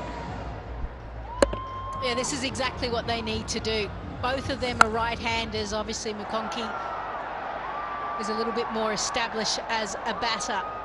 So he needs to take down Shadab Khan. And they've also got to make sure they don't get too caught up with the short side as well. I think that ship has long sailed, isn't it?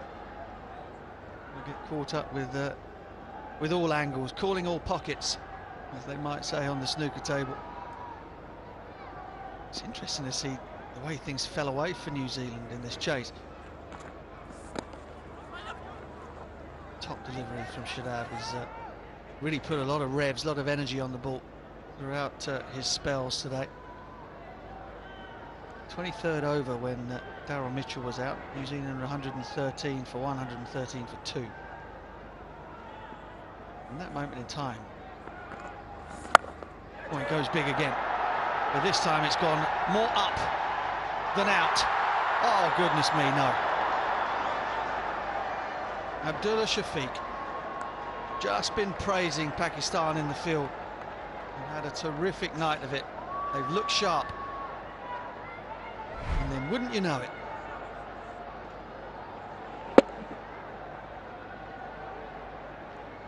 he tries to steady himself, doesn't he? He almost overruns it, then tries to mark it on his chest. You're not going to catch the ball with your chest, you've got to catch it with your hands. I'll make a note of that. Oh, it was a shocker, it really was. You're absolutely right, he overran it. In those circumstances, the hands need to be the other way up, Oz style. Shame for Shadab. He finishes up wicketless from his 10 overs. None for 45 from him. Good showing nonetheless. 207 for 6.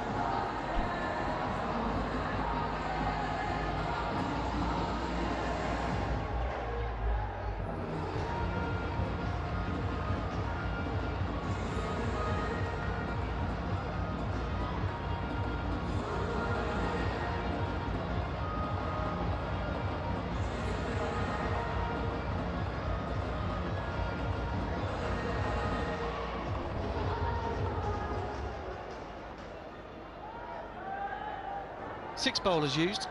Mohammad Nawaz suffered some finger damage, dropping a return catch. Salman Agha stepped in and did a really good job. 1 for 42 from 9 for him.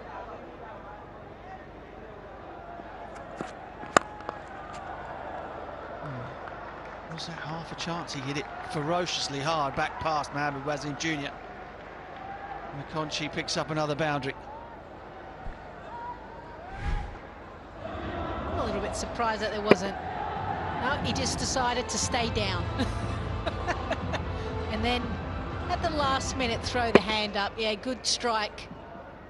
Straight down the ground. We've seen so many runs being hit down this series in the V.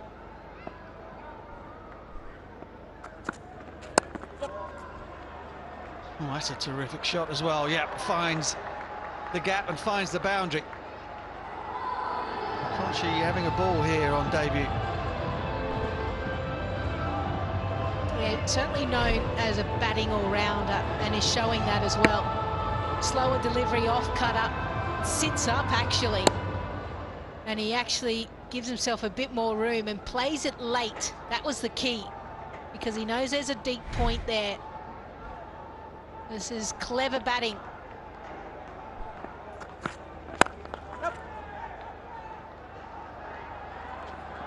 Scampered single. Glad you said that was the key. Apologies to Paul McConkey's family for calling him McConchy. It's McConkey. Butch. Here's Babar Azam changing the field, calling the shots. Makes a tactical change. Latham looks for that gap and gets his leg stump removed. Captain's having a good night.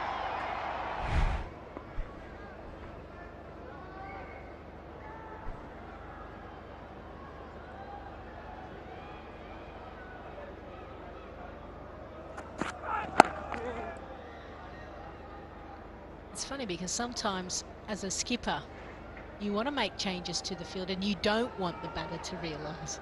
So you try to do it sneakily, maybe as the bowler's running in, or you know, they don't want to make it known.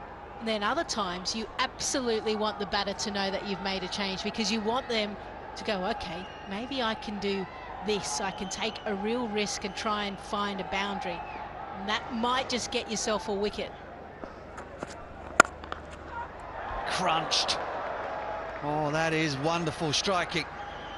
McConkey's not giving this one up. End of the 44th. Oh, no, it's not. One to go.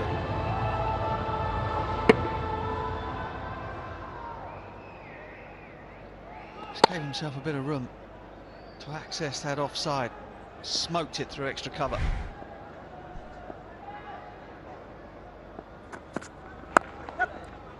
Well, he might get two here. He will get two. Excellent work, great hustle. That's the end of the 44th. 2-2-3 for 6.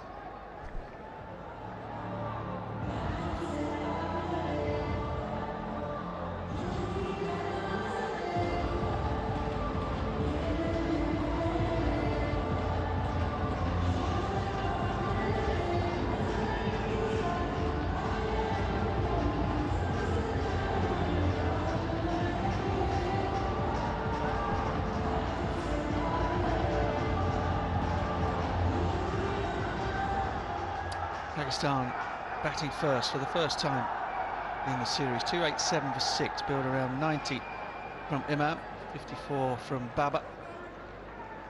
Matt Henry with 3 for 54 was excellent. New Zealand in reply, well, they're still just clinging on by their fingertips. 65 needed from 36. Milne and McConkey holding the fort, holding things together. Shaheen Shah Afridi back into the attack.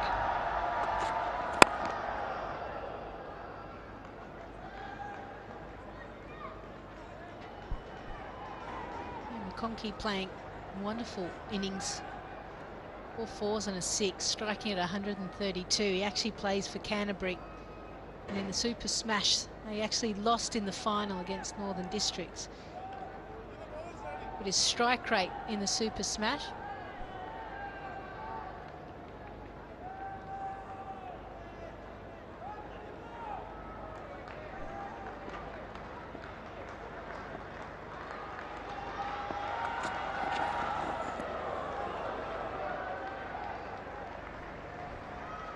cross-batted strokes have been difficult to execute on this surface. Low bounce, a little bit of indifferent bounce, generally on the low side. It's meant that any time a pull shot is attempted or a cut shot, bottom edge of the bat is in play, and the ball simply just zips past you, underneath you.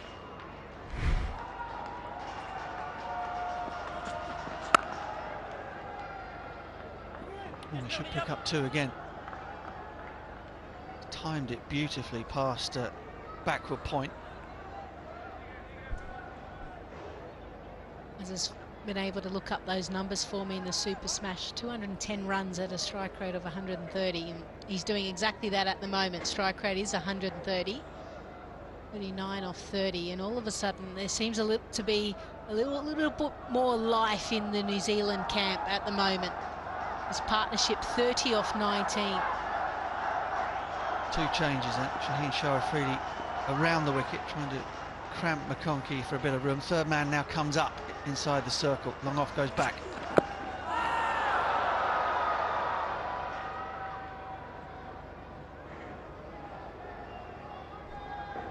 Yeah, that's an interesting tactic, isn't it, given that the leg side is a short side.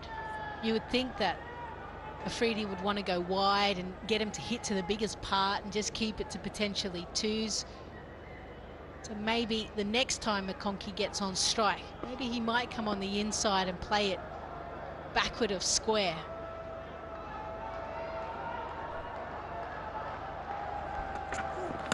Knocked him over. Doesn't matter where you put the fielders. Your stumps get rearranged behind you. There's only one way to go, and that's off the park. Yeah, it's well bowled to the fast bowler. Ball coming at pace. 135 kilometres an hour on that middle to leg stump line. Seam up. Maybe might have nicked the back of the pad and onto the stumps. Nice and full as well. You miss, I hit. Pretty simple formula, has worked. for decades and will continue. England goes for 3, New Zealand 2-7 for 7.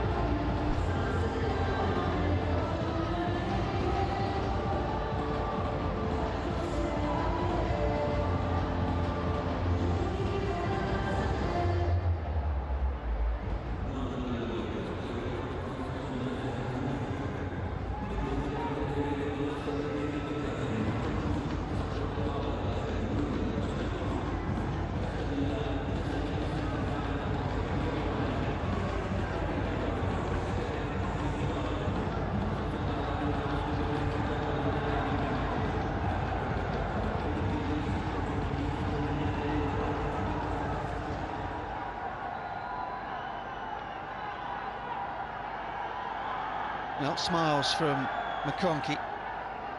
He can only offer a bit of advice to Henry Shipley, who has one delivery to face to keep out from Shaheen Shah Afridi.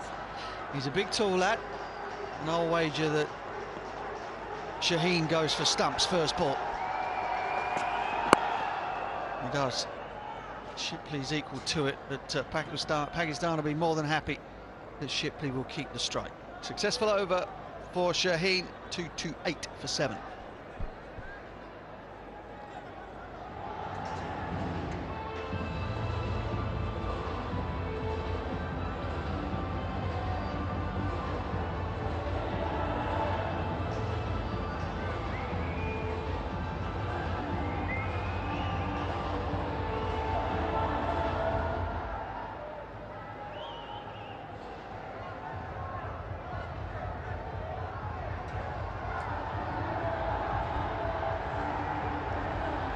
All hopes rest with Luke McConkey.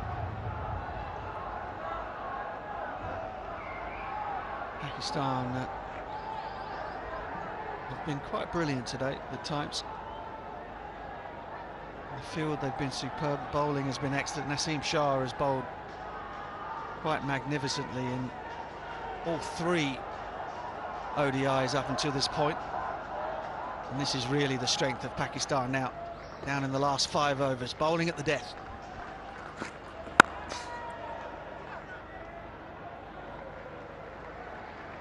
Australian leads. Representative of New Zealand enters, Grant Elliott. How about this? Yeah, they're trying to keep me and the Australian away from each other. Angle, pace, rockets into the timber on leg stump. Pakistan, they're just world class at the death here. Unless you have a batter in, it's in on 80 or 100. They're tough to get after.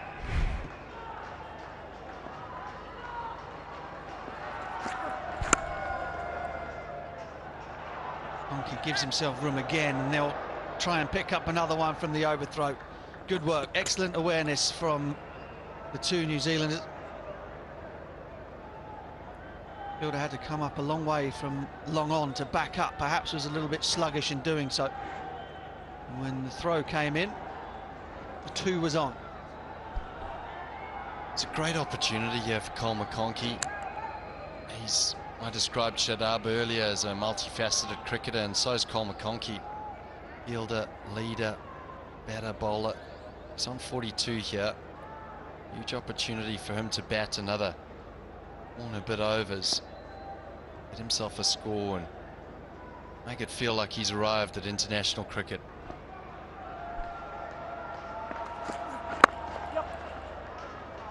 Yorker arrowing in towards the stumps from Naseem Shah.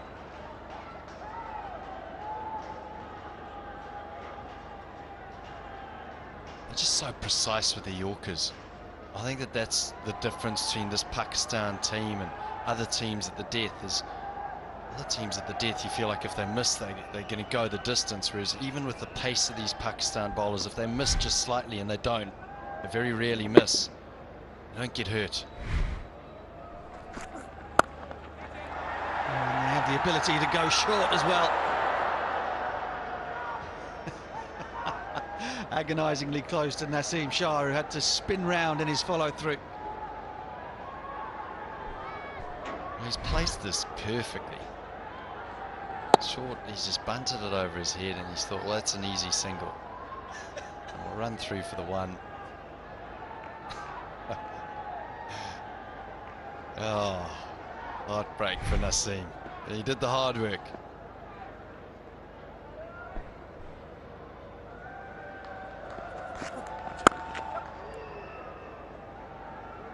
Slower one that time, and as Grant Elliott was telling you, goes in the hole.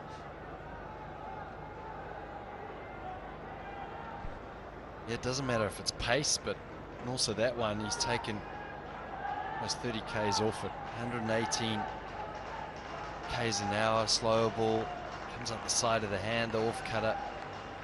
These batters really have their work cut out for them, trying to not only just decipher how he's holding the ball and what's coming at them, but trying to adjust to the differences in pace and length.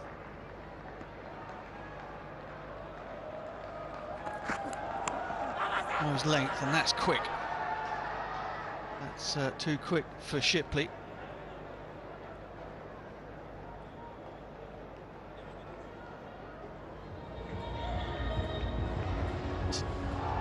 Two, 3, 5 for 7.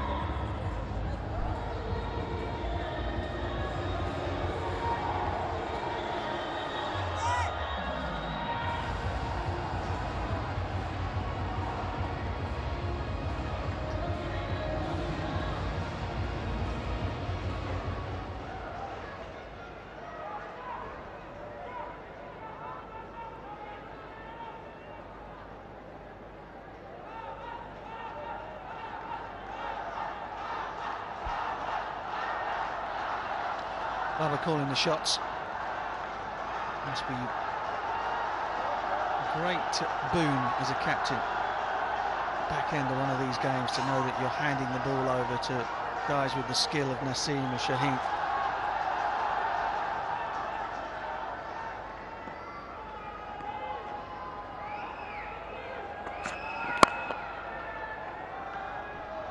Yeah, don't forget Butch Harris-Ralph on the sideline as well. So Joel Wazim Jr. comes in and he can do the job. But so many great bowlers that they can call upon.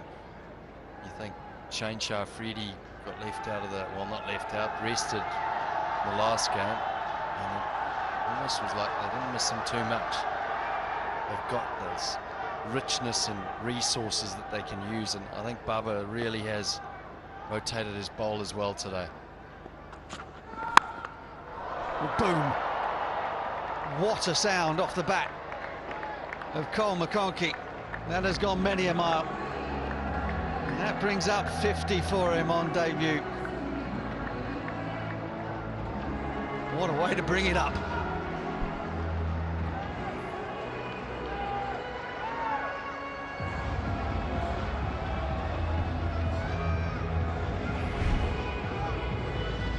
Well, he's just shimmied across to the offside.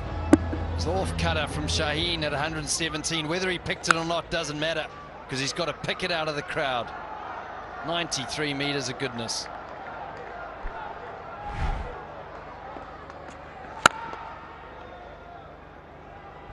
Just to dig that one out.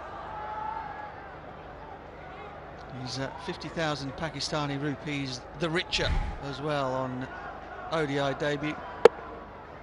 As Brighto Paints offering that to any player that makes a half century to celebrate their 50-year anniversary.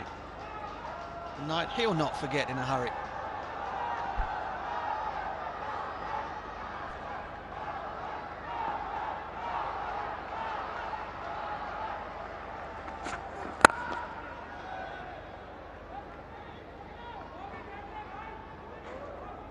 You only get one chance to make your debut, and everyone says just enjoy it. It goes so quickly. And McConkey, well, he's bowled well, he's done well with the blade. Fielding was exceptional as always. He's a consistent player, consistent performer. This will give someone like him a lot of confidence. Also, New Zealand grow the resources. He's got 31 years of age. quite the number to be making a debut at. Late developer, or just there hasn't been the space to get him in? Cole McConkey on debut. Well, he's a 360 player. He can hit the ball a long way. Scores valuable runs for his domestic team, and here he's doing it on the international stage against a world-class bowling lineup. That one there for the 50. Big hit.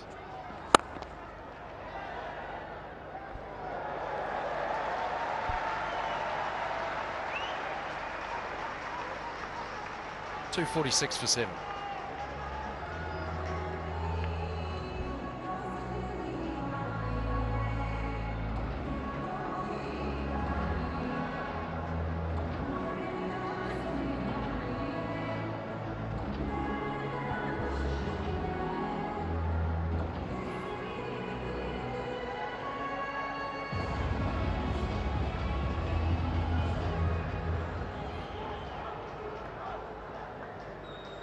They're going thick and fast as we head towards the end of the cricketing summer here in Pakistan.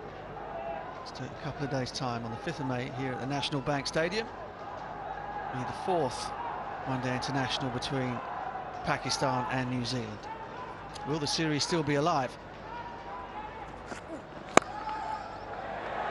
Oh, he's nailed that. Oh, wow. Mohammad Wasim Jr. He is having an absolutely magnificent night out there in the field. And the smile tells you everything you need to know. Well, Naseem Shah can't believe it. And I don't know if Wasim Jr. can believe it either. Got the big pearly whites out after he caught that. And he's just saying thank you, because that's the big boundary. He's not going to waste the time going over there. Back of a length. Shipley absolutely cracked this one in the middle. Look at that, full stretch. And he just carries on with the sprint to the finish line. With only shut up to give him a high five. He deserved more than that. Shipley goes for 7, 246 for 8.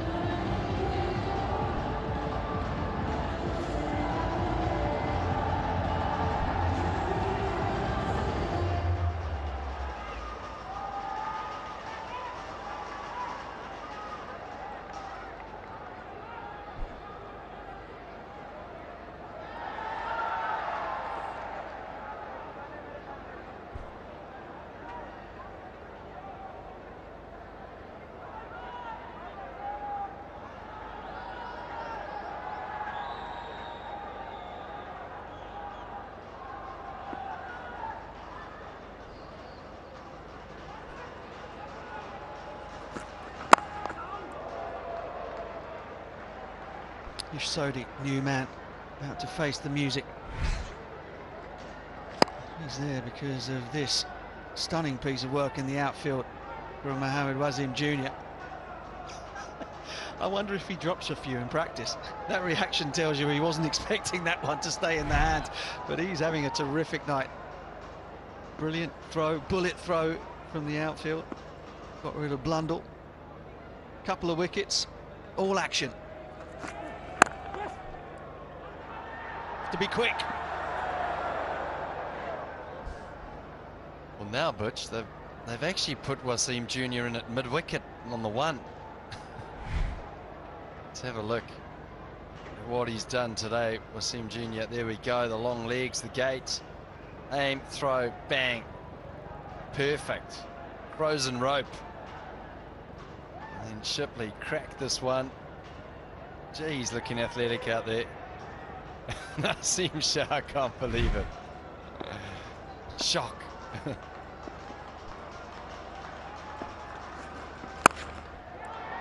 Up and over. There's nobody down there. McConkey picks up another boundary. He's already gone past the fastest 50 by a New Zealand batter on ODI debut. Just the 36 deliveries it took him to make 50. And he's not done yet.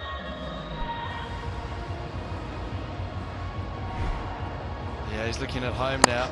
Gives himself a little bit of room, opens the blade. It's vacant there. Third man and point. It's also the small boundary. Very good at hitting through the offside. Just the two players there, backward point or point on the boundary and a mid-off. Be on the leg.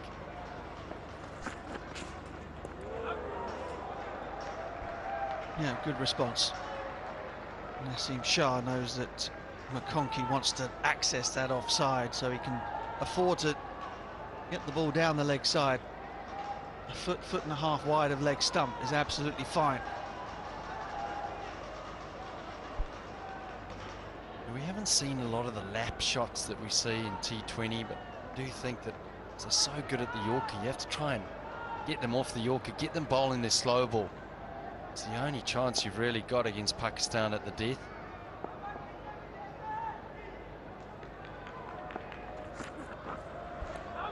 Clever.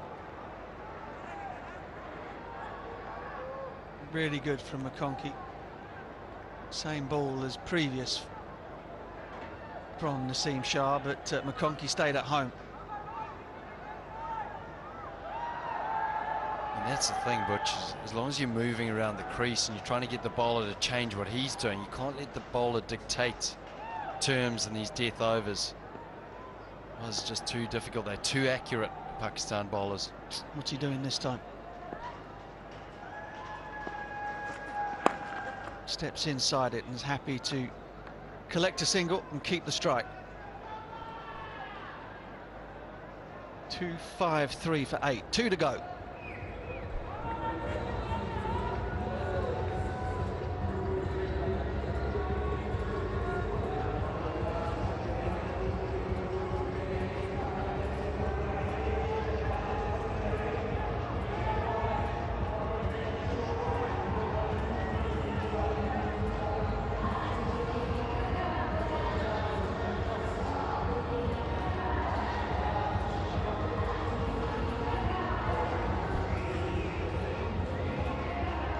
.35 from 12. Not beyond the realms of possibility.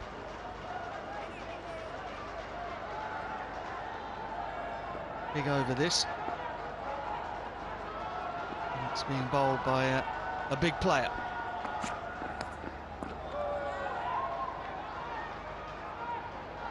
Excellent start from Shaheen Shah Afridi. If you're sitting in the dugout, you're still believing. Still believe that you can win this as a New Zealand team.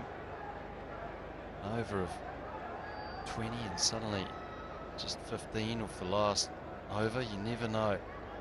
I've seen it happen time and time again. Someone do something spectacular.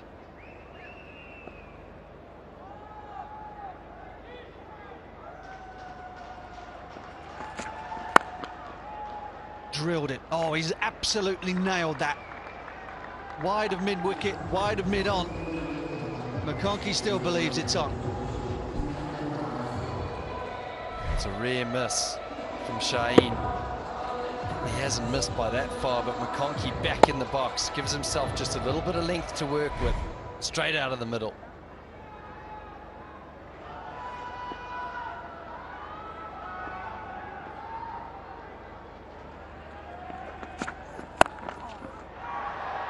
Speedy, pacey delivery. Shaheen Shah Afridi doesn't want to get the ball in that danger zone now. Goes for the throat, it pays off. Ask you again, where has Cole McConkey been? 31 years of age he is, making his debut. Yeah, it's a good question. You know, in thinking about it, because New Zealand conditions, when you tend to play an all-rounder, you play a medium pacer, Colin de Grandhomme, Jimmy Neesham, sorts of players that have probably occupied that all-rounder spot. Oh, that is beautiful. Beautiful. Ish Sodhi can hit a long ball, but you're not hitting that anywhere. Well, they've seen it so many times. No one's even giving Shaheen Shah Afridi a high five. He's just walking back to his mark. Business as usual. Delivers the Yorker, knocks the timber back at the death. Well, that's as good as you'll get. Round the wicket, left arm, angled in. Bang, off stump. World-class delivery from a world-class bowler. Sodhi has to go for one. It's 2-5-8 for 9.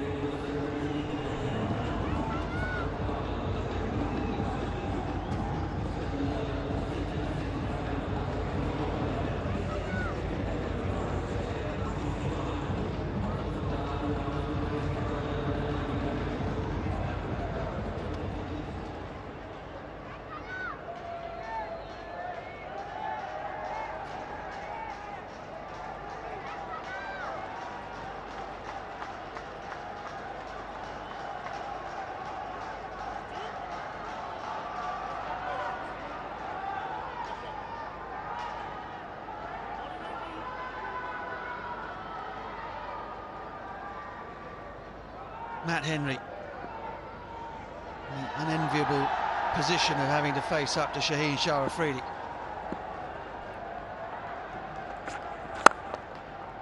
Does well. Gets McConkey on strike.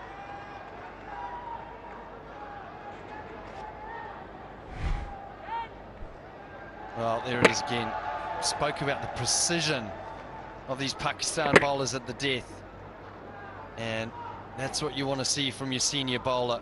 He just points to the rest of his players and says, yep, that's what I do.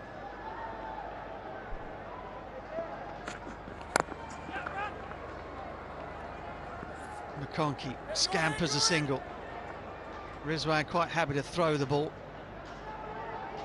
And that is the end of the 49th, and it was an excellent one from Shaheen. 260 for 9. New Zealand need 28.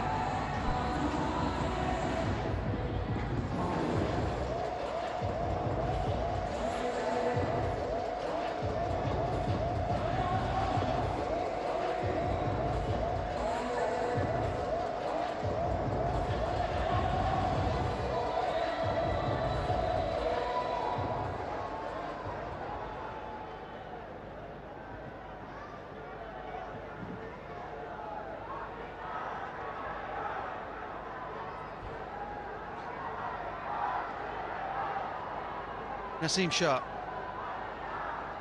2 for 41 from 8. He won't get through his full 10 this evening. That's 28 to defend. He's bowling at Cole McConkey, who's 63 from 44.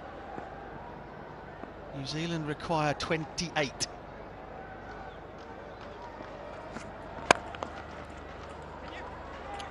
Bangs it down the ground. They should only get 1. And that should be the end. Matt Henry had to come back for 2. There was no mileage whatsoever in Henry being on strike. The fielder kept his cool, and I think that's all she wrote. TV umpire to director, we have an umpire review for run out at the bowler's end. The best angle, please.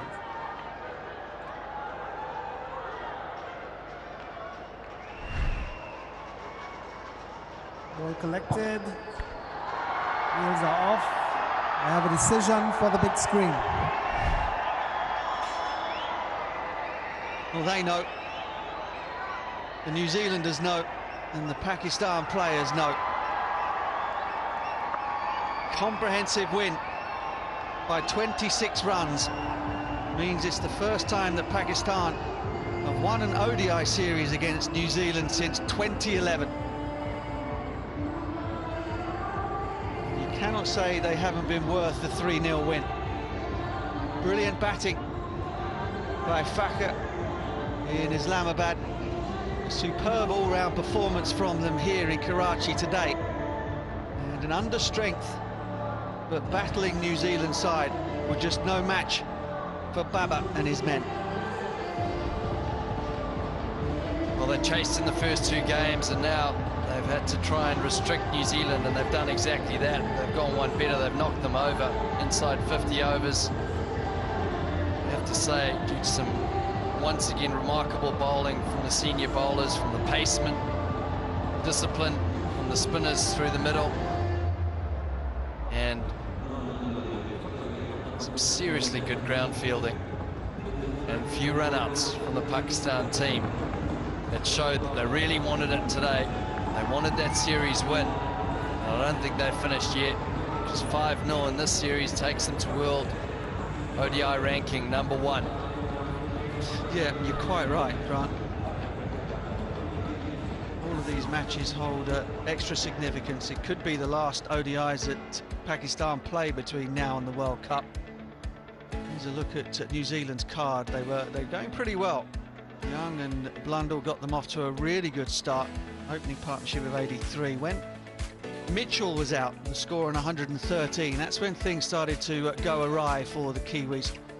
Pakistan put a real stranglehold on. And then the 2 left-handers, Latham and Chapman, were pinned down by Salmon. And it was very difficult for New Zealand to recover from there, despite the heroics of McConkey at the death. Yeah, there was just the one partnership. Started off strong, New Zealand. 83 between Young and Blundell. And then New Zealand would have thought, well, we're in a great position to use that middle order. But it was the brilliance of Pakistan fielding, a few run-outs at the top, and just consistent bowling. Babar Azam used his bowlers well, he rotated them well, created opportunities. Yeah, world-class stuff, really. Shaheen, Naseem at the top and at the death. A little bit inaccurate at times with the brand new ball, but at the end they were superb. Mohamed Wasim Jr. had a terrific evening with the ball in hand and also in the field, effecting a run out and taking a superb catch. Nawaz went off with what we hope is not too badly damaged a finger. Salman stepped in and did well. 1 for 42 for him, none for 45 from Shadab. He should have had a wicket too. A drop catch on the boundary cost him in his final over.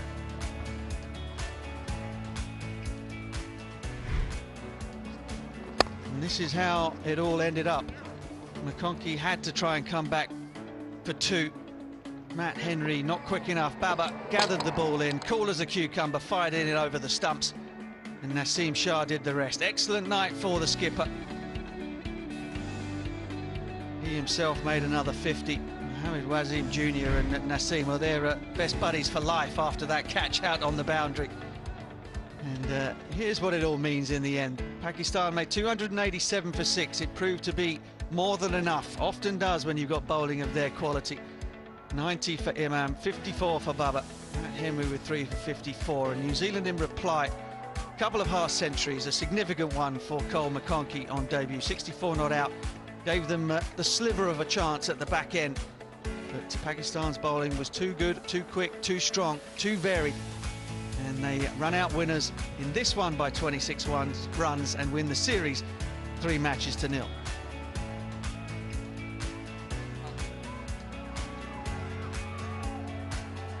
So we've had the 2 matches in Pindi, both won by Pakistan. 5 wickets and 7 wickets as Pakistan chased successfully.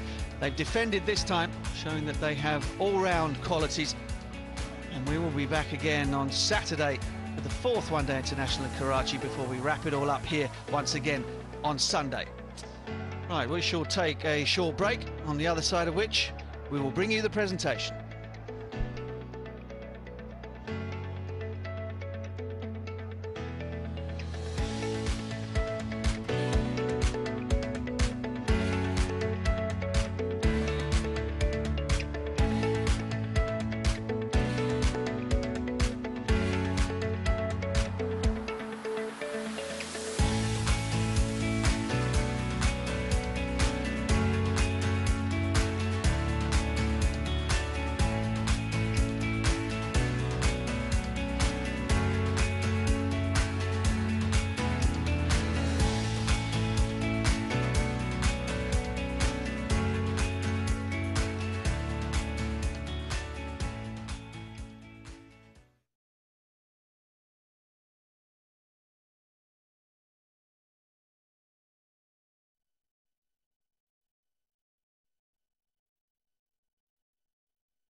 So Pakistan posting 287 for 6, restrict New Zealand to 261 to win their first series against the Black Caps for 12 years. Pakistan winning by 26 runs. The series is won 3 matches to 0.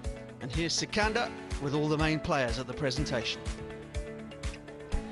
Thank you so much, and here we are for the post-match presentation of match 3, and Pakistan wins this series. This match by 26 runs, and of course, as mentioned by Butch, they won a series against, an ODI series against New Zealand after 12 years. The last was 2011, so congratulations to Pakistan on that. Now, before we give away the awards for this game today, let's introduce the presentation party, starting with Mr. Noor Alam, Chief Marketing Officer, KFC. Next to him, we have Mr. Wahib Aslam, Regional Business Head, South Jazz. Then Mr. Imran Asad Khan, Head Branch Banking and Corporate Service Group, Bank Al Falah. And Ms. Sadaf Malik, Head of Corporate Affairs, Helion, Pakistan. Welcome to all of you. Let's start off with our first award. I'll request Mr. Wahib Aslam to please present the Jazz Super All-Rounder of the match. It's an award of 100,000 rupees going to Shadab Khan for his all-round performance. First with a bat, 21 runs of just 10 deliveries, and then bowled an economical spell of 45 runs that he conceded in his 10 overs. Now I'll request Ms. Sadaf Malik to please step forward and present Sensodyne Complete Performer of the match, 200,000 rupees, and that goes to Mohammad Wasim Jr. He was brilliant in the field, got 2 wickets, and an all-important run-out of Blundell and a spectacular catch. His spell was 2 for 50 in his 10 overs. Now I'll request Mr. Imran Asad Khan to please present the Bank Al Falah Outstanding Performance of the match. 100,000 rupees for that, and that goes to the captain of Pakistan, Babar Azam, for his 54 runs of 62 deliveries today. Played an important part in carrying this total forward along with Imam Ul Haq. Next up is the player of the match today, and I'll request Imam Ul Haq to please come and sign a bat for Bank Al Falah Fan of the Match before you receive your award. I'll also request Mr. Noor Alam to please step forward and present the KFC Player of the Match Trophy and Cash Award of 100,000 rupees to Imam Ul Haq, the top scorer from Pakistan batting lineup, 90 of 107 with 7 boundaries and a 6. I also have a word with you, Imam. Imam, a brilliant run as an opening pair. You've been talking a lot about this with lots of people, that you and Fakhr, एक अच्छी understanding बनी भी. It helps you to take care of your end only and not worry about the other. Yes, Bismillah Rahman Rahim. Sikandar bhai, when you play from last 6 years with the same opener, it really helps. And we knew that Karachi wickets were not gonna be same like Pindi wickets, so we knew that we have to give respect to the bowlers and the conditions. And we knew that after last 10 overs gonna be very crucial, and we had that target that 280 or 290 gonna be a very good score in this wicket. Do you change the way you're going to approach the game if you lose your partner quickly like today? Yeah, obviously I have to, because there is a defined moment when Fakhr is going. Fakhr will take a charge, and if he suddenly got out, then I'll be the man. So this is how it is. We are planning, and we are playing from last 6 years, and so far it's so good for us. You played a lot of cricket over here on this ground, but again, if you talk about this match, 15 overs into your innings, did you start thinking of a target that this is achievable here? Me and Babar was just saying that we need a really good partnership here, because if we get out here, then it's going to be very tough, difficult for the middle order to construct the innings, because the wicket was not that up to the mark. So we were thinking that 260, 270, but it really helps that when your top 4 is in the 40th over, then we were thinking that we can get to 300. Otherwise, we had in mind that 280 going to be a good score. If you win as a team, nothing more than that, but must be thinking about those 10 runs that you missed. Yes, obviously, it's quite often from last 2 to 3 innings that I have in Karachi, I've scored, I've missed the century, but as far as our team is winning, that's the most important thing. It is indeed. Well played. Enjoyed your knock. Thank you for talking to us. Imam Ul Haq, the player of the match for today. Now I'll request Tom Latham to please come and have a few words with us.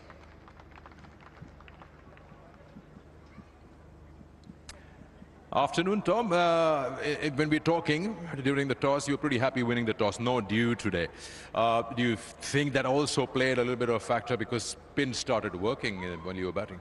Yeah, obviously it probably slowed up a little bit, but I think from our point of view, you get 28 runs, that close. But it was probably just a couple of partnerships here and there, or a couple of partnerships going a little bit further than things might have been different. I think we probably struggled a little bit through the middle.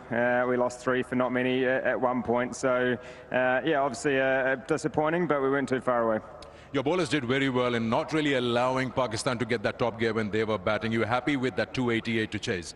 Yeah, definitely. I thought the way we were able to adapt on the surface, the surface probably a little bit lower and slower than what we had the last couple of games. So I think, at the halfway mark we were pretty happy, and I thought the bowlers certainly did a good job, certainly improved from the last couple of games, which is pleasing. So yeah, as I said, we were reasonably happy at the halfway mark, and as I said, if we could have had another couple of partnerships, or partnerships go a little bit longer, then things might have been different.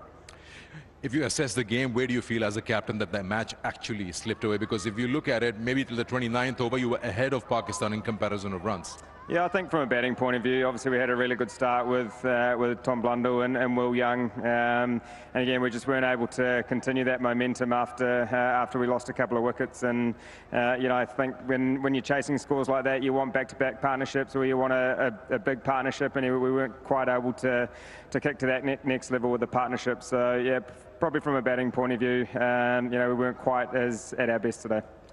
Couple of positives, Blundell the way he played, and then McConkey on debut the way he batted. Yeah, absolutely. Tom at the top of the order, hasn't played a lot of one-day cricket. I think the way he went about things, his tempo was outstanding, and obviously Cole in his first game, I thought he bowled beautifully through the middle, and then obviously at the end, showed a little bit of power and looked like he had a bit of fun out there. So it's all positive signs for the depth that we're building, throughout our side, throughout New Zealand cricket. So fingers crossed there's more performances like that. 26 runs difference. Hard luck today. Good luck for the 2 games. Cheers. Thank you. Tom Latham, the captain of New Zealand. Now I'll request Babar Azam to please come and have a few words with us regarding this famous win in 12 years for Pakistan, a series win. Babar, शायद T20 में आप feel करते होंगे कि उस वक्त series close हो सकती थी. आज आपने पूरा एफर्ट टीम से लगवा दिया. एक तो बड़ी जीत है, हमने मेंशन किया कि 12 साल बाद पाकिस्तान ODI सीरीज जीता है न्यूजीलैंड के साथ.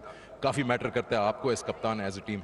बिस्मिल्लाहिर्रहमानिर्रहीम. बिल्कुल, जब भी आप कोई सीरीज़ जीते हैं और आपको रिलीफ मिलती है, और मेरे ख्याल से जिस तरह टीम एफर्ट थी और जिस तरह स्टार्ट हमारा हुआ था, पिच वैसी नहीं थी जैसे हम एक्सपेक्ट कर रहे थे, जैसे कराची में सरफेस होता है, लेकिन मेरे ख्याल से स्लो विकेट था. लेकिन उसके बाद जो पार्टनरशिप बिल्ड हुई इमाम की और मेरी, और उसके बाद जिस तरह रिजवान खेला और आगा खेला, वो छोटी पार्टनरशिप, और मेरे ख्याल से जिस तरह शदाब ने फिनिश किया, हम देख रहे थे 170 160, लेकिन जिस तरह उन्होंने 180 किया, और उसके बाद जिस तरह बॉलर ने स्टार्ट किया था वो आउटस्टैंडिंग था. आज ड्यू नहीं हुई तो आपके जो स्पिनर्स हैं उन्होंने जो है पूरी तरह से हावी हो गए, क्योंकि हम देख रहे थे 29 ओवर स्पिनर्स के बीच में उनमें सिर्फ कोई 2 या 3 boundaries Lee.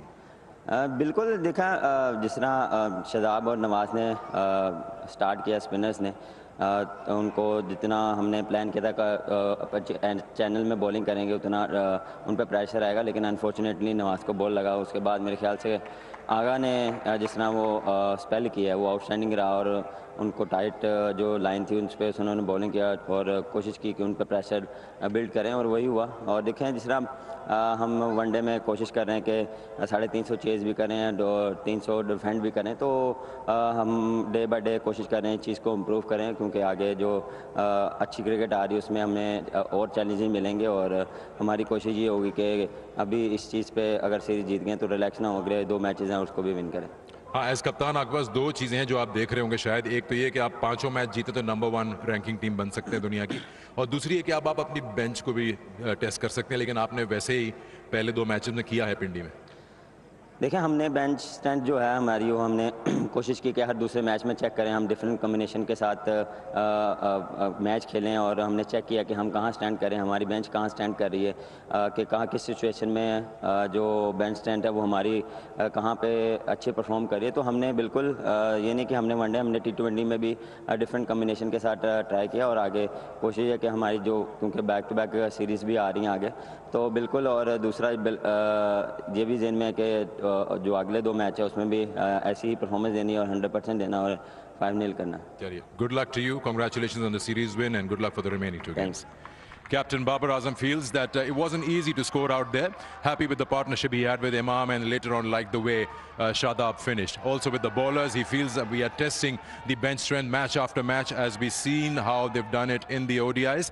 It's important for them to win the series furthermore, 5-0 if they can do it and be the #1 ranking team. That's what Babar feels, and that also concludes the presentation. Thank you, Sikandar. Here's a look again then at where we've been and where we're going. Pakistan winning in Rawalpindi by 5 wickets and 7 wickets. The first match here in Karachi by 26 runs. We have 2 matches left in the series. Can Pakistan win them both and go to the top of the ODI rankings?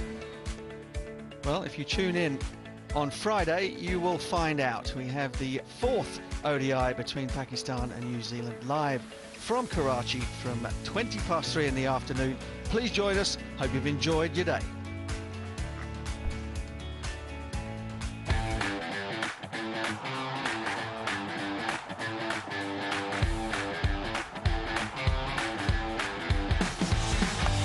The keeper has called for it. The safe is hands. Man with the glove takes it.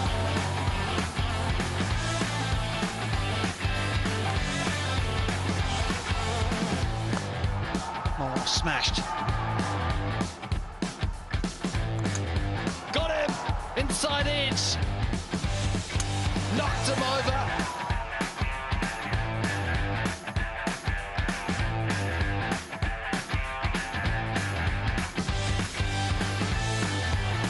Good call that from London. Oh, he's gone.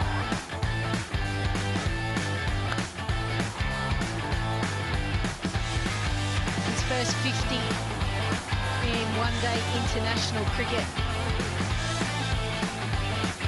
Straight away, top of off. The change worked.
A flurry of runouts then for New Zealand have basically enabled Pakistan to victory. Let's not forget they have won the series now 3-0, and their fielding, something that we all spoke about, was top-notch in today's match.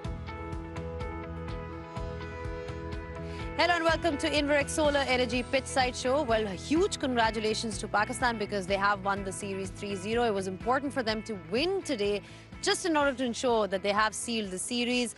We saw what happened in the T20s as well. They got very close to a point, but in the end, you saw some brilliant performances by New Zealand, by Darren Mitchell and everybody else.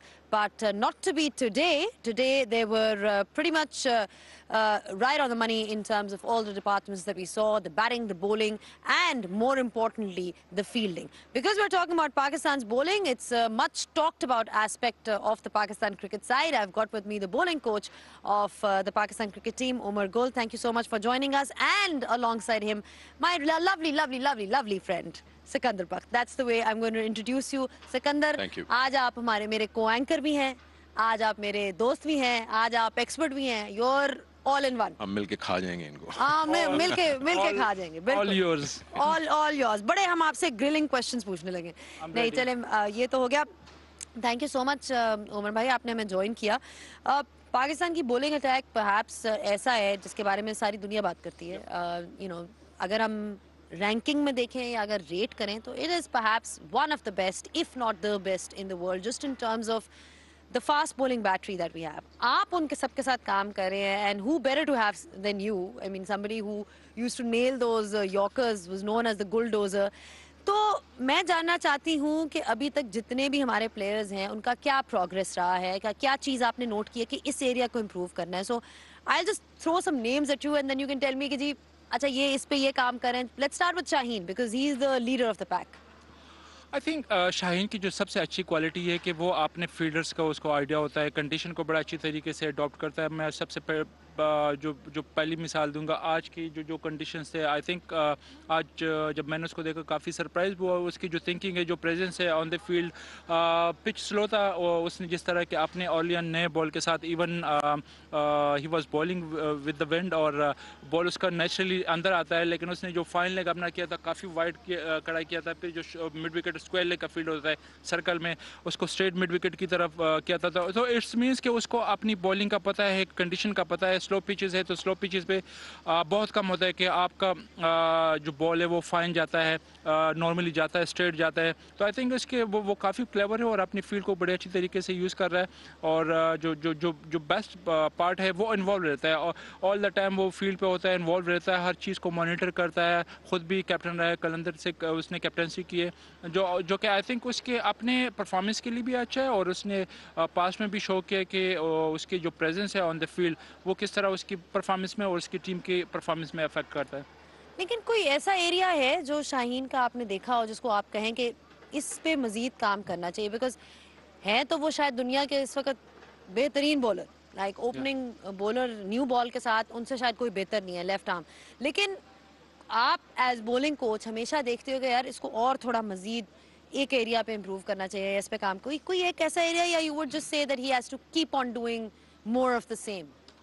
देखिए, there is always room of improvement. Like आप हर time पे जो ना अपने life के हर stage पे improve कर सकते हो.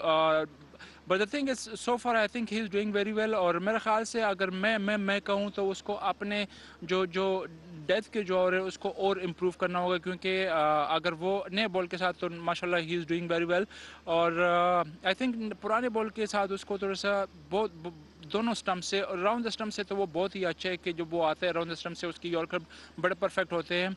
लेकिन उसके जो ओवर द स्टम्प से जब वो आता है उसको थोड़ी सी पास्ट की जो इंजरी की प्रॉब्लम है उसकी वजह से, जिसकी वजह से वो क्लोज द स्टम्प नहीं आ रहा. अगर वो क्लोज द स्टम्प आ जाता है तो उसको जो ना अगेन वो इंजरी का वो एक साइकोलॉजिकली वो उस चीज़ से डरा हुआ है. आई थिंक उसको डेथ ओवर पे भी मज़ीद और काम करना होगा. जिस तरह आज उसने अच्छे बॉल किए, आई थिंक इन फ्यूचर मज़ीद वो इस पर और इम्प्रूव कर सकता है. उमर, बात करूंगा एज अ बॉलिंग कोच. जब से आपने ये जगह संभाली है, डिफरेंट सिनारियो से टीम गुजरी है और ख़ास तौर पे जो आप इनकी स्किल्स की बात करते हैं उनको आप पॉलिश करते हैं, लेकिन जो मेंटल टफनेस की ज़रूरत होती है, ऐसे विकेट्स हैं जहाँ विकेट शायद जल्दी ना मिले, आपको पेशेंस चाहिए होगी, या अफगानिस्तान के अगेंस्ट जो सीरीज हुई वहाँ से बॉलर को उठाना, और हर बॉलर का एक अलग टेम्परामेंट होता है, तो किस तरह से ये काम करना पड़ता है आपको इंडिविजुअल बॉलर्स पे कि वो अपने आप में बिलीव छोड़े नहीं? आई थिंक बड़ा ज़बरदस्त क्वेश्चन आपने किया, क्योंकि टू बी ऑनेस्ट यहाँ पे अभी मेरा उनके साथ इतना टाइम नहीं है कि मैं उनकी टेक्निकल चीज़ों पे काम करूँ या कोई और उनके एक्शन वगैरह पे काम करूँ. द मोस्ट इंपॉर्टेंट थिंग इसके उसके मेंटल जो गेम अवेयरनेस है, या जो एक आप कह सकते कि मेंटोरिंग के लिए यहाँ पे मुझे जो टाइम मिला है. बाकी अगर लाइक मैं मिसाल दूंगा, वसीम की बात करूँगा, शाहीन की बात करूँ, हारिस की बात करूँ, क्योंकि मैंने उनके साथ पहली दफ़ा मेरा उनके साथ इंटरेक्शन रहा एज कोच. अगर आप नसीम शाह की बात कर रहे हैं, तो आई थिंक उसके साथ पिछले 2-3 सालों से मैं हूँ, उसके साथ काफ़ी मैंने काम भी किया है, और ही इज़ लाइक आप उसको देख के है, he is much improve bowler. उसके स्पेशली जो पहले साल में उनके साथ क्वार्टर ग्लेडिएटर में था, उसकी लेंथ पे काम किया था.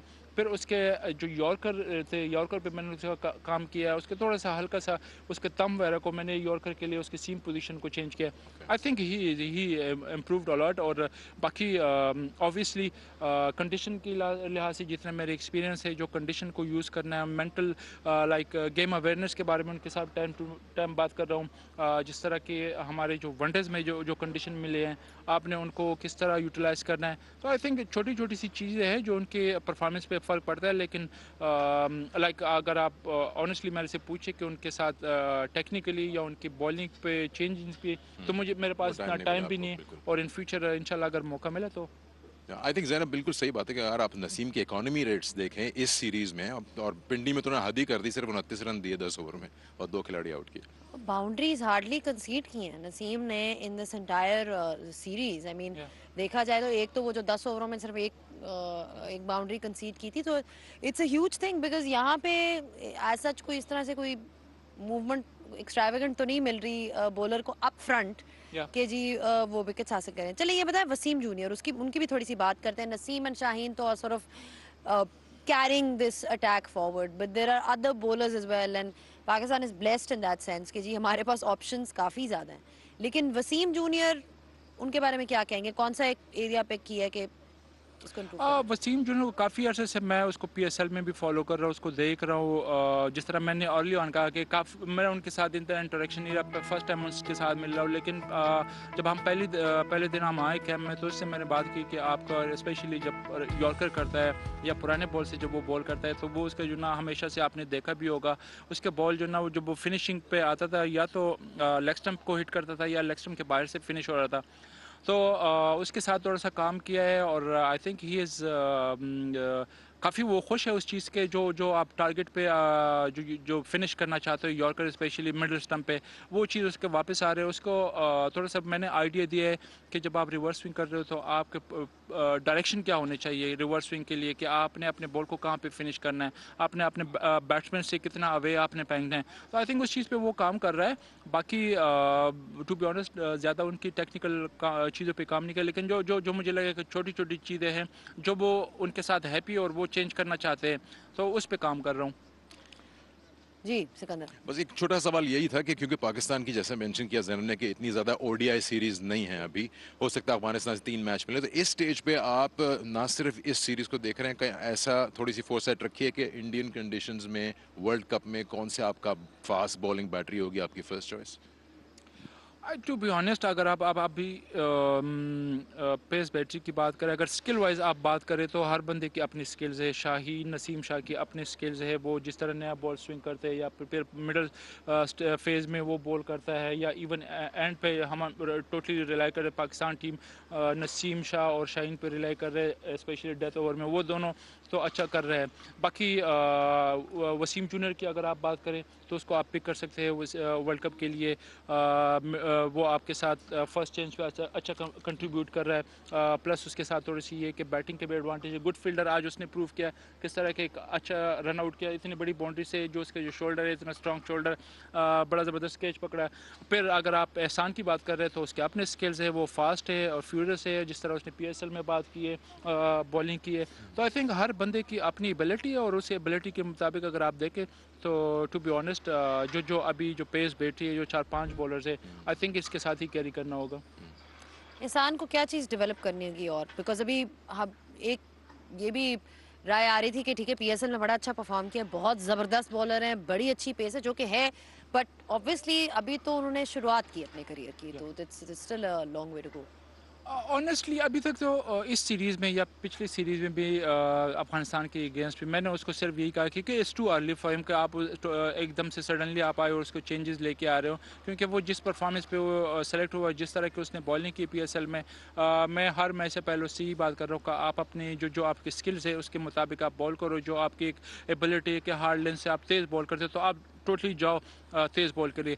लेकिन अगर आप फिर उनके इन फ्यूचर करियर की बात करें तो मेरे ख्याल से अगर आप उसके अपने पेस के साथ स्लोअर वन डेवलप करें और थोड़े से यॉर्कर पे और काम करें तो आई think he could be very lethal.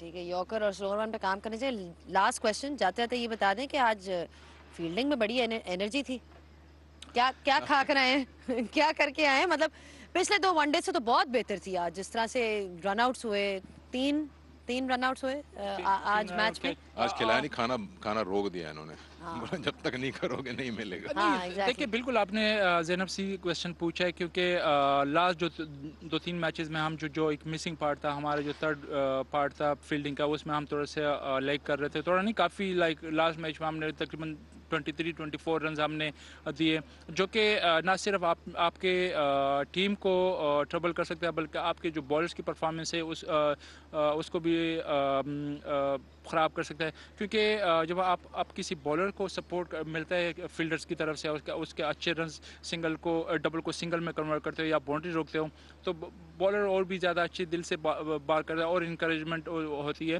लेकिन बिल्कुल आई थिंक एक तो पहली बात ये है कि पहले 2 वनडेज़ में हमने अगर आप करें कि फील्डिंग अच्छी नहीं हुई तो इसके एक रीज़न ये भी हो सकता है कि काफ़ी अरसे के बाद पाकिस्तान टीम वनडेज़ खेल रहे हैं। एक तो वो जब आप T20 काफ़ी लंबे अरसे से वो T20 खेल के आ रहे हैं, फिर सडनली आप जब 20 ओवर से आप 50 ओवर पे आ जाते हो, मौसम भी थोड़ा से वो गर्मी थी वहाँ पे, कंडीशन थोड़ा सा ये कि वो आपको थोड़ा सा टाइम लग जाता है, एक आध मैच लग जाता है, एनर्जी लेवल उतना नहीं था जिस तरह आज एनर्जी थी।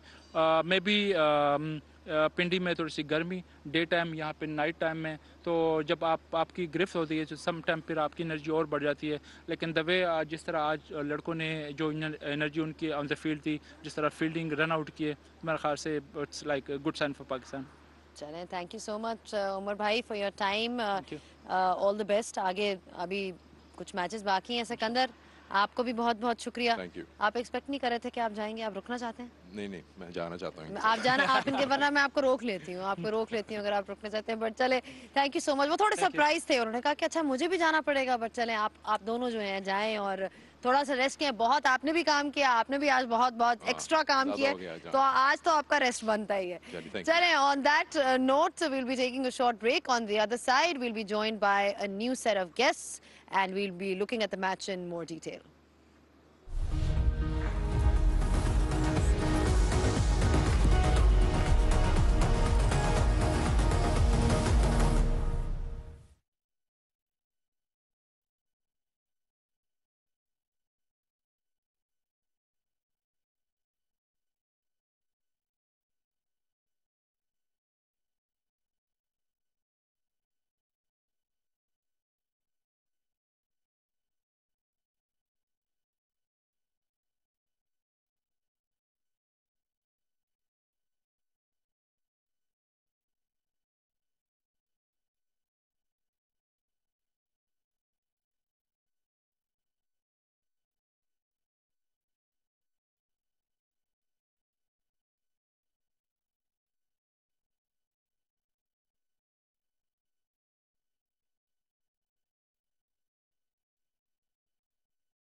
Back on the Inverex Solar Energy pitch side show, and what a fabulous performance by Pakistan. They are now leading. Well, they won the series 3-0, and it should be attributed to a couple of things, especially the fielding. We spoke about that in our mid-show as well, that is something that Pakistan will need to take care of. Their fielding, hold on to the catches, the ground fielding. We always knew what their bowling attack can do, but it was just nice to see that the fielders have also come to the party. Now, also to the party I've been joined by Lisa Sthalekar and Grant Elliott. Are you guys liking the fact that I'm calling you with your full name? So are you happy? Happy? I've been called everything by you, so it's quite strange to be called by my full name. All right. If you want to go Grant David Elliott, that's fine as well. Grant David Elliott, Lisa Sthalekar, or is there Lisa Caprini Sthalekar. Caprini. Okay, Caprini, tell me, where do you think, Caprini, where do you think, you know, New Zealand, just from a New Zealand perspective, they did say that 280, 290 is what they're looking at. A lot of runouts in their innings. What happened? Look, I certainly think there was some miscommunication. I mean, the amount of opening partners that they've had over a period of time, and the first wicket that fell, Will Young, didn't necessarily help, and then Tom Blundell as well being run out. That kind of really does put the foot on the brake from a New Zealand perspective. But I also feel that there was a period of time around that 23, 24 over. They weren't able to really get going. There was 3-4 runs and over, and that's where the brakes were really put. And the fact that no dew came in meant that Pakistan and their spinners certainly enjoyed the conditions. David, Pakistan had certainly got that extra bit of energy today in the field. I mean, we spoke about that in the last two one-day internationals. Not really sure what they had for lunch or dinner or breakfast, but certainly seemed to be working because, you know, the kind of direct hits that we saw today, just the ground fielding, it just seemed like an overall uplift of the fielding game. Well, exactly what Caprini said about the middle stages and, you know, trying to actually limit the runs for New Zealand through those middle stages. It has to be backed up by fielding. And if it is backed up by fielding, well then, you know, the bowlers, if they're bowling that line and length, they can actually create pressure. And that's exactly what they did. They created pressure through their fielding. And when I looked at that Pakistan fielding, Mark Butcher made the comments on a few occasions. He said he was surprised at the Pakistan fielding because it can be either really hot or really cold. And today it was hot. So hopefully they can get into the change room and they can say, that's the standards, that's how we want to field. And, you know, we need to be consistent about it. They can't turn up in the fourth ODI and then create something which is subpar, because that was amazing what they did today. Well, speaking of consistency, there's one guy who's been super consistent for Pakistan in the one-day international format. He's been delivering for the last couple of years, just been scoring those hundreds, those 50s right at the top. I'm talking about none other than Imamul Haq. He's also our hero of the day. Hero of the match, brought to you by Inverex Solar Energy. Well, he's been somebody who's been paired with Fakhar Zaman, has done a fine job over the last few years. Another 90 today, works the caps really well, reads the length and is able to use those feet wonderfully well against the spinners as well. Yeah, the great thing. Hero of the match, brought to you by Inverex Solar Energy. Lisa, you were talking about Imamul Haq, just elaborating on his innings. What did you like about his innings today? The thing that really impressed me was probably the first two ODIs. He would have been disappointed that he didn't go on and bat for a long period of time, which he can do. And the fact that Fakhar Zaman has been able to pull out those big hundreds. Whilst he didn't get the triple figures, he certainly showed that, yep, I'm here to play as well. The top order of Pakistan is going really well. And like you said, he used his feet really well, found the gaps. Again, disappointed that he didn't go on, but he still got two ODIs to get that triple figure. And what's also nice for him, and I guess for Pakistan cricket, is that he seems to be creating certain records. It's time for a Start Attack. Start Attack, brought to you by Inverex Solar Energy.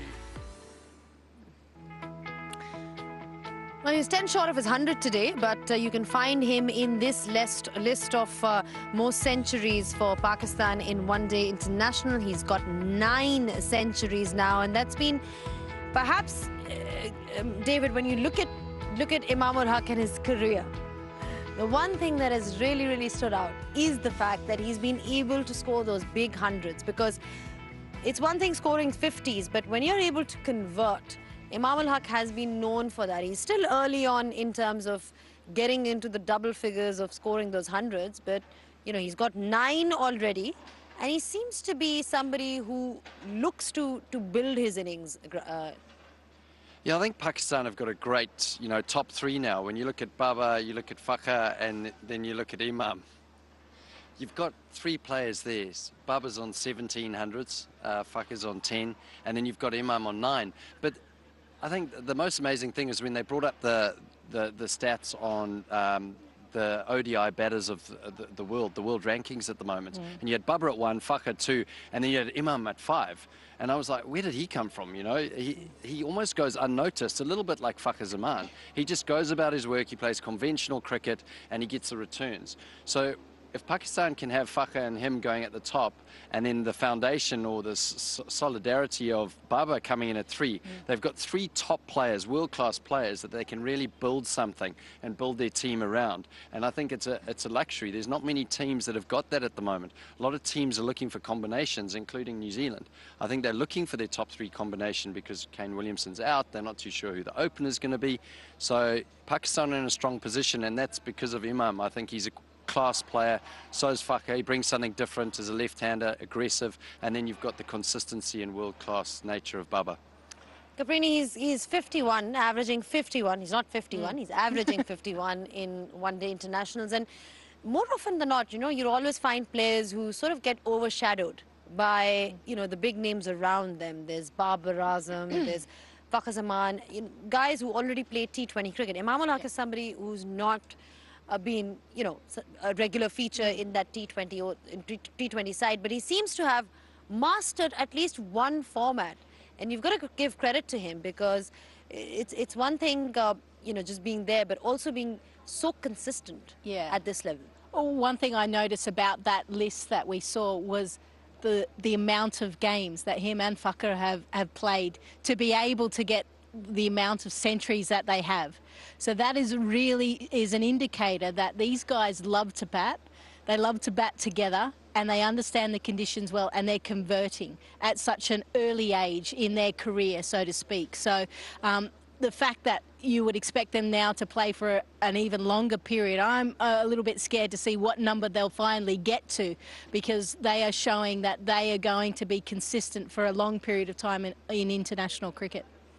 Well, that is the name of the game, actually. When you talk about consistency, you need that from your top order as well. Later on, World Cup is coming up in this particular format, so they'll be requiring all their big guns to fire. But yeah, that was the Start Attack for you. Start Attack, brought to you by Inverix Solar Energy. Well, it was a visual treat for all the fans that were coming into Karachi. Pakistan has won the series 3-0. They came to support their respective, you know, favourite players and favourite stars. Let's hear from them now what they have to say. It's time for Gupshup with Mehak.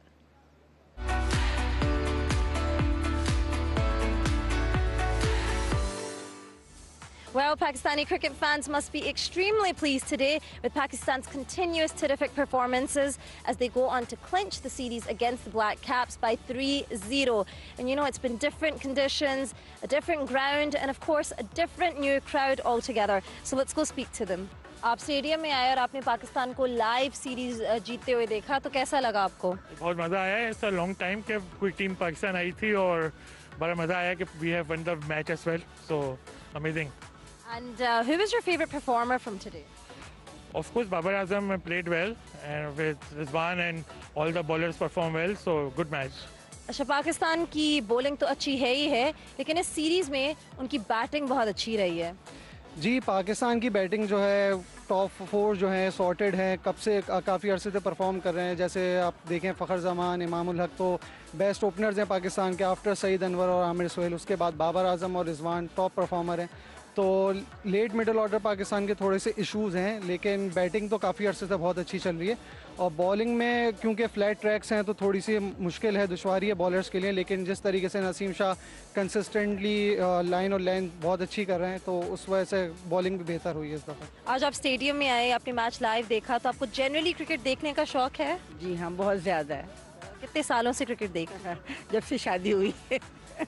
कोई specific वजह है जब से शादी? Actually हमारी पूरी family को cricket से बहुत दिलचस्पी रही है। फिर मेरी शादी भी एक टेस्ट क्रिकेटर से हुई, ओपनर रहे बहुत मशहूर सादिक मोहम्मद साहब। तो बस अब तो ज़िंदगी में क्रिकेट ही ओढ़ना बिछोना है हमारा। तो आप इधर पाकिस्तान को सपोर्ट करने आएंगे? Of course. तो आपको आज उनकी परफॉर्मेंस कैसी लगी? वो सीरीज़ जीत गए हैं इस जीत के साथ, तो इसके बारे में आपकी क्या सोच है? आई थिंक हमारी टीम बहुत अच्छा खेल रही है।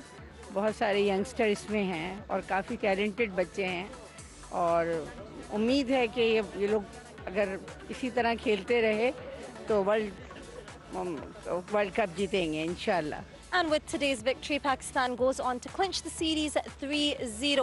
However, there are still 2 more ODIs remaining to be played. So let's see if Pakistan can go for a whitewash, or if New Zealand can make a comeback and try to get some wins under their belt.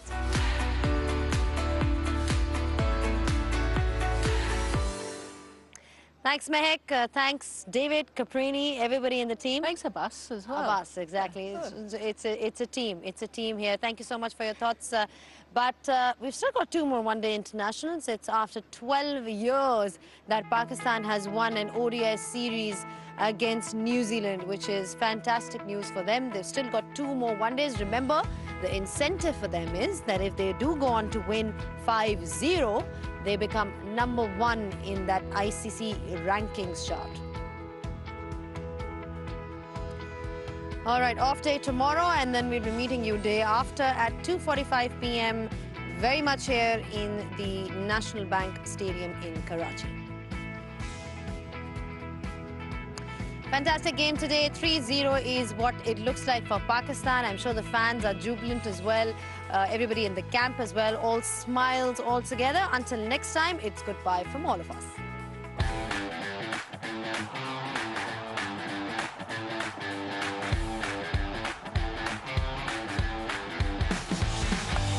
The keeper has called for it. The safe is hands. Man with the glove takes it.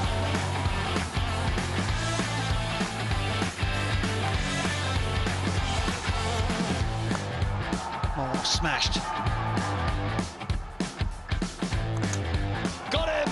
Inside edge. Knocked him over.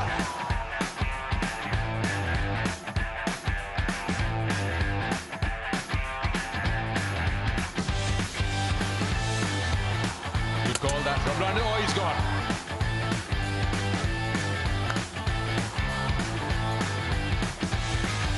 His first 50 in one-day international cricket. Straight away, top of off. The change worked.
Catch it, Tom.